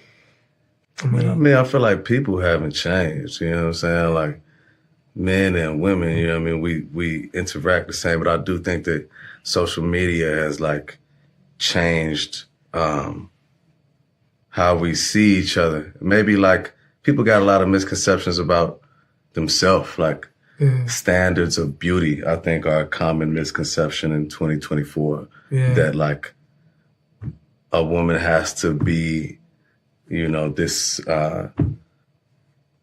plastic surgery image, you know, in order to be beautiful. Like that's a huge misconception. Or that men only like women with a BBL or something like that. Not to obviously shame anybody with it, you know what I mean? I'm with it, I'm not with it, you know what I mean? However it go, you know, but that it needs to be like that for a woman to be desirable, I think that's a misconception. I think you hit it right on the nose, because I'm still the person that's grateful for them stretch marks. You feel me? True. They call it the road map. You feel me? Get to read that motherfucker. They go to gold. You feel me? So I think that's huge. You know what I'm saying? People living in a society to where we're trying to be deemed as perfect, and you know, God don't even want you perfect. He just wants you as you. He said, there go to gold. I was like, yes, bro, yes. So, okay, so everybody on this panel is a mother. You don't have to tell your business. You know, talk about stretch marks and nothing like that. But when you see that, you hear that, what are your thoughts? What do you think when you, Dr. Allyship, when you see and hear, these are younger men too, talking that talk? And so let's just start with the appreciation for the natural body first. How did you feel when you saw that that video? Let me tell you, that was so refreshing to see. It was great to see all these positive statements. I mean, I look at Kim Kardashian. She's got like one of the most followers on Instagram, but she's selling these bras with the nipples in them already. Like that is so gross. Like, okay, I'm a 50-year-old woman with 3 children. Like, that's not realistic for me. I love that there's some counter to that. But if you look at how many millions of followers she has, and even her sister, Kylie Jenner, she has a ton of followers. And I can't imagine all the images you see from those women who never talk about the plastic surgery that they have. I mean, even I was remembering Kylie Jenner, she was selling that lipstick that makes your lips bigger, but she had lip fillers. But she's marketing her lipstick as if buying that lipstick would make your lips look like that, when she had fillers put in. And so I just think we need to be a little bit more honest, some of these people, about the plastic surgery that they have. But this is beautiful. Applause to these young gentlemen. I hope that goes viral. Me too. What about you, Miss Black Hollywood? How did you feel when you saw that clip? What did it make you think about? It was definitely refreshing. You know, living in Hollywood and being around, being in a kind of a bubble where people are getting plastic surgery regularly and passing it off like it's not, you know, people feeling the pressures of needing to look a certain way to stay on television or stay relevant, or, you know, to get fame. You know, it's refreshing to see that men are not checking for that, because to me, I feel like living here and trying to date, men are looking for the Kim Kardashians. So when I walk in, it's like, they're not saying your lips aren't done, your butt isn't plumped or whatever. They're just looking for those types of women. And so, you know, both worlds exist for sure. And so, but it's refreshing to see young men, young rappers especially, say, yeah, but we don't want that. We want the stretch marks. You feel me? You know, we want to. You know, we love that. No, Malika, are you still international? You're not back. You're not back in the States, are you? In and out all the time. Yeah. So what is it? What are the thoughts abroad, not here in the United States, around this conversation of natural versus non-natural? So I'm sorry to disappoint you, but there's nothing like abroad. Okay. Everybody watches Kim Kardashian here, is influenced by her. Yeah, we live in a global world now. There's nothing that you're going to see on TV at least for me, when I'm in the US and when I'm here, I mean, I just finished watching that new Tyler Perry movie with Kerry Washington, and everybody's talking about it. So there really isn't like a bubble that we live in and the standard that we have that's different from when I'm in the US. But I also was surprised to see some young men just appreciating us in our natural, you know, the way that we're just natural. And I do have it on good authority that actually most healthy masculine men just like women natural, as close to natural as possible.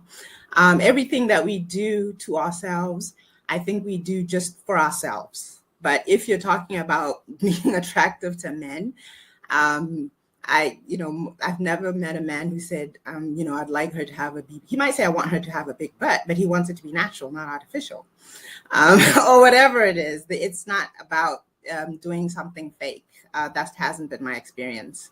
Okay. In the chat, I saved the king for last, but let me know in the chat, which way do you lean? This is not a shaming conversation. This is not a disrespectful conversation. There's just perspectives. We're just having a conversation. But let me know in the chat, if you are a man, which way do you lean? If you're a woman, which way do you lean? Joe. Jazz hand Joe. What are your thoughts on the natural versus non-natural as a man? And what do you hear about on the barbershop or when you're with your homies, which I'll talk about? When I'm with my homies, let me see what we talk about. First of all, I agree with those men. You know what I mean? I hope they're being genuine. I really hope that they mean that, because, you know, you get on social media and that seems to be like the starter pack, the norm, the kit.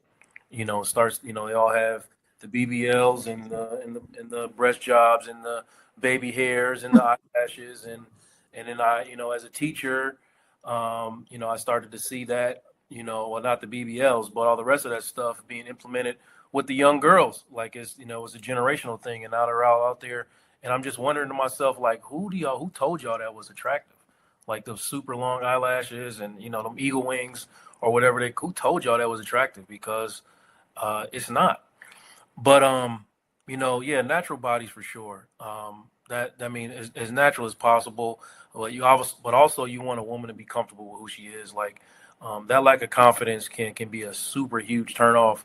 So whatever it is that you need to do to feel good about yourself, that's overall the number one thing. But if you can do that naturally, that's even better.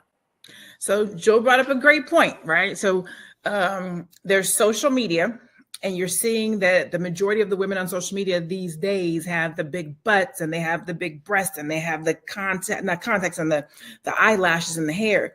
And so women are seeing these things as what is beautiful. And that does play on a woman's confidence, because they may think that they have to have that same appeal when they step out into the world. So how do you feel about social media? Let me take it.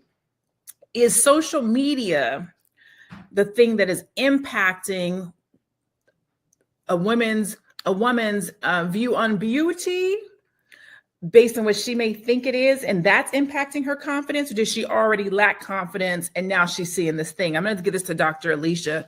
What do you think? I think absolutely it's impacting a woman's confidence. Social media, there have been studies done on this where on teenagers or teenage girls, where they looking at social media all the time and they're comparing themselves to this idea that's being put forth on social media, where there's filters, where there's editing and Photoshop, and they aren't real anyway. But they've done studies where they'll take their phones away, shut their social media off, and then, believe it or not, their image of themselves and their view of themselves instantly elevates. So it is having an effect on them. Hopefully there'll be some more regulations somehow to kind of, put some limits to how social media is impacting young girls. This is the impact it has for young girls, but I imagine it's the same for all of us. You know, we all are grown women, but of course, how could we not be impacted by what's being held up as beautiful and wonderful and comparing ourselves to that as well? All right, I know we got to go to break, but I want to finish this line of questioning with Hollywood, Tiara. How are you seeing this this confidence piece playing out in Hollywood around the BBLs, where it's demanded that you have to look a certain kind of way?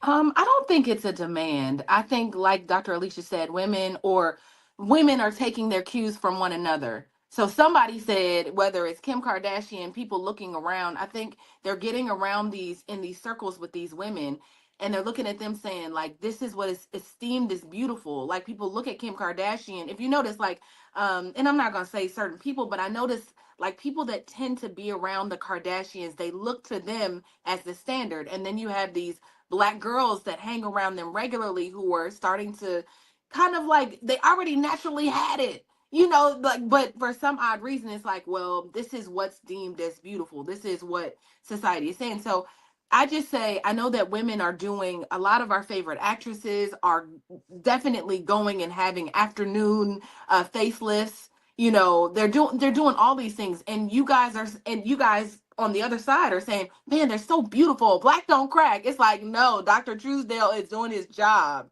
right? And so, I just it's like, it's so fake. I feel like social media is so fake, and it, unfortunately, it takes people with them and makes it, with AI, with social media, it's like we don't know what's real and fake anymore.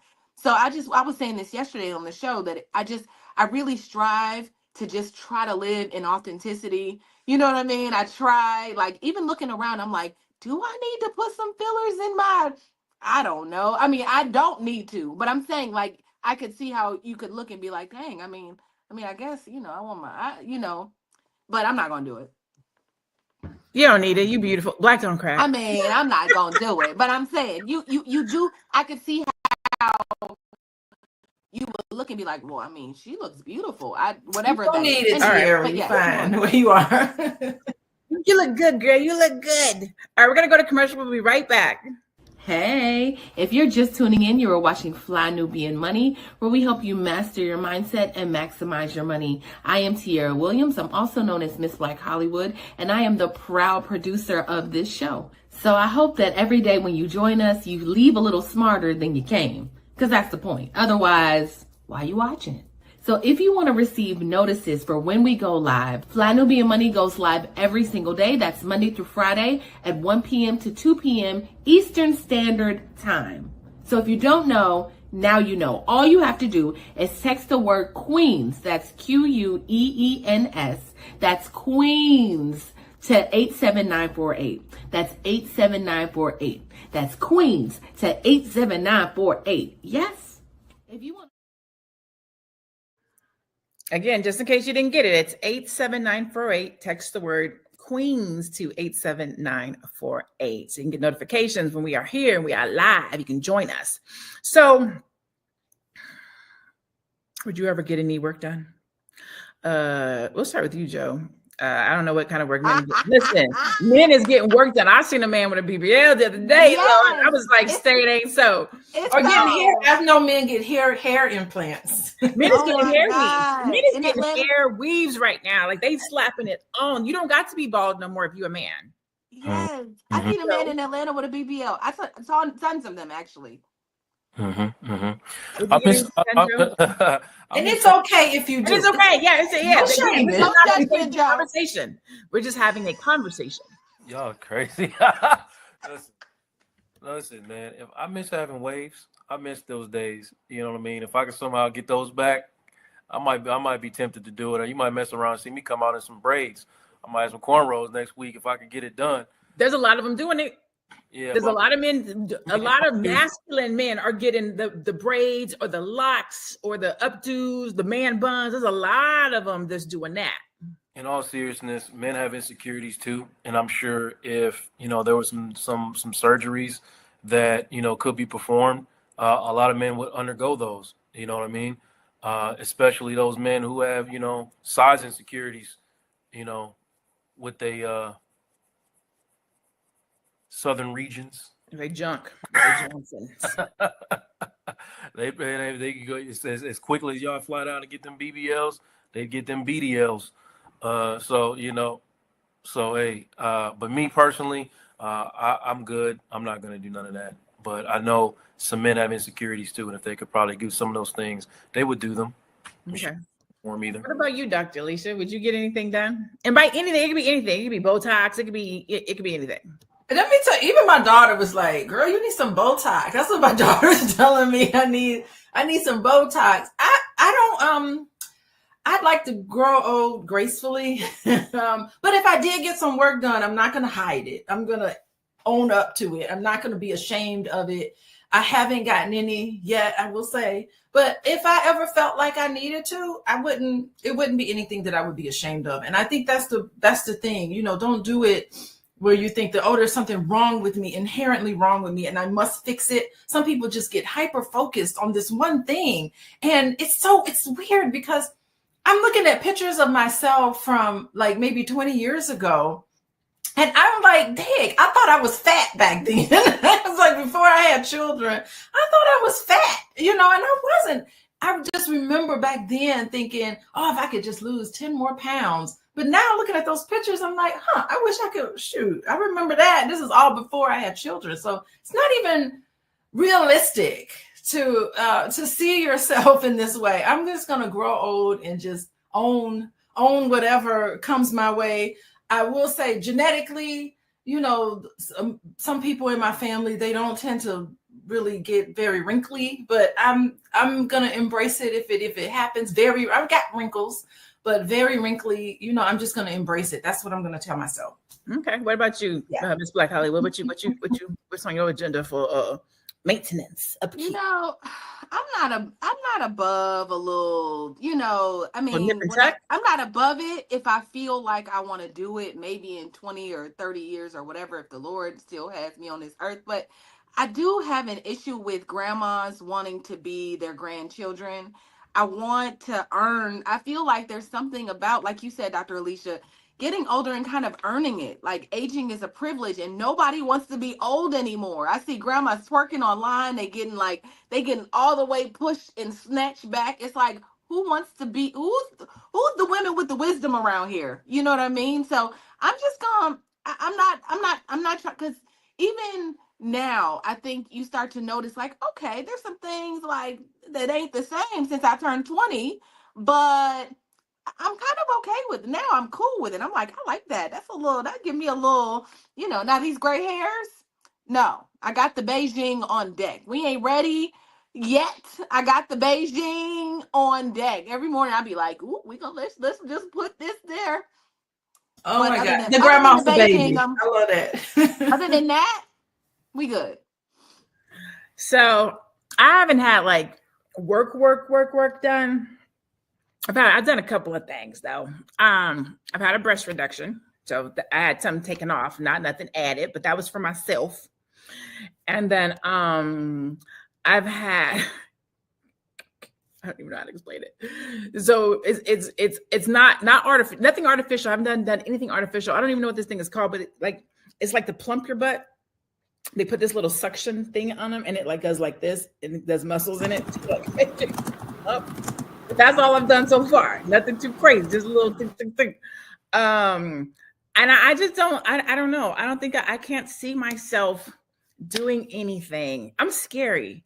I did not want to have a C-section because I didn't want to have no surgeries. I was like, I don't want to be cut. I'm scary. So, but I've had my throat cut for my cancer, the thyroid cancer.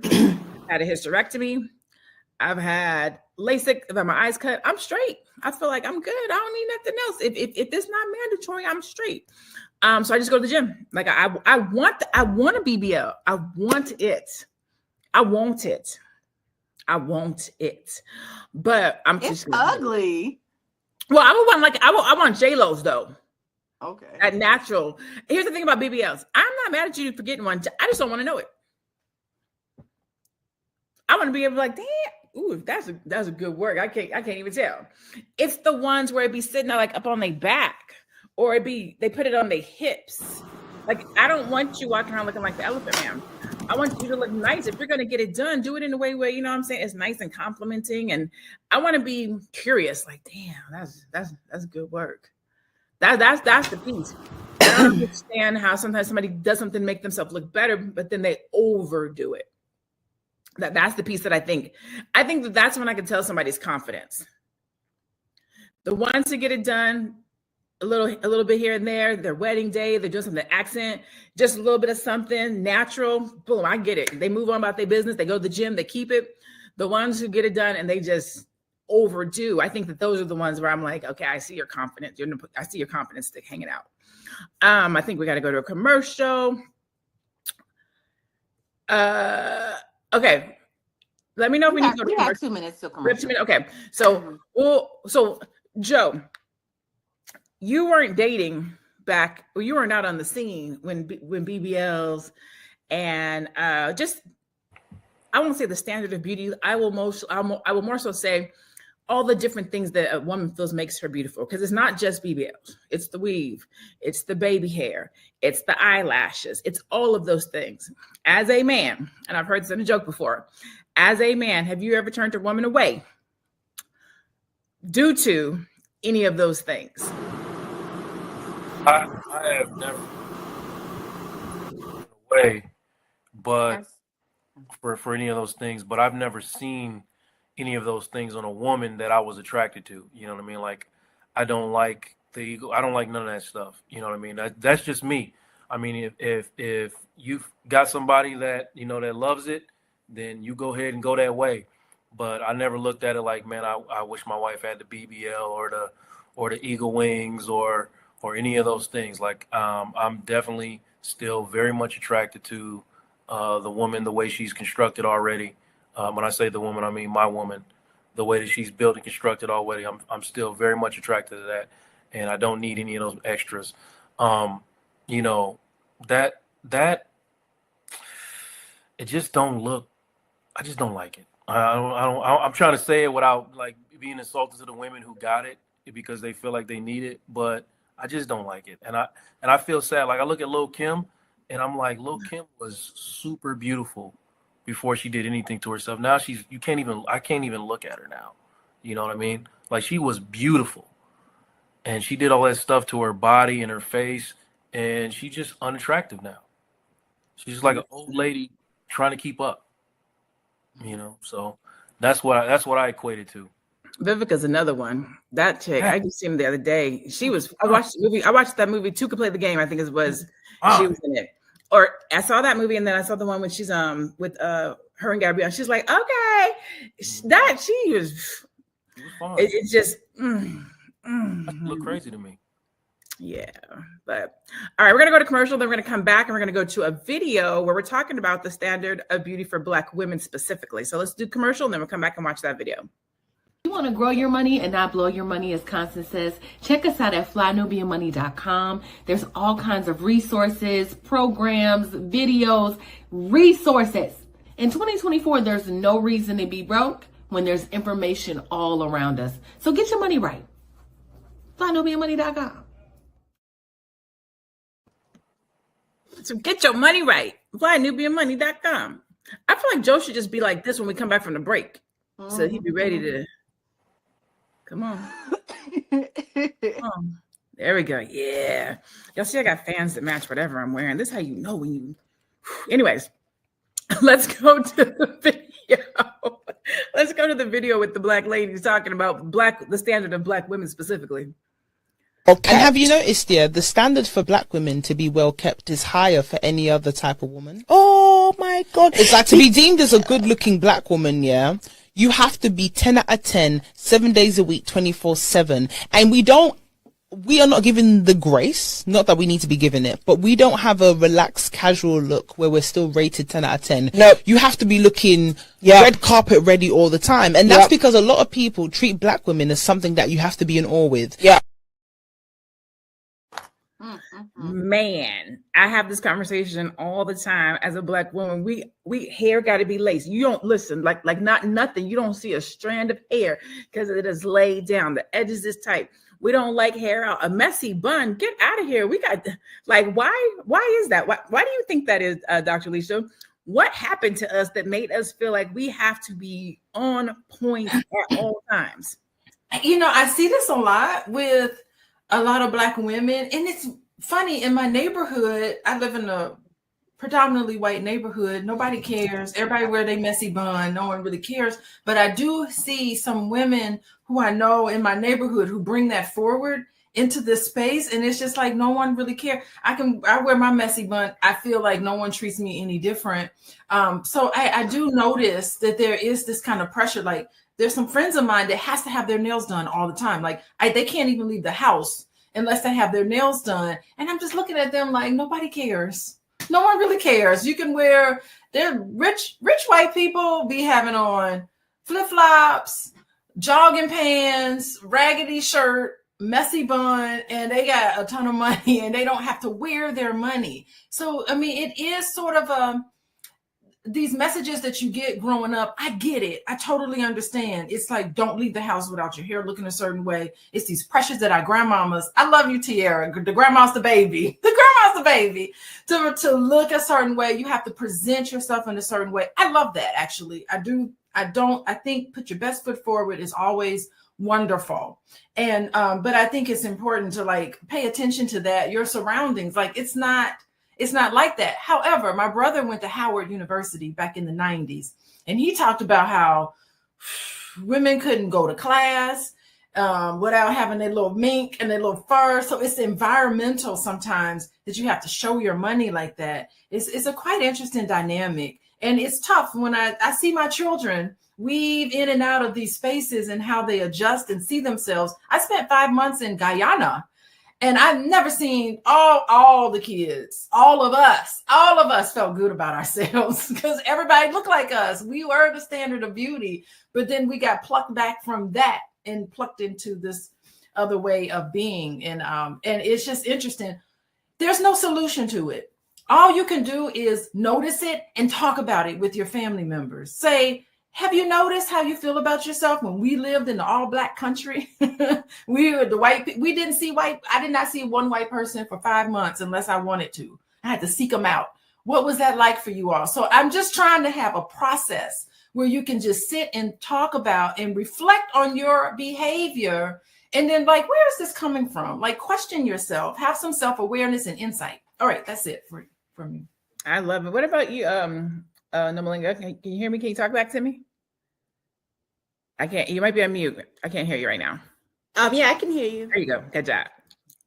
I might have missed the question though when I logged back in. Did you see the video? The first or the second? The second one. With the young lady talking about this Black women, the standards that we hold. I saw it earlier. Yes. Okay. Yes. So we were just talking about why is that? Why is it, and or why do you think and or feel that Black women have to present themselves that way? Is that what you're seeing? Where you are, where women have to be at a 10 at all times, hair has to be done, nails have to be done. We have to present ourselves. I'm not going to say as perfect, but definitely well kept and put together.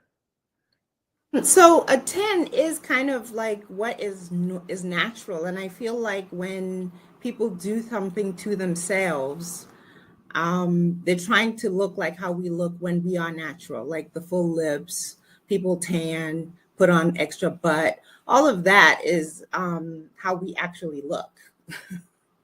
So you do get sometimes people do try to exaggerate it, I think. But for the most part, if I'm here in Botswana, you actually do get women putting on weaves and doing extra things. But this doesn't change the fact that the standard is the standard, and they're trying to attain a standard, which is how we look when we're actually just natural. Yeah, I get that. What about you, Tiara? I like to ask because a lot of times, a lot of these standards come out of Hollywood. They come out of New York. They come out of celebrityism. They come out of actors and things of that nature. And then it dwindles down. I think I'll give the other side of social media. We are in a world now where before you would not see a celebrity without their face on, but now due to social media, you can see Taraji or somebody online having a conversation with no makeup on at all. Mm-hmm. So while 10 is still the standard for a Black woman, you still should be, primped and pressed and together. We are also seeing a place where we're going against the code and we're just stepping out. And I'll even say this.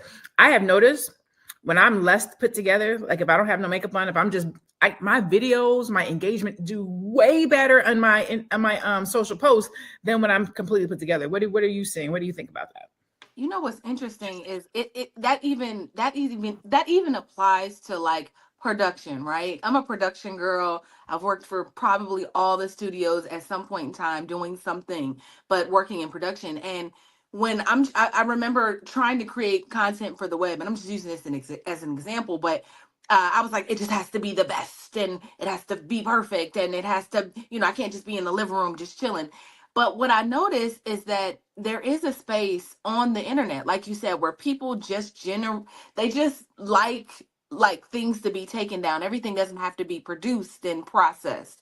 And so there is a space where people can get on and be themselves. When I'm looking at TikTok, people are making videos and making lots of money, by the way, just in the bed without no makeup on, just talking. And so I think that there's a lot of us that are just looking for that. I think we see so much of like the pull together BBL. Everybody's just like, what's the opposite of that is becoming, I think it will, especially moving forward, be what people want. Like, I just want to go against all of that and just be in a natural state. So I think people are coming to appreciate that a little bit more. I think so too. Joe, I'm looking at these comments over here talking about basement BBLs and what a man wants and what a man doesn't want. We were kind of having this conversation earlier. When women put themselves together and they get dressed, and whether it's a BBL or perfection or eyelashes or baby hairs, I've heard men say that women are dressing for women, that they're not dressing for men, because a man isn't looking for those things. Now, a man does not want you to come out in your bonnet. Maybe some men do, but I get that a man doesn't want you to come out in your bonnet. But what is the standard for a man? You know what I'm saying? Like, do you think that women get dressed and look good for men, or do we look good to compete with old girl that's standing next to us? I'm gonna say, for me, from my lived experience, I'm gonna say that it's probably they're getting dressed for other women, because it seems like no matter what, and like how many times over and over I tell my wife she looks good. You know what I mean? Like, that seems to not register at all times. You know what I mean? It's more like, I need to do this, I need to do that. And I'm like, for who? You know what I mean? Because I like what I'm looking at. So, whatever the standard is being set, either in society or online, I really believe that a lot of women are keeping up with that, as opposed to, talking to men about what they actually want and what they're actually attracted to. Because like I said, me personally, I see a lot of these things and they're just not attractive, like, at all. So I'm really wondering, like, I'm serious. Like, I'm seriously asking, the chat, you can answer if you want to, who told y'all that some of that stuff was attractive? Who said it? And where did it come from? I really genuinely want to know, because it wasn't me. He said, because it wasn't me. I think that people are seeing it. People see this person, celebrity or whomever, getting these things done, operating this way, putting themselves together a certain kind of way. And then they see the attention that they get, good, bad, or indifferent. They see that they're getting flued out. They might see that they're getting social media engagement. They might see that they're getting, men or women or whatever the case might be. They see these things and they want to emulate it in their life. And so they feel like the only way to have that is if they also do these things. And so then it becomes a trend, not so much so that somebody said it, but because they saw somebody else do it and they saw what that person got because of it. Now that plays on their ability to date or to go, move along in life. And now they feel like they also need it, which comes back to. Let me say something else, because you're like, if you are a man and you start to comment on some of these things, then it becomes like the male gaze or whatever, right? So that's another piece of evidence that says, oh, you didn't dress this way for me. Like what was it for? You know what I mean? Because if I'm a man and I like it, I may be wrong. You know what I mean? These are some of the things that I'm hearing as I consume. I mean, I'm consuming a lot of media. I'm listening to a lot of women, and I'm trying to gain understanding, and then, listening and taking in what that male gaze is. Okay, so I'm in the gym. I put this outfit on. I'm definitely attempting to look cute with this outfit on, and I go to the gym, and if a man happens to look at me, I'm just working out. Why are you looking at me? Why are you coming here looking all cute if I can't look at you? You know what I mean? Like, First of all, the gym is a great place to meet a good man. Well, okay. Okay. A man that works out, can't afford a gym membership, is about his health. Okay. First of all, what's second of all? Second First of all, running. You know what I'm saying? That hit home, Joe. I'm just saying. So that's why you got your 2-piece on when you know. No, actually, you know what? Oddly enough, when I go to the gym, I don't wear makeup. If I go in the morning, I have no makeup on. When I go to the gym, if I go in the afternoon, I might have face on, but I really hate it because I don't like sweating through my makeup. So the gym is one of those places I can appreciate being natural. I'd be looking at people sideways like, why should I have full face of makeup on the gym? Are you wearing a big old baggy sweatpants and basketball shorts? Or are you putting on them things? No, I'm usually gonna have on a tank top and some gym shorts, gym pants. I don't be wearing the booty shorts to the gym. I'm not hanging out like that. Like I represent my brand everywhere I go, even at the gym. Just making sure. Yes. I appreciate you though. All right, so let's go to chat. Let's go to commercial. We're gonna come back. We're gonna do our last video, and then we're gonna come over to you guys in the chat because I see it's on fire. So let's see what y'all talking about. So let's go to commercial. When we come back, we'll go to our last video, and then we will see what y'all talking about in the chat. Fly Nubian Money is now on Spotify. Yes. We are on Spotify. So if you can't watch us, you can listen to us. All you have to do is search Fly Nubian Money and we will appear. All of our episodes. Make sure that you leave a 5-star rating and reviews so other people that come along and are looking for a good show to watch, they'll follow us too. If you are interested in being on Fly Nubian Money, sorry, I don't have any spaces. I'm just playing. If you are interested in being a queen or a king on Fly Nubian Money for the day, please reach out to me. I'm at info@realvirtual.net. That's info@realvirtual.net. Also, if you need help with your business, go ahead and send me an email for that too. Okay. I've said enough. Now back to the show. We bees back. Our queen over here, the goddess Athena, said the gym is not a good place to meet a man. I disagree. Now, this is not to anyone specifically. I'm just gonna break it down for you. This is not to anyone specifically. If you are at Planet Fitness for $9, you are not gonna meet a good man. If you are at Heels for $9, you're not gonna meet a good man. Okay, maybe Lifetime Fitness for $24.99 a month. Maybe I pay $180 a month at my gym. So if he's spending $180 a month to come to the gym, he'll be okay. So let me say, the gym does matter. Gyms do matter. So don't be at EOS. Tina don't no way. So how would she know? We're gonna go to that last video. Let's go to that last video real quick. Athena's not here to defend herself. Yeah. Joe. She's here. I normally get a lot of hate for this video, but I'm gonna say it anyways. If you're a woman of color, if you're a black woman living in America and you feel like you don't fit the beauty standard, the American beauty standards, I dare you, when I say I dare you to book a flight out of this country, out of the United States. Book a flight, okay? And you will see that you're not the problem. The American beauty standard is the problem. It's not you.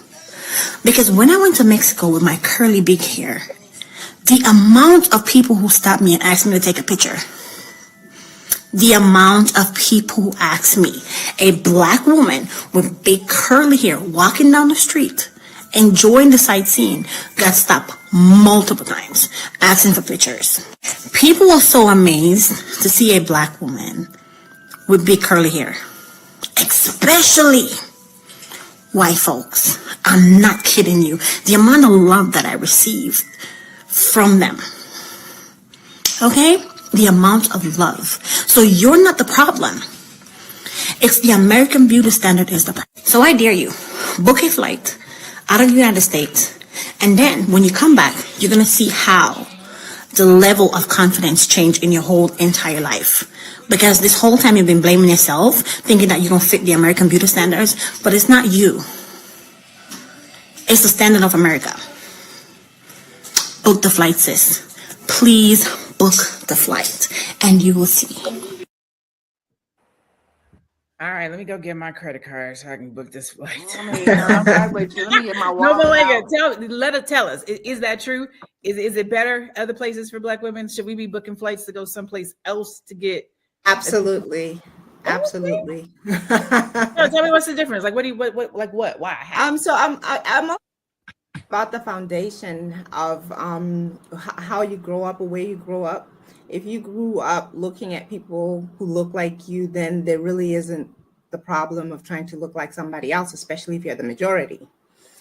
So the beauty standard is set by whoever is the majority, right? So I grew up right up until I was in my late teens around other Black people. We don't even call each other Black. We're just people. We're just people, right? I didn't become Black until I got to America in my late teens. And then that's when, you can see that happening around you, but it doesn't affect you as much because you've already had your foundation set in terms of who you are and how you feel about yourself. Now you can be under pressure. I remember one time I used to be a salesperson, and I worked in the corporate office, wore the suit and everything. And I used to have this long weave, lots of makeup and stuff. And I said to one of my friends, I'm thinking about just going natural. And they were like, oh no, you don't want to scare all the white people at your job, because I was the only Black person. And they felt like if I just became natural and had a little afro and no makeup, and it wouldn't go over that well. And I actually was inclined to agree. Interesting. What are your thoughts on the standard of beauty abroad versus here, Dr. Allyship? Since you spent those 5 months abroad, you said you felt good. You yourself, who's from America, went into this space and you felt there was difference. All around, I was instantly way more confident in my skills as a therapist, in my skills as a college professor, because everybody looked like me. All the smart college professors, social workers, they all look like me, and we all related to each other. It was beautiful, comfortable place that I never experienced here in America. Now, that video, she's in Mexico. I don't know. We don't know what people are thinking when they're like, you're so great, I want to take pictures of you. I just know that when I went to China, they had never seen Black people before. And if they saw Black people, they were coming and taking pictures of you without your permission. It was almost like you didn't know if it was like you were more of a novelty than they were like honoring and respecting your beauty, so you don't know what people are thinking. Cause I'm thinking Mexico, okay, I don't know, they were in a more like Guyana or more Black CARICOM country or in an African country, then you would think a different way. So I don't know, but I love her perspective because she could have interpreted that situation any kind of way. She chose to interpret it like, I'm awesome. Who knows what people are thinking when they take pictures of you? But she chose to interpret it in the positive way. And I think we can learn from her interpretation. Listen, we live in a country that's definitely racist. We live in a country that's patriarchal. We live in a country that's individualistic. Anything that comes your way, that's a great example of how you can twist it around and make it work for you. So I'm all for that video and her interpretation. But in the back of my mind, I'm thinking, I don't know if those people were really honoring and respecting her, but interpret it that way. Yeah, when I heard, I was like, unless they weren't petting her and they weren't saying she looked good, they could have thought she was somebody. But it doesn't matter. The fact that they approached her in kindness with an open hand, I guess that's the takeaway. I forgot what I was about to say. Tia, we want to talk about reality shows and the standard of beauty. I feel like the media and what they showcase and how they showcase it is another determining factor of the standard of beauty. With reality TV coming through now, that's not really real, right? We call it allegedly reality TV. Alleged reality TV that is not really real, but we watch it as if it is real, and as if these are these people's real lives, as they're really going through these things, as if they're really having these medical issues, complications, that they need to really have these surgeries. When a lot of times, not all the time, but a lot of times when you're in that type of a position, it's to enhance your career. And so the everyday person is sitting watching television, looking at the alleged reality TV, thinking, oh, if I want my real life to look like their real life, I have to do these things. What are your thoughts on that? Is that how you think it's happening, or what do you think? You know, it's so interesting because what made me think about reality is one time I want to really gauge No Malanga on this, but like when I watch African shows that are on Netflix that feel very much like American reality TV shows, I think I don't know if you watch them on Netflix or if you got to, like been able to see some of the influence that I see from America to Africa. So I really want to get your insight on that. But when I'm thinking of reality television, obviously it's not real. I spent 12 years producing reality TV. And one day I kind of had to look up and say, like, what am I contributing to? Like, what is this? Like, what, because people just wanted to be famous. They just wanted to get their 15 minutes of fame so they can take it and run with it and create products around it. It was very strategic, right? But when I start looking at reality TV as a whole, I felt like it was helping women not have good conflict resolution skills. I feel like there's an issue. Like I was getting my hair done watching Zeus one day. That's what they were playing. And I was just like, the women literally would walk in the door. There's no storylines. They just start fighting. Right, they just start fighting and pulling each other's hair. In auditions, the girls have to fight. I said this yesterday on the show. And I said, well, how is this affecting, and those same girls with long weave, hella attitude, lashes, lace fronts on television representing the Black woman going, I mean, I just had to beat that bitch's ass. And I was like, what am I watching? Right? It was awful. So I think that also influences Black women, unfortunately, and the way the world sees us. And so yes, I think it's toxic, it's negative, it's not real. So you guys know, we can, if Alicia has an issue with Lene, I'm gonna put the two of them in a room after having lots of hours of interviews with them and puts alcohol in the middle and say, let's see how this plays out. Right? So it's all strategic. Wow. Do you watch, sidebar, I love African movies. I love Netflix. Thank you so much, Netflix, for opening that up. It's a whole nother world. African movies, yes, but I was interested in like the reality show part of it because I know it's not real, but it's like, it's so interesting how, I just think of like Face Lightning and all the things like that I've seen on the girls have, and I'm like, this looks like an American show. This looks like Real Housewives of Atlanta, but are there differences in Nomalinga? Like, yeah, it's like I said earlier, like, we now live in a global world, and the same influences that you will find, like, for example, when I was in Boston, I was living in suburban Boston, so I was extremely sheltered, right? But if I went to like New York City, for example, what I see there in a big city would be what I see here in the major cities here. But if you're living, outside of town, more rural or more suburban, people are acting normal. I mean, even when you go to LA, I've been to LA, it's like, it's like you're walking around like this because you're seeing so many, well, to me, it felt like a lot of strange looking people. And I just, it seems like it's a fantasy world that they live in, and they have to enter that fantasy when they step out of their houses. But I don't know, people are acting normal, people are being normal until you go to the very metro areas, and then that's when it just takes it to another level. I have one more question for you. What was it like this before social media, or have you seen this happening now that with social media the world is more open? Was it like this when it was just regular TV, cable? Or has Netflix and social media played a part in it? You know what's interesting is Dr. Allyship was speaking earlier and talking about the study with the social media and all that. But before social media was magazines, because I remember we used to have these conversations that you can't expect to look like the lady in the magazine. They're not real. They airbrush them. They do stuff to them, or they do whatever. It's the lighting. It's the whatever.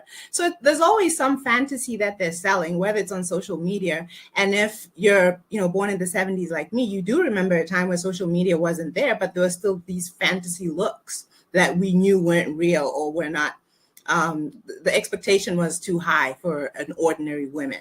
And you'd see it in the magazines, or you'd see it on television, or like on the news, the lady reading the news or whatever.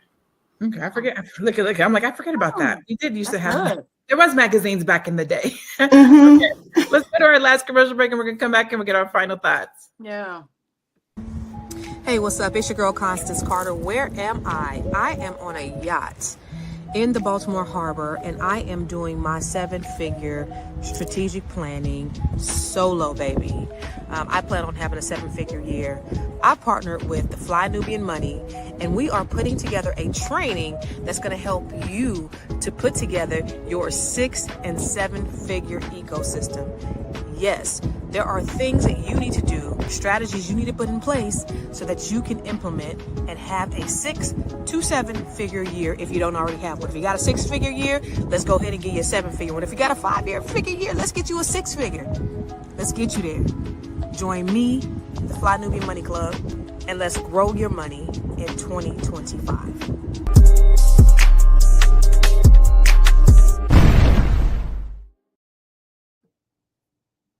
Booyah. All right, so flynubianmoneyclub.com. There is the domain down there. Okay, let's go to the chat a little bit. Let me see if there's anything exciting over here in this chat. Let's see any comments that we want to address before we do our final thoughts. Let's see. Somebody was talking about African movies. Let me tell you, I am a Christmas junkie. I love Christmas movies. And the Wesley Christmas is one of the ones I've been watching. I watched when they had the first one. I saw they had the second one. I just thought they went to Africa. And I watched it and I was so geeked because I knew some of the actors in there from movies that I had watched in Africa. I was like, oh my God, I'm recognizing the actors and stuff. So I love the whole bringing together of the cultures and the entertainment and the movies, but I do see it too. I'm like, hey, gosh, yeah, I don't know a lot of makeup, or that somebody said the wigs aren't good, but that's just that's just what it is. Okay, Big Mac. Women need to go back to the era of Pam Grier and Anita Baker. That's real. I mean, get a little more current before my time. Joe. I don't want to get you in trouble with nobody at home, but I got to ask you a question. Since they said that, who would a current standard for you, not for everybody, for you, because we asking you. You said they didn't ask you earlier. I'm asking you now. For you, what would who would we know that would be your standard of beauty? You can't say your wife. We already know that would probably be your first pick, but just somebody that we all would know. Who would be your standard of beauty? What you say, Tia? Nothing. Go ahead. They be setting you up, Joe.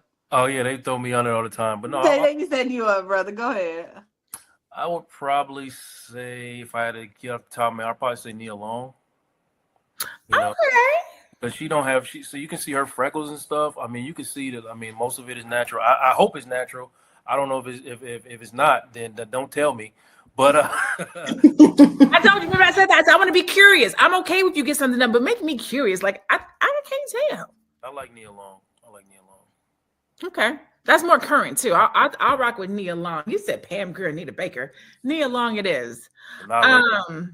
Let's go around and get our final thoughts on this conversation around BBLs, social media influence on the Black woman, maybe your thoughts on it and an encouraging word, if at all possible.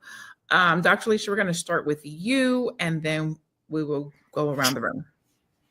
It just dawned on me. I'm going to be talking about this on Monday, on my Mental Health Monday. I'm bringing in Miss Trinidad and Tobago. Y'all know her? She's coming onto the platform, and she is going to be talking about the backlash that she got when she was up for Miss USA, and the fact that her body wasn't super, super skinny. She looked phenomenal in her swimsuit, but a lot of people, even people from her own country, was giving her a lot of hate about her swimsuit edition. She won Miss Congeniality. Her name, I think, is Jenna. But anyway, I need to talk about this real quick. If y'all to tune in on Monday to watch this, text LOVE to 87948. You'll get a text message and information about how to join us. We're going to meet in another therapists are going to come on and have a conversation with her about body image, about social media and what that did to her. And she's a beautiful, wonderful woman, has a fantastic body, but she did not fit this super skinny look. So this conversation will be continued on Monday, January 6th. Okay, that's that. Keep it going. But you can contact me at Coaching with Dr. Alicia. Contact me there. And then you can also follow me on Instagram at Coaching with Dr. Alicia. Awesome sauce. No, Melania, we're going to go to you. Your final thoughts on the conversation and where people can find you. Oh, you're on mute, sis. You're on mute right now. Are we good now? Yep. Okay. I was just saying that I'm a Facebook junkie, so you can always find me on Facebook. Nomalangam Cloudy Moses is my, and then at Instagram, I'm Noma Moses. So I'm always on Facebook though. And if you want to contact me, DM is a good way to get to me. And that's my final thoughts. I just think that it's better if as parents, and I understand not everybody has a mom and a dad, but as parents, if we have more influence on our children, I think that is what works best. Because I can't imagine at any point asking for either one of my parents, asking them for money for a BBL or anything to alter my body and them going along with it. So that I feel has been something that has helped me, accept myself and understand that the way that I am is the way that I should function in society. I like that. Joe, what are your final thoughts and where can people find you?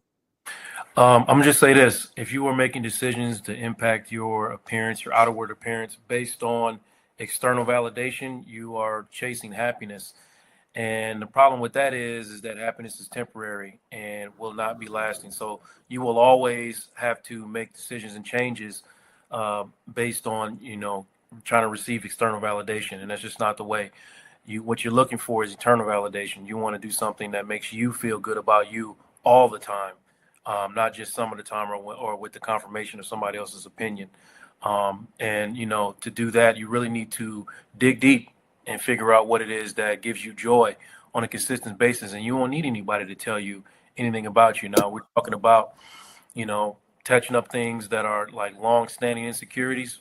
Do what you got to do, because you've lived with this for long enough. And, whatever it is that's been bothering you, if you have the ability to change it, I'm all for that. But just make sure that it's about you and not about anybody else. And you can find me at jcorley80 or just my name, Joe Corley, on all social media platforms, or my website, consulting.com. Book an appointment, get in there, and like I said, do some deep digging and figure out where your joy is coming from, so that you won't need to do all these BBLs and butterfly wings to get that external validation. You just be happy with you. And also, Joe has a show tonight on the Boss Network. Vulnerability is the New Sexy. His podcast is tonight, so make sure that you come through. At what time, Joe? Let the people know. 7 p.m. Central. And tonight we're going to talk about, like, going into the new year, fellas, we're going to talk about porn addiction. So, dang, if you y'all get to the roots. Yeah. Get to the roots.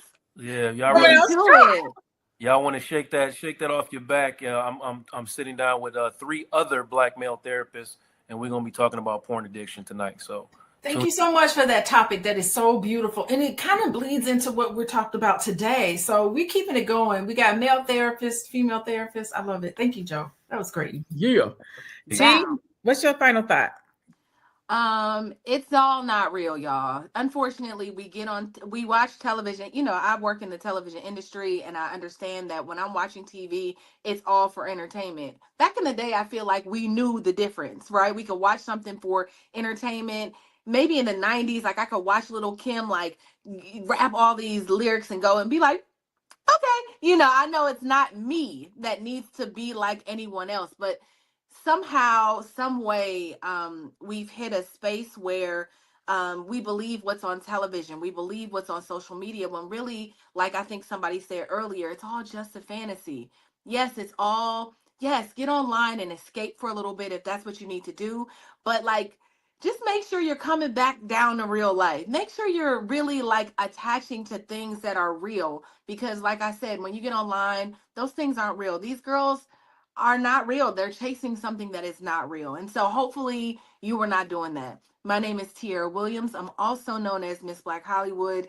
I'm the co-creator of the Fly Nubian Money Club. Listen, like Constance was saying, this Saturday we have another training. Our first training was wonderful. Lala came on and talked about how to acquire real estate, domestic and international. So this time we are talking about how to take your business or take you from 6 to 7 figures. I think it's so important for me to bring these top experts to teach you how to level up. So it's 2020.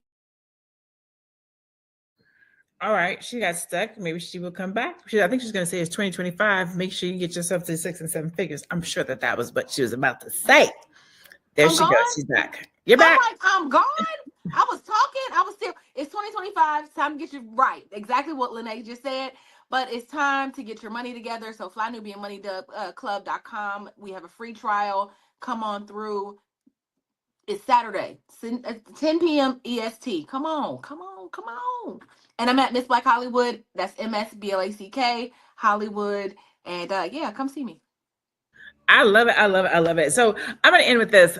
I was watching this it's not a podcast. I was on social media one time, and there was a clip of this dude, and he's taking this picture, and he's on a pillow, and he is saying, the caption is, "I wish you were here," and it's him.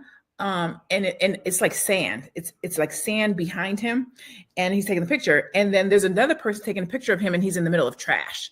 So he's laying in the middle of trash with just this small little plot of sand, but it looks like he is on some exotic beach somewhere. And that is literally the essence of social media. It is it's not real. It's filters, it's angles, it's smoke and mirrors. That's what we get. And then we go and we live our lives that way.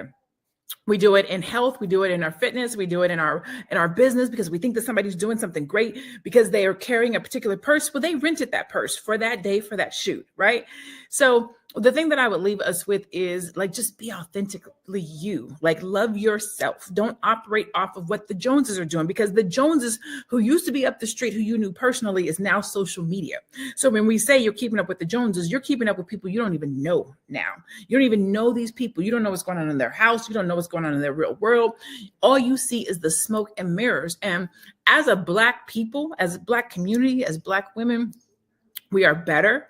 We are greater. We are more resilient.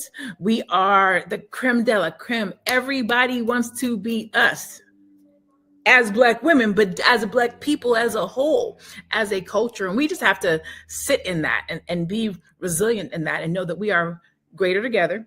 We don't have to compete on looks and hair and eyelashes. Compete on heart. Compete on community. Compete on togetherness, compete on making money together, compete on how can we come together like any other community and move forward, right? I'm Dr. Lene Javette. You can find me at I am Dr. Lene Javette right there. This is Fly Nubian Money. Make sure you text the word 87948 Queens to the word. Text Queens to 87948. Text Queens to 87948, or go to flynubianmoney.com if you want to get any free tools and resources to get your money right, or go to flynubianmoneyclub.com if you would like to participate in the upcoming class. That is, what Saturday is it? You're on mute.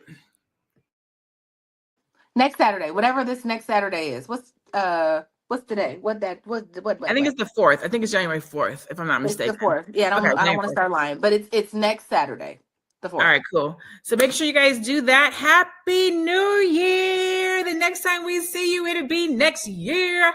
I'll see y'all next year. With that, be blessed. Stay safe tonight. Right? Stay safe. Represent yourself right. Be one and be blessed. We'll see you guys next year. Bye.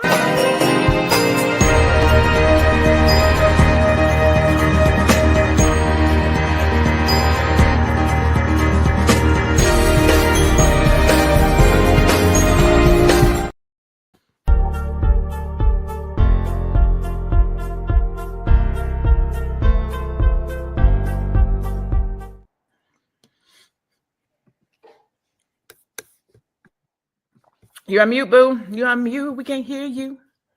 I was doing the most.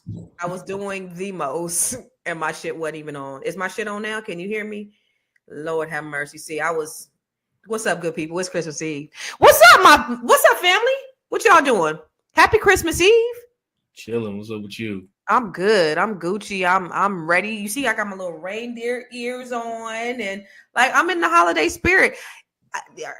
I don't know, Joe. I feel your energy. You feeling like the Grinch today? You good? I'm good. I've been seeing you outside lately, so I'm happy for that. You what? I've been seeing you outside. You've been getting outside a lot lately. What's going on? Well, I was studying. You know what it is, but but it's Christmas Eve, and Christmas Eve, Christmas means different things to different people. First of all, I just want to invite you all. This is Fly Nubian Money, where we help you maximize your mindset and maximize your money, right? Is that what we doing? It's your girl, Constance Carter. And as you can see, it's a very festive day. It's Christmas Eve. And first of all, I want to thank you guys for joining us. You guys could be anywhere in the world, but you decided to join us today on Christmas Eve when you could be shopping, wrapping gifts, grocery shopping, whatever. My girl, Dr. Lene, is getting ready to go shopping. That's what she about to do.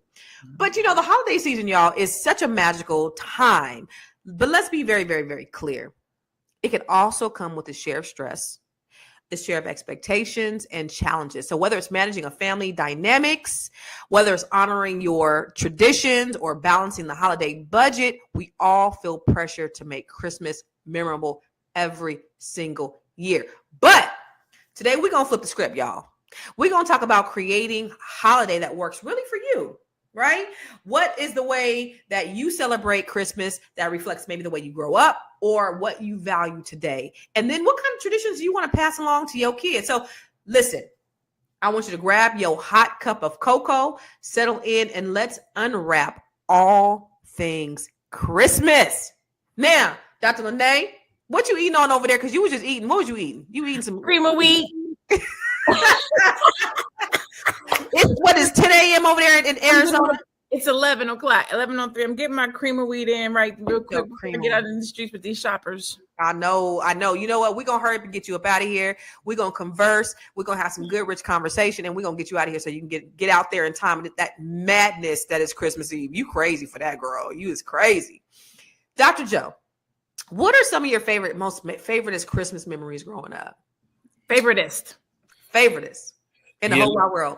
All mine is going to involve my mother. You know what I mean? It happened every year miraculously. I mean, we was never really rich. We was never really poor, but, she made it, a mountain of presents in the living room every year. So me and my baby sis would be down there unwrapping. You get that one on Christmas Eve.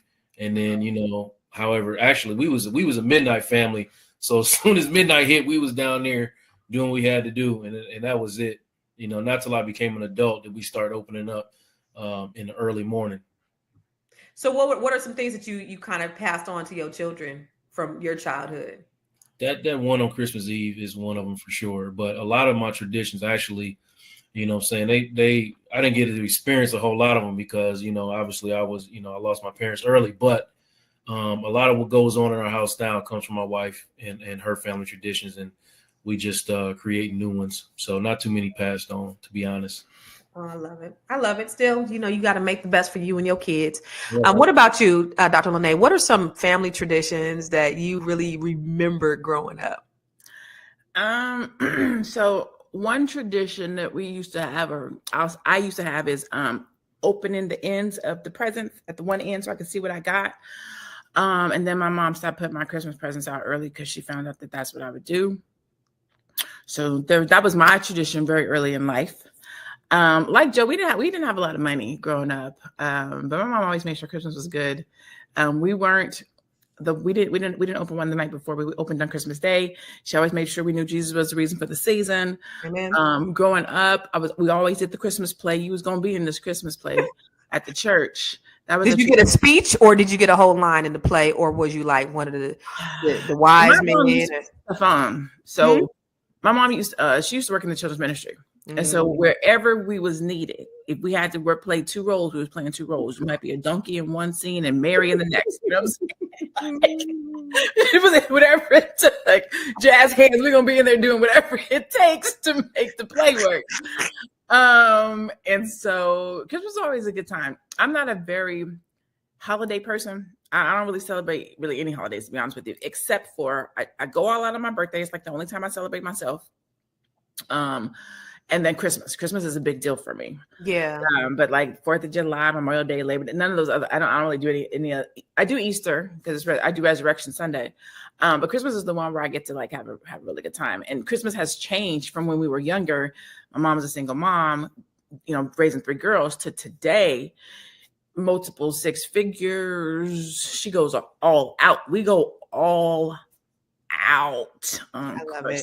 It's completely different from when we were younger. It's crazy how we do Christmas now. People be like, it's crazy. We do. So what y'all doing for Christmas this year? So we did our holiday party on Saturday. So it's me. I have 2 sisters. I have 1 son. My second sister has 3 kids. My other sister has 2 kids. And so then, so we all get together. We do our gift exchange on usually before Christmas, because now everybody has kids. They kind of want to wake up at their own house and do Christmas. I have done Christmas at my mom's house every year because I have my son. And so me and my son have always gone to my mom's house to do Christmas with her. We usually stay the night, wake up so that we're there. But we do our Christmas party before Christmas, and everybody gets to open their presents. So all the kids get to see. You get to see. I get to see what I got my sister. They get to see what they got me. And then we open up I open up my gifts for my son. My son opens up his gifts for me. I give my gifts to my mom. She gets her gifts for me on Christmas morning. And so that's kind of how we do it. But it's a whole affair. It's like, it's a big thing. Yeah, I love it. I know for me, it's just always been about family. Like I'm really big, really big on family.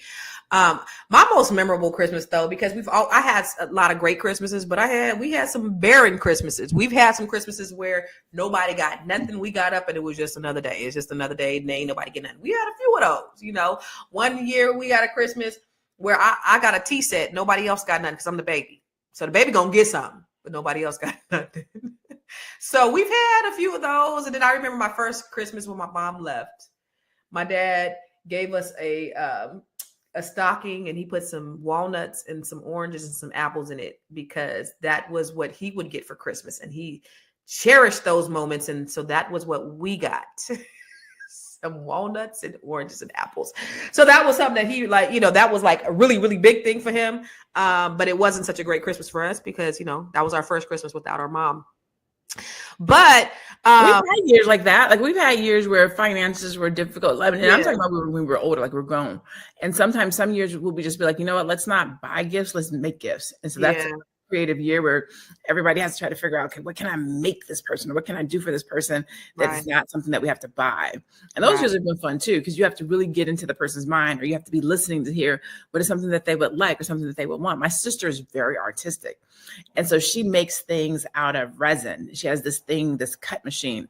And so we can tell her something. Well, matter of fact, I don't have anything around here, but she makes this year they made glow in the dark necklace and earrings. So they cut this resin. She energizes the resin, and then it brings it to life. And so when you wear it, if you wear it at nighttime, it will glow. So she's super creative. She's made pictures of us with our faces with art, like little different pieces. So she can literally make anything without buying it. So it's what I think it's what we make it like, right? What Joe was talking about.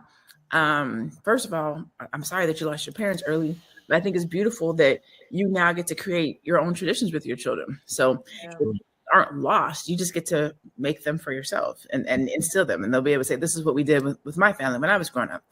And so I think that's cool. Every year now we go to a movie on Christmas, me and my family. So what y'all gonna go see this year? We're gonna see Gladiator 2. We haven't seen it yet. So you already got your tickets? Yep. I already got my tickets to see. We're gonna see Wicked.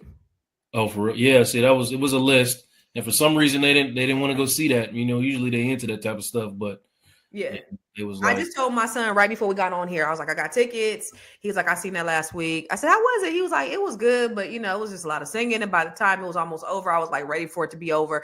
I'll be asleep anyway, because 95% of the time when I go to the movies, I fall asleep. It just is what it is.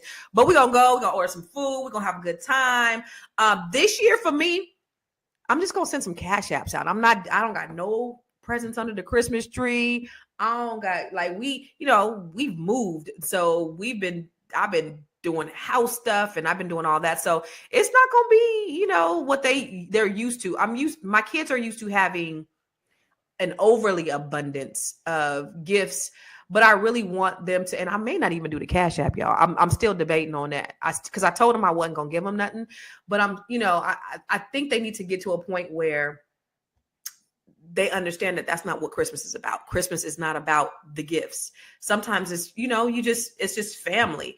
And since I've been divorced, it's just been different, we're used to, like, every Christmas morning, I do a big breakfast. And this is when I was in California still. His family came over, my family came over. And even when we were separated, his family still came over. And we would do, like, chicken wings and fish and grits. I mean, shrimp and grits and eggs and it was huge. We do that every single year. We've been doing that for years. And so now that we've moved, it's a little different. So we're trying to create some new traditions, for the kids. And they're like adjusting to it. It's been different, but I think they're okay. And they're all adults, semi-adults anyway.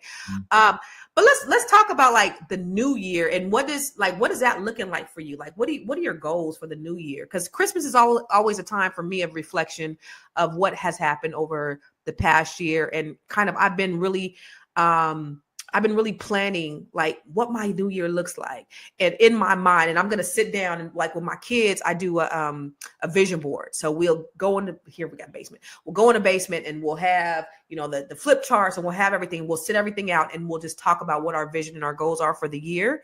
So I'll do that with my kids. But even with me, like you did, Dr. Lene, I think you did last year, where you went to Sedona and you just had your time where you did your reset and your goal setting.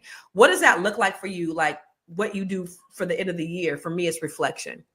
Do you want me to tell you now? Or do you want me to tell you when we come back from the break? Oh, tell me when we come back. Tell me when we come back from the break. Thank you.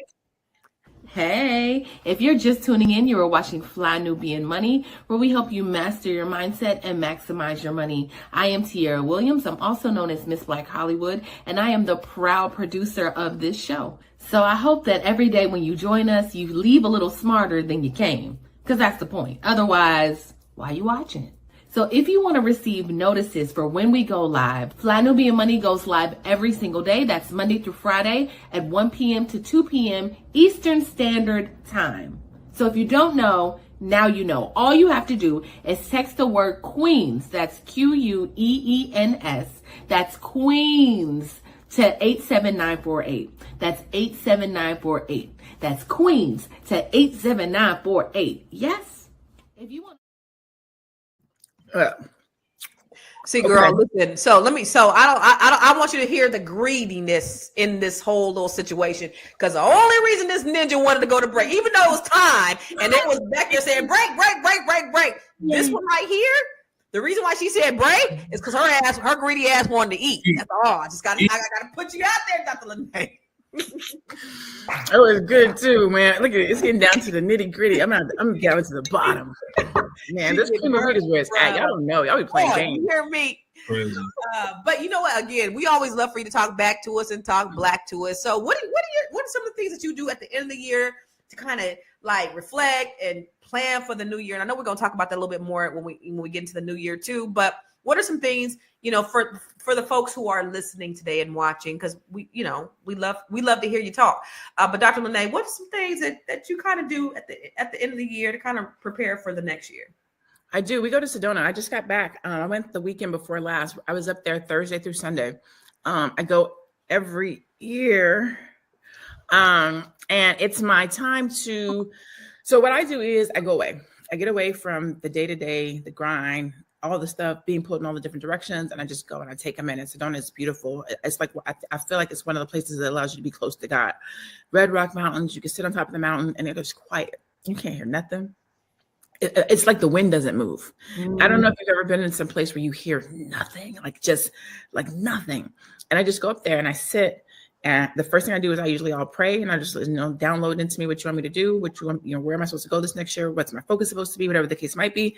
And I just sit for a minute and try to block my thoughts so that I can get thoughts from the Most High. And then I journal and I write and I come up with my ideas for the new year and what I want to do. And every year it's different. But it's always usually about my business. This year was super different. This year I went up there. I know that next year needs to be a really big year for me. I have some really big lofty goals. And so I went up there and I was ready. I'm like, all right, let's get this. Let's go. I'm ready to go. Lord, talk to me. Let me write it down. I got my pen out. I'm ready. And I hear, let's focus on your life. I was like, what the hell? Focus on my life? No, I'm coming up here to do big things. Come on, let's talk about this business. What we going to do? Focus on your life. I don't want to focus on my life. I need to focus on this business. I need to get this shmoney. Yeah. I was like, come on, I'm up here to talk about this business. I got these goals I need to do. And it was just focus on your life. And so that is what I ended up doing up there this time. And it has focusing on my life has helped me to be more strategic in how I'm going to operate in my business next year. So it's actually really, really profound. And it has allowed me to change the way that I'm going to do some things next year, how I show up, how I'm going to manage my time in my business, what things are the priorities, how to put more energy, effort into my life around the things that I say that I want. Not balance, but harmony, right? I have my new podcast, The Best BBL, coming out. And one of the things about it is when I think about the best business body life, that's what I want to focus on. Not in that order, but in order for my life to operate the way I need it to operate, my body has to be healthy. And that means I have to run my business a certain kind of way. So it all ties together. So I was like, okay, I see how you put that together. So by focusing on my life, I can build a better body and I can operate my business better. And so it worked out really, really smooth. And so I'm excited for it. So that's what I do. I just go and just take that minute to just be quiet. Yeah. And I don't know if y'all are listening to really what she's saying. This is something that I think that we can all take, especially when we need to get clarity on our next. And so that's one of the things that I'll be doing probably the first week of January is going away somewhere. I'm not sure where I'm going to go, but really getting clear on your next. And so this month I'm coaching all the women in my cohort. And so that's what I'm telling them to do. If you live alone, hey, one of the best things that I did is when I first moved out here, my kids was gone.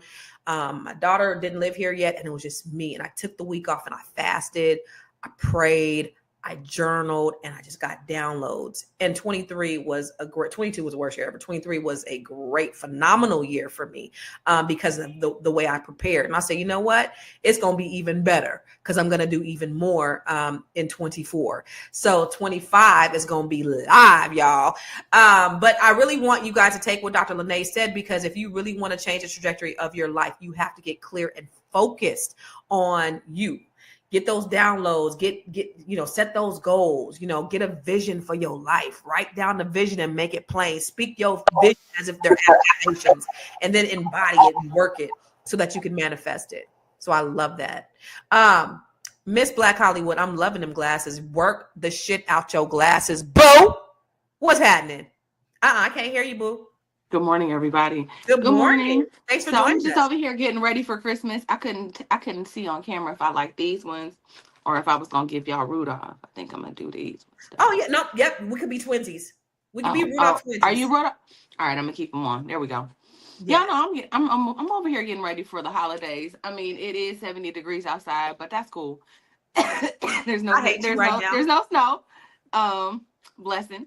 But yeah, it's giving all the feels over here. I do have some presents to wrap, and I got to take the kid.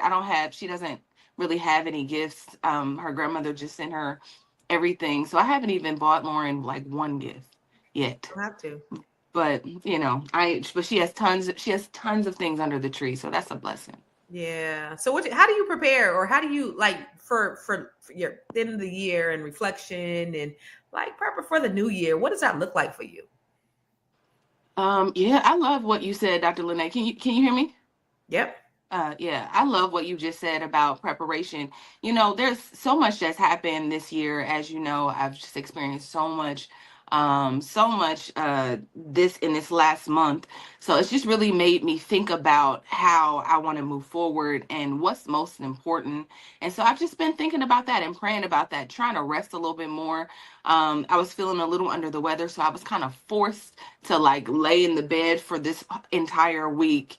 And as I was laying, I didn't watch Netflix. If I wasn't sleeping, I was kind of just thinking and processing and trying to understand like what this next year looks for me. I know I don't want to, I just know that I want to go in and I want to go into next year feeling like I rested, feeling like I put everything down this year. I, like you said, made some goals for next year, and then I'm ready to pick them up. It's like, I don't know, with us being ambitious and always striving, it's like you never really stop running. Like, it's the fourth quarter, these last minutes, I gotta make sure I got everything that I need. And then you never just shut down and just think, and just process. So I want to do that. And just be, yeah, it's important. We got to, because just like you said, when you're ambitious, you're always, first of all, you never really stop to celebrate yourself. You just kind of go. You accomplish your goal. Okay, I gotta hit the next one. I gotta hit the next one. I got it. And then taking that time to just sit and then just basking. I did some real good shit this year. Like I kind of kicked ass this year, or I could do more, but just that reflection period is really important. Dr. Joe, what are some things that you do? Just kind of reflect, plan. Yeah, so I've been talking about like the 25 days of wellness, like in my social media platforms, trying to get everybody to get to a reset, and how to do that day by day. And I'm taking my own advice. This year, I actually never really been more tired towards the end of the year than I am this year. Because why? Well, okay, so the last New Year was the first year in a long time that I actually, I'm going to walk into a new year knowing that I'm going to be free, So I spent about 5 consecutive years not knowing if I was going to be free. Wow. Yeah. So last year was the first time I was like, okay, this is going to happen. And I really wasn't honestly prepared for that. You know what I mean? Like I had already kind of got my mindset, I was in a bad way. So I kind of got my mindset to a place where I'm just going to be, locked up. But so this whole year, it's been a full year, my first full year in a long time of knowing and understanding, that I have a future, So I've really been working, tirelessly to like prepare myself. But in the midst of that, I've been, and this is a mistake. I've been trying to, catch up on the 5 years that I lost. And that's just not a good idea. So me trying to get prepared for, everything that's coming in the next year, I'm just exhausted. You know what I mean? Like I haven't been resting properly. I haven't, had a reset for myself to, like trying to get ready for now, who I am now. And, that's kind of what I'm on right now. Like I need to find a reset, like get everything structured. So I'm not constantly like feeling like I'm catching up all the time. Because that's what I'm on right now. I feel like I'm catching up. Yeah. And I need to make sure everything is structured in a way, so I feel caught up and I can rest while I'm working, So that's all I'm on right now, putting things in place to feel at ease. Well, I just want to tell you congratulations on your freedom, sir. So for those of you who don't know his story, Joe spent 5 years fighting for his life. Joe spent 5 years being falsely accused of sexual assault, and was exonerated. But when you go through something like that, not knowing whether you're going to be free, I mean, the hamper that has to have on your mind, your heart, your spirit, and everything in your life, because somebody could say whatever they want to say about you, and you have to prove and fight and pay and lose everything just to prove them wrong, has to be a heavy burden to bear. So I'm glad for that happened, that you have that freedom now. Understand that things don't happen to you, they happen for you. And so that was the precursor for the 2025 that's getting ready to come. So kudos to you. And we're going to talk more about it when we come back from break. You want to grow your money and not blow your money, as Constance says, check us out at flynubianmoney.com. There's all kinds of resources, programs, videos, resources. In 2024, there's no reason to be broke when there's information all around us. So get your money right. flynubianmoney.com. All right, let's get back to talk about Christmas. Get your money right and get your money right. and get your money right. Oh, get it tight. That's what it is. And then just do the Joe. It ain't gonna be right until you give us the.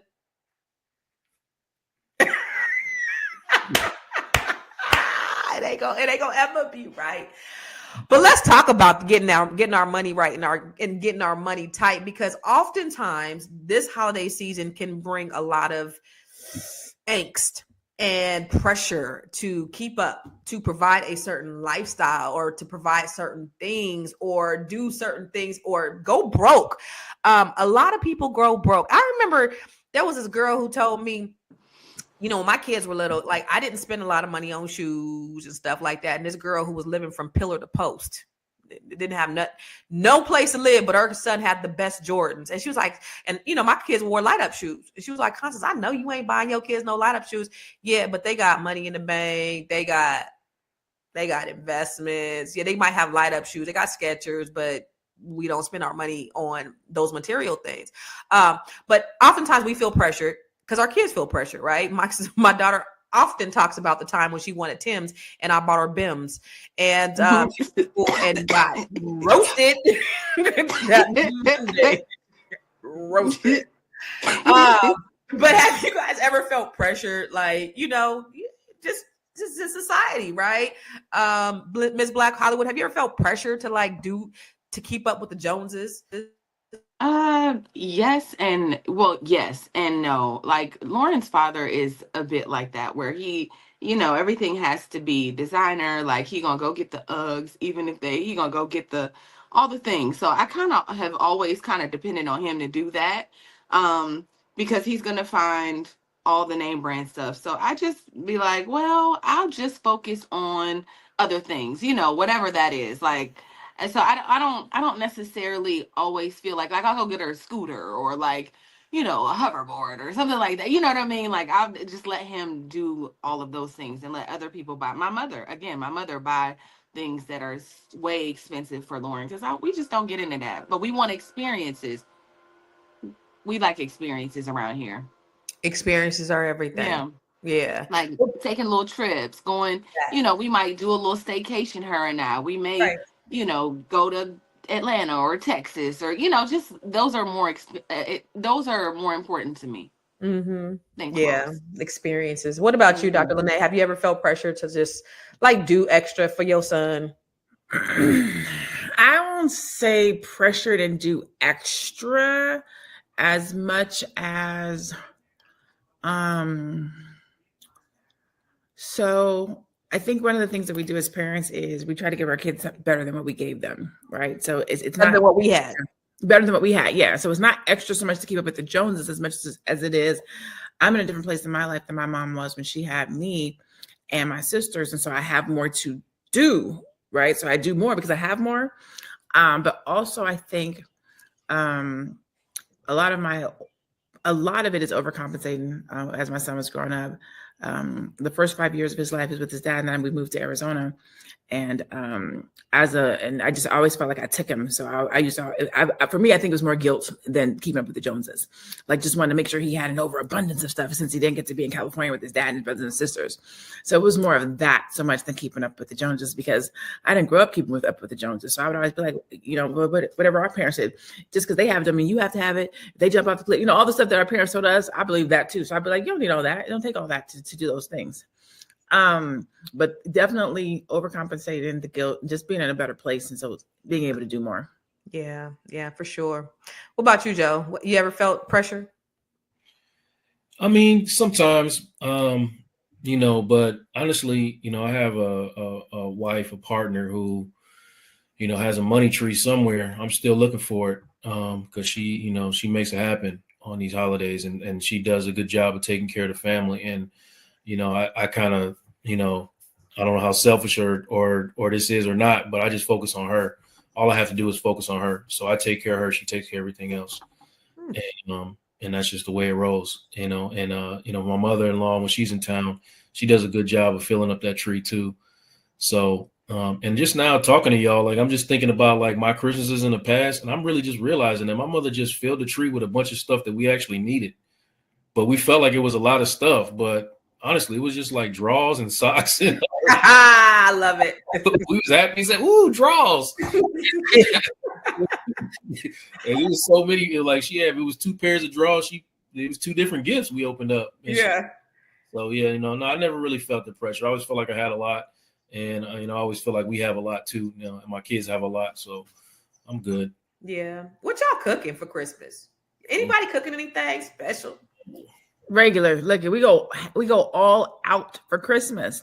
Oh, So like Thanksgiving? For Thanksgiving. We go all out for Thanksgiving, all the traditional, right? So for Christmas, we usually will be like, what we want to do. Last year we did Cornish game hens.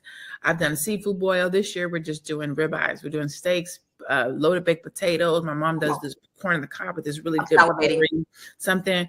We're doing some rolls. I'm gonna make a rum cake. That's it. We're gonna sit and watch Christmas movies and chill. That's what I'm saying. Like, all that having to go to people's houses and do all the shit that you did Thanksgiving. I just want to chill. Last year we did my daughter. She put her little feet up in the crab boil. She did a little something. We had a crab boil last year, but we always try to do something different. Because I remember growing up, it was like Thanksgiving, you're gonna have the chicken, the turkey, the greens, the dressing, and then you're gonna turn around and have it on Christmas too. Like, yes.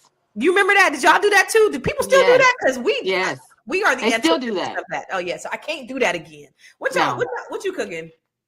That's such a good question. I keep saying like I want like lasagna or like just to suit maybe like a Italian Christmas, but my stomach can't really take like too much cheese. So I'm just trying to figure out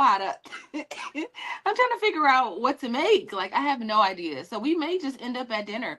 Lauren usually goes with her father to they go to San Diego and do like this big party, and I don't go to that. So my friends come over and we just kind of kick it and watch Christmas movies. I just don't have a menu this time. I have no idea what I'm going to make. What about you, Joe? It's tomorrow. Joe, y'all doing turkey and dressing and greens and green beans and potato salad and mac and cheese? No, we doing a non-traditional thing. We gonna probably have some gumbo and some fried. That's what people doing these days. Okay, I love it. Yeah. Sounds good. Yeah, we like Dr. Lene said, we went all out for Thanksgiving, and it's like I said, we gonna have that gumbo, that fried fish, and some cornbread or something, and then go head to the movies. And it's gonna be one of them dine-in theaters. So I'll probably get some too. So I'm debating on if I'm a cook because we're gonna eat at the movies. Right, so I'm saying, yeah, we're gonna eat at the movies. Mm-hmm. I think I might do a roast or something. I don't know, just put something in like the slow cooker and just let it cook. And then when we come back from the movies, because my ninjas, these Negroes, here's what I know. Christmas vacation, y'all. I've had to go to the grocery store 3 times this week. These niggas is. So I forgot because I was doing that before. And then when they left, then I just, had to just, just 3 of us. My baby boy, he eats a lot. He's 6'1", like he's eating. But these other 2 that came back and they eat everything. And they're always hungry. And they're always asking what's for dinner. Always. They always want food. So, I gotta keep feeding them. So maybe when I come back from the movies after they've eaten everything at the movies, they're gonna want to eat again. You know what I'm saying? So what I know y'all talked about Christmas movies. What are your favorite Christmas movies? What are y'all watching for Christmas? Now, every single year, without fail, I gotta watch this Christmas every year. Like it without fail, at some point in time, I'm gonna watch this Christmas. For my mom, it's The Last Holiday with Queen Latifah and I love that. I love that. Cool J. But for me and my son, it's this Christmas. We got to see what Chris Brown, Idris Elba. We got to see the Little Soul Train line. That's our Christmas movie. I love it. Yes. Mm-hmm. What about you, Joe?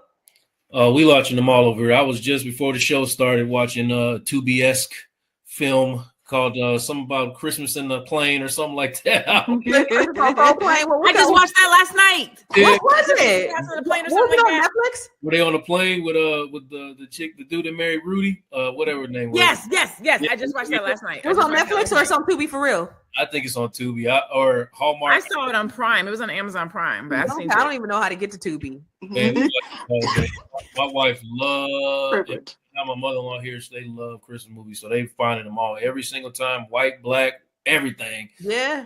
We didn't see them all. It's the season to sit by the fireplace, watch some movies, and just chill out. What about you, Tier? You know, I really love A Christmas Story. Oh, me too. I love A Christmas Story. I love that. I love you know, I watched Jingle Jangle because, you know, I worked with David Talbert before and I just admire him as a director. Um I love what is it? The Christmas Chronicles that's on Netflix, where Santa accidentally like get like dumped in Chicago because his sleigh stops working. It's so clever, y'all. Like it's so clever. Like some kids sneak on his sleigh and it stops working in Chicago and they be like, I'm Santa, you know, at the bar, and it's so cute. Like it's on people be like, you know, it's so cute. It's such a cute little movie. Santa be in jail. They throw him in jail. It's so cute. I love it. But it's on Netflix. It's on the Christmas Chronicles. So for all of you guys, like, what's a perfect Christmas? Well, like, if everything was perfect, what would that look like for you, Lene? I'm gonna speak freely. Okay. Okay. Let's go, please. Perfect Christmas for By all me means. at the full-grown age of 48. Come on, 48. 40 great. 40 great. Son. Come on, 40 great. What? I'm looking 40 good. great, yes. A perfect Christmas would be a husband, myself, in a cabin with some snow. Okay. Surrounded by my kids, his kids, our family. Girl, I thought you was talking about getting freaky. I thought you was talking about getting freaky, girl. I was No. Okay. I'm just PG. You said Okay. the perfect, like my assumption is the freaks happened the night before, but that's, you know what I'm saying? It's Christmas Day, right? The meal is catered. So we're not in the kitchen. We're enjoying our time, playing games, spades, Uno, eating all the things. Maybe go hit the ski, slide down, do some activities, have a good time. The fireplace is going. The soulful Christmas is playing, and we are having a good time. Oh my God, that sounds so amazing. I want your fantasy. I'm manifesting. I'm manifesting.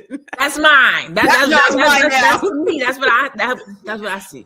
I love it. Ooh, I love it. That's sexy. And that's great. I mean, it's so you incorporate your man, your location, experience, family, all of those things. That's what Christmas should be. What about you, Doc, Joe? Man, I would really, really love it if all these people didn't necessarily live here and they just came to visit. Ooh, your kids? You ready to empty nest? Oh, you mean? Yeah. My mother-in-law lives here. My oldest son lives here. My younger son, he's still, he's 15, so he got some time left on his sentence. But I'll be glad when they, you said perfect now. Hey, listen, honestly, I rather, if I'm in some other country and they coming to visit us in that country, and right now it's pretty much is what it is. I mean, they come down the stairs, what I'm saying, we have it like right there. There's a fireplace, all these things. I mean, me and my wife is right there. They opening gifts and then they go about their business and we eat and then they go to the movies. And all that things is fine, but I'm thinking I'm about ready for and then for them to leave and go to their separate places. Yeah, version of it, man. Like it's been a long time just raising these kids. You said yours came back. You still got two in the house, Constance? I do. My oldest daughter. I mean, but she got her little apartment down in the basement. She don't really. It's cool because if they were gone, it would just be me. So I don't have a boo to be here with. So I'm actually enjoying them. Oh, okay. Well, okay. Joe said he want to miss the people. He wants them to go and come back. Wait. My muddy always says, I like to see it 2 times. I like to see it come and like to see it go. I went last night to get in the refrigerator to get myself a little snack. Something was in my mind. Wait, I opened it was gone. I just knew who it was. I knew who it was that ate that egg out. I'm like, man, I just can't wait for you to leave. Many of those moments, because these ninjas don't give a damn. Straight up, man. You go. You can write your name all over it and it's gone. They don't give a damn. The disrespect is real. It's so real. I'm dancing to the refrigerator. I know it's in there. I know. was not in there. You had that little crocodile tear coming down, that little tear just. Oh or my did you let God. everybody have it? Let me go eat raggedy ass string cheese, I guess. Let me tell you something, Joe. Listen. All the disrespect is real. Let me tell you about these Negroes the other day. Now, I don't normally I told you I cussed at my kids a couple weeks ago. And it's not a normal thing, but like I get up, I enjoy cleaning the kitchen. So it's like, I don't ask them. I don't want them to half-ass clean it. I get up and I clean the kitchen. And, it takes me a long time. I really put in work every day. And all I ask is that they clean up after themselves, right? Just you use a dish, you clean it up. Y'all all grown. I shouldn't have to come out behind you clean. Like I'm not, and the bad thing is they were raised with housekeepers, right? We ain't got a housekeeper now, but they were raised with one. So they didn't really, that wasn't a priority. So I come home and they had pizza the night before and it was just like somebody just threw the pizza next to the trash. They didn't even put it in the trash. They threw it next to the trash.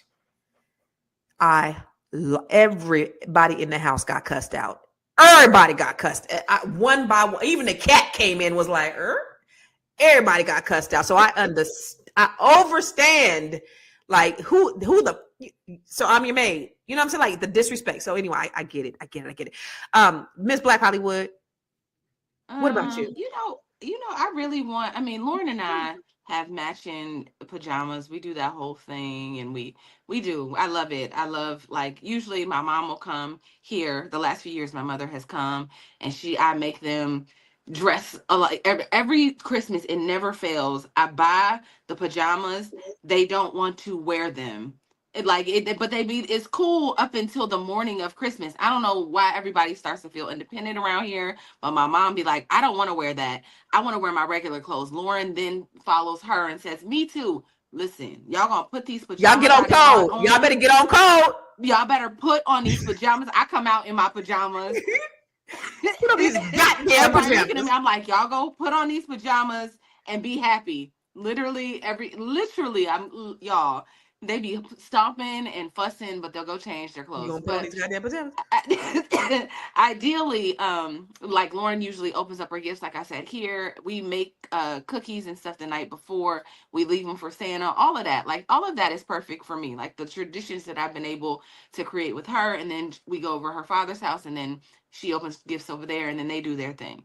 So, but an ideal situation, a perfect situation would be like, I want to have matching pajamas with my husband. Like I want to do that whole thing. I want to do that. Like, I want to do that whole thing and put up a tree and, with a boo. Like I want to do that and take pictures. I want to take JC Penney's pictures. Y'all know when not the JC Penney. Do they still take pictures at JC Penney's?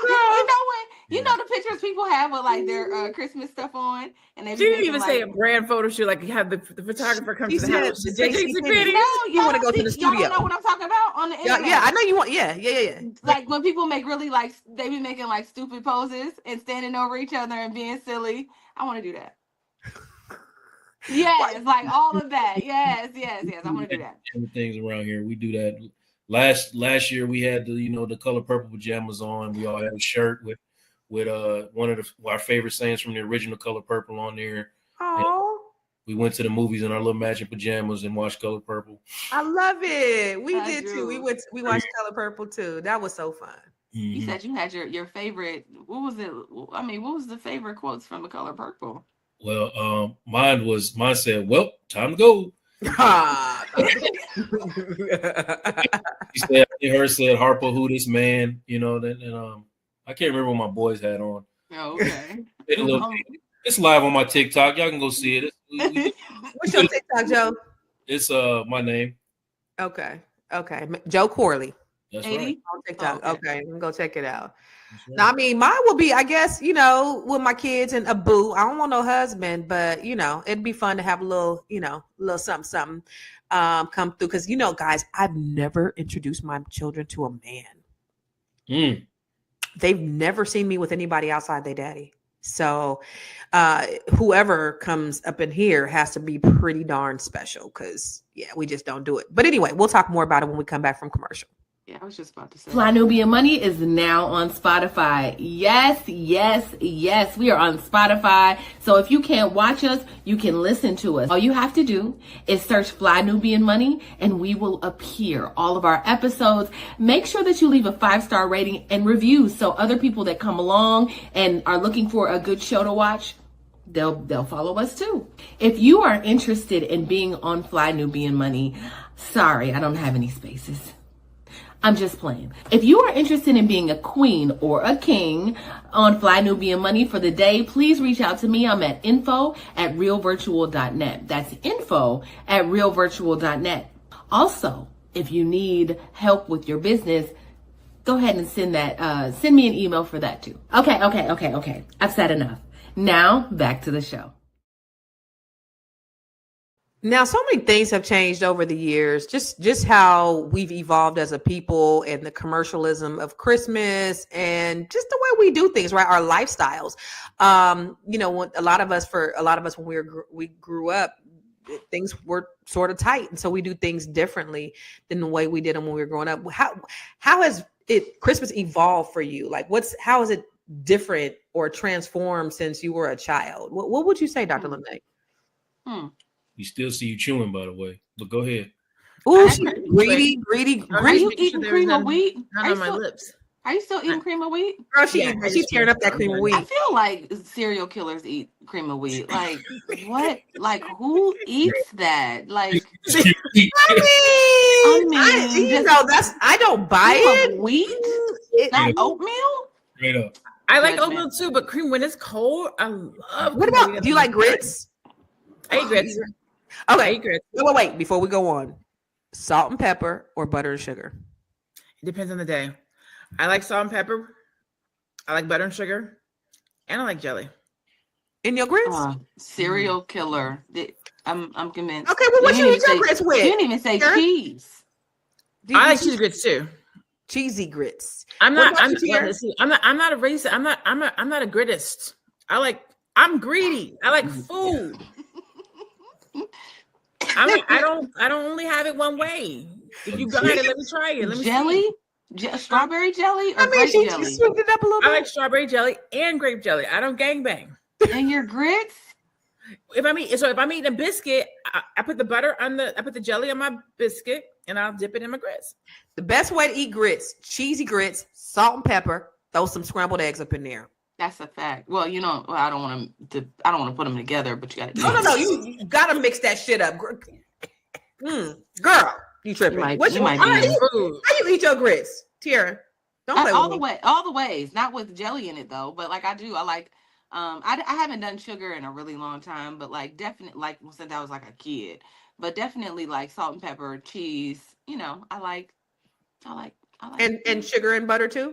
Depending on the day. Sometimes, but not often. Not often with sugar. What about you, Joe? However you put them on my plate, is I'm gonna eat them. This Negro. Have you guys ever eaten?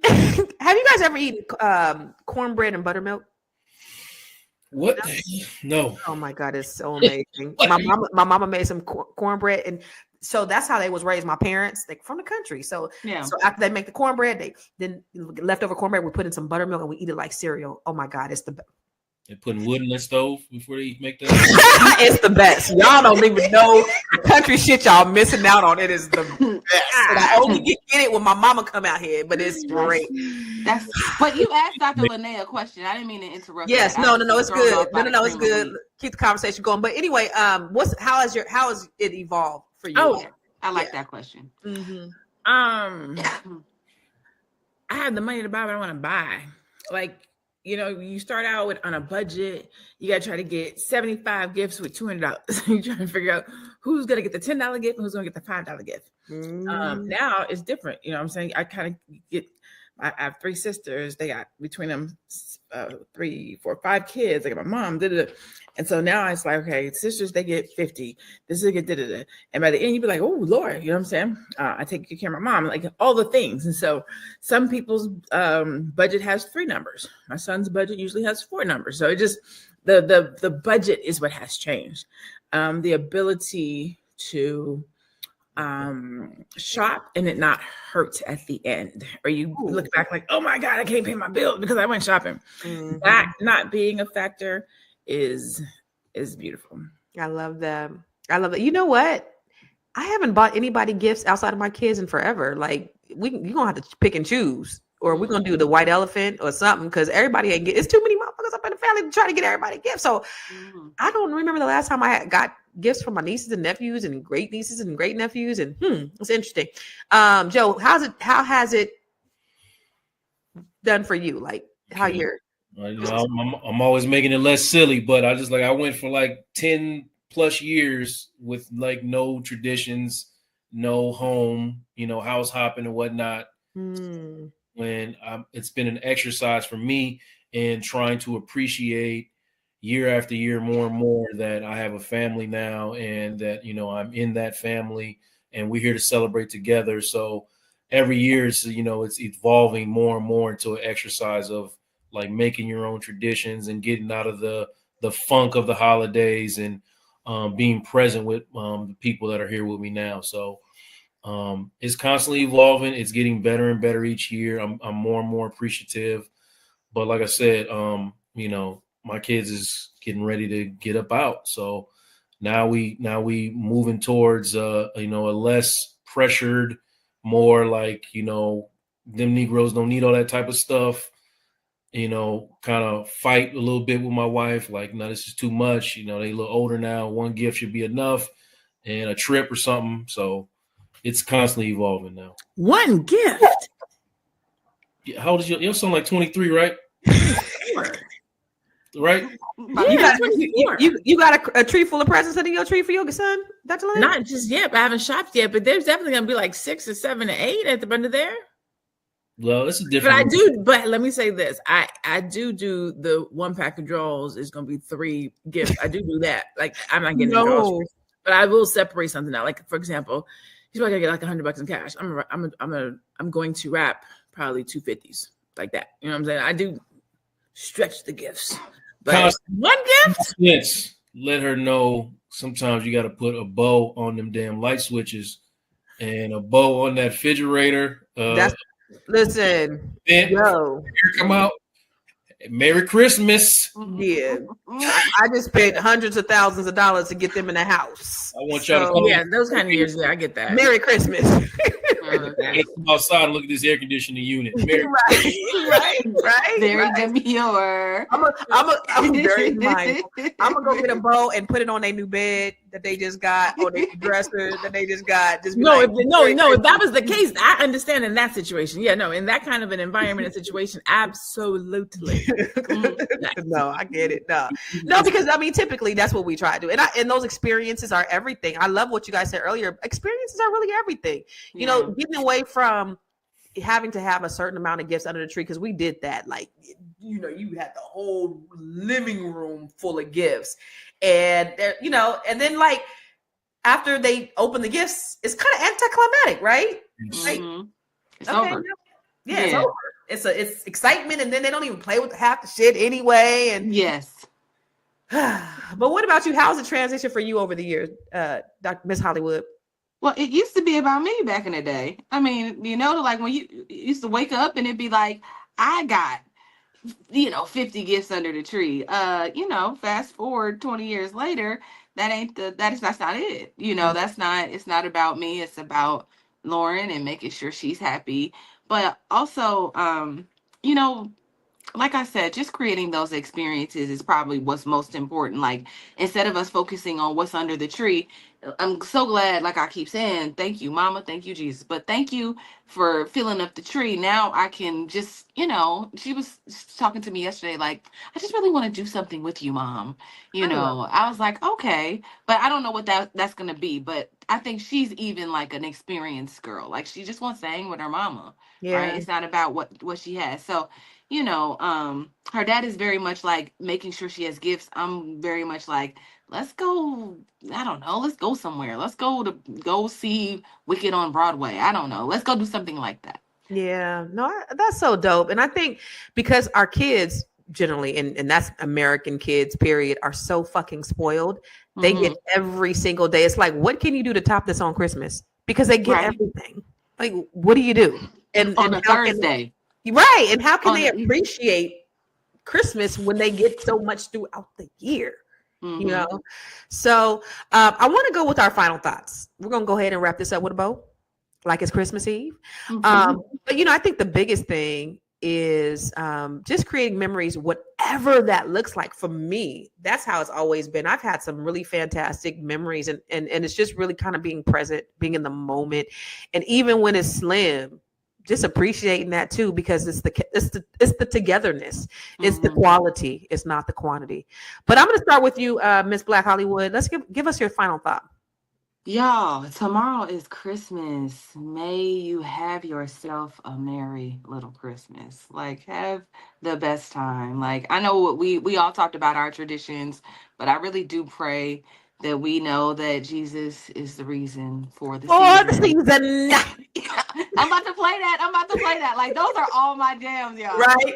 Kirk Franklin Christmas is a classic in the house, right? Yes, that is my jam. So I'm about to go and play some Kirk Franklin. Lauren loves the pentatonics. We about to just get it live in here. Let's go. I pray that whatever it is that you're doing, you are having a wonderful time. You are just, you are just blessed. You know, we all are blessed. We all are the gifts that keep giving. So I'm so glad that you all are here with us. You are I know our so many present. people are here with us today too, and it's Christmas I know, Eve. I didn't think they was gonna show up, but y'all showed up and showed out today. We got 404 people that are here with us, and we appreciate you. Thank you for coming. You are the present. You are the gift. You have been a gift to us this year, and we appreciate it. If you want to follow me or you want to know where I am, I'm at Miss Black Hollywood. That's MSBLACK Hollywood across all platforms. Mwah. Merry Christmas. Mwah. Joe, what's cracking like in Big Mackin?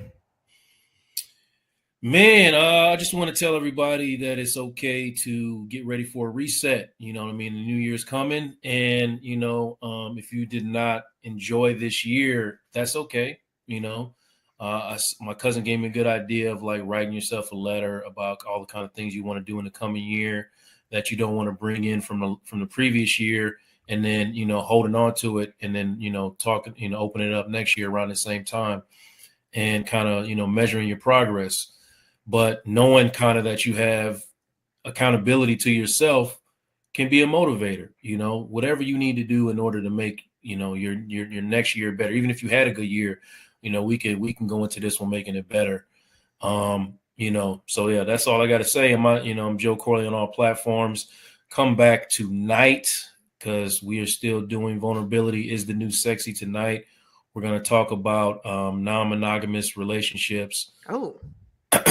And what that, we have a very experienced panel of non-monogamists, and I'm going to be asking them all the questions and getting all the information.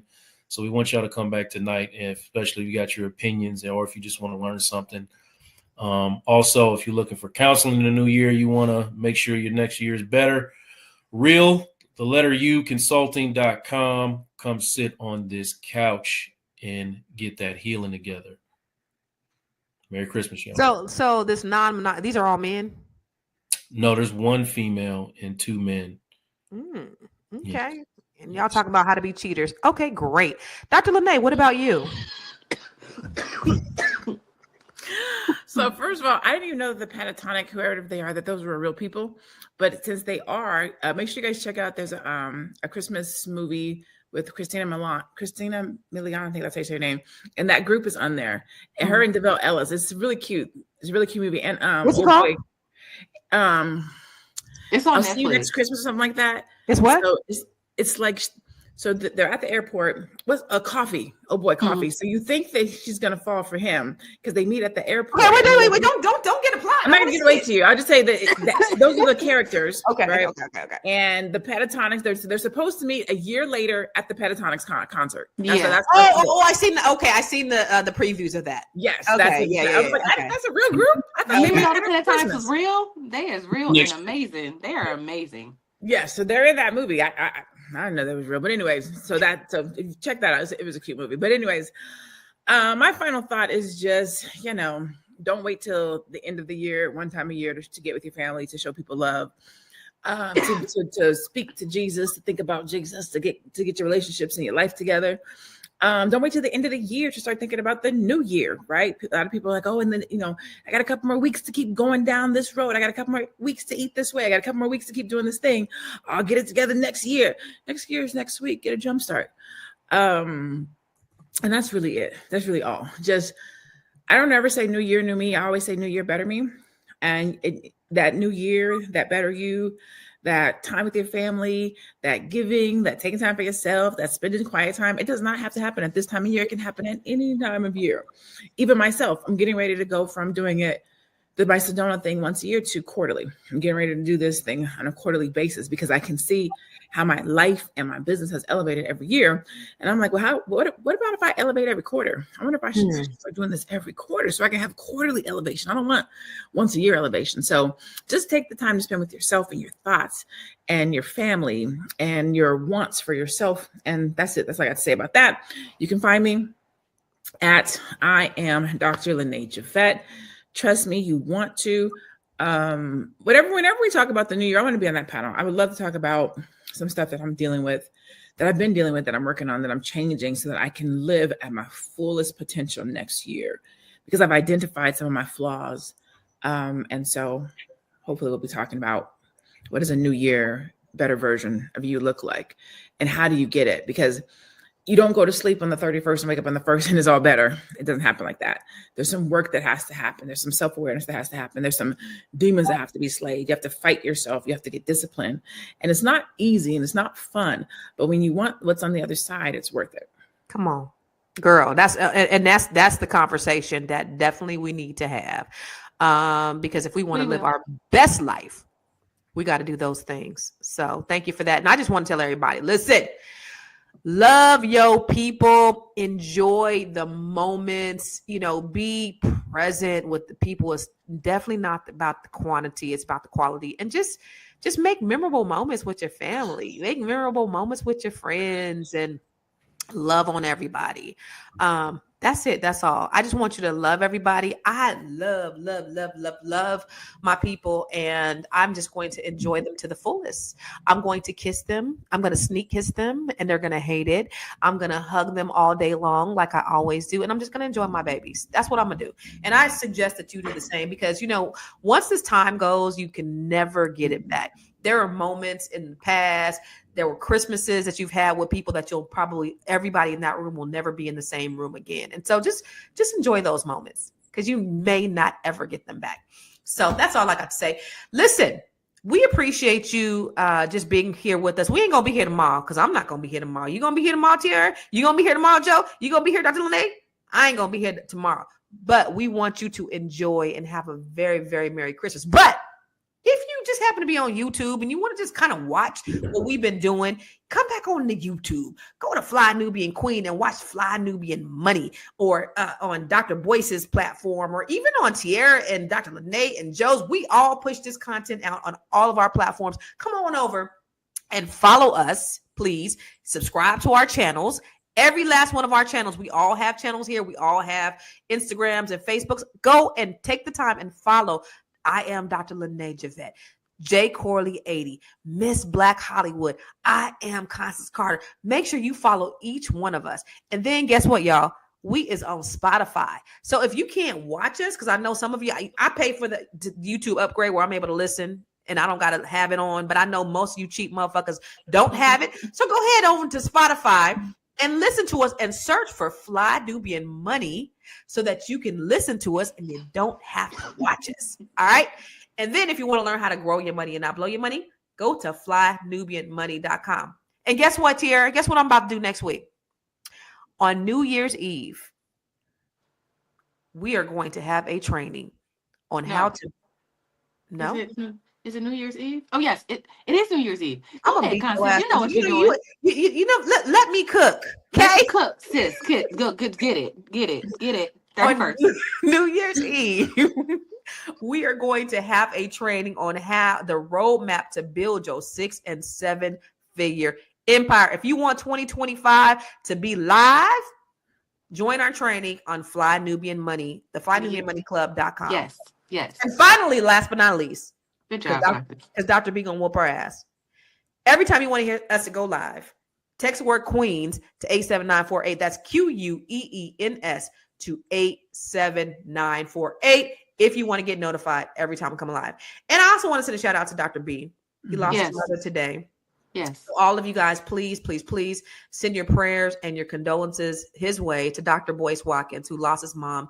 He's been preparing, but you can never prepare for a loss like that ever. I don't care how much preparing, how long it's been, you can never prepare. So please send him your good vibes, your good energies, and your prayer. We love you, Dr. Boyce. We definitely love you, Dr. Boyce. What's today? Today Wednesday? Yes. No, we're gonna be back Tuesday. Tuesday. We're gonna be back on Thursday. We're gonna be back on Thursday. Possibly. Yeah. Something like that. So Thursday, make sure Friday. you, if you want to get alerted before we go live, take the word Queens 87948. We'll see you the Thursday or Friday, maybe next week. I don't know. Same time. We might not come back. No, we may not come back. We come same time, same bat channel. Peace out to y'all. Bye, y'all.